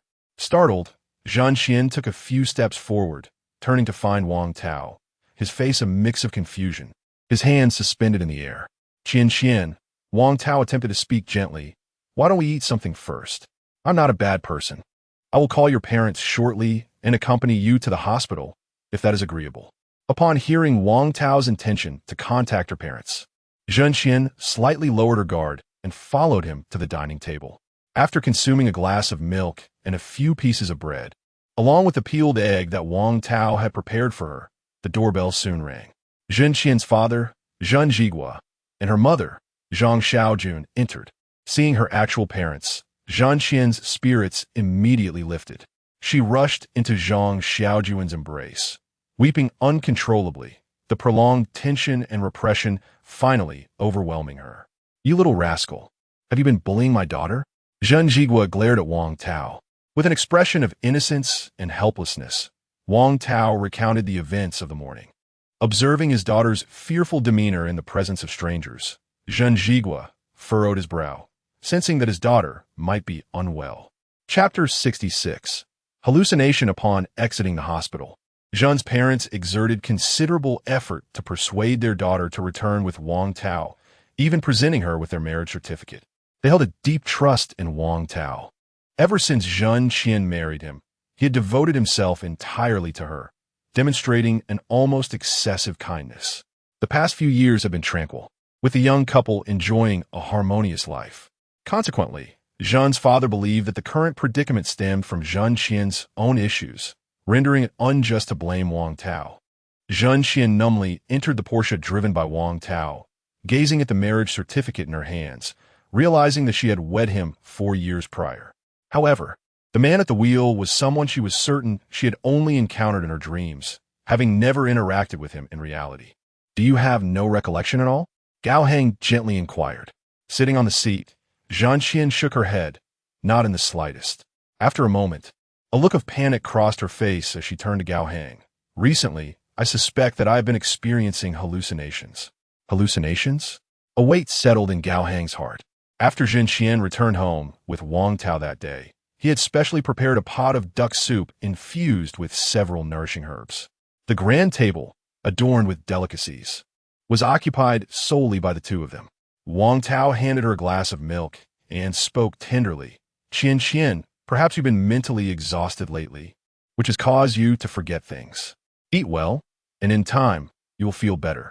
Zhun Qian sipped the milk and nibbled at her food, but soon began to feel fatigued. A restless night combined with the morning's distress had taken its toll. Even the most resilient could not withstand such strain. Rising from her seat, she made her way towards the stairs. The shimmering glow of the stairway lights rendered the unlit areas ahead particularly dim. Suddenly, a shadow flitted by, ascending the stairs. She was startled and dared not investigate, yet a voice deep within her urged her on. Ascend and behold. Ascend and behold. With great difficulty, she lifted her foot. At the turn of the staircase ahead, it appeared as though someone awaited her arrival. Above lies the answer you seek. The voice whispered once more in her ear. Zhun Qian gritted her teeth and gently ascended. In the darkness, the shadow seemed to reach out towards her. Suddenly, a hand struck her shoulder, causing her heart to momentarily halt. In fright, she turned to see a pale face staring back at her. Wang Tao regarded her with an impassive expression and remarked, Above is an old storage room that hasn't been cleaned in ages. Why would you want to go up? Zhun Qian stammered nervously. I saw a figure ascend. A figure? Wang Tao questioned, glancing upward but saw nothing. After a moment, he He looked at Jin Qian with concern and said, Qian Qian, you should rest well. If you wish to enter the storage room, I will take you there tomorrow. I worry for your well-being in your current state. Zhan Qian gazed at the man before her. Though he was a stranger, she could sense his genuine affection for her. Go take a shower and then get some sleep. If you are afraid, I can sleep on the floor, Wang Tao said, a hint of disappointment in his voice. Zhan Qian looked at him, feeling a twinge of guilt, yet she consented. The water cascaded gently from the shower head, only to abruptly cease. After finishing her bath, Zhan Qian approached the mirror and gently wiped away the thick layer of water stains. A somewhat wan and listless face of a woman emerged, and she gazed at her reflection, increasingly feeling as if it were unreal. Quietly, the steam in the bathroom coalesced beside her, and suddenly, a young man's face appeared in the mirror, his mouth agape in a silent scream, exuding an aura of pallid helplessness. Startled, Zhan Qian's legs gave way, and she collapsed onto the floor. Through her blurred vision, she discerned that the young man bore a striking resemblance to a boy she had seen that morning in the garden. After listening to Zhan Qian's account, Gao Hang concluded that she might be suffering from severe psychological disorder. It is not uncommon for ordinary individuals to experience illusions. For example, someone anxiously waiting for another may suddenly perceive a stranger as the very person they await, or someone longing for a loved one may mistakenly believe they see that person in a crowd.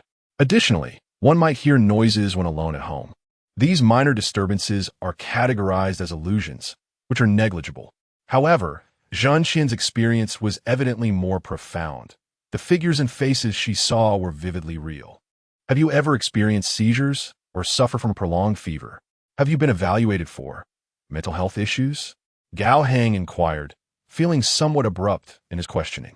Zhan Qian paid little heed and replied, No, I was checked at the hospital last time, and everything was normal. Gao Hang's furrowed brow relaxed as he pondered. Since her mental state was sound and her body healthy, the issue must lie within her psyche.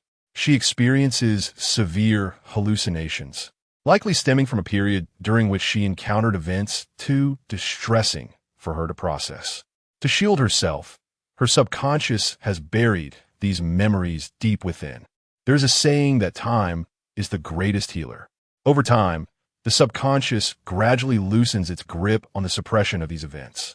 Under specific circumstances, when external stimuli provoke intense emotions and heightened tension, the brain's processing of information becomes erratic, making it susceptible to hallucinations related to those buried memories.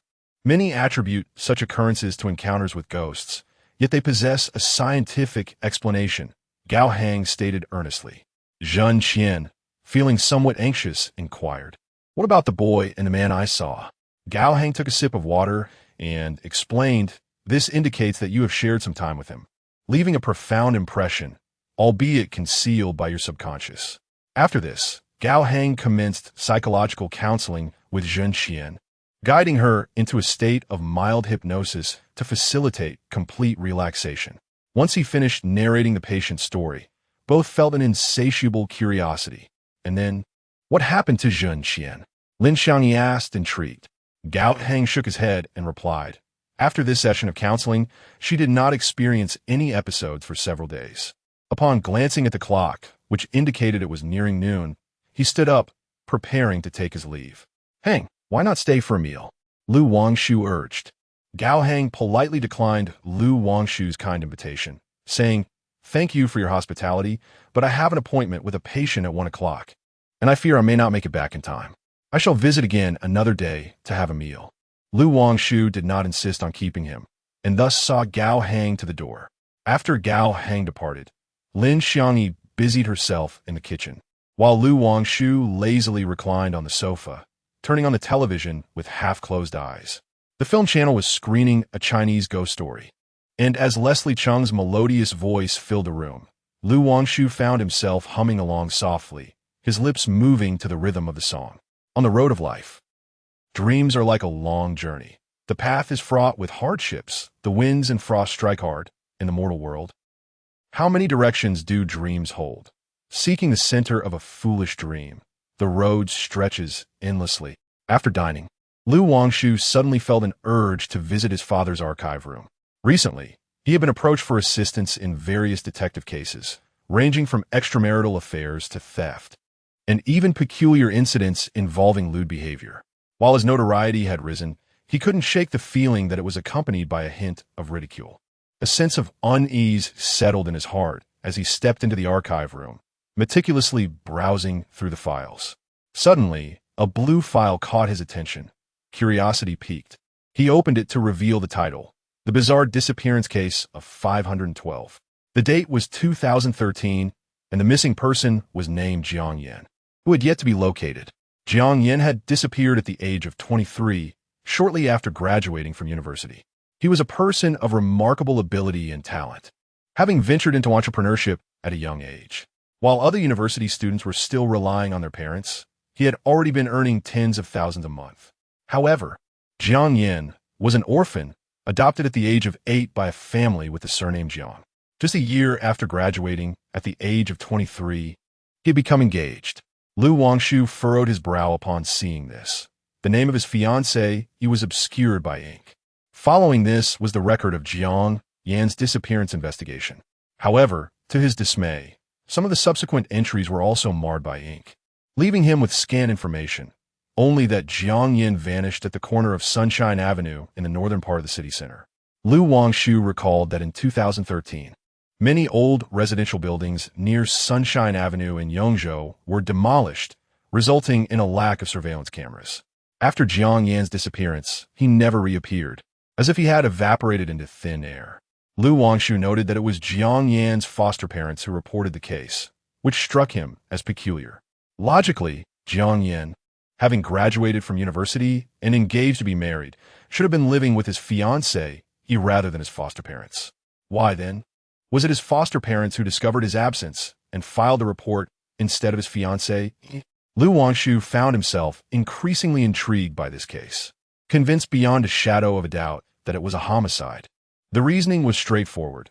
A person could not simply vanish for 5 long years without attracting the attention of those around him, even if someone were to deliberately imprison him. After all, humans are inherently social beings. Chapter 67. Psychological intrusion. If Jiang Yan were akin to Robinson Crusoe, isolated on a deserted island, it would be comprehensible, given the seclusion of such a place. However, his inexplicable disappearance amidst the bustling urban landscape is rather perplexing. Lu Wangshu boldly conjectures that Jiang Yan must have met with foul play on the day he vanished, and he resolves to inquire with Xiao Liang regarding the bizarre case of the 512 disappearance. Several days have elapsed since Gao Heng last visited the office. During this interval, Lu Wangshu has accompanied Lin Xiangyi to the Taekwondo studio daily. He would rather embrace the life of a sloth than endure the rigors of training alongside her. What troubles him most is that Lin Xiangyi insists on sparring with him each time she masters a new technique. Initially, he was quite willing to engage in these bouts, but he soon discovered that every victory over Lin Xiangyi was met with inexplicable retribution. Consequently, he found himself conceding to her, enduring the blows in silence. With a sigh of resignation, he reflects nostalgically on Zhou Hengel. The last time Zhou Hengel visited the Taekwondo studio to spar with Lin Xiangyi, he never returned, likely frightened off by the experience. In light of this, Lu Wangshu's perception of Lin Xiangyi has evolved. She is a formidable woman, the strongest of champions. Now, an additional label has been affixed to her: better to provoke a rogue than a woman. In an attempt to evade further sparring sessions with Lin Xiangyi, he ventures to the police station in search of Xiao Liang, only to find that Xiao Liang is away on business. Lu Ge, Gao Heng announces as he enters the room. Lu Wangshu's spirits lift at the sight of him. "What brings you here today, Heng Ge?" he inquires. Gao Heng replies with a smile, "You're the only friend I have in Yongzhou with whom I am well acquainted. Today, I happen to be free and thought I would come to check on you." Lu Wangshu poured him a glass of beverage and added a few ice cubes, saying, "Feel free to ask me anything." Gao Heng chewed on a piece of ice and remarked, "Do you remember the woman I told you about last time, Jin Xian? What about her?" Lu Wangshu inquired with curiosity. "Her condition has worsened. She can no longer recognize even her own parents," Gao Heng replied solemnly. Lu Wangshu furrowed her brow and asked, "How could this happen?" Alas, her hallucinations have intensified. She no longer sees people, but rather figures resembling the deceased. She claims there are ghosts in her home and is afraid to return. Gao Hang explained. Could it be Alzheimer's disease? Lu Wangshu suggested. Impossible. She provided me with her recent medical report, which indicated no issues, Gao Hang countered. Please elaborate, Lu Wangshu urged. After receiving psychological counseling, Zhen Qian took a nap, and her mental state improved significantly. Upon returning home, she continued her routine of drinking nourishing soup and having milk with bread each morning. Despite her inadequate diet, she also frequented the gym. Although she still found Wang Tao rather unfamiliar, one day an elderly couple arrived.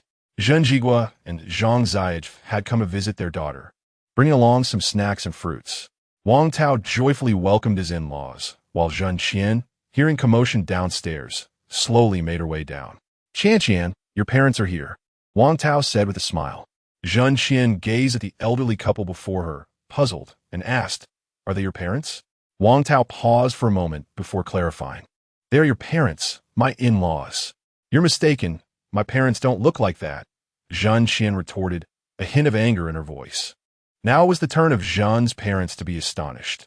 It was truly inconceivable that their daughter did not recognize them.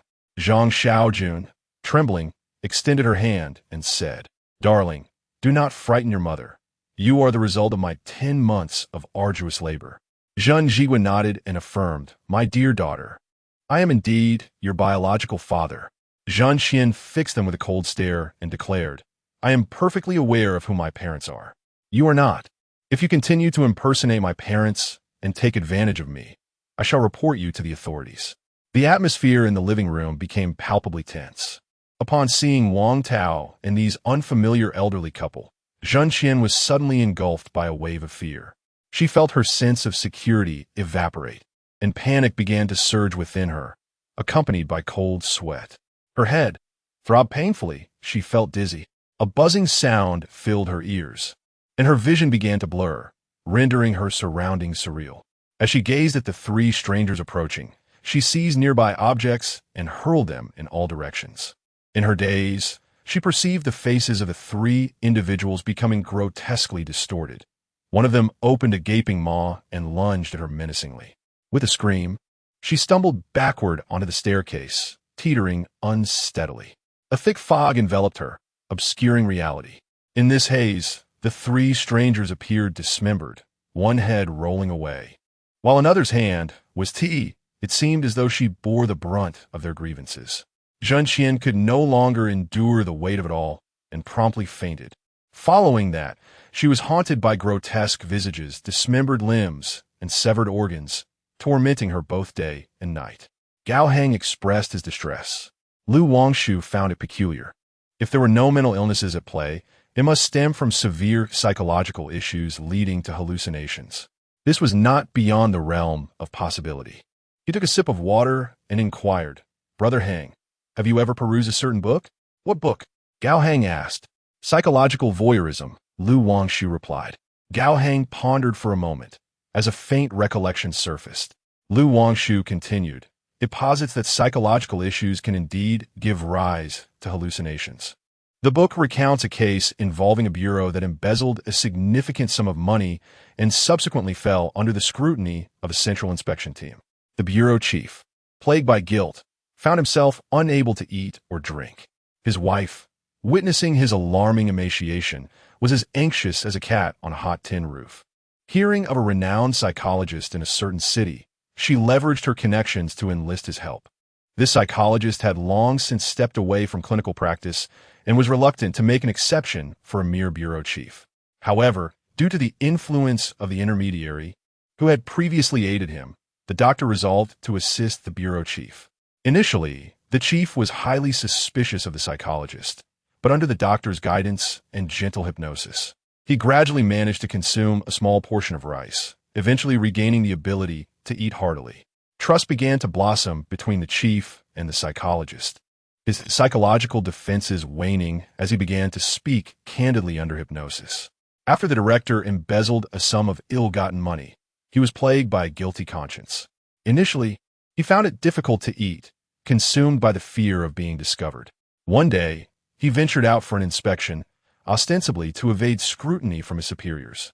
Upon hearing of his visit, subordinates sought to curry favor with him by escorting him to a renowned nearby temple. Although he intended to repent and cleanse himself of his misdeeds, an unsettling feeling lingered in his heart. It seemed as though an unseen eye was watching him. One night, as he washed his feet in the meditation room, he suddenly beheld a face imprinted on the window, its complexion a ghastly shade of blue, staring intently at him. Terrified, he screamed that a ghost was present and hastily turned away, only to find a monk with his back to him.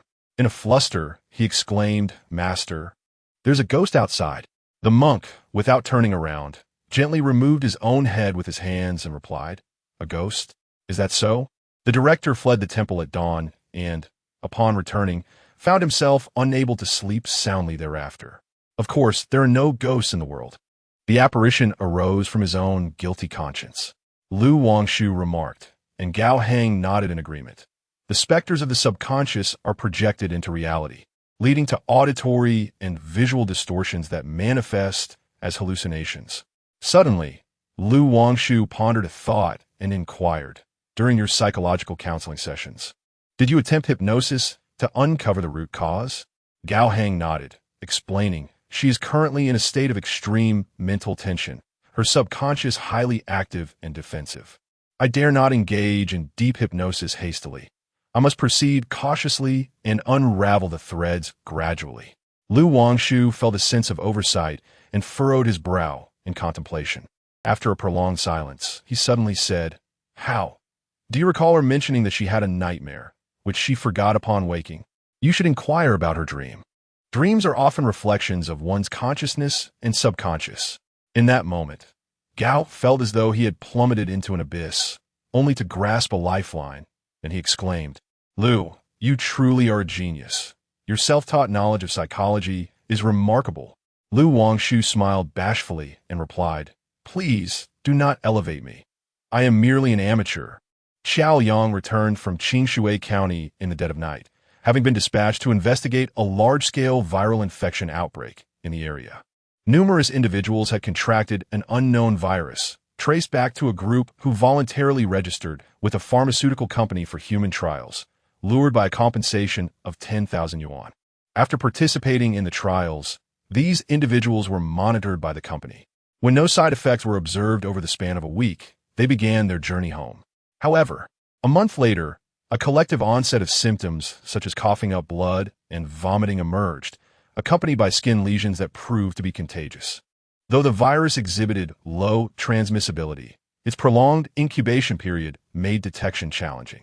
Given the significant number of affected individuals, the local government swiftly requested a medical team from higher authorities and discreetly sealed off the county to prevent information leakage.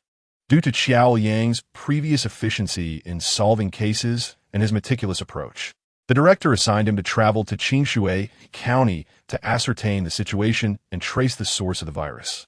Initially, Xiao Yang held the pharmaceutical company accountable.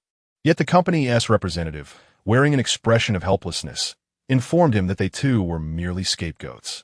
This medication has been developed by a pharmaceutical research institution, specializing in the treatment of various complex ailments. Chapter 68. The mysterious disappearance of Case 512 in order to validate the claims of the visitor. The person in charge sought out a patient who had suffered from a long-standing ailment. Miraculously, after taking the new medication, the patient recovered within a day or two, prompting them to decide to procure this batch of drugs.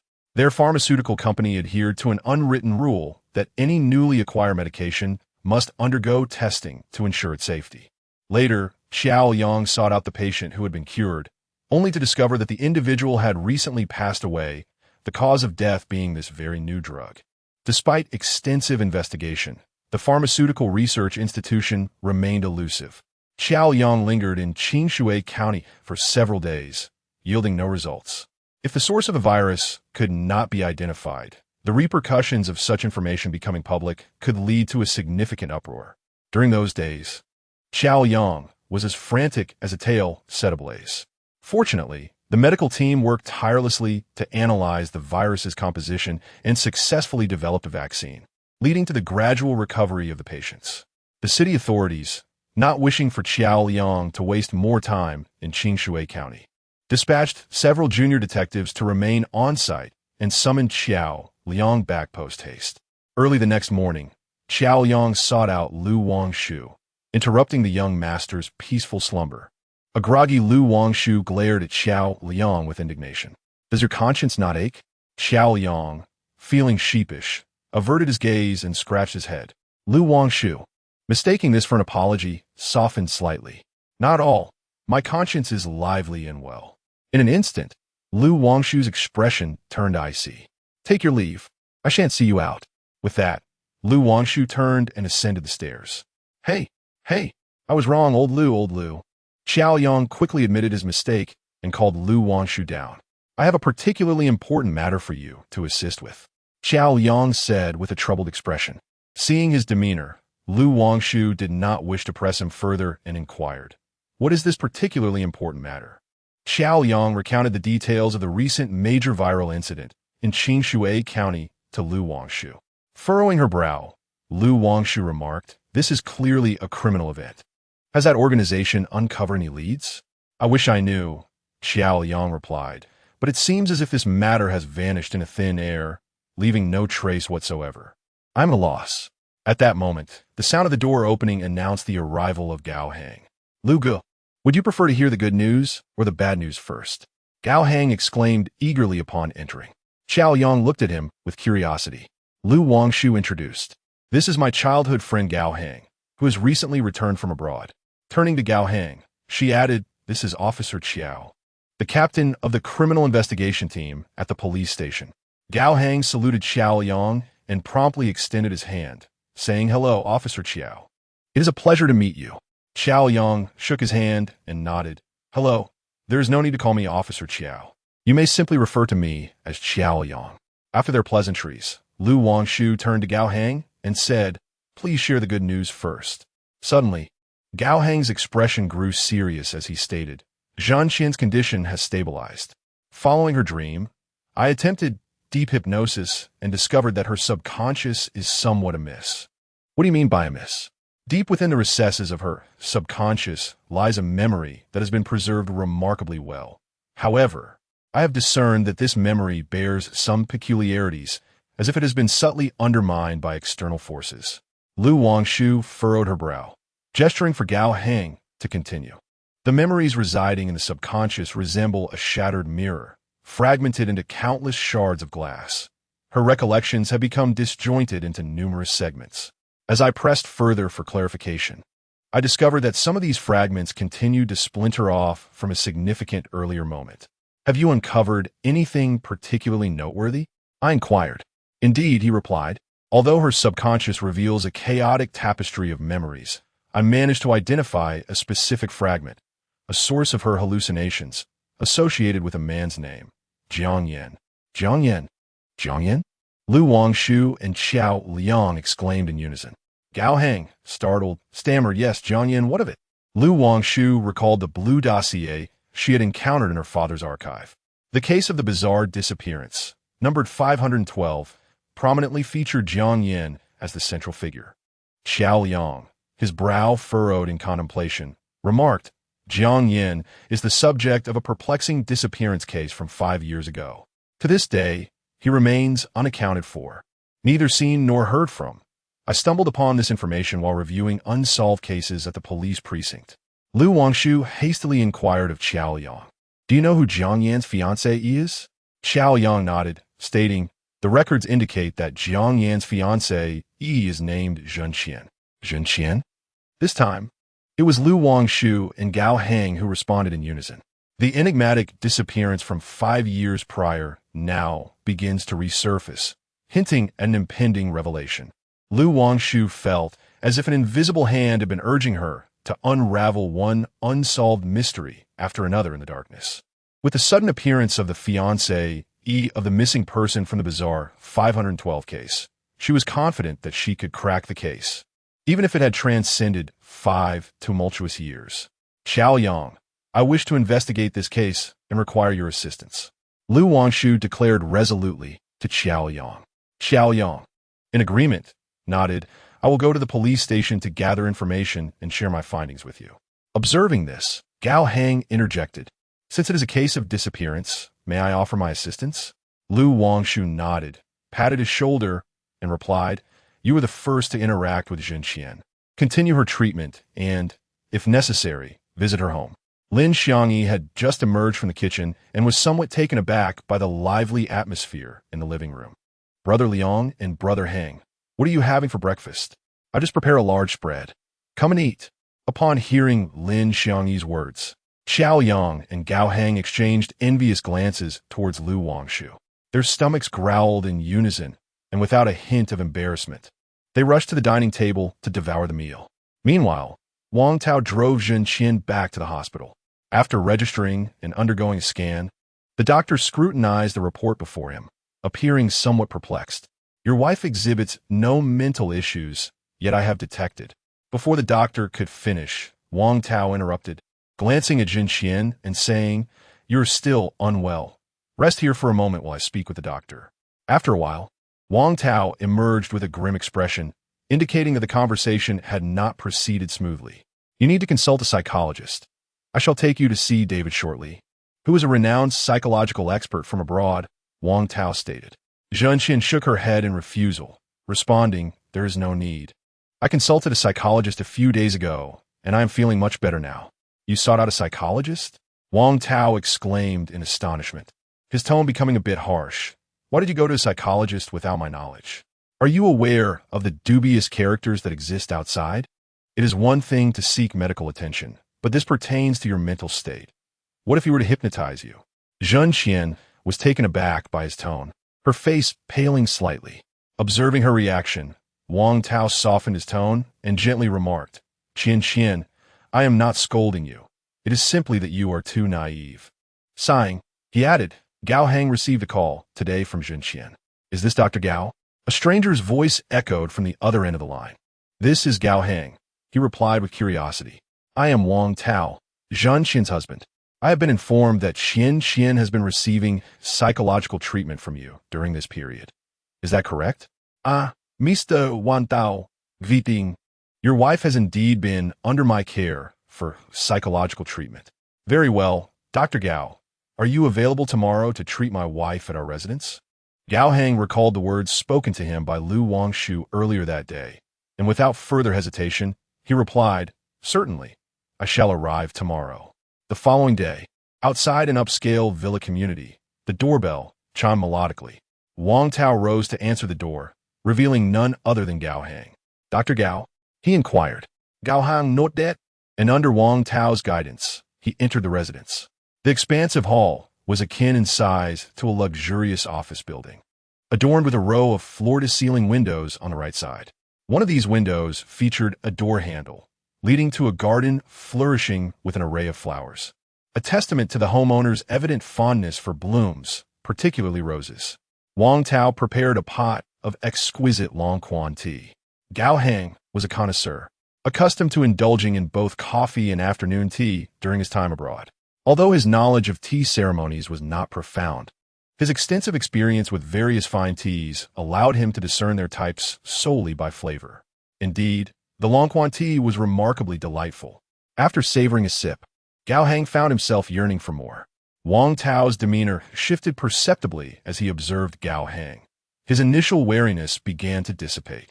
As a distinguished psychologist renowned overseas, Gao Hang immediately sensed Wang Tao's unfriendly disposition upon entering. When Wang Tao first opened the door and glimpsed him, his brow momentarily furrowed before relaxing, indicating that his arrival was not wholly welcomed. The subsequent unwinding of his brow suggested a desire to conceal his true feelings from Gao Hang. Upon entering, Wang Tao did not greet his guest with the customary warmth of a host. Rather, his demeanor appeared somewhat subdued, indicating an inner turmoil and uncertainty about the visit, which seemed more a test of one's authenticity than a genuine invitation. Wang Tao gingerly approached, carrying a tray of tea, and it was evident that he had arranged the tea set with meticulous care. This led to the conclusion that Wang Tao had a profound appreciation for tea. This presents a splendid opportunity to bridge the gap with a stranger one must first establish a common interest, subtly drawing attention to shared passions and hobbies. Chapter 69. Dissociation. Mr. Gao has a particular appreciation for tea, doesn't he? Wang Tao remarked with a slight smile. I possess a modest understanding, Gao Hang replied. Having savored cup of tea, I enjoy Westlake Longjing, Dongting Biluakun, Anshi Tiguanyan, and Yunnan Pu'er. At this moment, Wang Tao's earlier hostility dissipated. Most individuals within his circle were affluent yet devoid of taste, including those closest to him who failed to comprehend his pleasures. Though the melodious sounds of high mountains and flowing waters may be heard, the companionship of Boya and Ziqi is rarely encountered. True understanding is elusive. With a deep sigh, he glanced at Gao Hang, feeling a sense of kinship. Gao Hang, observing Wang Tao's demeanor, recognized that he could draw closer to him, facilitating his understanding of the missing person case. As far as I know, your wife, Jinqian, can indulge in a modest amount of morning tea to alleviate fatigue and mitigate nervous exhaustion. Gao Hang intentionally mentioned Wang Tao's wife. That is quite natural. Wang Tao nodded in agreement. Setting down his cup of tea, Gao Hang raised his gaze, seemingly by chance, towards the wedding photo hanging prominently in the center of the room and inquired, Mr. Wang, you have been married to your wife for quite some time, haven't you? Wang Tao followed his gaze, his expression softening as he replied, Indeed, time has flown by. We have been married for 4 years now. May I ask a rather personal question? Gao Hang's Adam's apple bobbed slightly, revealing a hint of embarrassment. Wang Tao, unfazed, gestured for him to proceed. It seems there are no children in your household, Mr. Wang. Have you considered having a child? Wang Tao blushed momentarily and, with a sense of helplessness, remarked, I have always desired it, but unfortunately, Qianqian's health is poor. After speaking, he seemed to recall something and inquired, May I ask where Mr. Gao studied abroad? Upon hearing Wang Tao's question, Gao Hang recognized that the day's topic had emerged. To better unravel the enigma of the long-ago disappearance, one must delve into the life of Zhen Qian. Although this was not Gao Hang's official task, it was a necessity for Lu Wangshu. The mysteries shrouded in Zhen Qian's existence were numerous, yet regrettably, these secrets were buried deep within her mind. What are the odds of retrieving a needle from the vast ocean? Without a precise location, the probability is akin to 1 in a billion. Gao Hang understood this concept, and Lu Wangshu comprehended it even more acutely. To discreetly make advancements through Zhen Qian, one must first earn Wang Tao's complete trust. This time, Gao Hang decided to abandon his low profile. He calmly replied to Wang Tao, I studied psychology at Stanford University, where I earned my doctorate last year. I have published numerous esteemed papers, some of which have been translated in our country. You may search for them online. Wang Tao, feeling somewhat embarrassed, glanced at Gao Hang and promptly picked up his phone to search on Baidu. Indeed, he found several pages of information regarding Gao Hang. After absorbing this knowledge, he completely lowered his guard, simultaneously feeling a hint of admiration for Zhen Qian's discernment. I have underestimated you, Dr. Gao. Wang Tao chuckled ruefully and then asked, Could you enlighten me about the psychological condition my Qianqian is suffering from? Severe psychological issues have led to disturbances in her visual and auditory faculties. From what I understand, she may have endured some horrifying experiences and encounters. Gao Hang replied, furrowing his brow. Suddenly, he recalled something and added, Being confined within the depths of one's subconscious without receiving therapy or guidance may not yield immediate repercussions over the course of a year or two. However, if such pent-up emotions persist, it could lead to mild mental deterioration, or in more severe cases. Wang Tao inquired eagerly, In more severe cases, what? In more severe cases, it could lead to schizophrenia or dissociative identity disorder, Gao Hang responded. Wang Tao's expression darkened, as if he were grappling with an inner turmoil. Has she forgotten you? What about her parents? Does she feel fear towards her surroundings, remaining on guard? Gao Hang resolved to administer a more potent remedy. Wang Tao's complexion paled slightly, and the tension in his clenched hands gradually eased. Dr. Gao, do you possess any solutions? He asked. Typically, even if her repressed memories were to resurface, they would not manifest so severely. However, Gao Hang's brow furrowed deeply. I suspect there may be external factors exacerbating the severity of her condition. A fleeting, unnatural expression crossed Wang Tao's face, which Gao Heng keenly observed. Why does Wang Tao appear somewhat uneasy? Gao Heng pondered. Dr. Gao, is it possible to cure Qian? Wang Tao asked. There is only one avenue, replied Gao Heng. What avenue? We must gradually encourage her subconscious to release these memories, guiding her to confront them. If she finds it unbearable, we can resort to deep hypnosis to erase the memories. Upon hearing about memory erasure, Wang Tao felt a glimmer of hope. Dr. Gao, please proceed with erasing this memory for Qian. I understand her nature. She would undoubtedly struggle to bear it. It is unadvisable. Deep hypnosis carries significant risks. A misstep could lead to mild conditions, such as dissociation or severe consequences like cognitive impairment.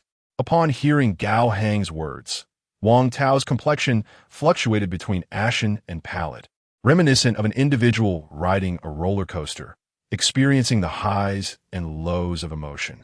Dr. Gao, perhaps you should first attend to Qian. She has relapsed. Wang Tao felt a pang of sorrow reflecting on Qian's current state. As he ascended the staircase alongside Wang Tao, his gaze fell upon the storage room Qian had mentioned, and curiosity compelled him to glance in that direction. The area was dimly lit, a shadowy corner where the door stood as if imbued with some enchantment. Suddenly, Dr. Gao tapped Gao Heng on the shoulder and remarked, "That is merely a storage room. Qian is in the bedroom. You should go check on her." Recalling his focus, Gao Heng nodded promptly and followed Wang Tao to the entrance of the spacious bedroom. Mr. Wang, psychological therapy necessitates a one-on-one setting between doctor and patient, and absolute silence must be maintained. You will need to wait outside for the time being. After a moment's hesitation, Wang Tao acquiesced. Very well, I shall await you in the living room. Once he confirmed that the door was securely closed, the windows tightly shut, and the surroundings enveloped in tranquility, Gao Heng turned his attention to the woman seated on the bed, her eyes vacant and her body motionless. He gently called out, "Qian." However, she offered no response. Furrowing his brow, Gao Heng discerned that Qian seemed to have retreated into her own inner realm, or perhaps into a world of illusions. He continued to softly call out to Qian, "You are now on a beach, where the sun radiates warmth and a gentle breeze caresses the air. A small sea turtle is slowly making its way from the shadowy depths of the ocean, gradually crawling ashore." Qian's gaze flickered with a hint of awareness. She seemed to respond slightly, murmuring, "Don't come closer, don't come closer." Gao Heng patiently guided her out of the nightmare, her emotions less frayed than before. "Do not be afraid. You are in a safe place. Tell me what you see." Gao Heng inquired slowly. Qian's eyes began to regain some semblance of light, her lips trembling slightly as she whispered, "Blood. The entire room is drenched in blood. A knife stained with blood." Noticing Qian's unstable condition, Gao Heng recognized the signs of impending collapse. "Focus on this clock. Follow its movement. Heed my instructions." He retrieved an ornate pocket watch from his pocket, suspending it in the air. The watch swung in an arc, and suddenly, in the reflection on its back, he glimpsed a small crack in the tightly shut door. An eye peered through, seemingly observing every movement within the room. After the watch completed its swing, Gao Heng looked back at the reflection. The door was now firmly closed, devoid of any crevice or eye. A sense of discomfort settled within him. He repeatedly reminded Wang Tao not to interfere, as hypnosis necessitated an exceptionally secluded and tranquil environment. Yet, Wang Tao persisted in peeking from outside, though it fortunately bore no impact on the treatment. He comprehended the unease of a husband regarding his wife's fidelity. However, he was also a distinguished PhD graduate from Stanford University, a renowned psychologist in the United States. Wang Tao's actions clearly indicated his lingering distrust in himself. The subsequent treatment progressed smoothly, with Qian slipping into a deep slumber, a faint smile gracing her lips. Upon seeing Gao Heng descend, Wang Tao, who had been seated in the living room, promptly rose to his feet. "Dr. Gao, how is Qian?" "Everything is fine. During the hypnotic treatment, there were some disturbances outside, but thankfully they had minimal impact," Gao Heng replied deliberately, fixing his gaze on Wang Tao.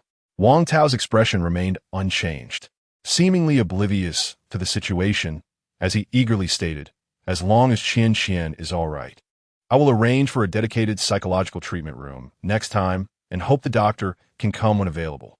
Gao Hang found this somewhat peculiar and inquired, "Mr. Wang, there is no need for such trouble. My facility is equipped to adequately treat Mrs. Wang." Wang Tao shook his head, rejecting Gao Hang's suggestion, believing that Zhen Qian's condition required treatment at home. Meanwhile, on Lu Wangshu's side, he was currently in the police station's archives with Xiao Liang. "Brother Liang, let me see the complete records," Lu Wangshu requested. Xiao Liang pulled a blue file from a large cabinet and casually handed it to Lu Wangshu. Upon receiving the file, Lu Wangshu noted the title on the cover, "The Bizarre Disappearance Case 512. He flipped through the information, focusing on the records he had yet to comprehend. Prior to Jiang Yan's disappearance, his adoptive parents had engaged in a significant argument with him, even resorting to physical altercations. It is understood that after Jiang Yan was adopted by his foster parents, they subsequently had a biological son. Upon entering university, Jiang Yan primarily financed his tuition through loans. However, due to his considerable personal abilities, he was able to repay these loans each year through his employment. After graduating, Jiang Yan embarked on an entrepreneurial journey, acquiring both a car and a house.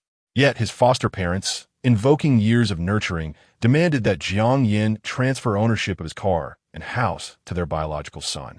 Jiang Yan refused, and following a heated argument with his foster parents, he stormed out. He went missing 2 days later on Sunshine Avenue. At this juncture, Liang Wangshu felt a sense of perplexity. Although it is often said that even a tiger does not consume its young, the current world is rife with instances of biological sons killing their fathers and mothers, causing the demise of their own children. Chapter 70. The abandoned sewers, particularly regarding these adoptive parents, who bear no blood relation, it now appears that a motive for murder has indeed emerged. It is not inconceivable that adoptive parents, driven by their affection for their biological son, might resort to eliminating their adopted child. However, what perplexes him is why it was his adoptive parents who first reported Jiang Yan's disappearance to the authorities. Such a relationship would easily arouse suspicion from the police. Lu Wangshu understands the concept of taking calculated risks to obscure the truth. Could it be that this resembles the previous incident of murder in a dream, where the perpetrator orchestrated the entire scenario? This elementary reasoning should have been clear to the reporting officers back in the day, especially his father, Lu Guang. Yet, to this day, the Jiang couple seems entirely disconnected from the case. Could there be another party involved? Lu Wangshu murmured to himself, turning to Xiao Liang, who was busy searching for information. "Xiao Liang, I need you to discreetly investigate the current situation of Jiang Yan's adoptive parents." Xiao Liang nodded and replied, "Understood. But I must first apply to reopen the case and temporarily assemble a task force." After Xiao Liang departed, Lu Wangshu resumed his examination of the materials. Zhen Qian had a dream in which she saw a young man in a white basketball jersey playing on the court, while she sat on the grass nearby, holding a bottle of water and watching him. Xiao Qian, the young man, paused his game, sweat glistening on his brow as he called out to her from a distance. "I planted some white roses. Would you like to come see them at my house?" Zhen Qian opened her mouth, attempting to call out the young man's name and signal him to wait, but no sound emerged, no matter how hard she tried. In a flurry, she rushed after the young man, only to helplessly watch him walk further away. Inside the room, Wang Tao gazed sorrowfully at Zhen Qian, who lay peacefully asleep on the bed, a few tears glistening at the corners of her eyes. He gently covered her with a blanket and sighed deeply. "You still cannot forget him." Within the confines of the Lu Guang Detective Agency, Zhou Henglu leisurely sipped the West Lake Longjing tea that Gao Hang had gifted him previously. "Xiangyi, you should return to work with me. Here I am constantly cooking, entertaining guests, and cooking again. It's akin to being a full-time nanny," Zhou Henglu remarked earnestly as he set down his teacup, addressing Lin Xiangyi. At that moment, Lu Wangshu happened to return from the police station and, upon hearing Zhou Henglu's mockery, without a word, picked up a broom and approached him. "Wangshu, the senior came here today to discuss something with me." Lin Xiangyi quickly intervened to stop Lu Wangshu. Zhou Henglu looked at Lu Wangshu, who had seized the broom. With astonishment, and remarked, "Oh my, in this day and age, there are still people who sweep the floor with a broom? I've worn out several robotic vacuums at home." With an expressionless glance at Lin Xiangyi, Lu Wangshu turned to Zhou Henglu and retorted, "Has my broom come to disturb your ancestral grave, consume your meals, and bask in your sunlight?" With that, he grasped Zhou Henglu by the collar and, amid the latter's panic, hurled him out the door. Lin Xiangyi sighed in exasperation. Following closely behind, Zhou Henglu, now infuriated, his clothes disheveled and hair in disarray, felt humiliated in front of Lin Xiangyi.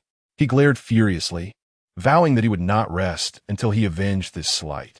Lu Wangshu cast Zhou Henglu a cold glance before turning and emphatically slamming the door behind him as he entered the agency. Lin Xiangyi helplessly said to Zhou Henglu, "Your fates truly clash. If there's anything you wish to discuss, please go ahead." Zhou Henglu buttoned his shirt and smoothed his hair, looking somewhat troubled as he replied, "Xiangyi, the television station has recently launched a program dedicated to uncovering supernatural events. Due to a temporary shortage of personnel, they would like to request your assistance." Lin Xiangyi recalled how Zhou Henglu had looked after her during her time at the station, out of both emotional and rational obligation. She felt compelled to help him in this urgent matter. Zhou Henglu, the son of the director of the Yongzhou television station, had gone directly to work there after graduation and was Lin Xiangyi's direct superior. Although he came from a wealthy background, he was not the type of spoiled rich kid who bullied others with his influence.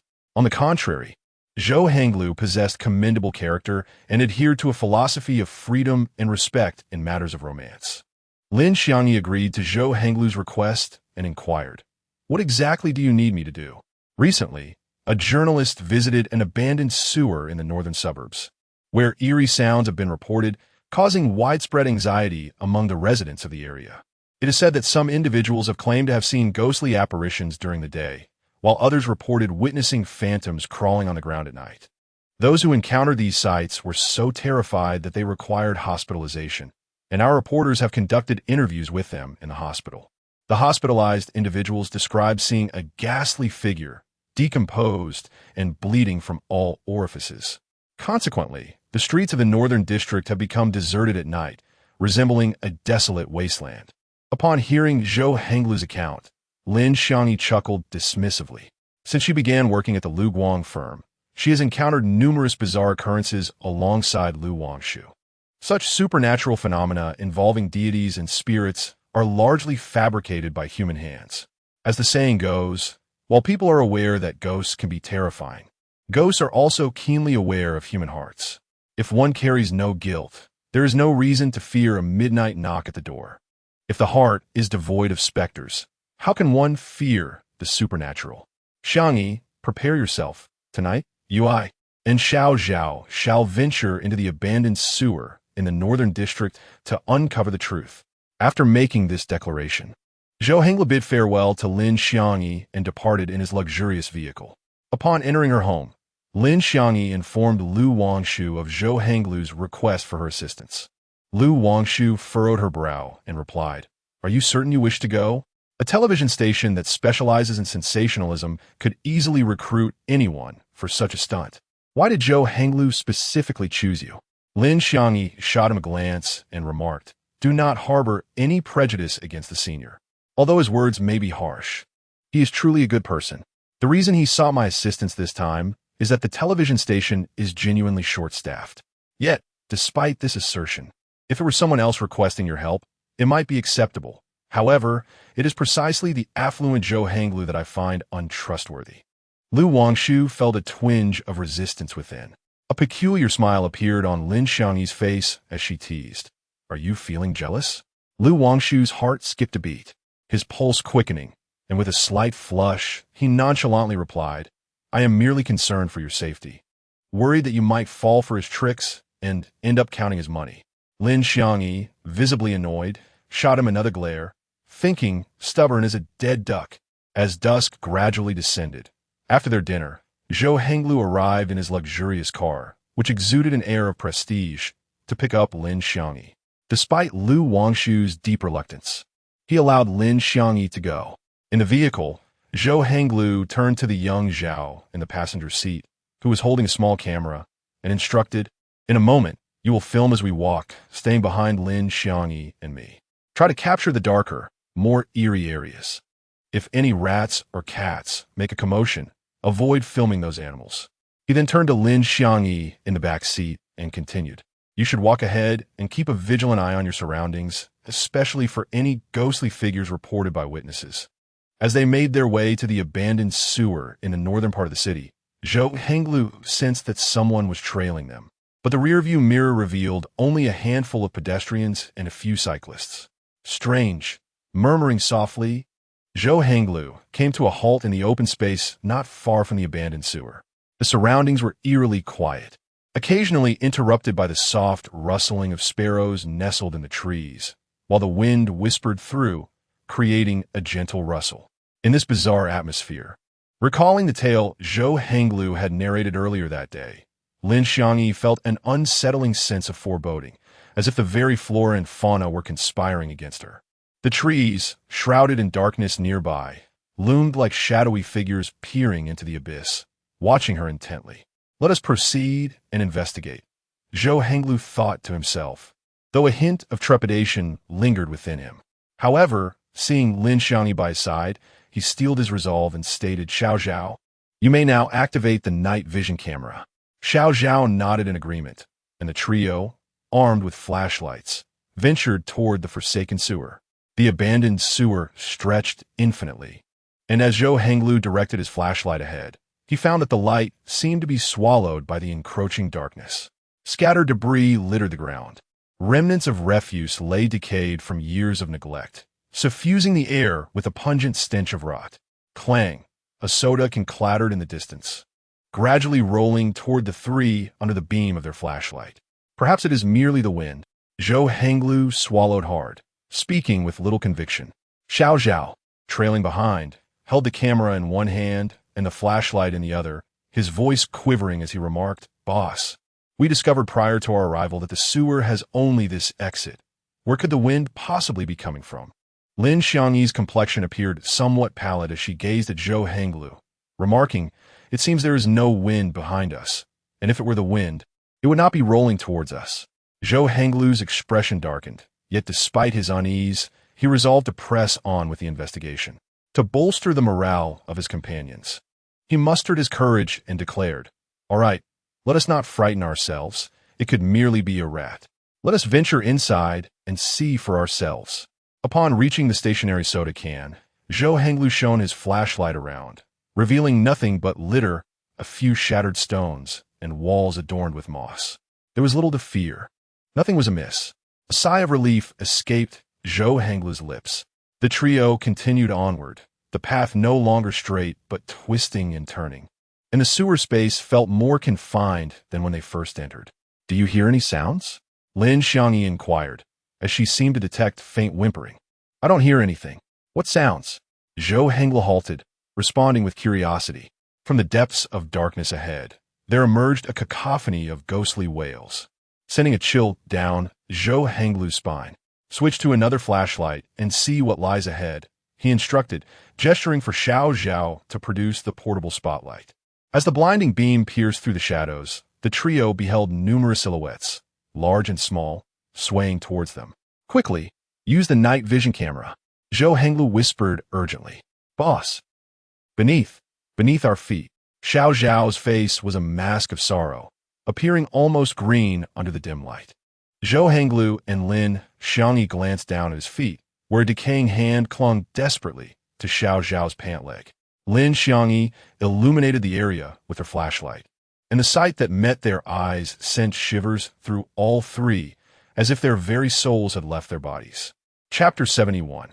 A terrifying scene before him lay a grotesquely decayed face, unrecognizable as human, pressed against the ground with its mouth slightly agape and teeth nearly all missing. The body was hunched, with parts seemingly adhered to the wall. Xiangyi, you go ahead. I will hold them off," Zhou Henglu stammered, his voice trembling as the horrific sight shattered his worldview. Xiao Zhao stood on the brink of collapse. The monstrous creature beneath him gripped his leg, forcing him to abandon any thought of Zhou Henglu and Lin Xiangyi. With a surge of desperation, he wrenched his leg free and fled.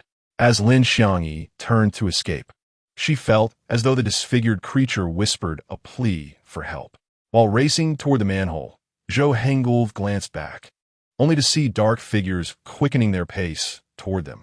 Lin Xiangyi, panting heavily, dashed toward the exit, when suddenly a blood-curdling scream pierced the air.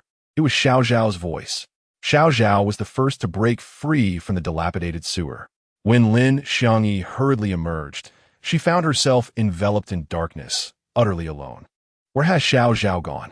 Lin Xiangyi wondered, a chill creeping down her spine. Abruptly, a shadow flitted through the nearby bushes. Xiao Zhao, is that you? Lin Xiangyi suppressed her growing dread and cautiously approached. As she parted the tangled foliage, a hand suddenly clasped over her mouth from behind, pulling her into the depths of the forest. Zhou Hengul was the last to emerge. As he gasped for air in the clearing, he realized he was utterly alone. Xiangyi? Xiao Zhao! He shouted loudly, his voice echoing around him. Was Lin Xiangyi still inside, yet to emerge? This was dire. Zhou Henglu bit his lip and dashed towards the sewer. Moments later, he stumbled out in panic, rushing straight to his car, trembling as he attempted to ignite the engine several times without success. Behind the vehicle, a group of tattered figures with decaying skin ambled forth, resembling zombies. Early the next morning, several police cars were stationed near the abandoned sewer in the northern suburbs of the city. The officers responded to Zhou Henglu's call and discovered the missing Zhao, who had been unaccounted for overnight, in a nearby ditch. Zhou Henglu, having been terrified to the point of insanity, had suffered a minor accident and lost consciousness along the way. Fortunately, it was not serious. He woke up in the morning and promptly reported the incident. The police found Zhao, but uncovered no trace of Lin Xiangyi, nor did they encounter the zombies Zhou had described. They speculated that Zhou Henglu might have been hallucinating due to fright. People nowadays truly risk their lives for money, remarked a leading officer, puffing on a cigarette, addressing a junior officer beside him. Captain, we have a discovery, exclaimed an officer rushing out from the abandoned sewer. Are you saying a decaying corpse has been found in the sewer? The officer nodded in affirmation. The captain furrowed his brow, sensing the complexity of the situation. Let us go, take a few men inside to investigate, and ensure the scene is preserved. At the Lu Guang Detective Agency, Lin Xiangyi was presently chasing after Lu Wangshu with a broom, exclaiming in exasperation as she ran, "You scoundrel! I told you not to scare me, you big fool." Lu Wangshu fled in a fluster, exclaiming, "I am only concerned for you. Do not be like the dog that bites El Dongbin," failing to recognize a kind heart. "Who are you calling a dog? Who? Have you been following us from the very beginning, you scoundrel?" Lin Xiangyi, upon hearing Lu Wangshu's words, felt a surge of indignation. Suddenly, a thought struck her, and she inquired, "What have you done to Xiao Zhao?" "What Xiao Zhao? You mean that fool?" When he emerged from the sewer, he fell into a ditch. It should not be a significant issue. Lu Wangshu chuckled at the memory of Xiao Zhao from the previous night. What could possibly be in the sewer that would incite such fear in them? Yet upon hearing Lin Xiangyi recount their ordeal from the previous night, he found it both astonishing and somewhat embellished. Lu Wangshu had no intention of probing further, deeming it merely a tiresome publicity stunt that had frightened the girl. As he pondered, Lin Xiangyi struck his back with a broom, causing him to inhale sharply in pain. "Old Lu!" Xiao Yang suddenly pushed the door open and entered, prompting Lu Wangshu and Lin Xiangyi to cease their playful tussle. "Xiao Yang, what brings you here?" Lu Wangshu took a sip of water, feeling parched after being chased around the living room by Lin Xiangyi.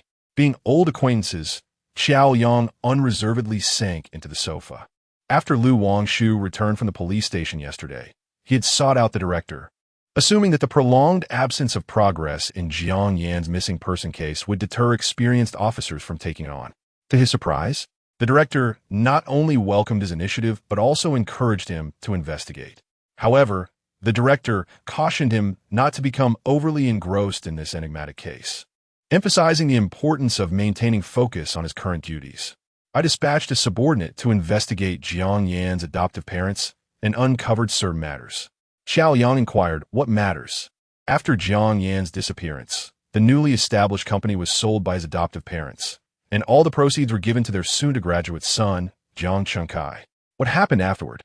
Jiang Changkai received a substantial sum of money, inherited Jiang Yan's house and car, and spent his days idly, indulging in gambling and drinking. Upon hearing this, Lu Wangshu let out a cold laugh and remarked, living off the fruits of another's toil, utterly unashamed. Xiao Yang nodded and added, this is also karmic retribution. Jiang Changkai was pampered since childhood, and after succumbing to gambling, he swiftly squandered all of Jiang Yan's wealth over the years. Now he is crammed into a small space with his parents, burdened by a mountain of debt. Lu Wangshu shook his head, contemplating that it would be better to rely on a promising adopted son rather than suffer the misdeeds of a biological son, thus enjoying a peaceful twilight of life. Lu Wangshu could somewhat empathize with Jiang Yan's feelings at that time, most likely disappointment, both towards his brother and his parents. Jiang Yan was well aware of his brother's flaws, lazy, unambitious, and unlearned. Thus, he preferred to quarrel rather than acquiesce to his parents' requests. Were there any significant discoveries? Lu Wangshu asked. Well, Jiang Changkai originally owed over 100,000 in gambling debts, but within half a year, he has managed to pay it off.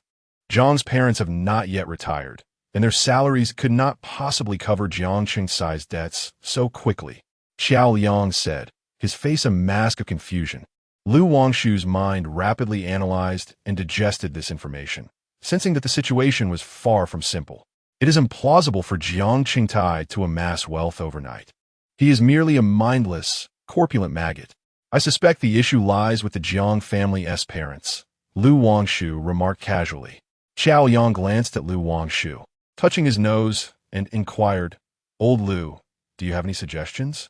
A smirk played at the corners of Lu Wangshu's mouth as he replied, let us pay a visit to the Jiang residence tomorrow.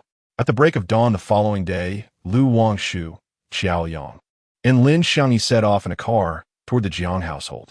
The Jiang couple currently resided in an old apartment building, where the living spaces were generally modest. Knock, knock, knock.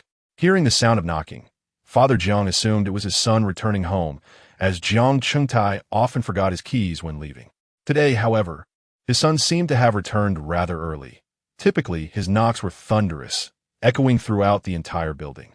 Father, Jiang hesitated, wondering if this ungrateful boy had turned over a new leaf. Peering through the peephole, he saw Xiao Yang in police uniform accompanied by two plainclothes officers. A chill ran down Father Jiang's spine. What could the police want at their home? Had Jiang Changcai committed an offense outside? Or perhaps let slip something he shouldn't have? Is anyone home? This is the police, Xiao Yang shouted, his tone tinged with impatience. He distinctly heard footsteps approaching, only to fade away again. The soundproofing in the building was rather poor. An air of unease enveloped Father Jiang. When the police come knocking, it is seldom a harbinger of good news. If it did not answer today, they would surely return tomorrow. Evading them was not a viable option. It was best to assess the situation first. Mother Jiang, noticing the commotion, hurried to the kitchen to tidy up and prepare a few glasses of orange juice to offer. Please come in, officers, said Father Jiang, his back hunched, smiling. It is a humble abode. I wonder what brings you gentlemen here? What brings us here? Do you not know? Xiao Yang replied nonchalantly. Father Jiang's smile faltered, and he thought to himself that the visitors did not come with good intentions. He then asked, could it be that my son Jiang Changcai has done something wrong? As a father, I am willing to accept criticism and education. Lu Wangshu let out a cold laugh and interjected, indeed, as a father, you have failed in your duties. Your son has squandered quite a bit of money over the years, hasn't he? Father Jiang furrowed his brow and forced a smile. Alas, my education is lacking, and I have not been able to guide him properly. As he grew older, he picked up many bad habits. Now my wife and I are both old, and we cannot control him. At that moment, Mother Jiang emerged from the kitchen with 3 cups of beverage, and Lu Wangshu noticed a trace of white powder beneath her fingernails. You must be thirsty.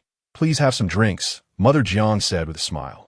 Lu Wangshu accepted a cup, took a sip, and remarked, a mother worries for her son who travels 1,000 miles. You must have toiled greatly for him. Haven't you? Indeed, it is true. One cannot help but feel the pain when one's own flesh suffers, Mother Jiang responded, seemingly touched by the inquiry.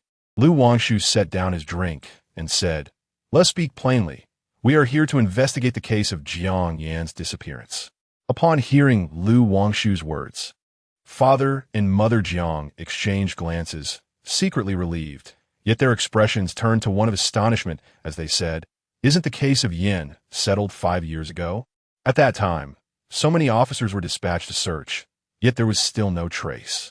With that, they frowned and looked towards Qiao Liang, seemingly filled with reproach. The matter concerning Jiang Yin has long been a source of anguish for the elderly couple. Initially, driven by their desire for their biological son, they compelled Jiang Yin to relinquish both his car and his home. In retrospect, they are filled with regret, unaware that their own son would turn out to be such a prodigal. If given the choice, they would have preferred to mend their relationship with Jiang Yin, hoping he could secure a position for his younger brother, rather than witnessing Jiang Changkai now languishing in idleness, a mere drifter. Their deepest remorse lies in the day they forced Jiang Yin away, leading to his disappearance, which has left Jiang Changkai utterly dependent and transformed him into a parasite of society. Chapter 72, A Piece of Information. Lin Xiangyi retrieved a document from her backpack and presented it to Lu Wangshu. Lu Wangshu glanced towards Mr. and Mrs. Jiang and inquired, "May I ask why it was you who reported the incident rather than Jiang Yan's fiancée, Zhenxian?"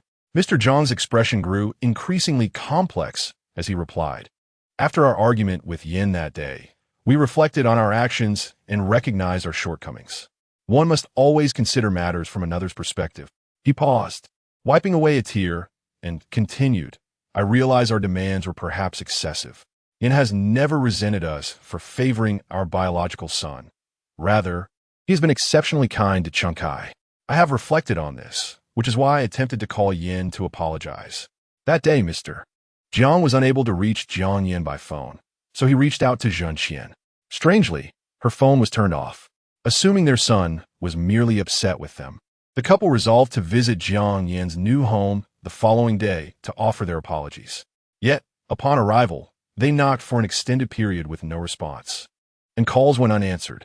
Sensing something amiss, Mr. Jiang decided to notify the authorities. What was Zhenxian doing at that time? Lu Wangshu asked. Zhenxian was involved in a car accident, Mr. Jiang revealed, his gaze tinged with resentment. She suffered a head injury, resulting in a breakdown of her mental faculties.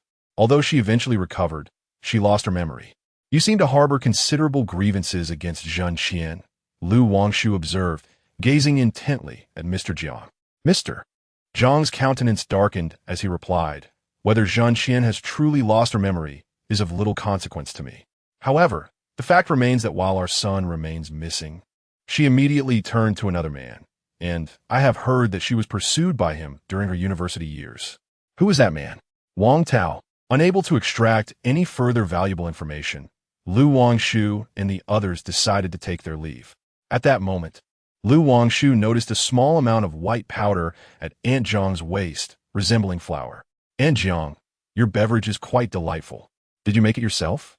Would it be possible for me to have another cup?" Lu Wangshu said lightly. Aunt Jiang, perplexed by Lu Wangshu's meaning, replied, "Sure.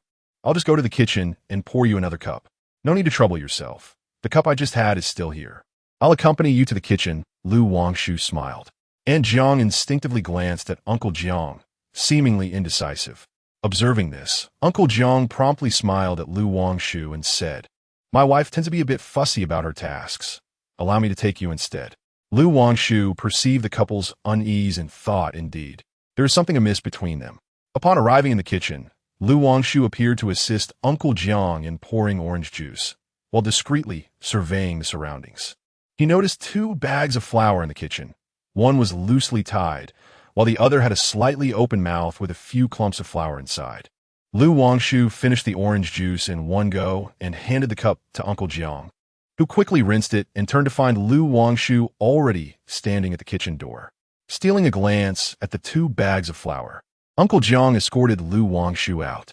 Once they descended the old apartment building, Lin Xiangyi sensed something peculiar about Lu Wangshu. "Why are you hiding your hands?" Lin Xiangyi inquired curiously, just as Qiao Yang, walking ahead, turned around. Lu Wangshu smiled faintly, extending a hand with a finger whose nail was filled with white flour. Fortunately, She had not trimmed her nails. Lu Wangshu chuckled softly and leaned closer to sniff the substance nestled within the nail crevice. Lin Xiangyi and Xiao Yang, intrigued, inquired, "What have you discovered?" "Come over and smell the flower," Lu Wangshu suggested. Upon hearing this, the two approached and inhaled the aroma, which bore a faint scent of acetic acid. Xiao Yang's expression shifted dramatically as he exclaimed, "Is it white powder?" Lin Xiangyi, puzzled, asked, "What is white powder?" Lu Wangshu regarded her and replied, "White powder refers to narcotics, commonly known as heroin." In an instant, Lin Xiangyi comprehended the implication. At that moment, Xiao Yang looked at Lu Wangshu and remarked, "No wonder the Jiang couple managed to repay their son's debt so swiftly. It appears they were engaged in illicit activities behind the scenes." Lu Wangshu let out a cold laugh and stated, "The law's net is vast and intricate, Xiao Yang. You must promptly notify the police to initiate a raid. I fear they may sense something amiss and dispose of the drugs." Nodding in agreement, Xiao Yang immediately placed a call to the police. Law enforcement uncovered several kilograms of narcotics at the Jiang residence, and through diligent investigation, they dismantled a significant underground drug trafficking network in Huaining City. Of course, these developments were merely subsequent events. Lu Wangshu had initially believed that a visit to the Jiang family would yield crucial leads regarding Jiang Yan's disappearance. It now seemed that her unintentional actions had borne unexpected fruit. At the Lu Guang office, within the confines of the office, Lin Xiangyi entered, holding a glass of ice water. "Have a drink," she offered. Lu Wangshu, absorbed in the case materials regarding Lu Yan's disappearance, contemplated deeply. The character of the Jiang couple has become somewhat clear to him since their last encounter. They are not ill-natured individuals. However, their excessive indulgence in their child leads them to transgress even the boundaries of the law. Lu Wangshu senses that Jiang Yan's disappearance is likely not connected to them. After 5 years, the resurfacing of this case must carry some significance, although he has yet to discern it. "Wangshu, do not overexert yourself. Your brows are knitting together like a pot of porridge," Lin Xiangyi remarked with a hint of concern. Lu Wangshu smiled faintly and replied, "It's nothing. It's just that Jiang Yin's case is rather nebulous. We should mimic the sound of a cat together. Meow, meow, meow." Just then, Lu Wangshu's phone rang. Lin Xiangyi cast a curious glance at him, recognizing the ringtone as eerily familiar. It resembled that of Xiao Liang's phone. A chill ran down her spine as she pondered, "Goodness, they couldn't possibly be." She turned to Lu Wangshu, contemplating who might play the dominant or submissive role in such a scenario. Lu Wangshu felt a shiver run down his spine under Lin Xiangyi's scrutinizing gaze, wondering what absurd thoughts were swirling in her mind. "Lu Gu, I have some news regarding Jinqian. Allow me to share it with you, and I will send a detailed report later." Gao Heng's voice broke through. "Very well. Hang Gu, please proceed," Lu Wangshu responded. Zhen Qian's hallucinations did not arise from thin air. She has been haunted by dreams of a man wielding a knife pursuing her, dismembered corpses, scattered organs, and a boy whose name she cannot recall, whom I suspect is Jiang Yan. Indeed, Zhen Qian was Jiang Yan's fiancé. Your conjecture is quite close to the truth. From my understanding, the fragments of her dream intertwine, revealing that the one dismembered within the dream is Jiang Yan, while the murderer is Wang Tao. Lu Wangshu licked her lips, her mind racing with thoughts. Dreams are but distortions of reality, or reflections processed by the brain. In her dream, Wang Tao assumes the role of the murderer, and with Jiang Yan missing for 5 years, his fate appears grim. Speculating further, could it be possible that Wang Tao is indeed the killer? However, the clues are sparse, and it is plausible that Zhen Qian could also be the perpetrator. In the realm of insects, there exists a species of mantis. After mating, the female mantis often consumes the male to replenish her nutrients. Lu Wangshu hesitates to cast ill thoughts upon individuals, yet this may well be a case of homicide and concealment, implicating anyone connected to Jiang Yan as a potential suspect. While I was hypnotizing Zhen Qian, I noticed Wang Tao lurking in the shadows, and the storage room in Wang Tao's home has remained perpetually locked, seemingly resistant to the approach of outsiders, even Zhen Qian. Gao Heng conveyed this over the phone. Lu Wangshu grasped her pen and inscribed Wang Tao's name alongside those of Zhang's couple, Jiang Chengkai, Zhen Qian, and her parents. All right, Wang Tao has been married to Zhen Qian for 4 years. I have no further information to provide at the moment, but I will compile it for you shortly. Gao Heng remarked. As the situation grew increasingly intricate, Lu Wangshu massaged her temples after hanging up the phone, while Lin Xiangyi, noticing her distress, stepped in to knead her shoulders. 4 years of marriage, 5 years of disappearance, Wang Tao. Lu Wangshu's gaze shifted from muddled to piercing. If Lin Xiangyi were to lower her head and gaze at Lu Wangshu at this moment, she would undoubtedly recognize that this was the moment when Lu Wangshu began to take things seriously. The clock ticked incessantly. Lu Wangshu's brow gradually unfurled, and a faint smile played upon his lips. This case was becoming increasingly intriguing. He was curious to ascertain the caliber of the perpetrator. After a brief pause, he softly called out, "Xiangyi." Lin Xiangyi, seated behind him, halted and inquired, "What is it, Wangshu?" "I recall that my father has a map in the archives, one that depicts the area before the renovations and urban redevelopment from 5 years ago. Could you fetch it for me?" Upon hearing this, Lin Xiangyi entered the archive room and soon emerged with a yellowed map. Lu Wangshu smiled with satisfaction. There was no one better suited for this task than Lin Xiangyi. Her meticulous nature, thorough approach, and keen observational skills were impeccable. However, such thoughts remained unspoken within Lu Wangshu's mind. With a magnifying glass in hand, Lu Wangshu located Sunshine Avenue, where many roads converged near the corner where Jiang Yan had vanished, making it exceedingly difficult to determine where he had disappeared. Lin Xiangyi, observing Lu Wangshu's intense focus on the map, glanced at the relationship diagram he had sketched on paper with a touch of exasperation. 4 years, 5 years, Jiang Yan. Zhen Qian, Wang Tao. How fascinating, it resembles a love triangle, Lin Xiangyi remarked casually. Wait, Xiangyi, Lu Wangshu suddenly lifted his head, startling Lin Xiangyi. What did you just say? Lin Xiangyi looked at him in confusion and replied, I said it resembles a love triangle. What is the matter? Lu Wangshu's eyes brightened as she mysteriously declared, tomorrow, we shall pay a visit to the Wang family to gather some insights.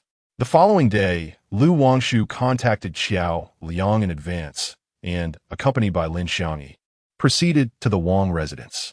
Wang Tao had already prepared a pot of soup, serving a bowl on the table. Zhen Qian, seated on the sofa, cast a glance at it, her face momentarily revealing a trace of reluctance. The doorbell chimed melodiously. Wang Tao, presuming it to be his in-laws coming to see their daughter, opened the door casually. Hello, Wang Tao.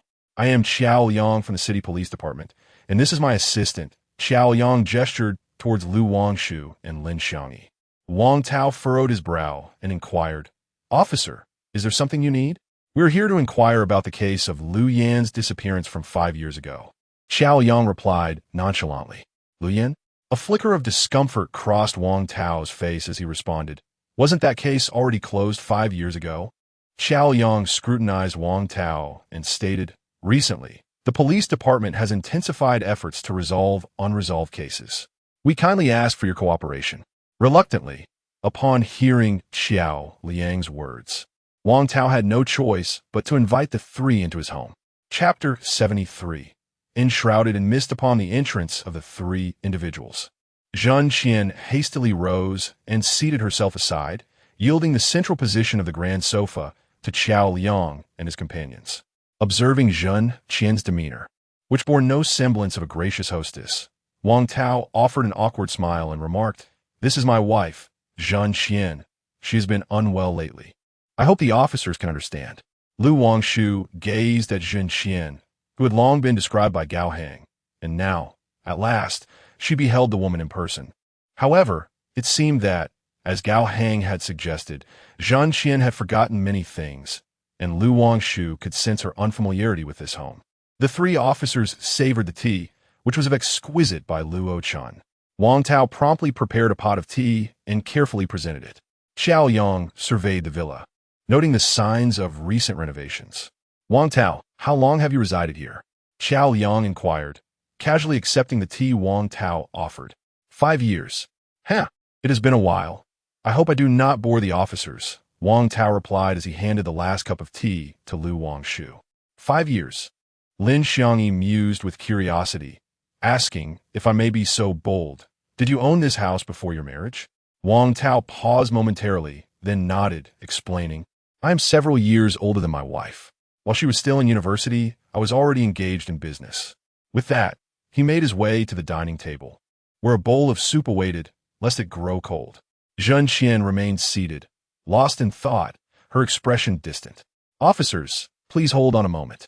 My wife needs some soup to nourish her health, Wang Tao said, approaching Zhen Qian with the bowl in hand. Zhen Qian watched in trepidation as Wang Tao entered, a shiver coursing through her at the sight of the soup in his hands, her resistance palpable. Be good and drink this. It will help you recover swiftly. Wang Tao spoke gently. Zhen Qian's gaze lingered on him, while Lu Wangshu discerned the fear reflected in her eyes, stirring a sense of curiosity within her. Mr. Wang, why does your wife seem a bit afraid of you? Lin Xiang, he inquired with intrigue. Ah, it is all due to that damn dream. Ever since we married, everything has been harmonious, but ever since she had that dream a few days ago, she has been convinced that I intend to harm her. As he recounted this, Wang Tao's demeanor darkened, sadness enveloping him. I love her dearly, so much so that I cannot bear to even raise a hand against her. How could I ever wish her harm? It was evident that Wang Tao genuinely cared for Zhen Qian. Mr. Wang, what is your relationship with Jiang Yan? Lu Wangshu abruptly shifted the topic, posing the question directly. Wang Tao hesitated momentarily, then raised his gaze to Lu Wangshu, responding, I am not well acquainted with Jiang Yan. Due to my wife's connections, we can barely be considered ordinary friends. Were you pursuing your wife before her engagement? Lu Wangshu continued her inquiry. Wang Tao furrowed his brow, recalling something, his tone becoming more aloof. Yes, I did pursue her before she became engaged to Jiang Yan, but she favored him. A fruit that is forcibly picked is seldom sweet. Subsequently, I turned my attention to my business. Lu Wangshu chuckled softly, remarking, It is unfortunate that Jiang Yan could not take proper care of her.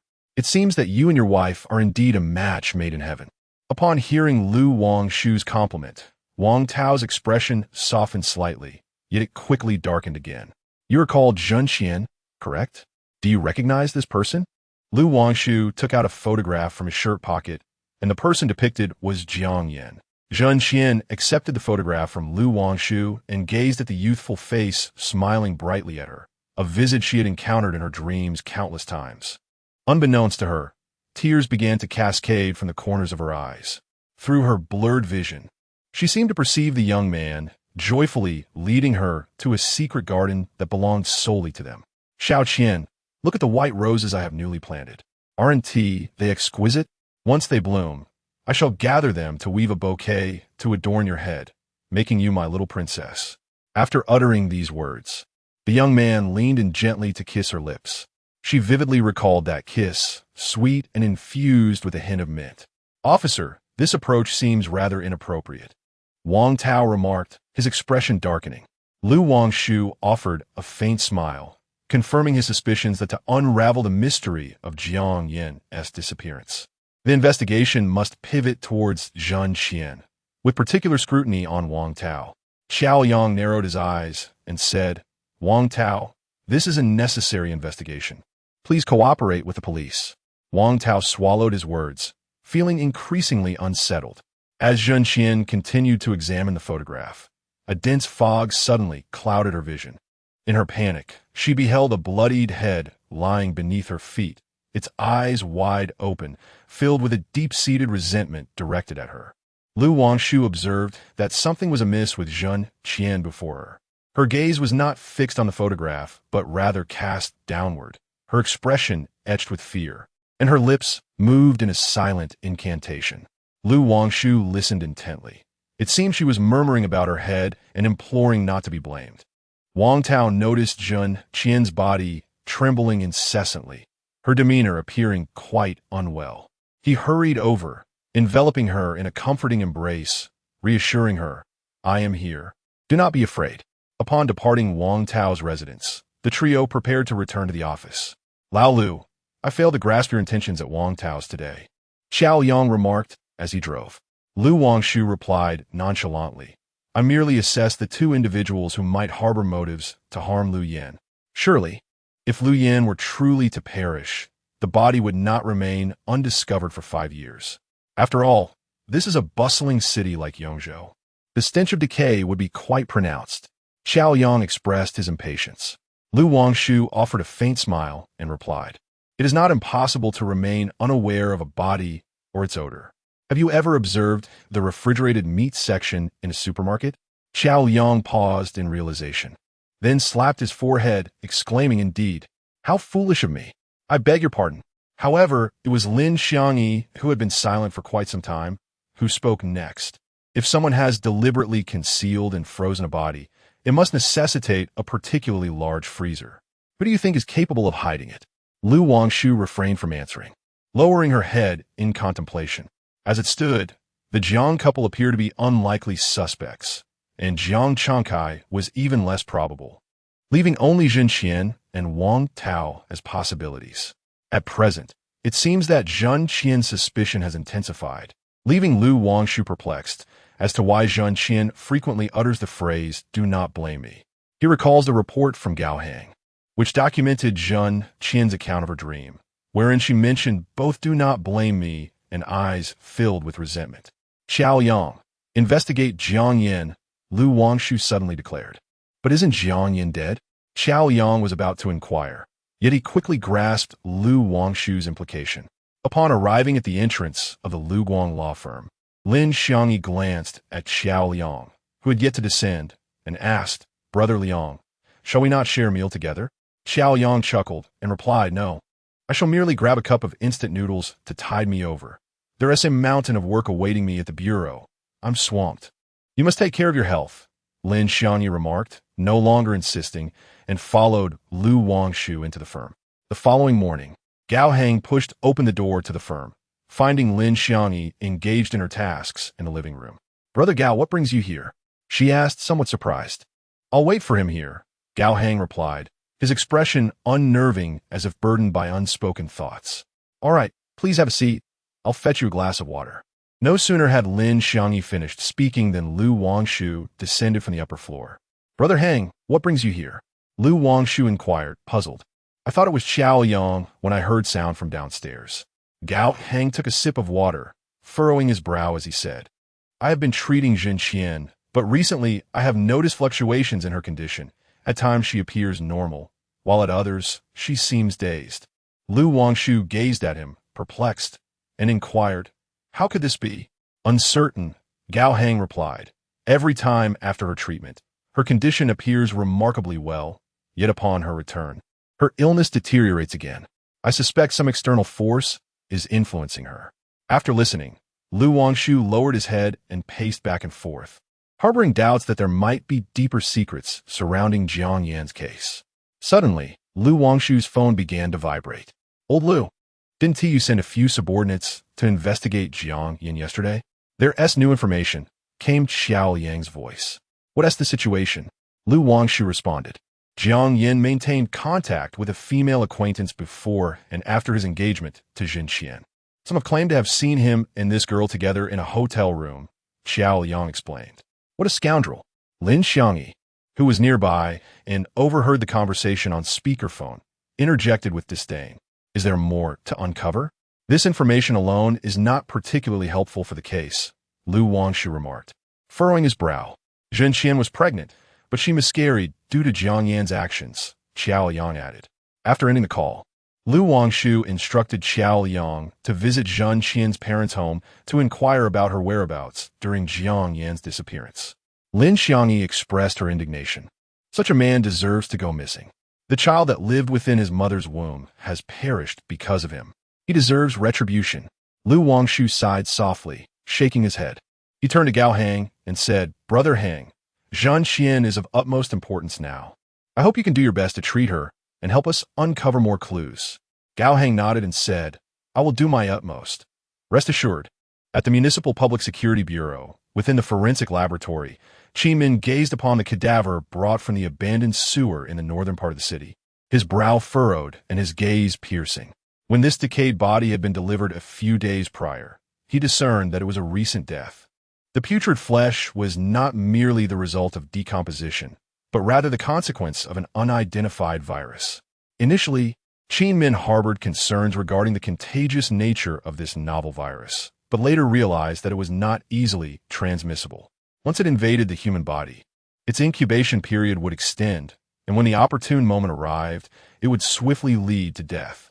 Consequently, he reported to his superiors, requesting that all individuals who had come into contact with the infected be subjected to isolation and observation. Fortunately, this virus bore similarities to the one mentioned in the recent municipal meeting concerning the Qing Shui County virus, and the vaccine proved effective against it. Chapter 74. The Body of a Vagabond Strange. Upon observing the body of the vagabond, Qin Min noted that the organs within still exhibited signs of activity, as though the man were still alive.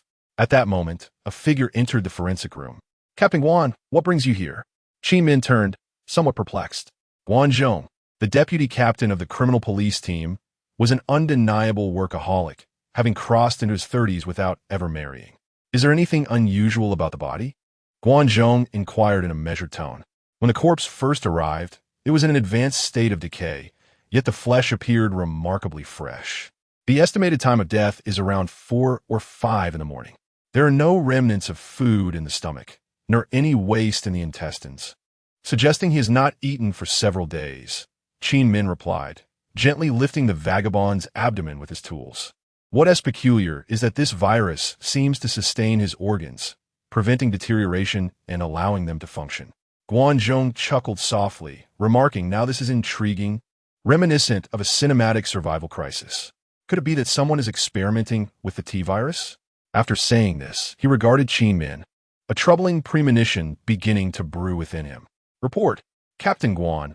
Another body has been discovered near the abandoned sewer." Suddenly, a junior officer burst in, delivering the news. Guan Zhong's expression darkened, and he glanced at the officer before commanding, "Let us go investigate." Meanwhile, Xiao Yang learned from Zhen Qian's parents that they were unaware of their daughter's whereabouts at the time, as she had already moved into the new house purchased by Jiang Yan. Upon receiving news from Xiao Yang, Lu Wangshu sat in her office, gazing at the myriad of clues before her, overwhelmed by a profound sense of frustration.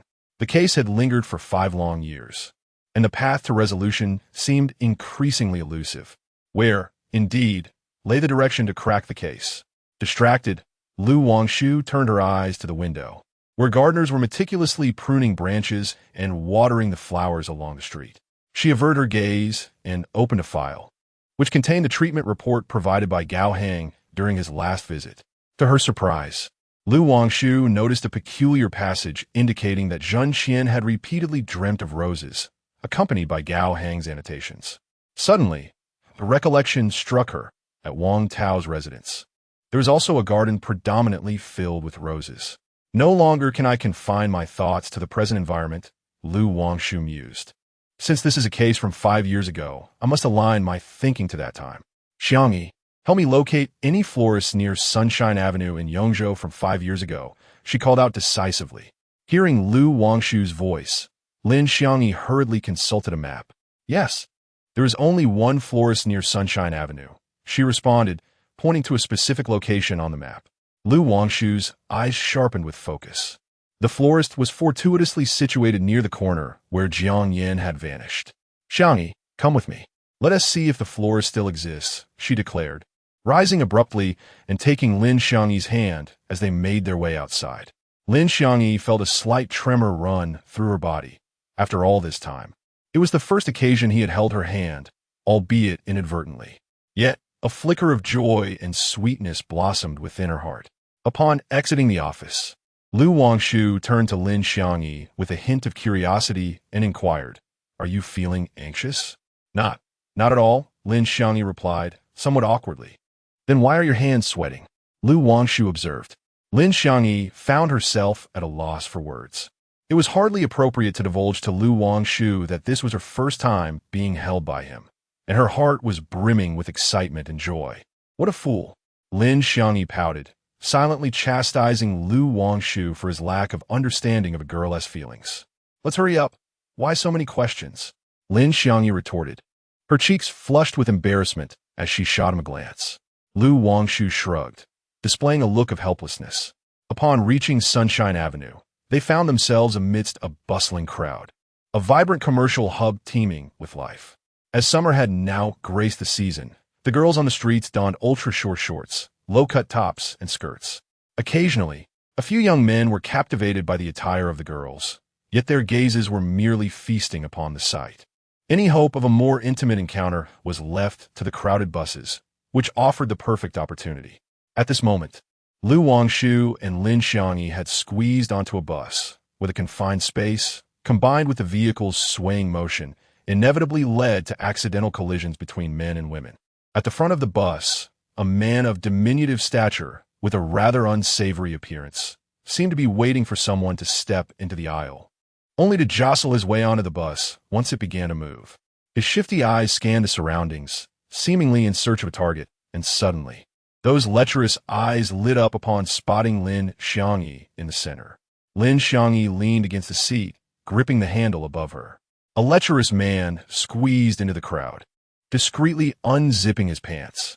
He often engaged in such behavior on public buses in this area, and most girls, even if they noticed, dared not speak out, which fortified his audacity. Lin Xiangyi was strikingly beautiful, and her attire today accentuated her S-shaped figure. The lecherous man licked his lips, inching closer to her position. Wangshu had been aware of this man's presence since he boarded, casting a disdainful glance in his direction, and subtly shifted closer to Lin Xiangyi. Lin Xiangyi, initially turned towards the window, detested the crowded bus, as there were always some perverted wolves taking advantage of the throng. She resolved that if such a scoundrel dared to brush against her, she would make him understand why the flowers bloomed so vibrantly today. Suddenly, she sensed someone standing behind her. Had the pervert set his sights on her? Lin Xiangyi turned sharply, only to find Wangshu gripping the overhead rail, encasing himself protectively around her. At that moment, when she turned, they stood face to face in close proximity. Her heart began to race, pounding erratically like a fawn in her chest, and her cheeks flushed slightly, making her shyly avert her gaze from Wangshu. The lecherous man, who was on the verge of reaching Lin Xiangyi, found his path suddenly obstructed by the imposing figure in front of him. He glared resentfully at the silhouette, as if he wished to tear Wangshu to shreds. Wangshu discreetly lifted her foot, casting a sidelong glance towards the position of the lecherous man behind her, and forcefully stepped down on his foot, twisting it twice for good measure. The man's face immediately flushed, and he could not suppress a loud cry of pain, drawing the attention of those around him, who were met with the sight of his unzipped trousers and exposed flesh. Pervert! Scoundrel! Someone deal with this wretch! Amidst the chorus of indignation, the vehicle came to a halt.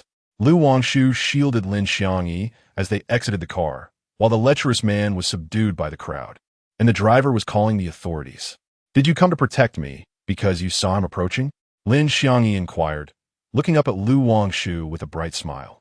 Wangshu, maintaining a stoic expression, gazed straight ahead and replied coolly, "No, I merely wished to change my position as I was feeling uncomfortable standing."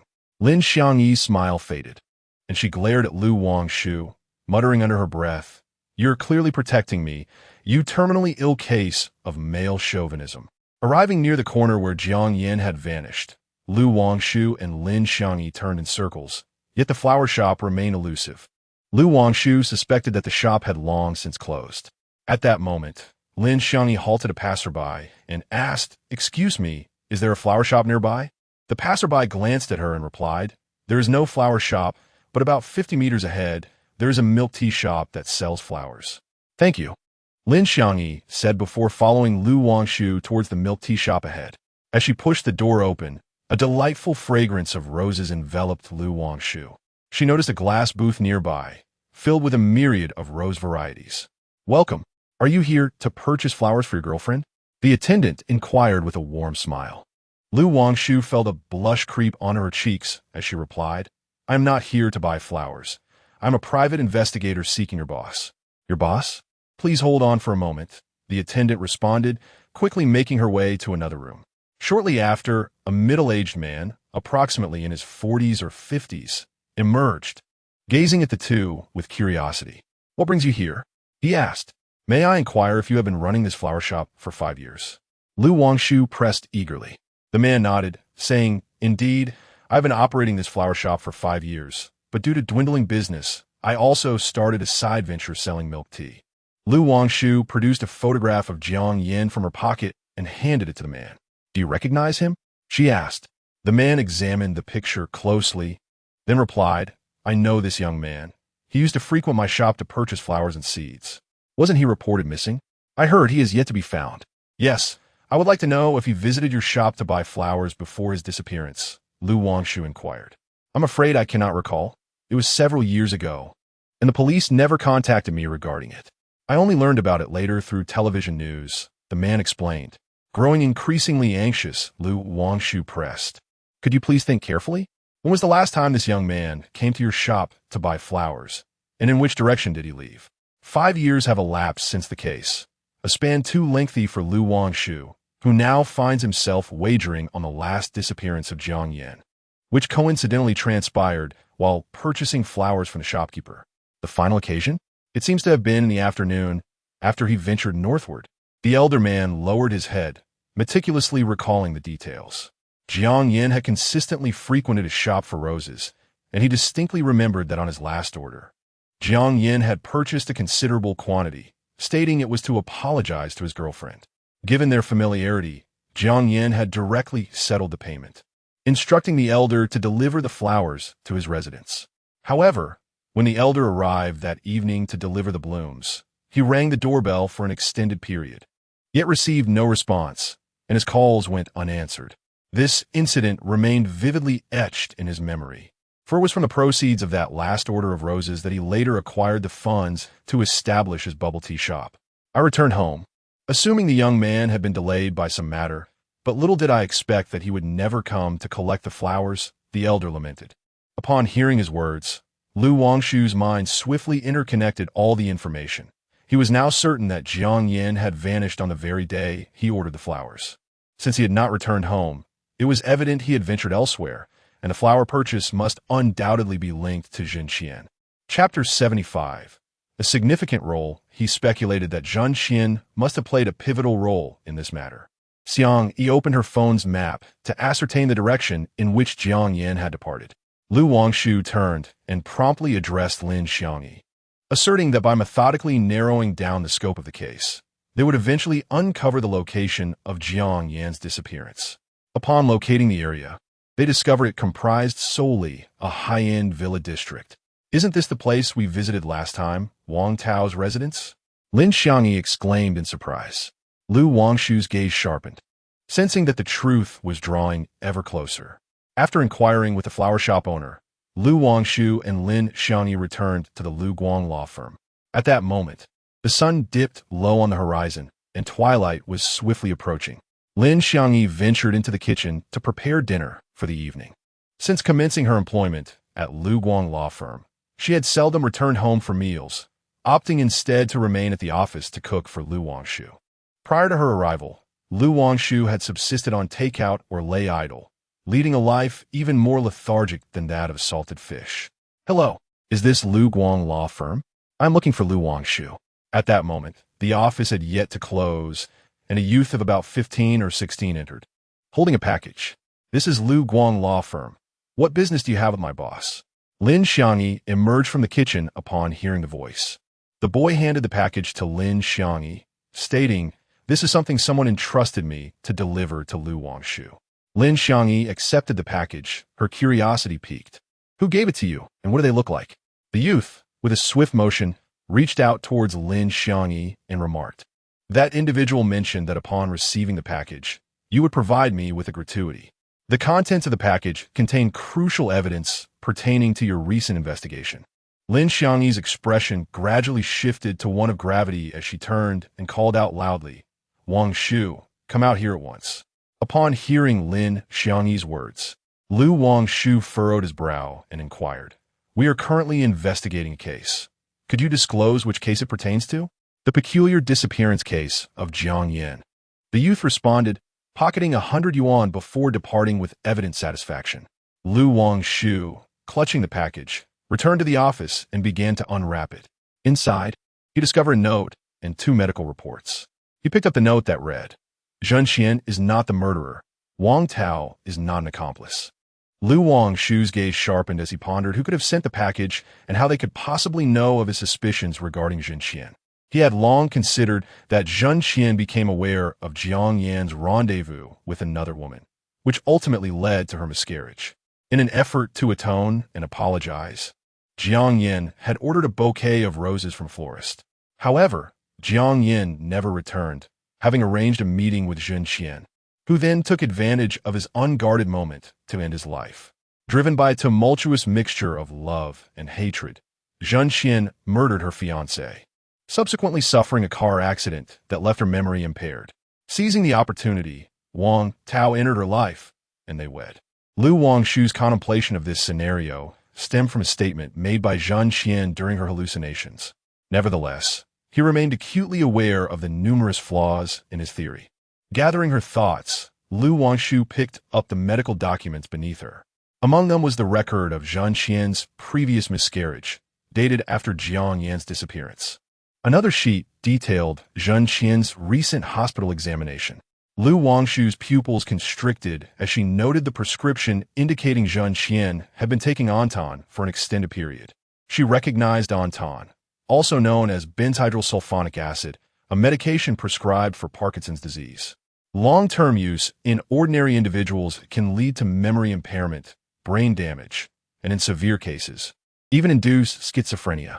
It became abundantly clear to Lu Wangshu why Zhen Xian experienced hallucinations, to the extent of failing to recognize her own parents.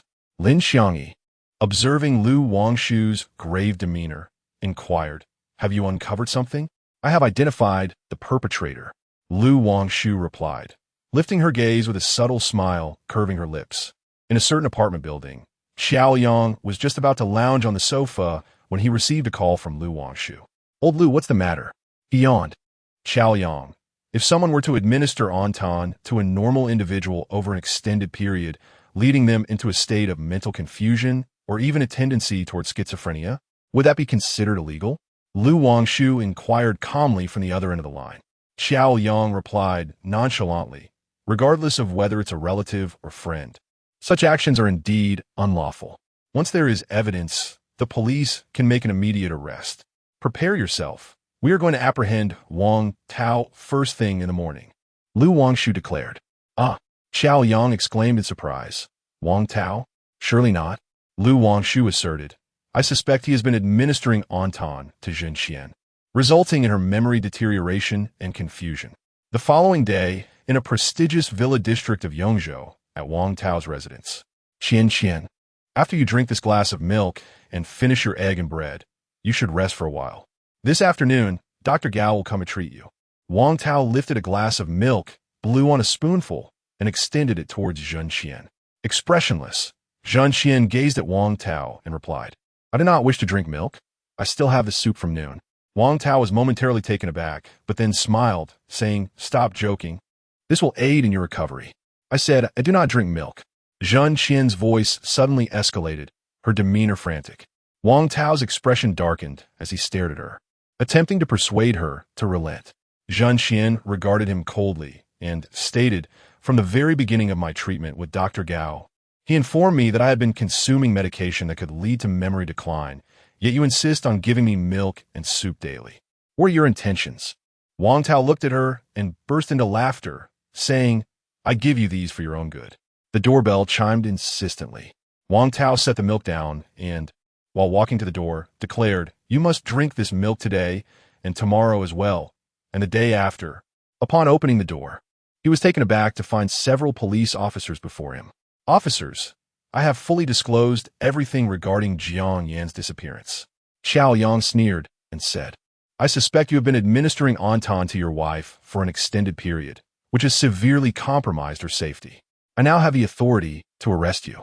With that, several officers restrained Wang Tao, who struggled and protested. "There is no evidence. You cannot arrest me." Xiao Yang curled his lip and remarked, "It'll be here shortly. If my guess is correct, you are currently serving your wife some milk." Upon hearing this, Wang Tao deflated like a punctured balloon and followed the police into his home. Ms. Zhen Xian, you are currently implicated in the case concerning the disappearance of your fiancé, Jiang Yin, 5 years ago. We need you to accompany us to the police station for further investigation. Zhao Yang approached the hall and addressed the dazed Zhen Xian. At that moment, Zhen Xian appeared as if she had experienced a moment of clarity, smiling as she replied, "No problem." Lu Wangshu, standing at the back of the crowd, glanced towards the loft above and suddenly recalled the report provided by Gao Hang, which mentioned Zhen Xian's dream. After she opened the door and stepped inside, she had seen a heap of dismembered bodies and organs on the balcony. If he was not mistaken, Zhen Xian must have been present at the murder scene 5 years ago, having witnessed Jiang Yin's murder and dismemberment. The killer discovered her, prompting her to flee in panic. Although dreams are not rooted in reality, they often reflect it. Lu Wangshu exchanged a meaningful glance with Wang Tao, and before long, he returned to the police station, escorting Wang Tao alongside Zhen Xian. At the Yongzhou City Police Department, in the interrogation room, Xiao Lu entered holding a test report, which he handed to Wang Tao, saying, "We have detected a small amount of ontan in the milk." Wang Tao took the report, turned to Wang Tao, and inquired, "Wang Tao, I ask you, why have you been administering ontan to your wife on a long-term basis?" Wang Tao raised his head and replied calmly, "Because when Jiang Yin went missing, Qian Qian was deeply saddened, which led to her car accident. I do not wish for her to suffer any further harm." Xiao Yang promptly picked up a piece of paper from the table and stated, "I have the medical report regarding Zhen Qian's car accident, which indicates she was rushed to the hospital for emergency treatment. The CT scan reveals that she had a cerebral hemorrhage, with an intracranial clot obstructing blood flow and compressing the nerves responsible for memory, resulting in her amnesia. Why go to such lengths?" Wang Tao smiled slightly, tapping his fingers on the table with a composed demeanor, and said, "I do not want her to remember that scoundrel Jiang Yin. The doctor mentioned that the blood clot in her head will gradually dissipate, and when that time comes, she will regain her memory. I want her to remember only me. I wish for her to remain blissfully unaware." Xiao Yang observed Wang Tao, sensing that the man before him was not merely a person, but rather a cunning fox. He rose and exited the interrogation room. Meanwhile, Lu Wangshu was watching from outside the glass of the interrogation room, aware that Wang Tao was quite shrewd and not easily dealt with. "Old Lu, this Wang Tao speaks with such meticulous care. Even if he is committing a crime, he will soon be released." Xiao Yang expressed his frustration to Lu Wangshu. Lu Wangshu glanced at Xiao Yang and inquired, "How did your conversation with him go?" Xiao Yang recounted his entire dialogue with Wang Tao. After listening, Lu Wangshu fell in a deep thought and then advised, "Xiao Yang, do not be swayed by his words. Try to steer the conversation toward different topics to extract more information." Xiao Yang, after all, was a top student from the police academy. While he could not compare to the prodigious talent of Lu Wangshu, he was nonetheless an academic achiever, immediately grasping the implications of Lu Wangshu's words. Upon entering the interrogation room, he found Wang Tao leisurely seated, awaiting Jiao Yang's further inquiries. A faint smile played at the corners of Jiao Yang's mouth as he remained silent, fixating his gaze on Wang Tao, until the latter began to fidget, his expression betraying discomfort and unease. "Why did you kill Xiao Yan?" Jiao Yang suddenly queried, breaking the silence. Taken aback by this unexpected line of questioning, Wang Tao froze, beads of cold sweat forming on his back. "Officer, what do you mean?" "I did not kill Jiang Yin," he replied, taking several deep breaths to compose himself. With a sardonic smile, Jiao Yang remarked, "Why are you so anxious?" "I was merely inquiring. By the way, I hear you enjoy stewing meat. It is said that you prepare rib soup or other meat broths for your wife daily. I presume there is also intan in those broths." Wang Tao's eyes darted around the room. After years of working on cases and interrogating countless perpetrators, Jiao Yang recognized this as a telltale sign of Wang Tao's guilt, nervousness, and readiness to fabricate a story. "Yes, I do enjoy stewing meat, and I do indeed add intan. For a daily serving of milk is simply insufficient to mitigate memory loss," Wang Tao replied nonchalantly. Chapter 76. Investigation. Xiao Liang gazed at him, a chill coursing through his heart. He remarked, "Your wife must feel a profound sorrow having you as her husband, being drugged by her partner every day. What fortitude must she possess to face you so calmly? Having uttered these words, Xiao Yang no longer wished to squander time with Wang Tao. Further inquiries would be futile. He needed to swiftly uncover evidence implicating Xiao Yang in Jiang Yan's murder. Wang Tao, observing Xiao Yang's intent to depart, said, "Officer, I understand your suspicions regarding my involvement in Jiang Yan's death, but I assure you, I did not kill him. Feel free to investigate me for clues or search my home. The innocent shall remain untainted." Xiao Yang scoffed, responding, "What one does in the shadows will ultimately be revealed in the light. If you are truly innocent, I assure you that I will not trouble you further." As Wang Tao watched Xiao Yang open the door and close it behind him, his expression grew increasingly somber. Meanwhile, Zhen Qian was seated in the psychological counseling room at the police station, with 2 officers stationed outside for oversight. Gao Heng had just been summoned by Lu Wangshu. Since Lu Wangshu and Xiao Yang had found nothing of worth with Wang Tao, they decided to enlist Gao Heng's assistance, hoping to extract a breakthrough from Zhen Qian. At that moment, Zhen Qian sat comfortably on a soft leather armchair, expressing her gratitude to Gao Heng. "Dr. Gao, thank you. Had you not initially informed me that Wang Tao was drugging me, I might have forgotten much more." Gao Heng smiled gently and replied, "You are too kind. It is the duty of a physician. How are you feeling now? Have any memories returned?" Listening to the dialogue between the two, Lu Wangshu felt perplexed. Since Gao Heng was aware from the outset that Zhen Qian had been consuming Anton for an extended period, why did he choose not to inform her directly, opting instead to convey the information through a package? Upon hearing Gao Heng's words, Zhen Qian's gaze dimmed, and her voice trembled as she recounted. "I dreamt again that Jiang Yan was murdered. In a room, the floor creaked underfoot, and Jiang Yan's body was sawed apart piece by piece." As she spoke, tears filled her eyes, and with a sob, she continued, "I also dreamt that Jiang Yan stood before me, and we were pushing each other. I fell, and later I found myself in a hospital, where the doctor informed me that I had lost my child."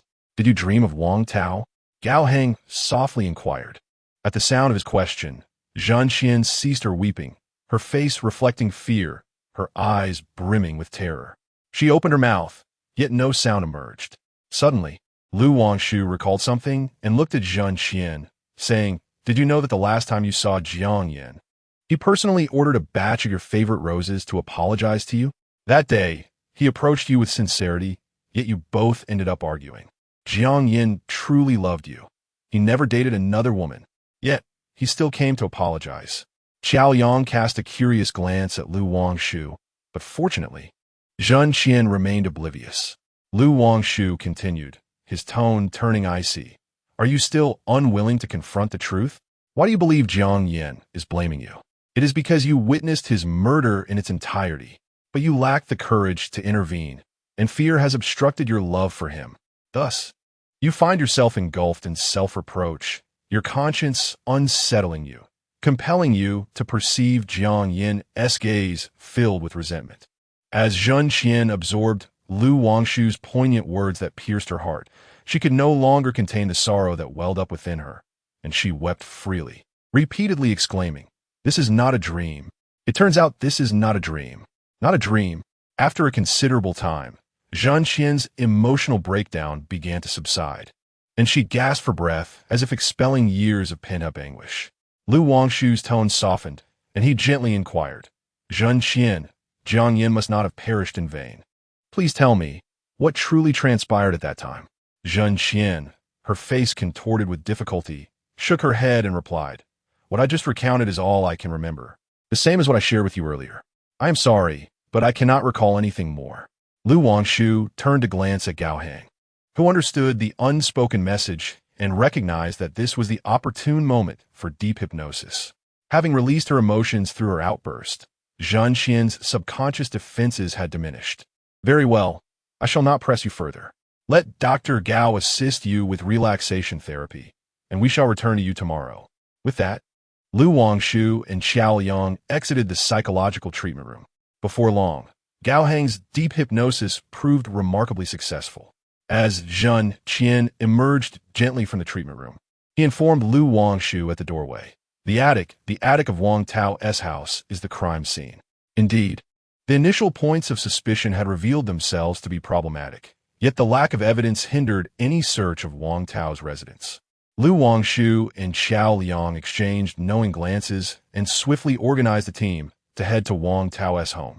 The mournful wail of sirens echoed through the streets as several police cars raced towards the upscale villa of Wang Tao.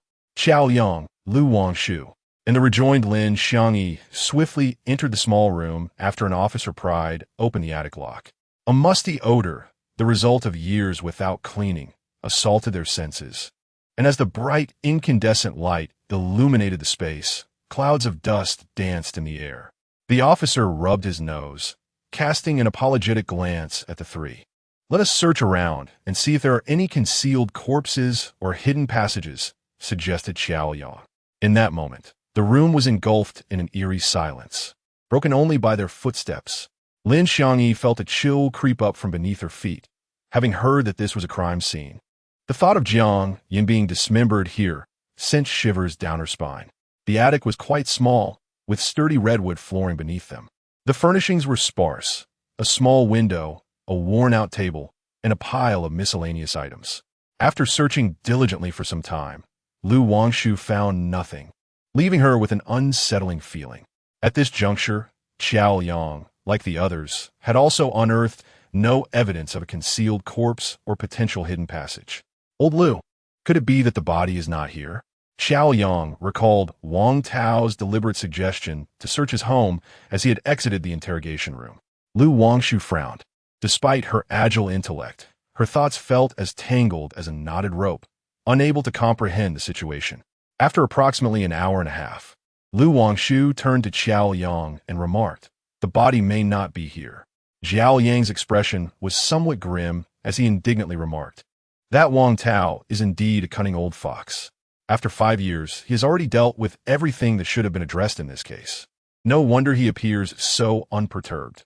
He has calculated that we will be unable to find any evidence." Wangshu gently patted his shoulder and replied, "Where there is wisdom, there is also treachery. Encountering formidable opponents is inevitable. Let us return and see if there are any overlooked clues." Xiao Yang nodded in agreement, while Lin Xiangyi, trailing behind the group that had already exited the room, mumbled, "Wangshu, where did they procure those hardwood planks? Ordinary planks creak after prolonged use, yet they seem remarkably sturdy. I must visit the furniture market tomorrow to inquire about such materials." Wangshu shook her head in exasperation. While everyone else was preoccupied with searching for the body, her thoughts seemed entirely out of sync with theirs. Suddenly, as if struck by inspiration, Wangshu turned to grasp Lin Xiangyi's hand and exclaimed, "Please repeat what you just said." Lin Xiangyi, caught off guard by the sudden grip, appeared bewildered as Jiao Liang and the others turned back in confusion. Wangshu fixed her earnest gaze upon Lin Xiangyi and insisted, "Repeat what you just said." Feeling the intensity of Wangshu's stare, Lin Xiangyi's cheeks flushed slightly as she recounted her previous statement. "Exactly, Jiao Yang. Do you recall what Zhun Qian said in the interrogation room? She mentioned hearing the creaking of the wooden planks. Yet just now, as we moved about the room, there was no sound of creaking planks." Wangshu exclaimed with excitement. Xiao Yang's eyes sparkled with realization as he exclaimed, "Could it be that something is concealed beneath the wooden boards?" Wangshu nodded in affirmation and added, "Moreover, there seems to be quite a number of them." Xiao Yang swiftly directed the officers searching around the living room to bring tools to the attic. Shortly thereafter, several officers pried open one of the redwood panels, revealing a neatly arranged row of rectangular objects resembling mini refrigerators set upon the concrete beneath. Each mini refrigerator was connected by a wire leading to the wall. Wangshu recognized them as the mini fridges commonly sold in markets, primarily intended for university students without access to refrigeration in their accommodations. In the ensuing hours, the police gradually pried open all the remaining redwood panels, unveiling a multitude of mini refrigerators meticulously lined up on the concrete floor. Xiao Yang opened one of the mini fridges and was met with the horrifying sight of a small, disembodied head with a single eye, matted hair, clinging to it. A collective gasp escaped the crowd, and Lin Xiangyi, overwhelmed with terror, covered her eyes. The revelation of Wang Tao's depravity shocked them all. Not only had he dismembered Jiang Yan, but he had also gone so far as to chop the head into smaller pieces to fit it into the mini fridge. For the first time in his life, Lu Wangshu beheld such a gruesome sight. Staring at the small fragment of the head, he spoke each word with solemnity. Jiang Yan, may you rest in peace. Wang Tao shall soon face the full weight of justice, and you shall wait for him on the road to the afterlife. We shall take good care of Zhan Qian. She will lead a fulfilling life in the years to come. Uncertain whether it was Lu Wangshu's words that had taken effect or some other cause, the large eyes on the half-closed head gradually shut. The expressions of those present shifted dramatically as they sincerely bowed 3 times towards the front. That evening, Lu Wangshu and Lin Xiangyi returned to the office quite late. Due to the hour, Lin Xiangyi decided to stay at the office and insisted on squeezing into Lu Wangshu's room. Having been thoroughly frightened by the dismembered corpse discovered at Wang Tao's house and the sight of Jiang Yan's closed eyes, she was adamant about not staying in the guest room, opting instead to share a space with Lu Wangshu. With no other choice, Lu Wangshu reluctantly laid down on the floor for the night. Without warning, a torrential rain began to fall outside, accompanied by flashes of lightning and booming thunder, which kept Lu Wangshu awake. The floor gradually became damp, and he sneezed several times.